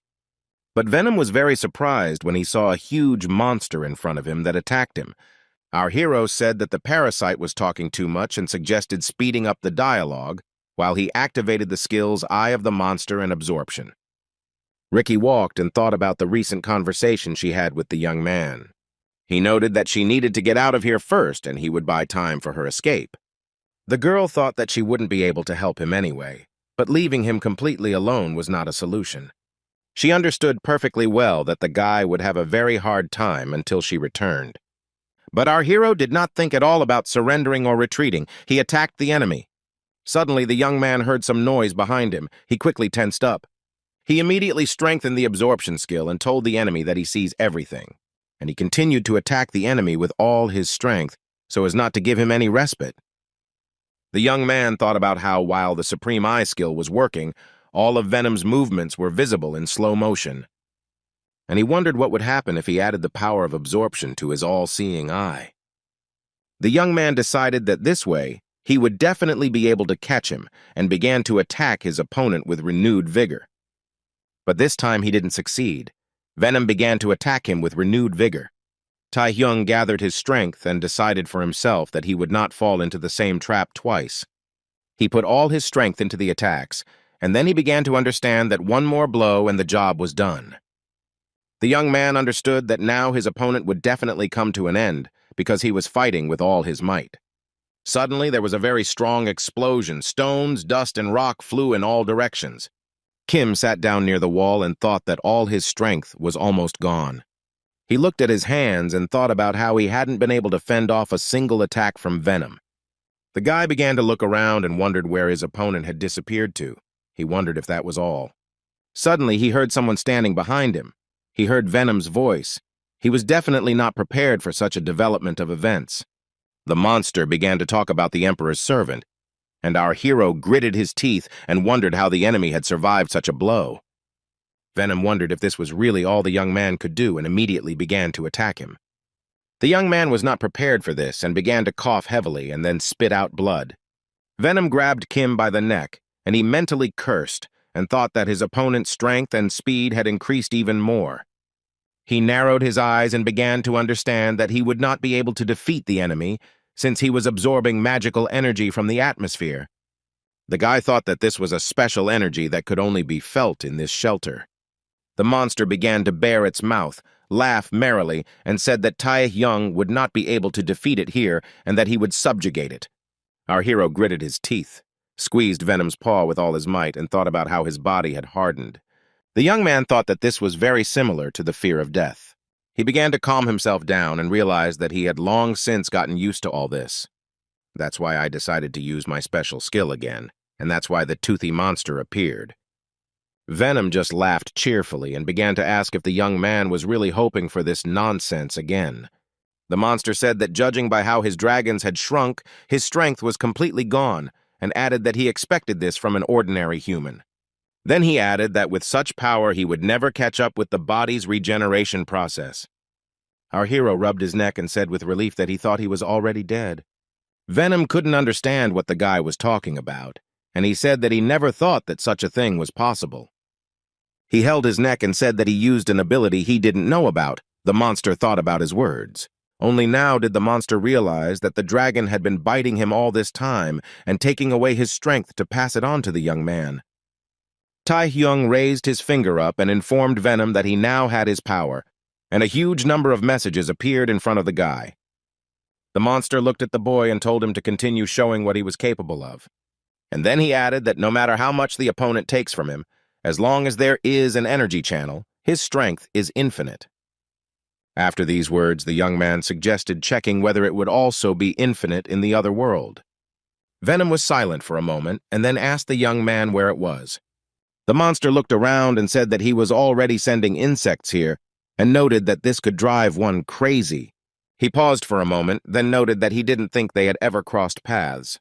Venom looked at the opponent in front of him and said that he felt a mysterious energy and asked who it was. They told him that they weren't allowed to ask questions and called him a larva of a pathetic insect. Venom wondered how his opponent could laugh at his master and asked if it was a duke sitting in front of him. The creature got angry, asked how much longer he would open his stinking mouth and ordered him to get out of here. The monster told the boy that he had made the wrong conclusions about him and said that he was Gray Venom. His paws were wrapped in chains, but he did not notice this and said that there was no place that he could not destroy. And he added that not to mention some kind of dungeon of the Duke, he was so self-confident. And the creature that was sitting on the chair propped its head up with its hand and simply looked at its opponent. And then the guy on the throne used a skill called Unknown Power Resistance. Venom tried to move, but he couldn't. He thought that this couldn't be happening. The monster twitched in different directions and said that he received his strength from Mr. Velbob. The guy was very annoyed by the fact that Venom was talking about something non-stop and asked if he would finally shut up or not. The man stood near the destroyed building and looked at it. He could not gather the courage to go inside. Montel Roman, the 5th-ranked U.S. national player, frowned and asked what was going on. The guy was assigned to guard the inspector of the International Players Organization. But Ricky refused the young man's help and only laughed, so confident was she in her abilities. The girl told Roman that she did not need his services and noted that she had already found herself a bodyguard. Montel thought that several hours had passed since they had entered the laboratory, and there was still no news. The man was bothered by the waves of energy coming from there, and he didn't like it at all, so he decided to act. The young woman extended her hand forward. She wanted to use her skill. She looked very tired. The guy immediately rushed to her aid and began asking if everything was okay with her. Ricky looked at him and was able to say his name. The man immediately asked what happened, since such a strong girl like her was hurt. Harris could barely get out that the lab was conducting illegal experiments to turn people into monsters. She looked towards the dungeon and said with a hint of bitterness that they had failed to save the people. Montel suggested that Ricky leave the area first and that she would tell the organization all the details, but she noticed that there was one more person who needed to be saved. Roman asked who she was talking about, and the girl lowered her eyes and said that it was the player Kim Tae-hyung. The man was definitely not prepared for such a turn of events. He repeated our hero's name and froze in bewilderment. Suddenly, the girl turned her head to the side and said in fear that it was an aura. It became very quiet. They saw the glow and the huge number of monsters that were walking towards them. The players in unison thought that the dungeon had collapsed. Roman came to his senses with lightning speed. He immediately shouted at the girl to hide behind him. And he himself quickly used a special skill, so a huge number of weapons appeared. Genocide Bullet summons countless magically created firearms. The man shouted that he didn't know why Ricky ended up with Kim. And then he added that if the monsters broke through the dungeon, then the probability that the guy remained alive was very small, and the girl only gritted her teeth. The young people raised their heads and looked up. There was a huge number of different monsters.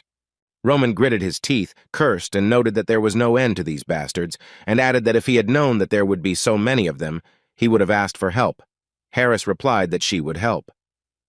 She fought off the attacks of the monsters and thought about whether Kim Tae-hyung had really lost to that freak.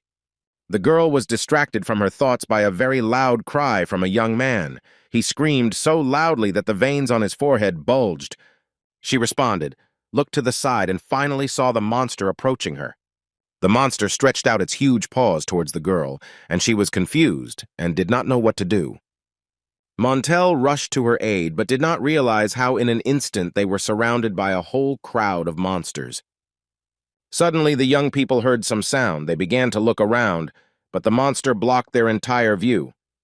Ricky smiled as she saw our hero safe and sound and called him by name. The young man landed on the ground and immediately reported that Venom was killed and did not pose any danger. The guy squeezed the dagger tighter and said that now it was time to deal with the remaining bugs. The breakthrough of the storm of Kentagina's dungeon was immediately followed by the breakthrough of the Grey Chasm. At any moment, the entire territory of Asia could face a large-scale catastrophe. But these two events could only be stopped by one person, and that was the player of the New Korea, Kim Tae-hyung. Now, it's not just Asia and the U.S. Players Association that can rest easy as the young man has dealt with a global problem. People all over the world began to closely follow what the young man was doing. The World Player Organization, including Tae-hyung, when many players began to subjugate SS-level monsters, decided to discuss a new system. It was decided to introduce a higher level than S. Now there is an SS level for players. The young man in the gas mask frowned and said that it was very impressive.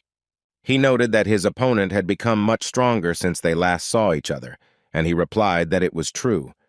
And he noticed that he had successfully concluded a contract with one of the emperors, Orgel. The opponent raised his hand and noticed that the guy now had the strength befitting a true leader. He stood up, replied that he thought so too, and noted that they hadn't seen Shadow for a long time and put his hand on his shoulder. And he noticed that since he came here, it meant that something very important had happened in the lands of Obisa. Shadow replied that everything was correct and said that while he was gone, a lot had happened there. The guy smiled and noted that he was already eager to find out what exactly happened. It has been several weeks since China's secret hideout, the Grey Abyss, was cleared. The girl was on an island cut off from the rest of the world in South Korea. She said she felt good and had not felt such freedom for a long time. Kim folded his arms across his chest and told Ricky that he had invited her here himself, but not to relax. She took a sip of her cocktail and asked if he forbade her to rest, and noted that she had worked so much that she had almost gone crazy, and added that she needed to enjoy the moment while she could. But the young man only frowned and did not answer the young woman. Ricky Harris, as an inspector for the World Players Association, brought all the evidence of illegal experiments on turning into monsters that were carried out in the laboratory. Chang Long, the mastermind behind all this, went missing, and most of the evidence was damaged due to the monsters destroying the shelter, so the girl had a lot of trouble. Kim thought that Ricky blamed himself because the people who were experimented on could not be saved. The young man lowered his head and thought about the fact that everything had turned out much better than in his past life. Then, having fallen into Chang Long's trap, Harris disappeared without a trace, and the elimination of Venom failed. And soon an epidemic of an unknown disease broke out, from which many people suffered. The young man thought that he had originally come to Ricky to simply remove the seal from his skills, but the result of their meeting exceeded all his expectations, and he himself told her that she could rest, but only today. Ayan said that she knew that Tae-hyung said that he was going somewhere on business with Harris, but he went on a date with her. Ricky laughed and asked the girl if she was jealous of her towards Kim, and he noted that it was not what she thought. And Yu said that as far as he remembered, no one invited her here and asked why she came here.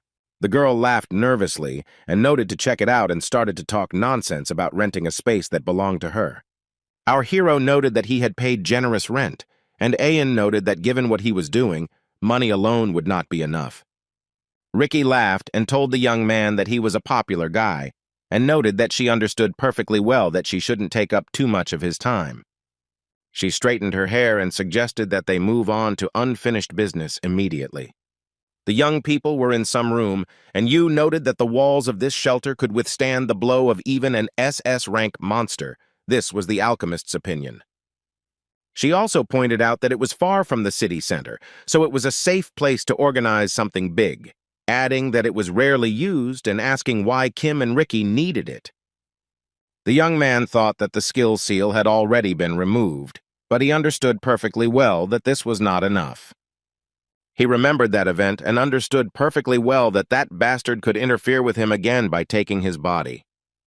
Our hero understood perfectly well that such a risk was now unacceptable, and he decided that it had to be ended before an even larger battle broke out. Taehyung said that it might explode. Yu asked him again what he was talking about, and clarified if he meant the explosion of skills. The young man reported that he almost noticed that only with this explosion could reason disappear. He thanked Ain for seeing them off and said that he wanted to ask her for something, and Yu looked at him with bewilderment. The guy said that if something suddenly goes wrong, she should join forces to stop him. Yu told Ricky that she would never understand what was going on in that guy's mind. She was silent for a moment and asked Ricky if she knew what the young man was talking about. The blonde laughed and replied that she didn't know. Harris thought about how when she had organized the undo in the lab, she had seen Kim's power in all its glory. She noted that among the skills, one stood out in particular. She wondered if it was the Duke's power. She wondered if she would be able to find out anything from what was going to happen. The room became very quiet. Everyone was thinking about their own things, and then the young man said that it was time to begin. He looked at the screen of his mobile phone and noticed that if he thought about it, this was the first time he was trying this method. It was absolute hypnosis, and our hero's mobile phone fell out of his hands. A satisfied smile appeared on his face, and the guy noticed that his decision had been correct. The guy got there, and to the creature he was striving for, he, as before, sat on the throne. He laughed and asked Taehyung if he had learned to use his head for its intended purpose. And then he noticed that he thought that the young man was trying to get him on his side, and he replied that before inviting him over, he should at least get to know him. Our hero noticed that his opponent's face was exactly like his, as if he were his double. And he asked the creature on the throne who he was, and he smiled and asked if there was any reason why he should answer. Kim replied that he did not expect him to be friendly and said that he had no desire to carry a bomb inside himself that could go off at any moment. He looked straight ahead, put his hands to his chest, and screamed at him to get off his body. The opponent laughed and asked what would happen if he refused such an offer. Our hero put his hand forward and noted that he would have to drive it away himself. The creature on the throne also extended its hand forward and said that it was impossible to drive it away. So they stood in front of each other for a long period of time until our hero's opponent decided to use the saturation skill. Yu asked Rika what the vibration was and then noted that it could be an earthquake. Harris looked at the girl intently and told her it wasn't what she thought. She was silent for a while and noticed that most likely what the young man was talking about had begun. The young women looked at the guy whose floor began to crack under his feet. Ricky yelled at Ayan to get ready and noted that she felt like things weren't going to go very smoothly. And indeed, the creature descended from its throne to Taehyung, and a fight began between them. Each of them wanted to show their superiority and did not even intend to retreat. The guy thought that this bastard knew perfectly well how saturation worked and came to the conclusion that at this rate the battle would never end. The creature smiled and noted that it knew what Kim was thinking and noticed that since the king's power alone was not enough, the guy decided to use his own skills. He smiled slyly and noted that even they did not belong to him alone. Our hero looked intently ahead and could not understand what it was, and a system message appeared in front of him saying that the overthrow of the monarch had occurred. Taehyung couldn't even imagine that that bastard could use the same skills as him. The creature looked straight ahead and wondered if this was not natural. And he added that this weapon of his was ultimately obtained through the power of the king. His eyes glowed red, and he asked our hero if he really thought he couldn't control it. The guy listened to him attentively, laughed, and remarked that this was even very good. He himself didn't want to admit it, but he understood that the bastard was strong, since he had already defeated several opponents that he didn't know how to deal with. Kim thought that he had prepared several schemes to defeat this guy, but now they all lost all meaning. He wondered why this was happening. The opponent stated that his thought process could be heard even around him and noted that there was no point in resisting. He extended his hand forward and told our hero to give in and start using his own skills. The young man thought that he knew it wouldn't be easy from the moment he came here, but until he tried everything he had, he wouldn't think about giving up. You noticed that Kim Taehyung had just released an uncontrollable burst of energy, a huge flow of magical power. Ricky thought that something like this couldn't just be called huge, a magical power that rivaled her own, which she was proud of as the best magician. The young woman understood perfectly well that that power was several times greater than her own. Harris told Ayan that they needed to start taking action slowly, because if they continued to drag their feet, it could become a big problem. She looked at her closely and noted that she would use her skill for now. But before she could finish speaking, the two of them had to use their skills as Kim began to attack them. Ricky gritted her teeth and said that it had already started. The girls were very tense. They looked at the young man and came to the conclusion that he had already awakened. Yu asked Harris what she should do, and Harris informed her that it was important to buy some time and that while she used her skill, she would need to hold off Kim. Ayan said that she could be relied upon, and noted that she herself wanted to fight with Taehyung once. And the girl unconditionally followed all the recommendations that Ricky gave her. She held the boy back and asked if the memories of conquering the Great Phoenix dungeon had come back to him.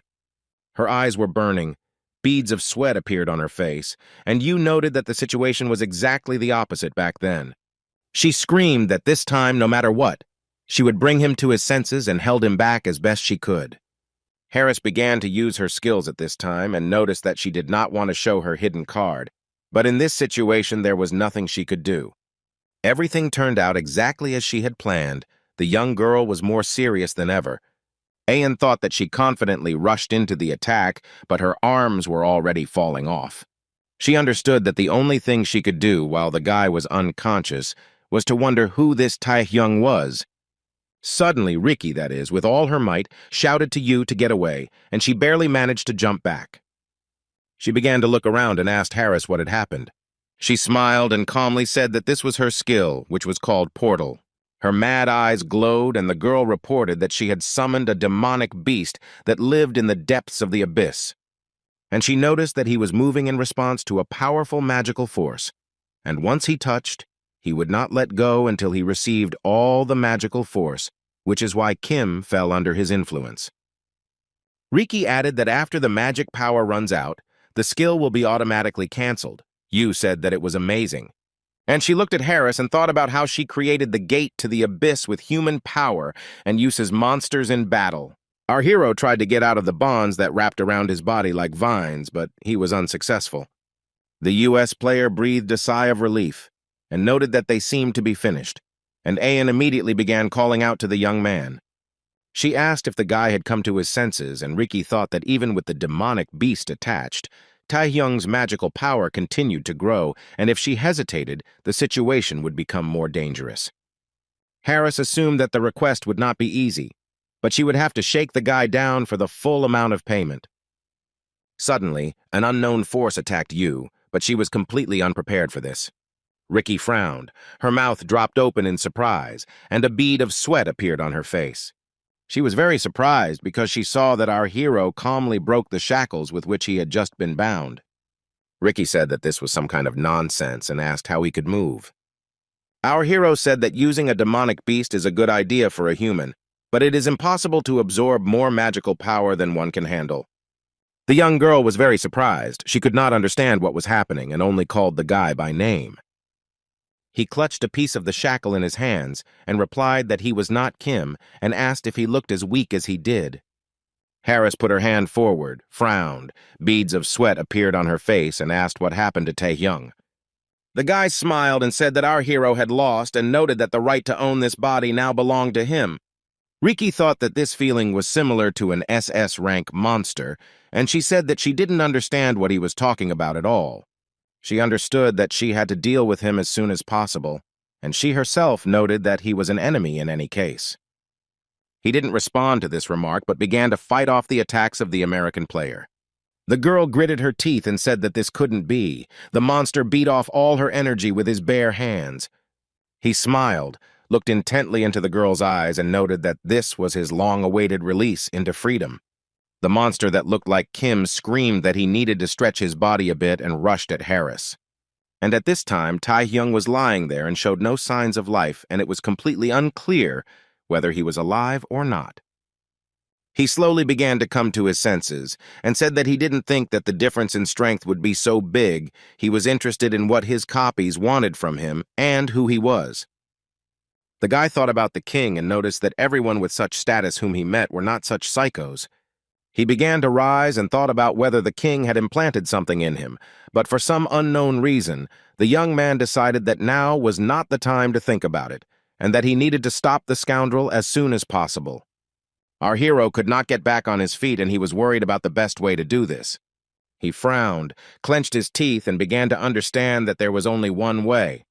And his double at that time was strangling Ricky. She was wheezing, and the monster was saying that these were all her abilities, and noticed that the girl had disappointed him, and noticed that she could not escape from his hands. She gritted her teeth and noted that he was the first person to talk about her like that, and noted that she was a national-level player. Our hero's double noted that levels are just a convention invented by people, and asked if Harris had anything to show other than status. He held her up and remarked that there must be some proof that she was indeed a national-level player. Suddenly, Yu grabbed the double and noted that he was not the real Kim and asked him to let Ricky go. She began to shake the creature, which looked like Kim, and told him to come to his senses. It is not clear what influenced him, but he took and let go of the blonde, she gasped in surprise. And Ayan stood and looked at such a familiar and at the same time alien face, she was surprised. Literally a few seconds later, the young man hit her with all his might and she fell to the floor. The creature waved its hand, called the girl a worthless weed, and asked how she dared touch it.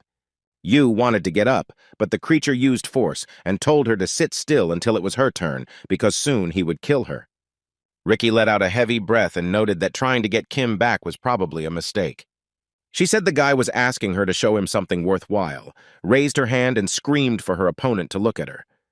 The girl noticed that although the spell had already disappeared, the powers that had been sucked out of it were still with her. Kim's double laughed and asked Harris if she had released and concentrated all the power she had received. And she thought that if this monster came out to people, the consequences would be much more serious than in the case of the destruction of the shelter, and the blonde could not allow this. Ricky mentally apologized to Kim for having to be his companion and told him to let the enemy see her full power. He looked at her intently. The pupils of his eyes narrowed so much that they became like dots. Harris asked what happened and how it all happened. The opponent pressed his lips together. Then he got a sardonic smile on his face and remarked that it was a good try, and then asked if that was all she could do. The girl stared ahead and thought that this was impossible, and he couldn't just stop it. The creature said that Ricky would now receive a reward for amusing him. And then he added that she would become his first-class snack. The girl began to scream in fear, and he began to stretch out his hand to her. The face of this creature was crazy. He was happy with his superiority. But literally a few seconds later, everything changed. The guy's expression was no longer so joyful. The blonde had resigned herself to her fate and wasn't even going to do anything or run away anywhere. When suddenly the monster gritted its teeth and began calling Kim, no one was prepared for such a turn of events. Our hero's double changed, frowned, and began to shout that he was a scoundrel. The young man laughed, lowered his head, and asked if his opponent had returned. He was very angry and shouted if Taehyung was thinking with his own head, and asked why he applied saturation to his own body. Our hero replied that apparently his guess was correct and his goal was something he was connected to, and not the body itself. And the young man came to the conclusion that his death was not beneficial for him, and the double asked if he was going to threaten him, and asked if he thought that such trifles worried him. The young man laughed and remarked that he had returned immediately as soon as he felt a threat to his body. Copy Kim thought for a bit and told the guy not to get cocky and noted that he was unlikely to be lucky a second time. Our hero asked whether he was talking about the time he died and then received a second life as a bonus. And he firmly said that if he had no chance to correct the situation, then it was better to die. The double noticed that he had underestimated Taehyung and said that he had won this time. And he noted that the young man must remember that the reason he is still alive is because of his connection with his goal. And then he told him to keep fighting to join the king, and then realized that he couldn't do it. The copy said that one day something would happen that would swallow him up in that very second without a single hesitation. Kim smiled, covered his face with his hand, and asked why he thought he would let him do that. A system message appeared in front of the guy, and he thought that the AA-level skills had increased to AAA. Suddenly, he heard one of the girls ask if Taehyung had finally come to his senses. The young man looked ahead and saw Ricky lying on the floor. He called her name. He ran up to her and asked if it was really him who had tormented her so much, and the girl exhaled and answered in the affirmative. The young man looked to the side and saw Yu. Harris told him not to worry since they were no longer in any danger. The blonde told Kim that he was a scary guy because he always hid this inside himself. She thanked the young man for stopping him and noted that she would keep everything that happened a secret, but they would consider that the young man owed her. And she added that when she needed help, he would give it to her and noted that she was sure that she would definitely need someone like him to cover her back. Ricky noted that she would remember this promise, and the young man continued to hold her in his arms. Fortunately, despite the extent of the disaster, the girls did not have any serious injuries that could prevent them from continuing their work. But they needed to be observed in the hospital for some time. Kim fed Yu and thought that he was ashamed in front of them, so he tried to somehow make amends. Ayan ate and said that it was delicious, noted that it was unlikely that she would be able to taste the fruits that Tae-hyung himself cut, and then added that she needed to mutilate herself more often. The young man noted that the action was a one-time thing, and even if she broke all her limbs, he would not feed her, and he himself thought that the girl's words made him feel even more guilty. Ayan said that it would be nice if Ricky could also enjoy this kind of vacation, but she left so suddenly, Kim noted that she probably had some important things to do. Yu thought about it and said that it looked like it and remembered that the SS rank awarding ceremony was coming soon. And she added that Ricky was nominated and asked the guy if he remembered that the World Players Association was preparing something very diligently. The girl stood up as if she were on stage and then asked the young man not to dare to do anything there. He took a bite of the apple and replied with a smile on his face that not everything depended on him alone. A huge number of players arrived for the award ceremony, and the host greeted the esteemed members. He noted that they were facing the threat of extinction due to the emergence of the abyss. The assembled listened attentively, and the man noted that thanks to the joint efforts of each country and the brilliant skills of the players, it was possible to deal with many monsters and dungeons. Vincent Chan, president of the World Players Association, said they had achieved peace and harmony they had never known before. The man said that there are now more and more players with stronger and more impressive skills than previous generations. He added that the main council analyzed the players shown in the latest incidents and came to the conclusion that they cannot be evaluated according to the old scheme. It is time to introduce the SS rank. Vincent said that today, in this place, he would be happy to introduce the 10 heroes who had been honored to receive the SS rank. The young man said that those present in the hall should greet them with loud applause. The president of the World Organization said that these are Coley Wood, Montel Roman, Ricky Herrick, Dylan Gray. He continued the list of players. He continued to name names. These were Aidan Simon, Sergei Karamzin, Thomas Probane, Daniel Harrington, and also Alexandra Peju. The very last name to be called was that of our hero, who at that very moment was adjusting his suit. Chan said that from now on, players will officially receive licenses of a new rank in recognition of their invaluable contribution to maintaining peace throughout the world. Kim stood on stage, looked at the audience, and thought that he had finally succeeded. These were pleas for a fucking awakening, S-rank international player level, and that was the highest level a player of his regression could reach. They handed him a box of weapons, and the guy thought that in the past he could not even imagine that he would reach such heights. But he was not going to stop there. For him, obtaining a license was just one of the stages. And all because he was trying to uncover the secret of the Duke, the Double, and the King, because of whom he regressed.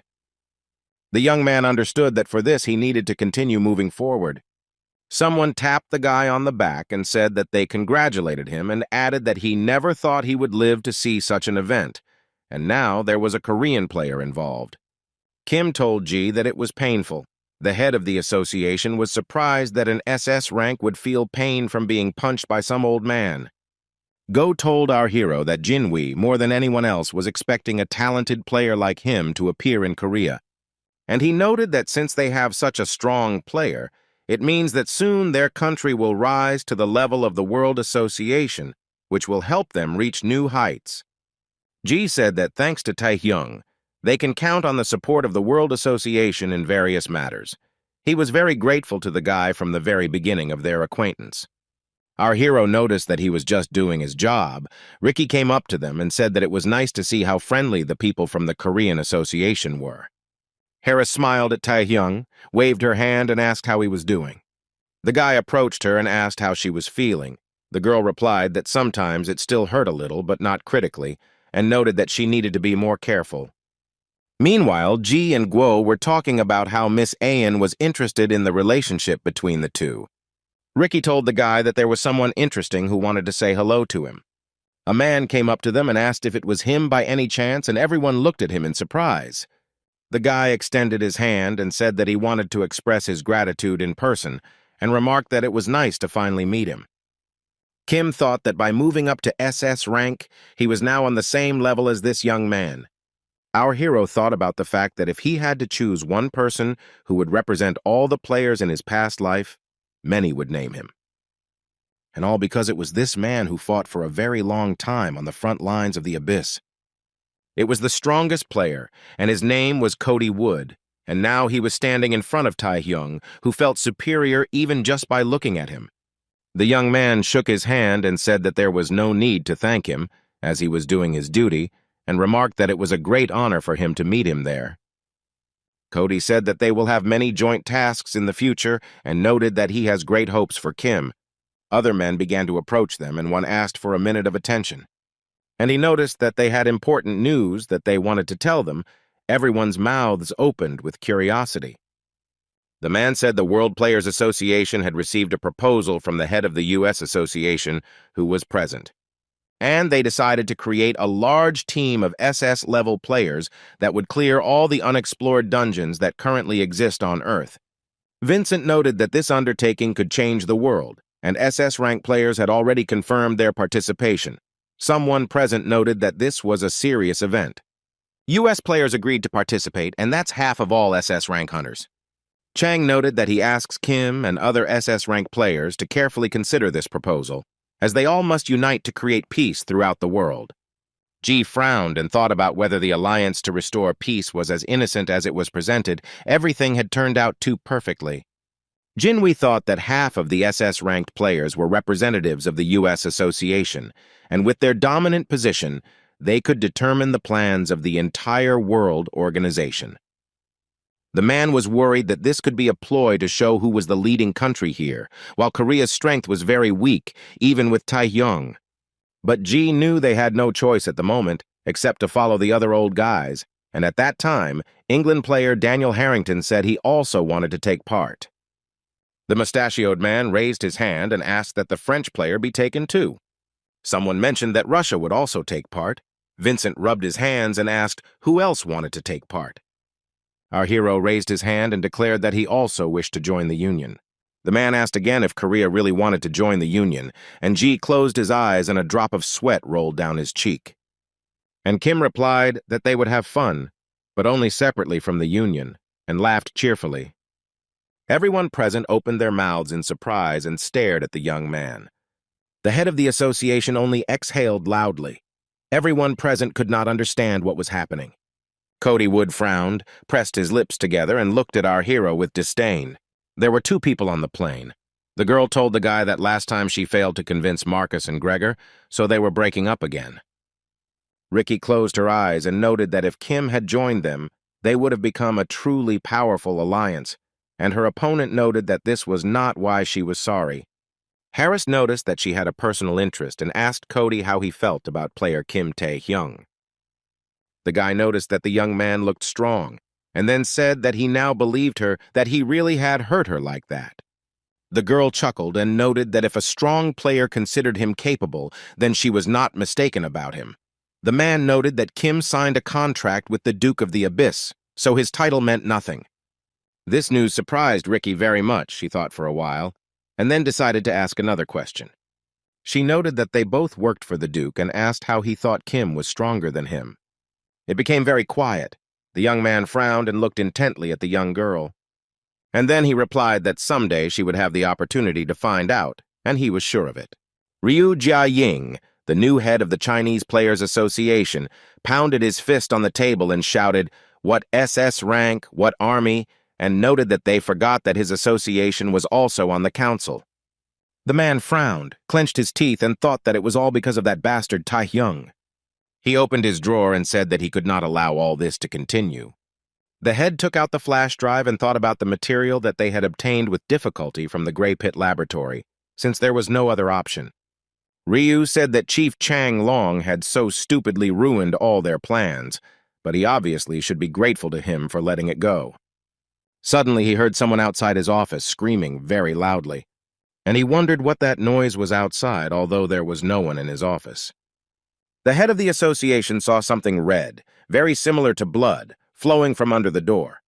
When the door opened, guards fell into his office. The stranger stepped over them and asked if the head of the China Association was here. He apologized for such a late and unexpected visit.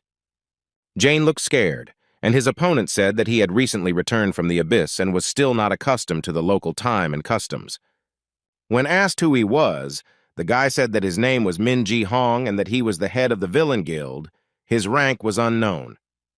The young man said that it was not for nothing that in the last few days it seemed to him that they were diligently preparing for something. Ayan asked him if he thought Korea would be able to clear all the dungeons on its own. She asked Kim what he was thinking when he made such a statement, and he just smiled. A bead of sweat appeared on Ji's face, and he said he didn't know whether to laugh or cry. Yu noticed that Headmaster Jinwei looked confused and added that Taehyung was a strong player, but the others weren't like that. Our hero answered the girl that this was exactly why he did it, and she looked at him with surprise.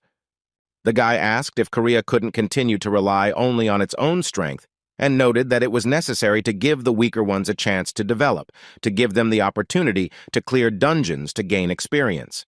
Ayan noted that he was right, but was it necessary to go against everyone for this? And the young man said that there was not much time. He said that in the near future he will be moving completely to working inside the dungeon. The girl looked at him intently and didn't know what to answer. She wasn't ready for the guy to make such a decision for himself. As in the friendly tournament in Asia, now everyone is again divided into two teams depending on the arena. Players who open up new horizons for humanity by exploring the unknown depths of the abyss. And also those outside the abyss who fight monsters and villains who came out of the dungeon. Before this, Taehyung mainly worked outside the abyss, and that's where he rose to SS rank. Yu understood that he was going to go deeper into the abyss immediately after he received a new rank. He thought that something about the king could only be hidden in the abyss. He had spent quite a lot of time outside, but he could not even partially achieve his goal by staying here. The guy understood that it could not be ruled out that while he was inside, an unforeseen danger could arise outside, which is why it was necessary to train other players. Ayan put her hand to her face and said that Taehyung was really unpredictable. She looked at him intently and said that she had the feeling that he lived in his own world. He had too many secrets. Kim listened carefully, and she noted that the explosion was a skill and said that it was not an ordinary ability. The girl looked the young man straight in the eyes and asked who he really was. He calmly took the cup, began to drink from it, and said that he would not say anything. Ayan was shocked by this answer.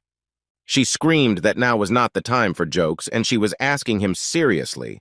He also noticed that even if he tried to explain now, she would not understand him. The young man put the cup on the table and calmly said that one day the right moment would come and he would explain everything. Yu noted through her teeth that they had no need to swear anything to each other, and the guy said that he wouldn't repeat himself twice. The girl asked him why he came to her immediately after returning to Korea. He replied that he wanted to include her in the new Korean National Army, and he noticed that she already had enough to do. Yu said that because of someone she couldn't get out of bed for a month, and during that time a lot of things had accumulated. The young man said he needed advice on who could be taken onto the team instead of her. Ayan said that she thought that only that one player would be suitable, although she was upset, and fell silent for literally a few seconds. She noted that his diligence pleased her and asked if he wanted to get her permission. The young man answered in the affirmative, and then said that even if she did not give her consent, she would still take him with her. Kwon Kang-hyun said he knew Kim would come to him. The man received healing from the Holy Spirit for his lost arm and returned to his position as the best defender in Korea. Park Sungjin adjusted his glasses and said that they seemed to have some big deal coming up. He was still the central figure in Korea's defense among the S-rank players. Seohan Gil folded his hands in front of himself and said that he didn't even know if he could be on Kim's team after betraying Korea once, and Kwak Si-yang said that he should be grateful for such an idea. The players became known for their development after the friendly tournament, where all the best players gathered in one place.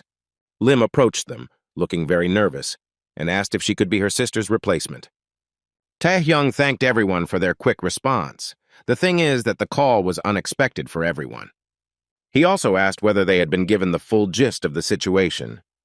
The guy looked at everyone present and said that he wanted everyone to unite into one team. Everyone gathered silently stared at the young man. They were not prepared for such a turn of events. Pak said that it was an honor for him to be chosen as an SS-rank player, but what was the point of all this? The man noted that he had heard that all the currently unopened dungeons were at least SS rank, and the players present here, other than Kim, were only S rank. The young man noticed that everything was exactly like that now, but he saw all their skills with his own eyes. He said that no matter whether it was national level or SS rank, everyone gathered had potential. And he added that they can outpace even the strongest players, and during the dungeon clearing they will be able to see this for themselves. Taehyung looked at Lee Mei-en and said that it also applies to her. She opened her eyes wide in surprise. She lowered her head and began to mutter something inarticulate under her breath. And Kim thought that he didn't just say this to calm her down, because all the players gathered here were very talented warriors who were SS ranks in their past lives. He understood perfectly well that he had to help them so that they could improve faster. Kwan was very happy and said that everything was fine and called the guy his brother, which surprised those present. The young man said that if they went into the dungeon now, they would die right now. He added that the trip to the dungeon would take place in about a month, and until then they would train together with him. The guy's eyes turned crazy, and he noted that he would first kill them. And just 1 month later, everyone gathered in a secret dungeon in France called the Opera House. The players began to explore the dungeon. For them, it was very interesting and exciting. The young man who had turned into a monster noticed that Cody's strength was still incredible. He added that the player does not interfere with others' attacks because he really has an incredible level. The guy looked around and noted that most likely the players would be able to clear the entire dungeon in one day. The man asked his opponent if he had heard that Korea and Kim had said that they would enter a secret dungeon today, and he called our hero a fool. And he added that the dungeon was not a playground. He was wondering what the pathetic S-rank players were going to do in a dungeon of this level, so Taehyung could sacrifice the best players. Cody heard about a guy saying he wanted to see their weird eye movements. At the same time, a purge was also taking place in a secret dungeon in Greece called the Snake's Hole. The guy thought that if he really died like this in battle, then Kim Taehyung would kill him. Kwan called the people on the team bastards and asked why they were barely crawling. Did they really want to get additional punishment? The girl noticed that the man was showing off, and the young man was talking about wanting to go home. Lim Ayan screamed that she couldn't breathe. Her eyes closed and beads of sweat appeared on her face. Kim looked at them and thought that they were obviously getting stronger. The hellish training had borne fruit. The players stopped and began to talk about the strange pile of stones they saw in front of them. They began to look closely, and the girl noted that there were not stones there at all. She was surprised. These were all the players who had once gone missing. She began to look at them. Suddenly, the young people heard a voice that said that they were stupid people. The monster said that today her collection of stones will be replenished with new exhibits. It was the owner of the Greek dungeon, Medusa. Her rank was equal to SS level. Our hero calmly said that they would still see which of them would become whose exhibit. He laughed merrily and remarked that a snakeskin wallet would be awesome. The players looked at the monster and began to say among themselves that it was Medusa, the owner of the snake hole. The young men looked at her and wondered if they could handle an SS-level monster, because her cold gaze seemed to freeze their entire bodies. Then Taehyung screamed at the top of his lungs so that they wouldn't just stand there rooted to the spot, but would do at least something. He said that everyone who had gathered here must show the results of what they had been doing for a whole month. And he said that if they give up, deciding that they are not strong enough, then nothing will work out for sure. Pak pursed his mouth and thought that Kim was right. They had been training all this time to jump beyond their own capabilities. Lim's sweat began to drop from worry, and she thought that it was good that this creature was stronger than them. Quan said that it was all a fuss and they had to act according to their plan. And the players all together began to attack the monster so that Medusa would not have a chance, so that she would not attack first. The monster's eyes glowed red, and she said that she had never seen such a pitiful attack. She calmly, without unnecessary nerves, dealt with the attackers, and they lay to the side and coughed. Quan clenched his fists, laughed, and said that he had never seen such a boring attack. Pak also did not give up but began to attack the monster with all his might, even though it was huge. Compared to the monster, he was insignificantly small, and Medusa waved him off and said that it was nothing. But the players did not stop, but continued to attack the monster as best they could, each of them using their unique skills. But she didn't like it at all. She screamed very loudly. Her eyes glowed with the red fire of hatred. Medusa tightened her grip on the weapon she was holding and screamed that they were all vile little bastards. Our hero watched everything that was happening and thought about how SS-level monsters could take damage from players like them. Kim saw that the wizards Kwiak Shi Yan and Sohan Gil were attacking from a long distance, constantly blocking the enemy's view. At this time, Kwan Kang Hyuk protected them from the monster. The man also used his skills. The young man appreciated the work of Park Sung Jin and Lim An. They hit the enemy at close range, hitting their weak points. Thus, Medusa gradually received damage. Although it was small, it still affected her. Kim frowned and wondered how much longer their enemy would put up with all this. At that very moment, the monster screamed like a madman. She screamed that they had played, but now that was enough.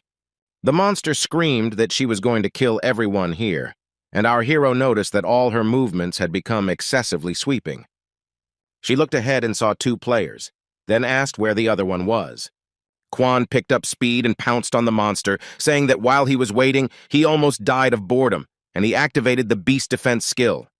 Medusa began to fight off the attacks. She became even more angry at the uninvited guests who came to her dungeon.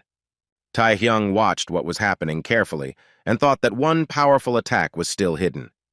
The players gathered their strength, each of them began to use their skills, and they pounced on the monster. Literally a few minutes later, she no longer posed any danger and was simply lying on the ground. Seohan Gil asked if they had defeated Medusa. Kwiak Shin Yang remarked that she couldn't believe it, and Quan laughed cheerfully and remarked that his new technique had worked. Someone put a hand on Lim Aen's shoulder and said that they were all great. The girl looked at him in surprise. Kim said he believed everyone was good enough to handle this monster. Quan wondered if it was too cruel, since he himself hadn't even lifted a finger and noticed that they had cleared the dungeon without his help. And then he laughed and said that they had become much stronger than expected, and the young man calmly said that it would be nice if that were really the case. Suddenly, the young people heard some strange sound and fell silent. They tensed up.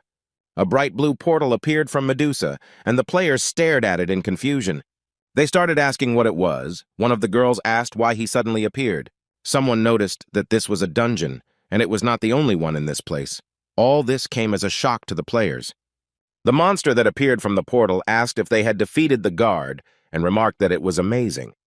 And it reported that no one had appeared here before who could pass through their security. It was Basilisk, the owner of the intermediate dungeon Historia, SS level. The players thought that they had suffered so much with Medusa, and now there was an even stronger enemy.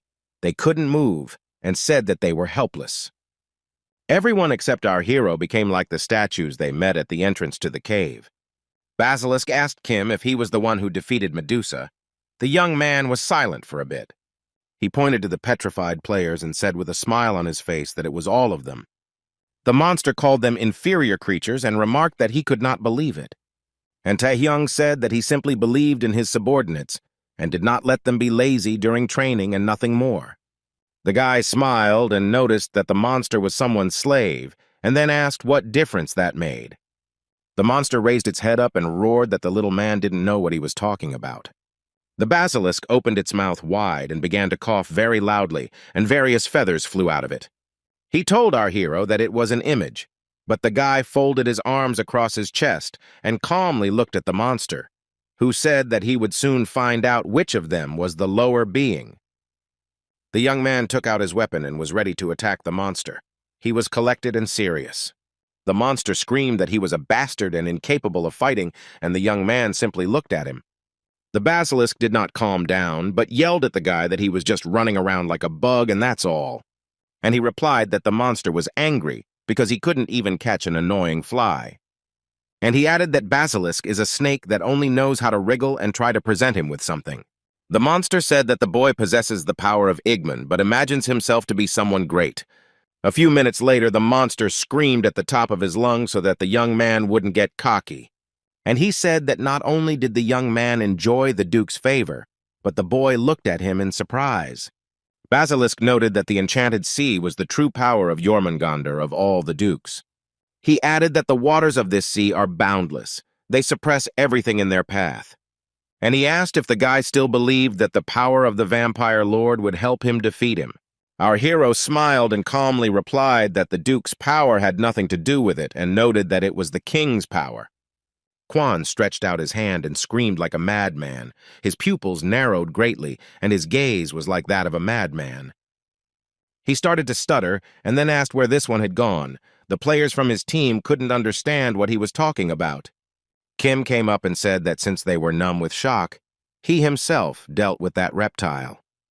He smiled, folded his hands in front of him, and noted that the expedition to the secret dungeon of Greece had come to an end.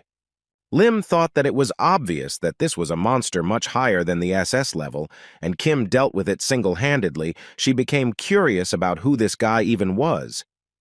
Quan rushed at Taehyung and shouted why he didn't tell them right away that it was a double dungeon. The young man was surprised by this question, and then replied that he had no information about it. Kviak Shin Yan noticed that he knew everything about the dungeons. He replied that he couldn't know such a thing, and there was no point in arguing about it, because in the end they did everything perfectly, and he also achieved his goal. The young man said that everyone was great and their abilities exceeded all his expectations.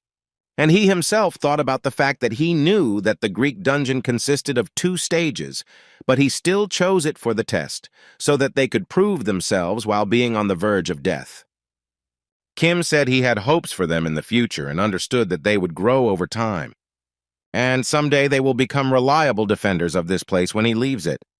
A huge number of people gathered. There were also journalists and video cameras filming all of this. One of the journalists noted that they had cleared out a dungeon in Paris, where for so long no man had dared to set foot, and asked the leader to talk about his emotions. Someone asked if there were any wounded. People were interested in the next target. The man laughed and said that he would answer all questions. But he asked that they address him one at a time, so that it would be easier to answer. Suddenly, one of the young men present put his mobile phone to his ear and screamed at the top of his lungs. Other journalists also started talking on the phone and were told something about South Korea. The man with the beard smiled sarcastically and remarked that most likely bad news had arrived. The guy in glasses looked at the screen of his mobile phone and calmly noted that his opponent was wrong. And he said that they had cleared the secret dungeon. He watched this news live. But the man with the beard shouted that he was joking, because how could they clear the snake's hole without a group of national players, but only with a bunch of S-class? His opponent interrupted him and noted that this was not the end, since the dungeon turned out to be double. And then he added that he couldn't believe that there were no wounded, and asked if South Korea had always been strong. At the same time, Kim opened his mouth in surprise when he heard that someone had been beaten. The man said that initially all the attention was supposed to go to their American association. And then he added that in that case they had no choice but to hurry. After the news was broadcast that Kim Tae-hyung had assembled a new army for South Korea, the American alliance and other world players, as if competing with him, began to attack all sorts of dungeons. And despite the original cause, the world finally returned to its former calm. The masked men shouted at the young man to leave, because no one would get in here without permission. But he didn't stand on ceremony for long, but immediately attacked them. They were not ready for such a development of events. The strong man made a fist and said that he could do something like that here with one blow. It was S-rank player Lee Jong-soo, the chairman of the Taisan Guild, who asked the guys who they were trying to block the passage to. He walked into the middle and noticed that it didn't look like they had left the place open for them to come in at any time. And he added that the Guild of Villains, not to mention their uselessness, since they had also become extremely insolent, as if they did not know why he came here. Lee shouted that their first condition was to get rid of Kim Tae-hyung, but that bastard had already reached SS level, and now they couldn't even lay a finger on him. Someone under Jones's command noticed that they had also created a new army that competed with the 4 great guilds, and because of this, they had lost their former place. Guild Chairman Tae-san gritted his teeth and noticed that his idiot son, to whom he was going to entrust the management, imagined himself to be a demigod and could not come to his senses.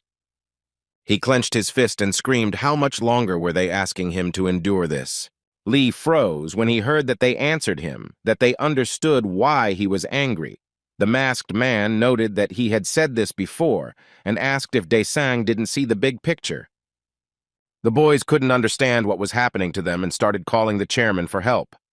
And he gritted his teeth and thought about how the young man managed to end up behind him. The opponent replied that Kim Tae-hyung's extraordinary growth had exceeded their calculations, but they would not stop because of this, and the scoundrel would collide with them. He extended his hand to Lee and offered to talk about business, and said that he had the item they stole from the Chinese Players Association and the information about the experiments they took from it. The masked guy said that if Jones is a smart leader, he should know how to use all of this to Tae-san's advantage. Lee replied that they now understood each other and looked closely at his opponent. It's been a year since the World Players Association announced its intention to clear all unexplored dungeons. With the conquest of the new Koreas by the gates of Mexico, there were no more direct sources of danger left on Earth.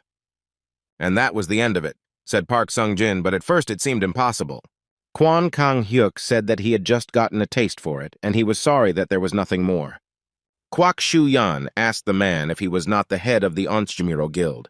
She was interested in how long he could be absent. He replied that his guild had a great secretary and laughed. Seo Han-gil noted that the poor girl was handling everything. Lim An ran up to everyone. She was excited and suggested that they all go together. Now that all of South Korea's players had reached the national level, Kim slowly approached them. He thought that at this rate, reaching SS rank was only a matter of time. He looked at his hand and realized that not only had the young people grown up, but his stats had also improved significantly during the dungeon clearing, and the young man said that the time had come. The young man told the respected man that they had not seen each other for a long time, and he ran up to him and greeted him. The man took Taehyung's hand and smiled sincerely. He was very glad to see him here. Kim said that he heard that his opponent had become the head of the association's skills research department and congratulated him, but he just laughed.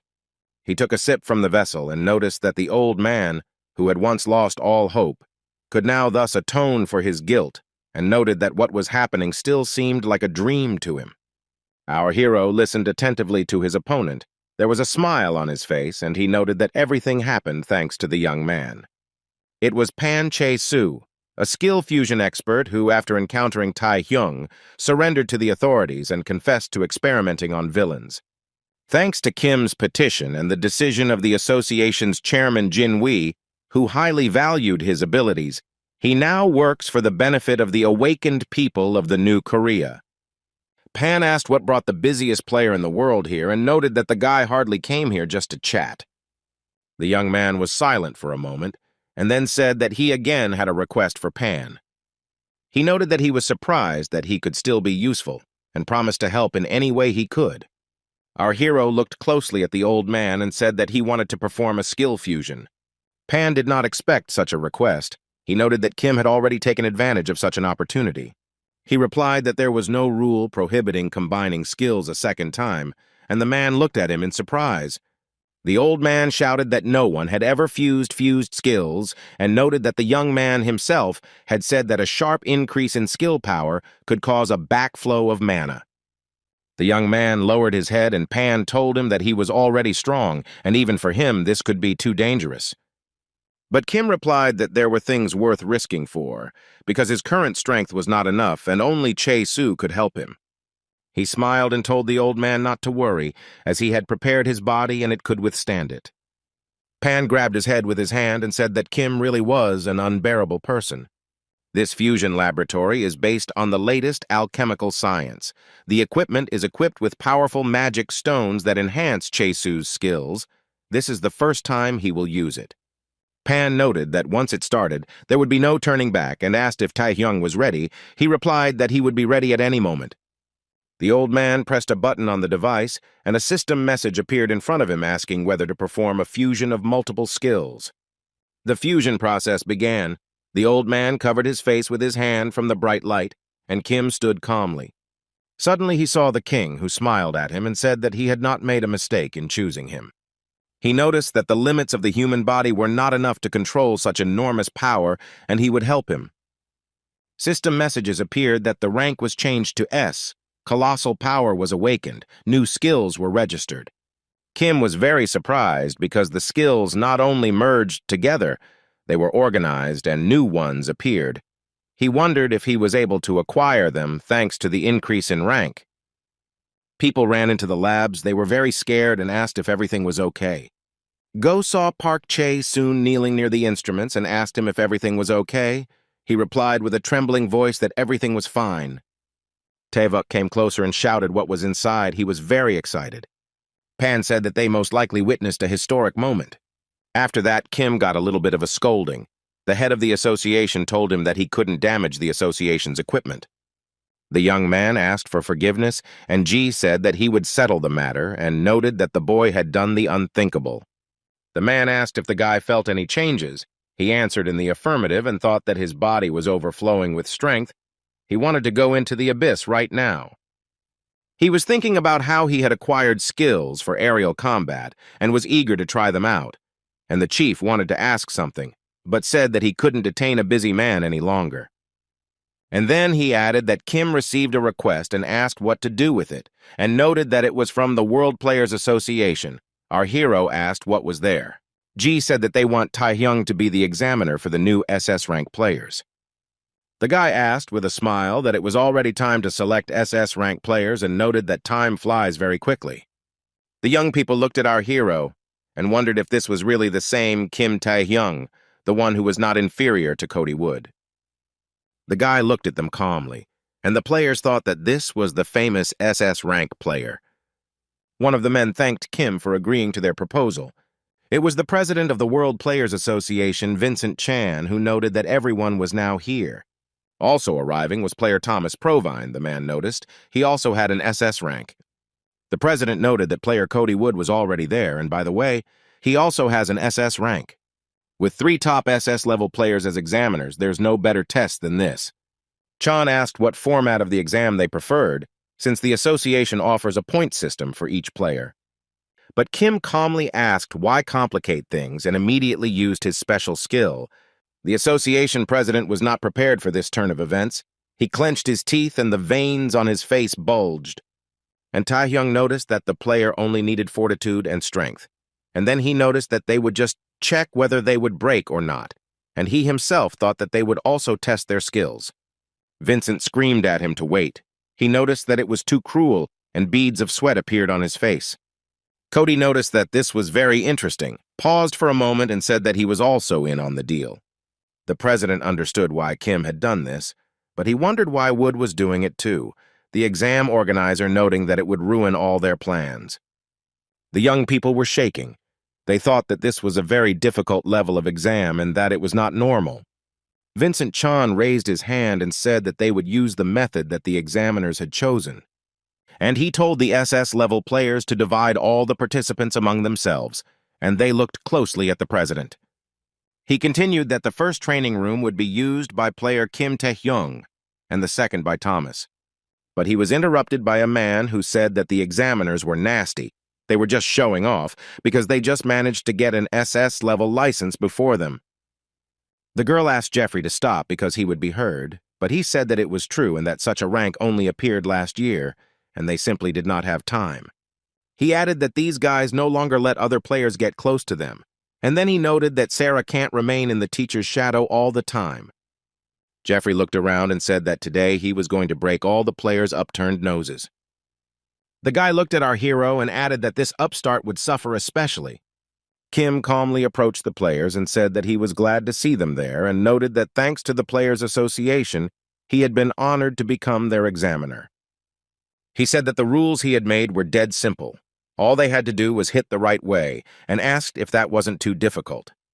The young people were surprised. Someone said that they did not expect the exam to be so difficult. And the guy noticed that it seemed to him that this would be unrealistic for them and suggested that they all attack him together. This proposal greatly surprised those present, and they didn't even know what to do. Suddenly, Jeffrey became very angry. He called our hero a bastard and rushed towards him. He was screaming at them for how long they could be mocked, and Sarah was screaming at the guy to stop. But Jeffrey didn't understand who he was attacking.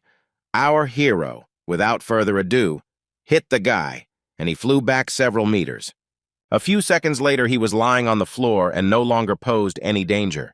Tae-hyung looked at the other players, made a fist, and calmly said that Jeffrey was out. Sarah shouted for those present not to rush at Tae-hyung in a fit of emotion, and noted that everyone needed to calm down. Someone shouted that they needed to attack the man at the same time, so that they could hit him at the moment he was confused.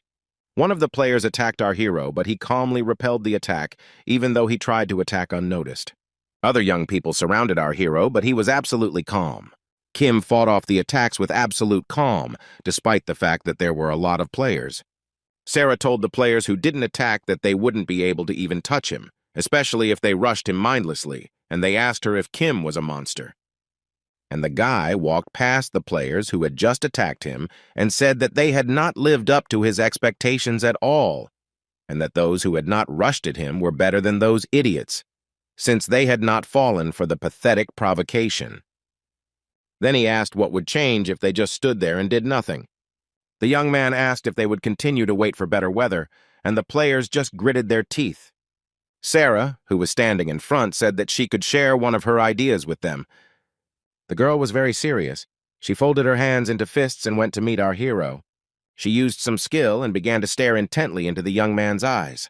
And Kim was thinking about what they were talking about so seriously. He was wondering what skill she had that was worthwhile enough to go straight to her. He himself became interested in testing it, and the young men engaged in battle. The guy attacked first.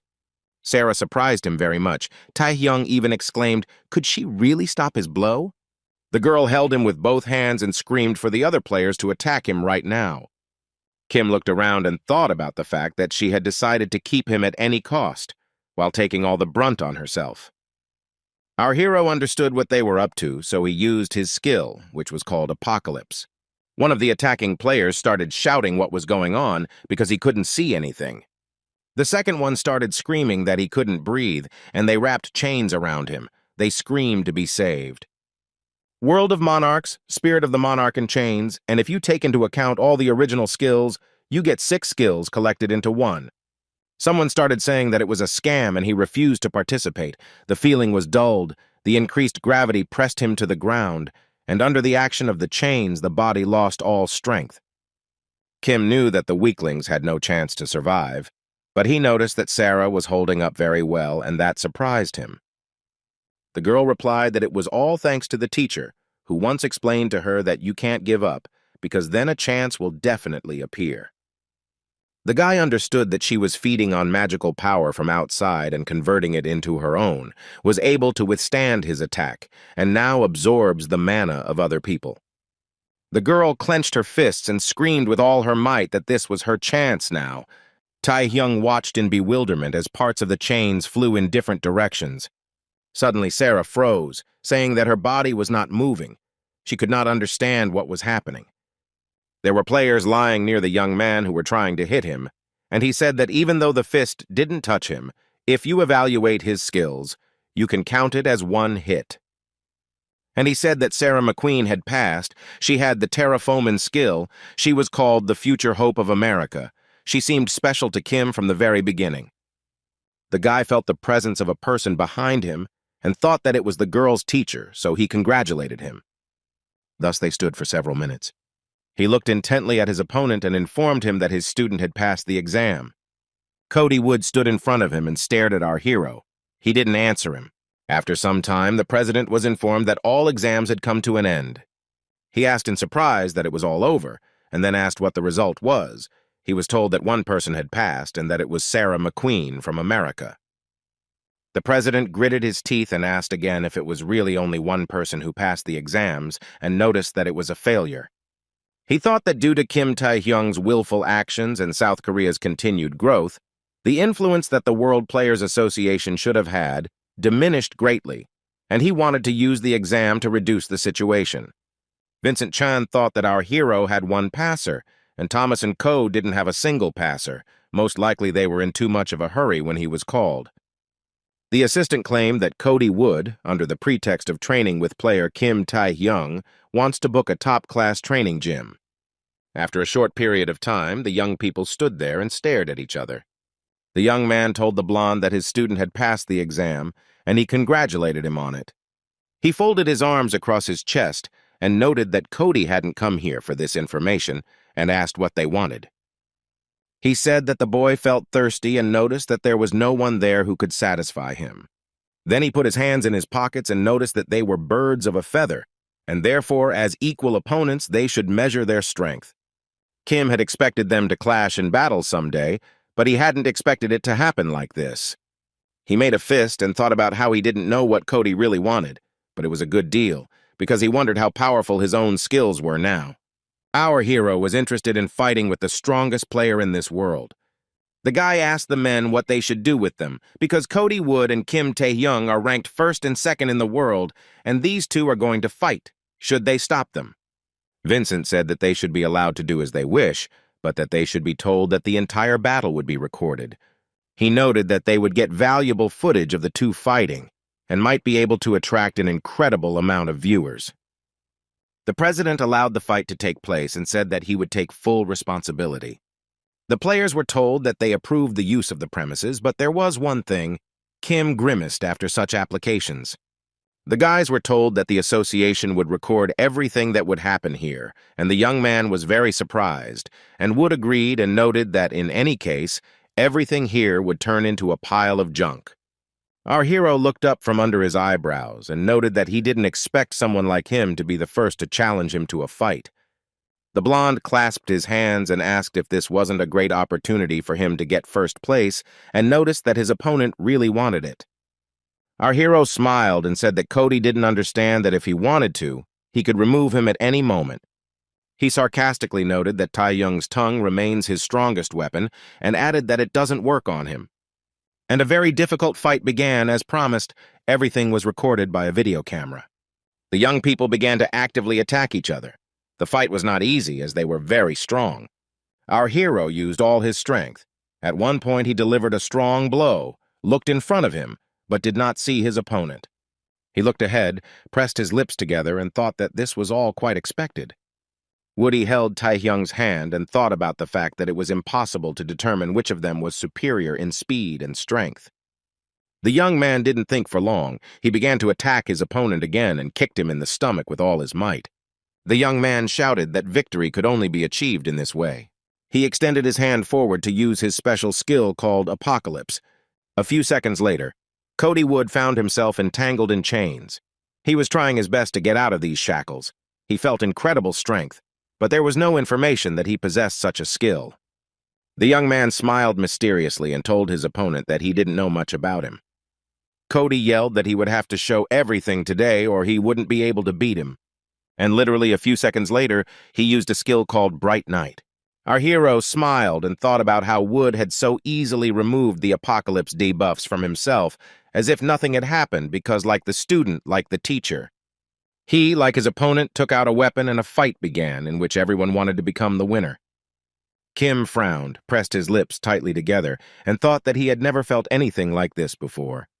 The young man's heart was beating wildly in his chest, which, by the way, was new to him. He now began to understand that in front of him was the strongest player in the whole world.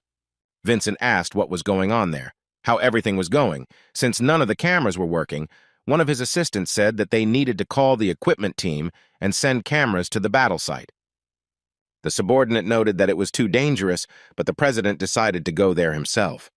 Chang thought that the best quality training hall was set up in such a way that even if dozens of SS-ranked players were to engage in battle, nothing would happen to the room. He walked into the room and was surprised. He was worried by the fact that the strength of these two players had surpassed this level. Kim laughed and said that if this continued, the building would collapse before they could decide on a winner.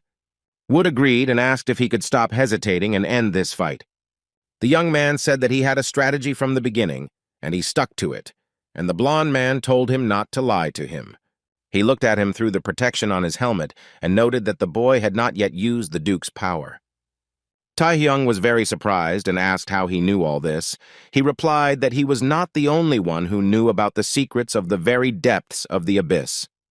Cody paused for a moment, then added that he would also sign a contract with one of the Dukes.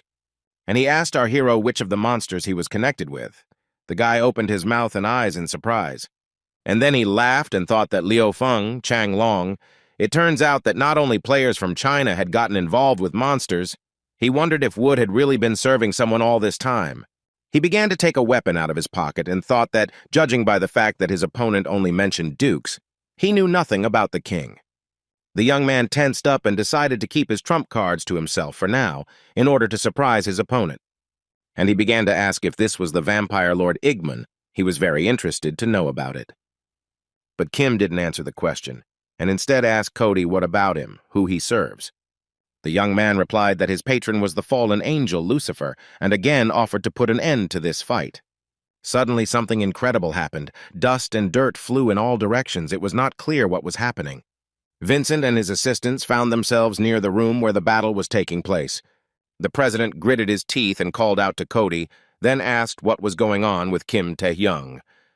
Wood calmly said that it seemed that they finally had an audience. Our hero completely agreed with him and looked intently at his opponent.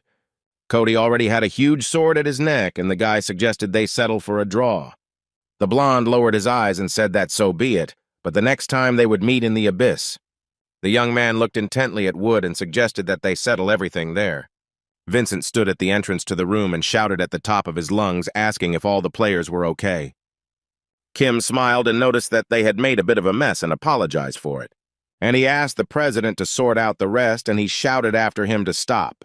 But the young man didn't even turn his head, but thought that he really should go into the depths of the abyss. The she-devil blew out the candles and noted that his difficult character seemed to have not changed at all. And she noted that he wanted to and dismantled the wall, and then asked if he really wanted to measure his strength. The opponent said that they could both take the easy way out, and demanded that Rosaria call her contractor here. This request greatly surprised the Horned One, and she asked why it was necessary. And she asked him if he couldn't forget the conflict that they had never sorted out, and added that he was a duke, but it was so petty that he replied that that wasn't the reason at all. He added that he didn't know how she did it, but her contractor was using his powers without permission. Rosalia laughed and said that she had been wondering where all these rumors came from, and added, so that's what happened. And she added that unlike her powers, Igman's powers suited her boy much better, and laughed. The Duke noted that Rosalia seemed to know something and ordered her to speak, but she only laughed. And then she wondered if he thought that was not the most polite way to ask for a favor. But the opponent clenched his fists and said that it looked like an ordinary request. She stood up from her seat and told the kids to step aside, as she would need to teach this cheeky vampire a lesson in etiquette. Igman noted that someone as twisted as her dared to think that she could teach him anything. He frowned, his eyes glowed with a bloody light, and decided to use the blood sword skill. The vampire extended his hand forward, and a huge number of red swords flew towards Rosaria. And she noted that they were not so different, and said that she would leave memorable marks on his arrogant face. And they began to attack each other, each using their special skills and not wanting to give in. Rosaria waved her hands and wanted to use a skill like blood territory. The Duke smiled and asked if her subordinates had suggested this trick to her. And he added that she would have to tell him everything immediately otherwise, but she interrupted him and noticed that he had forgotten something. Rosaria looked closely at Igman and asked if he remembered what her power really was. And he replied that personal space is a place that is entirely made up of illusions, and he could not even imagine that someone like her would play with him, and that it was very offensive. She noted that things were different when he could barely appear through his contractor's body, and added that in this space her power was at its peak.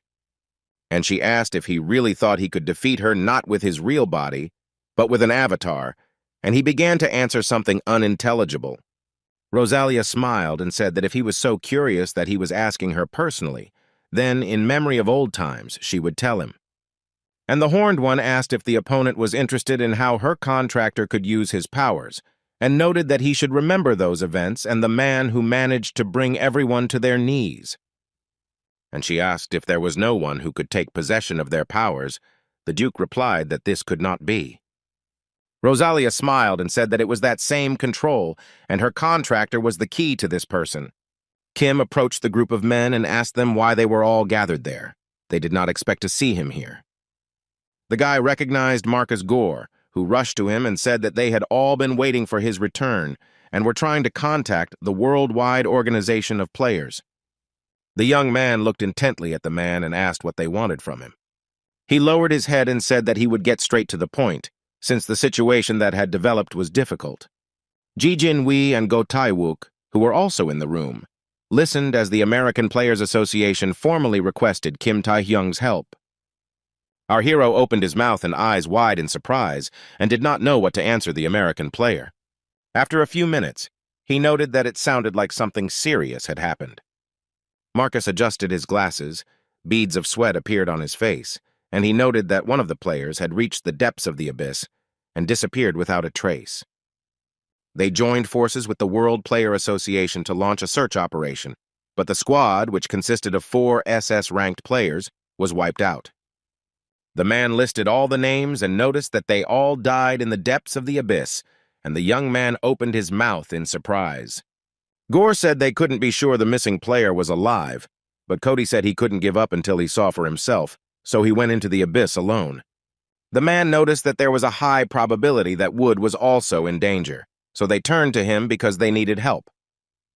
Kim thought that the incident where 4 SS-ranked players were killed in the depths of the abyss, he clearly remembered, even in his past life, it was extremely shocking. And he asked his opponent who they were trying to find, since he did not remember who the missing player was. Marcus was silent for a moment, a drop of sweat appearing on his face from worry. And he said that it was SS-rank player Ricky Harris, and the room became very quiet. Kim opened his mouth in surprise and thought that in his past life it was an incident in which many players died. Now they say that it happened during a search operation. He understood that this was all because he sent Ricky, who was a unique player, to the Vanguard. The guy knew that the girl shouldn't have been there at all, but went because she was a participant in the plan, and he was the one who twisted her fate. Marcus said that Ricky and Cody are members of the American Players Association, but they are also irreplaceable for all of humanity. He noticed that 4 had already died, and they couldn't afford to lose these 2. Gore said that if Tae-hyung accepted his requests, then in the future their association would recognize him as a key ally and provide all kinds of support. He noted that there were enough explanations and asked where he should go. And then G shouted. He called our hero's name very loudly. The man asked the guy to think again. He noticed that several SS ranks had already been killed and that more thorough preparations were needed. But the young man interrupted him and said that if everything was so dangerous, then perhaps right now, while he was hesitating here, the players were fighting on the brink of life and death. Kim remembered that conversation with the girl, where she said that he would help her when she needed it. The young man thought for a moment and said that he had a debt that he needed to repay. Go Tae-wook said that they should trust Tae-hyung because so far he has always exceeded their expectations. The head of the association frowned and replied that he knew everything and knew perfectly well what blind faith leads to. But our hero did not hesitate for long, but immediately went into the abyss to look for Ricky, who was lost. Go Tae-wook told the head of the Korea Association that Kim was not like him and pressed his lips tightly together. Ji agreed with him, but he was very worried about the young man and thought about something, and then added that this was an old man's concern. Cody Wood, who had been in the abyss for a long time, held a weapon in his hands. With its help, he fought monsters. It was hard for him, and the guy said that no matter how many of them he kills, they never end. When he suddenly heard the proposal that they all needed to be demolished at once, the young man was very surprised. He stood in front of monsters that were very angry. They screamed with anger. Suddenly, Cody saw Kim and was very surprised, and our hero smiled and said that he came to help him. Wood took off his protective mask and asked the young man if Marcus had asked for help, and then noted that another time he would have said that Tae-hyung was bothering himself in vain, but now there was no time for words, and thanked him for his help. He said that he now understood why he was needed, since one would not be enough, and our hero declared that he felt the colossal magic that envelops this castle. And then he noticed that he didn't think that the place where Ricky disappeared would belong to the Duke. Cody said that Ricky was sent here to investigate this structure discovered in the depths of the abyss. But then no one knew that this was the territory of these creatures, so the girl fell into a trap. The young man asked Wood if Harris was alive. That was accurate information, and he replied that he felt her magic as soon as he entered here, and the source was somewhere below, deep under this place. Taehyung said that on the way there they might meet the Duke himself, and if they do cross paths, the chance of winning is less than 1%. Cody noted that they needed to take it with speed and asked if the guy would be able to keep up with him. He answered in the affirmative. The players clutched their weapons tighter in their hands and rushed forward with all their might to save the girl. The young man looked at his opponent and noticed that this was a man who had just barely dealt with one of the creatures. Wood replied calmly that since the guy had come, he no longer had to hold back. And then he asked if they hadn't agreed that the next time they met in the abyss, they would have a duel, and then added that he didn't think that they would end up fighting shoulder to shoulder. Kim looked closely at his opponent and remarked that it was nice to have a partner he could trust with his back, adding that it wasn't all that bad. One of the guys said that those gathered here are without a doubt the strongest players in humanity.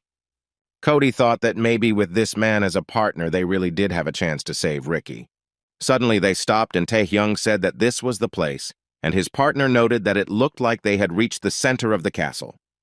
They started looking around, and Wood said that there was probably a descent into the basement somewhere nearby. The American player thought for a moment and suggested splitting up and wanted to say something, but didn't have time. Then something unexpected happened to the young people. There was an explosion, and pieces of stones flew in all directions. A stranger appeared in front of Taehyung, grabbed him by the blade of his dagger, and said that finally a celebrity was right in front of him. He began to smile sarcastically and asked if this was really Kim, the ace of the new Korea. Our hero gritted his teeth. A drop of sweat appeared on his face, and he asked who was standing in front of him. He continued to smile and asked if Ji Jinwei hadn't told him anything. He put his hand on our hero's face and began to push him with all his might, but Kim dug in his heels and stood rooted to the spot. The guy said his name was Min Ji Hong, and he was the leader of the villain guild.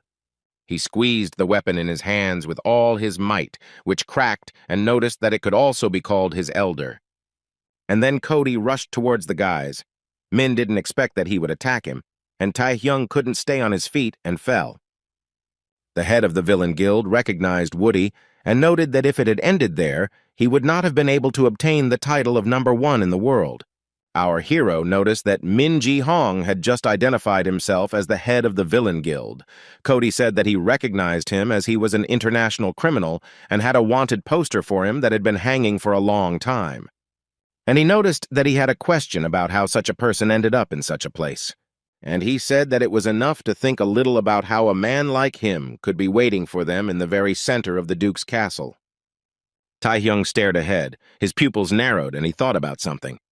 The head of the villain guild laughed, his eyes shining, and he said that he was the same as them. He spread his arms wide and announced that it was time for the dear contractors of the Dukes to have a fun fight and die. As soon as the young people heard a female voice, it was called Cody. It was Harris. She did not expect to see Kim Taehyung here.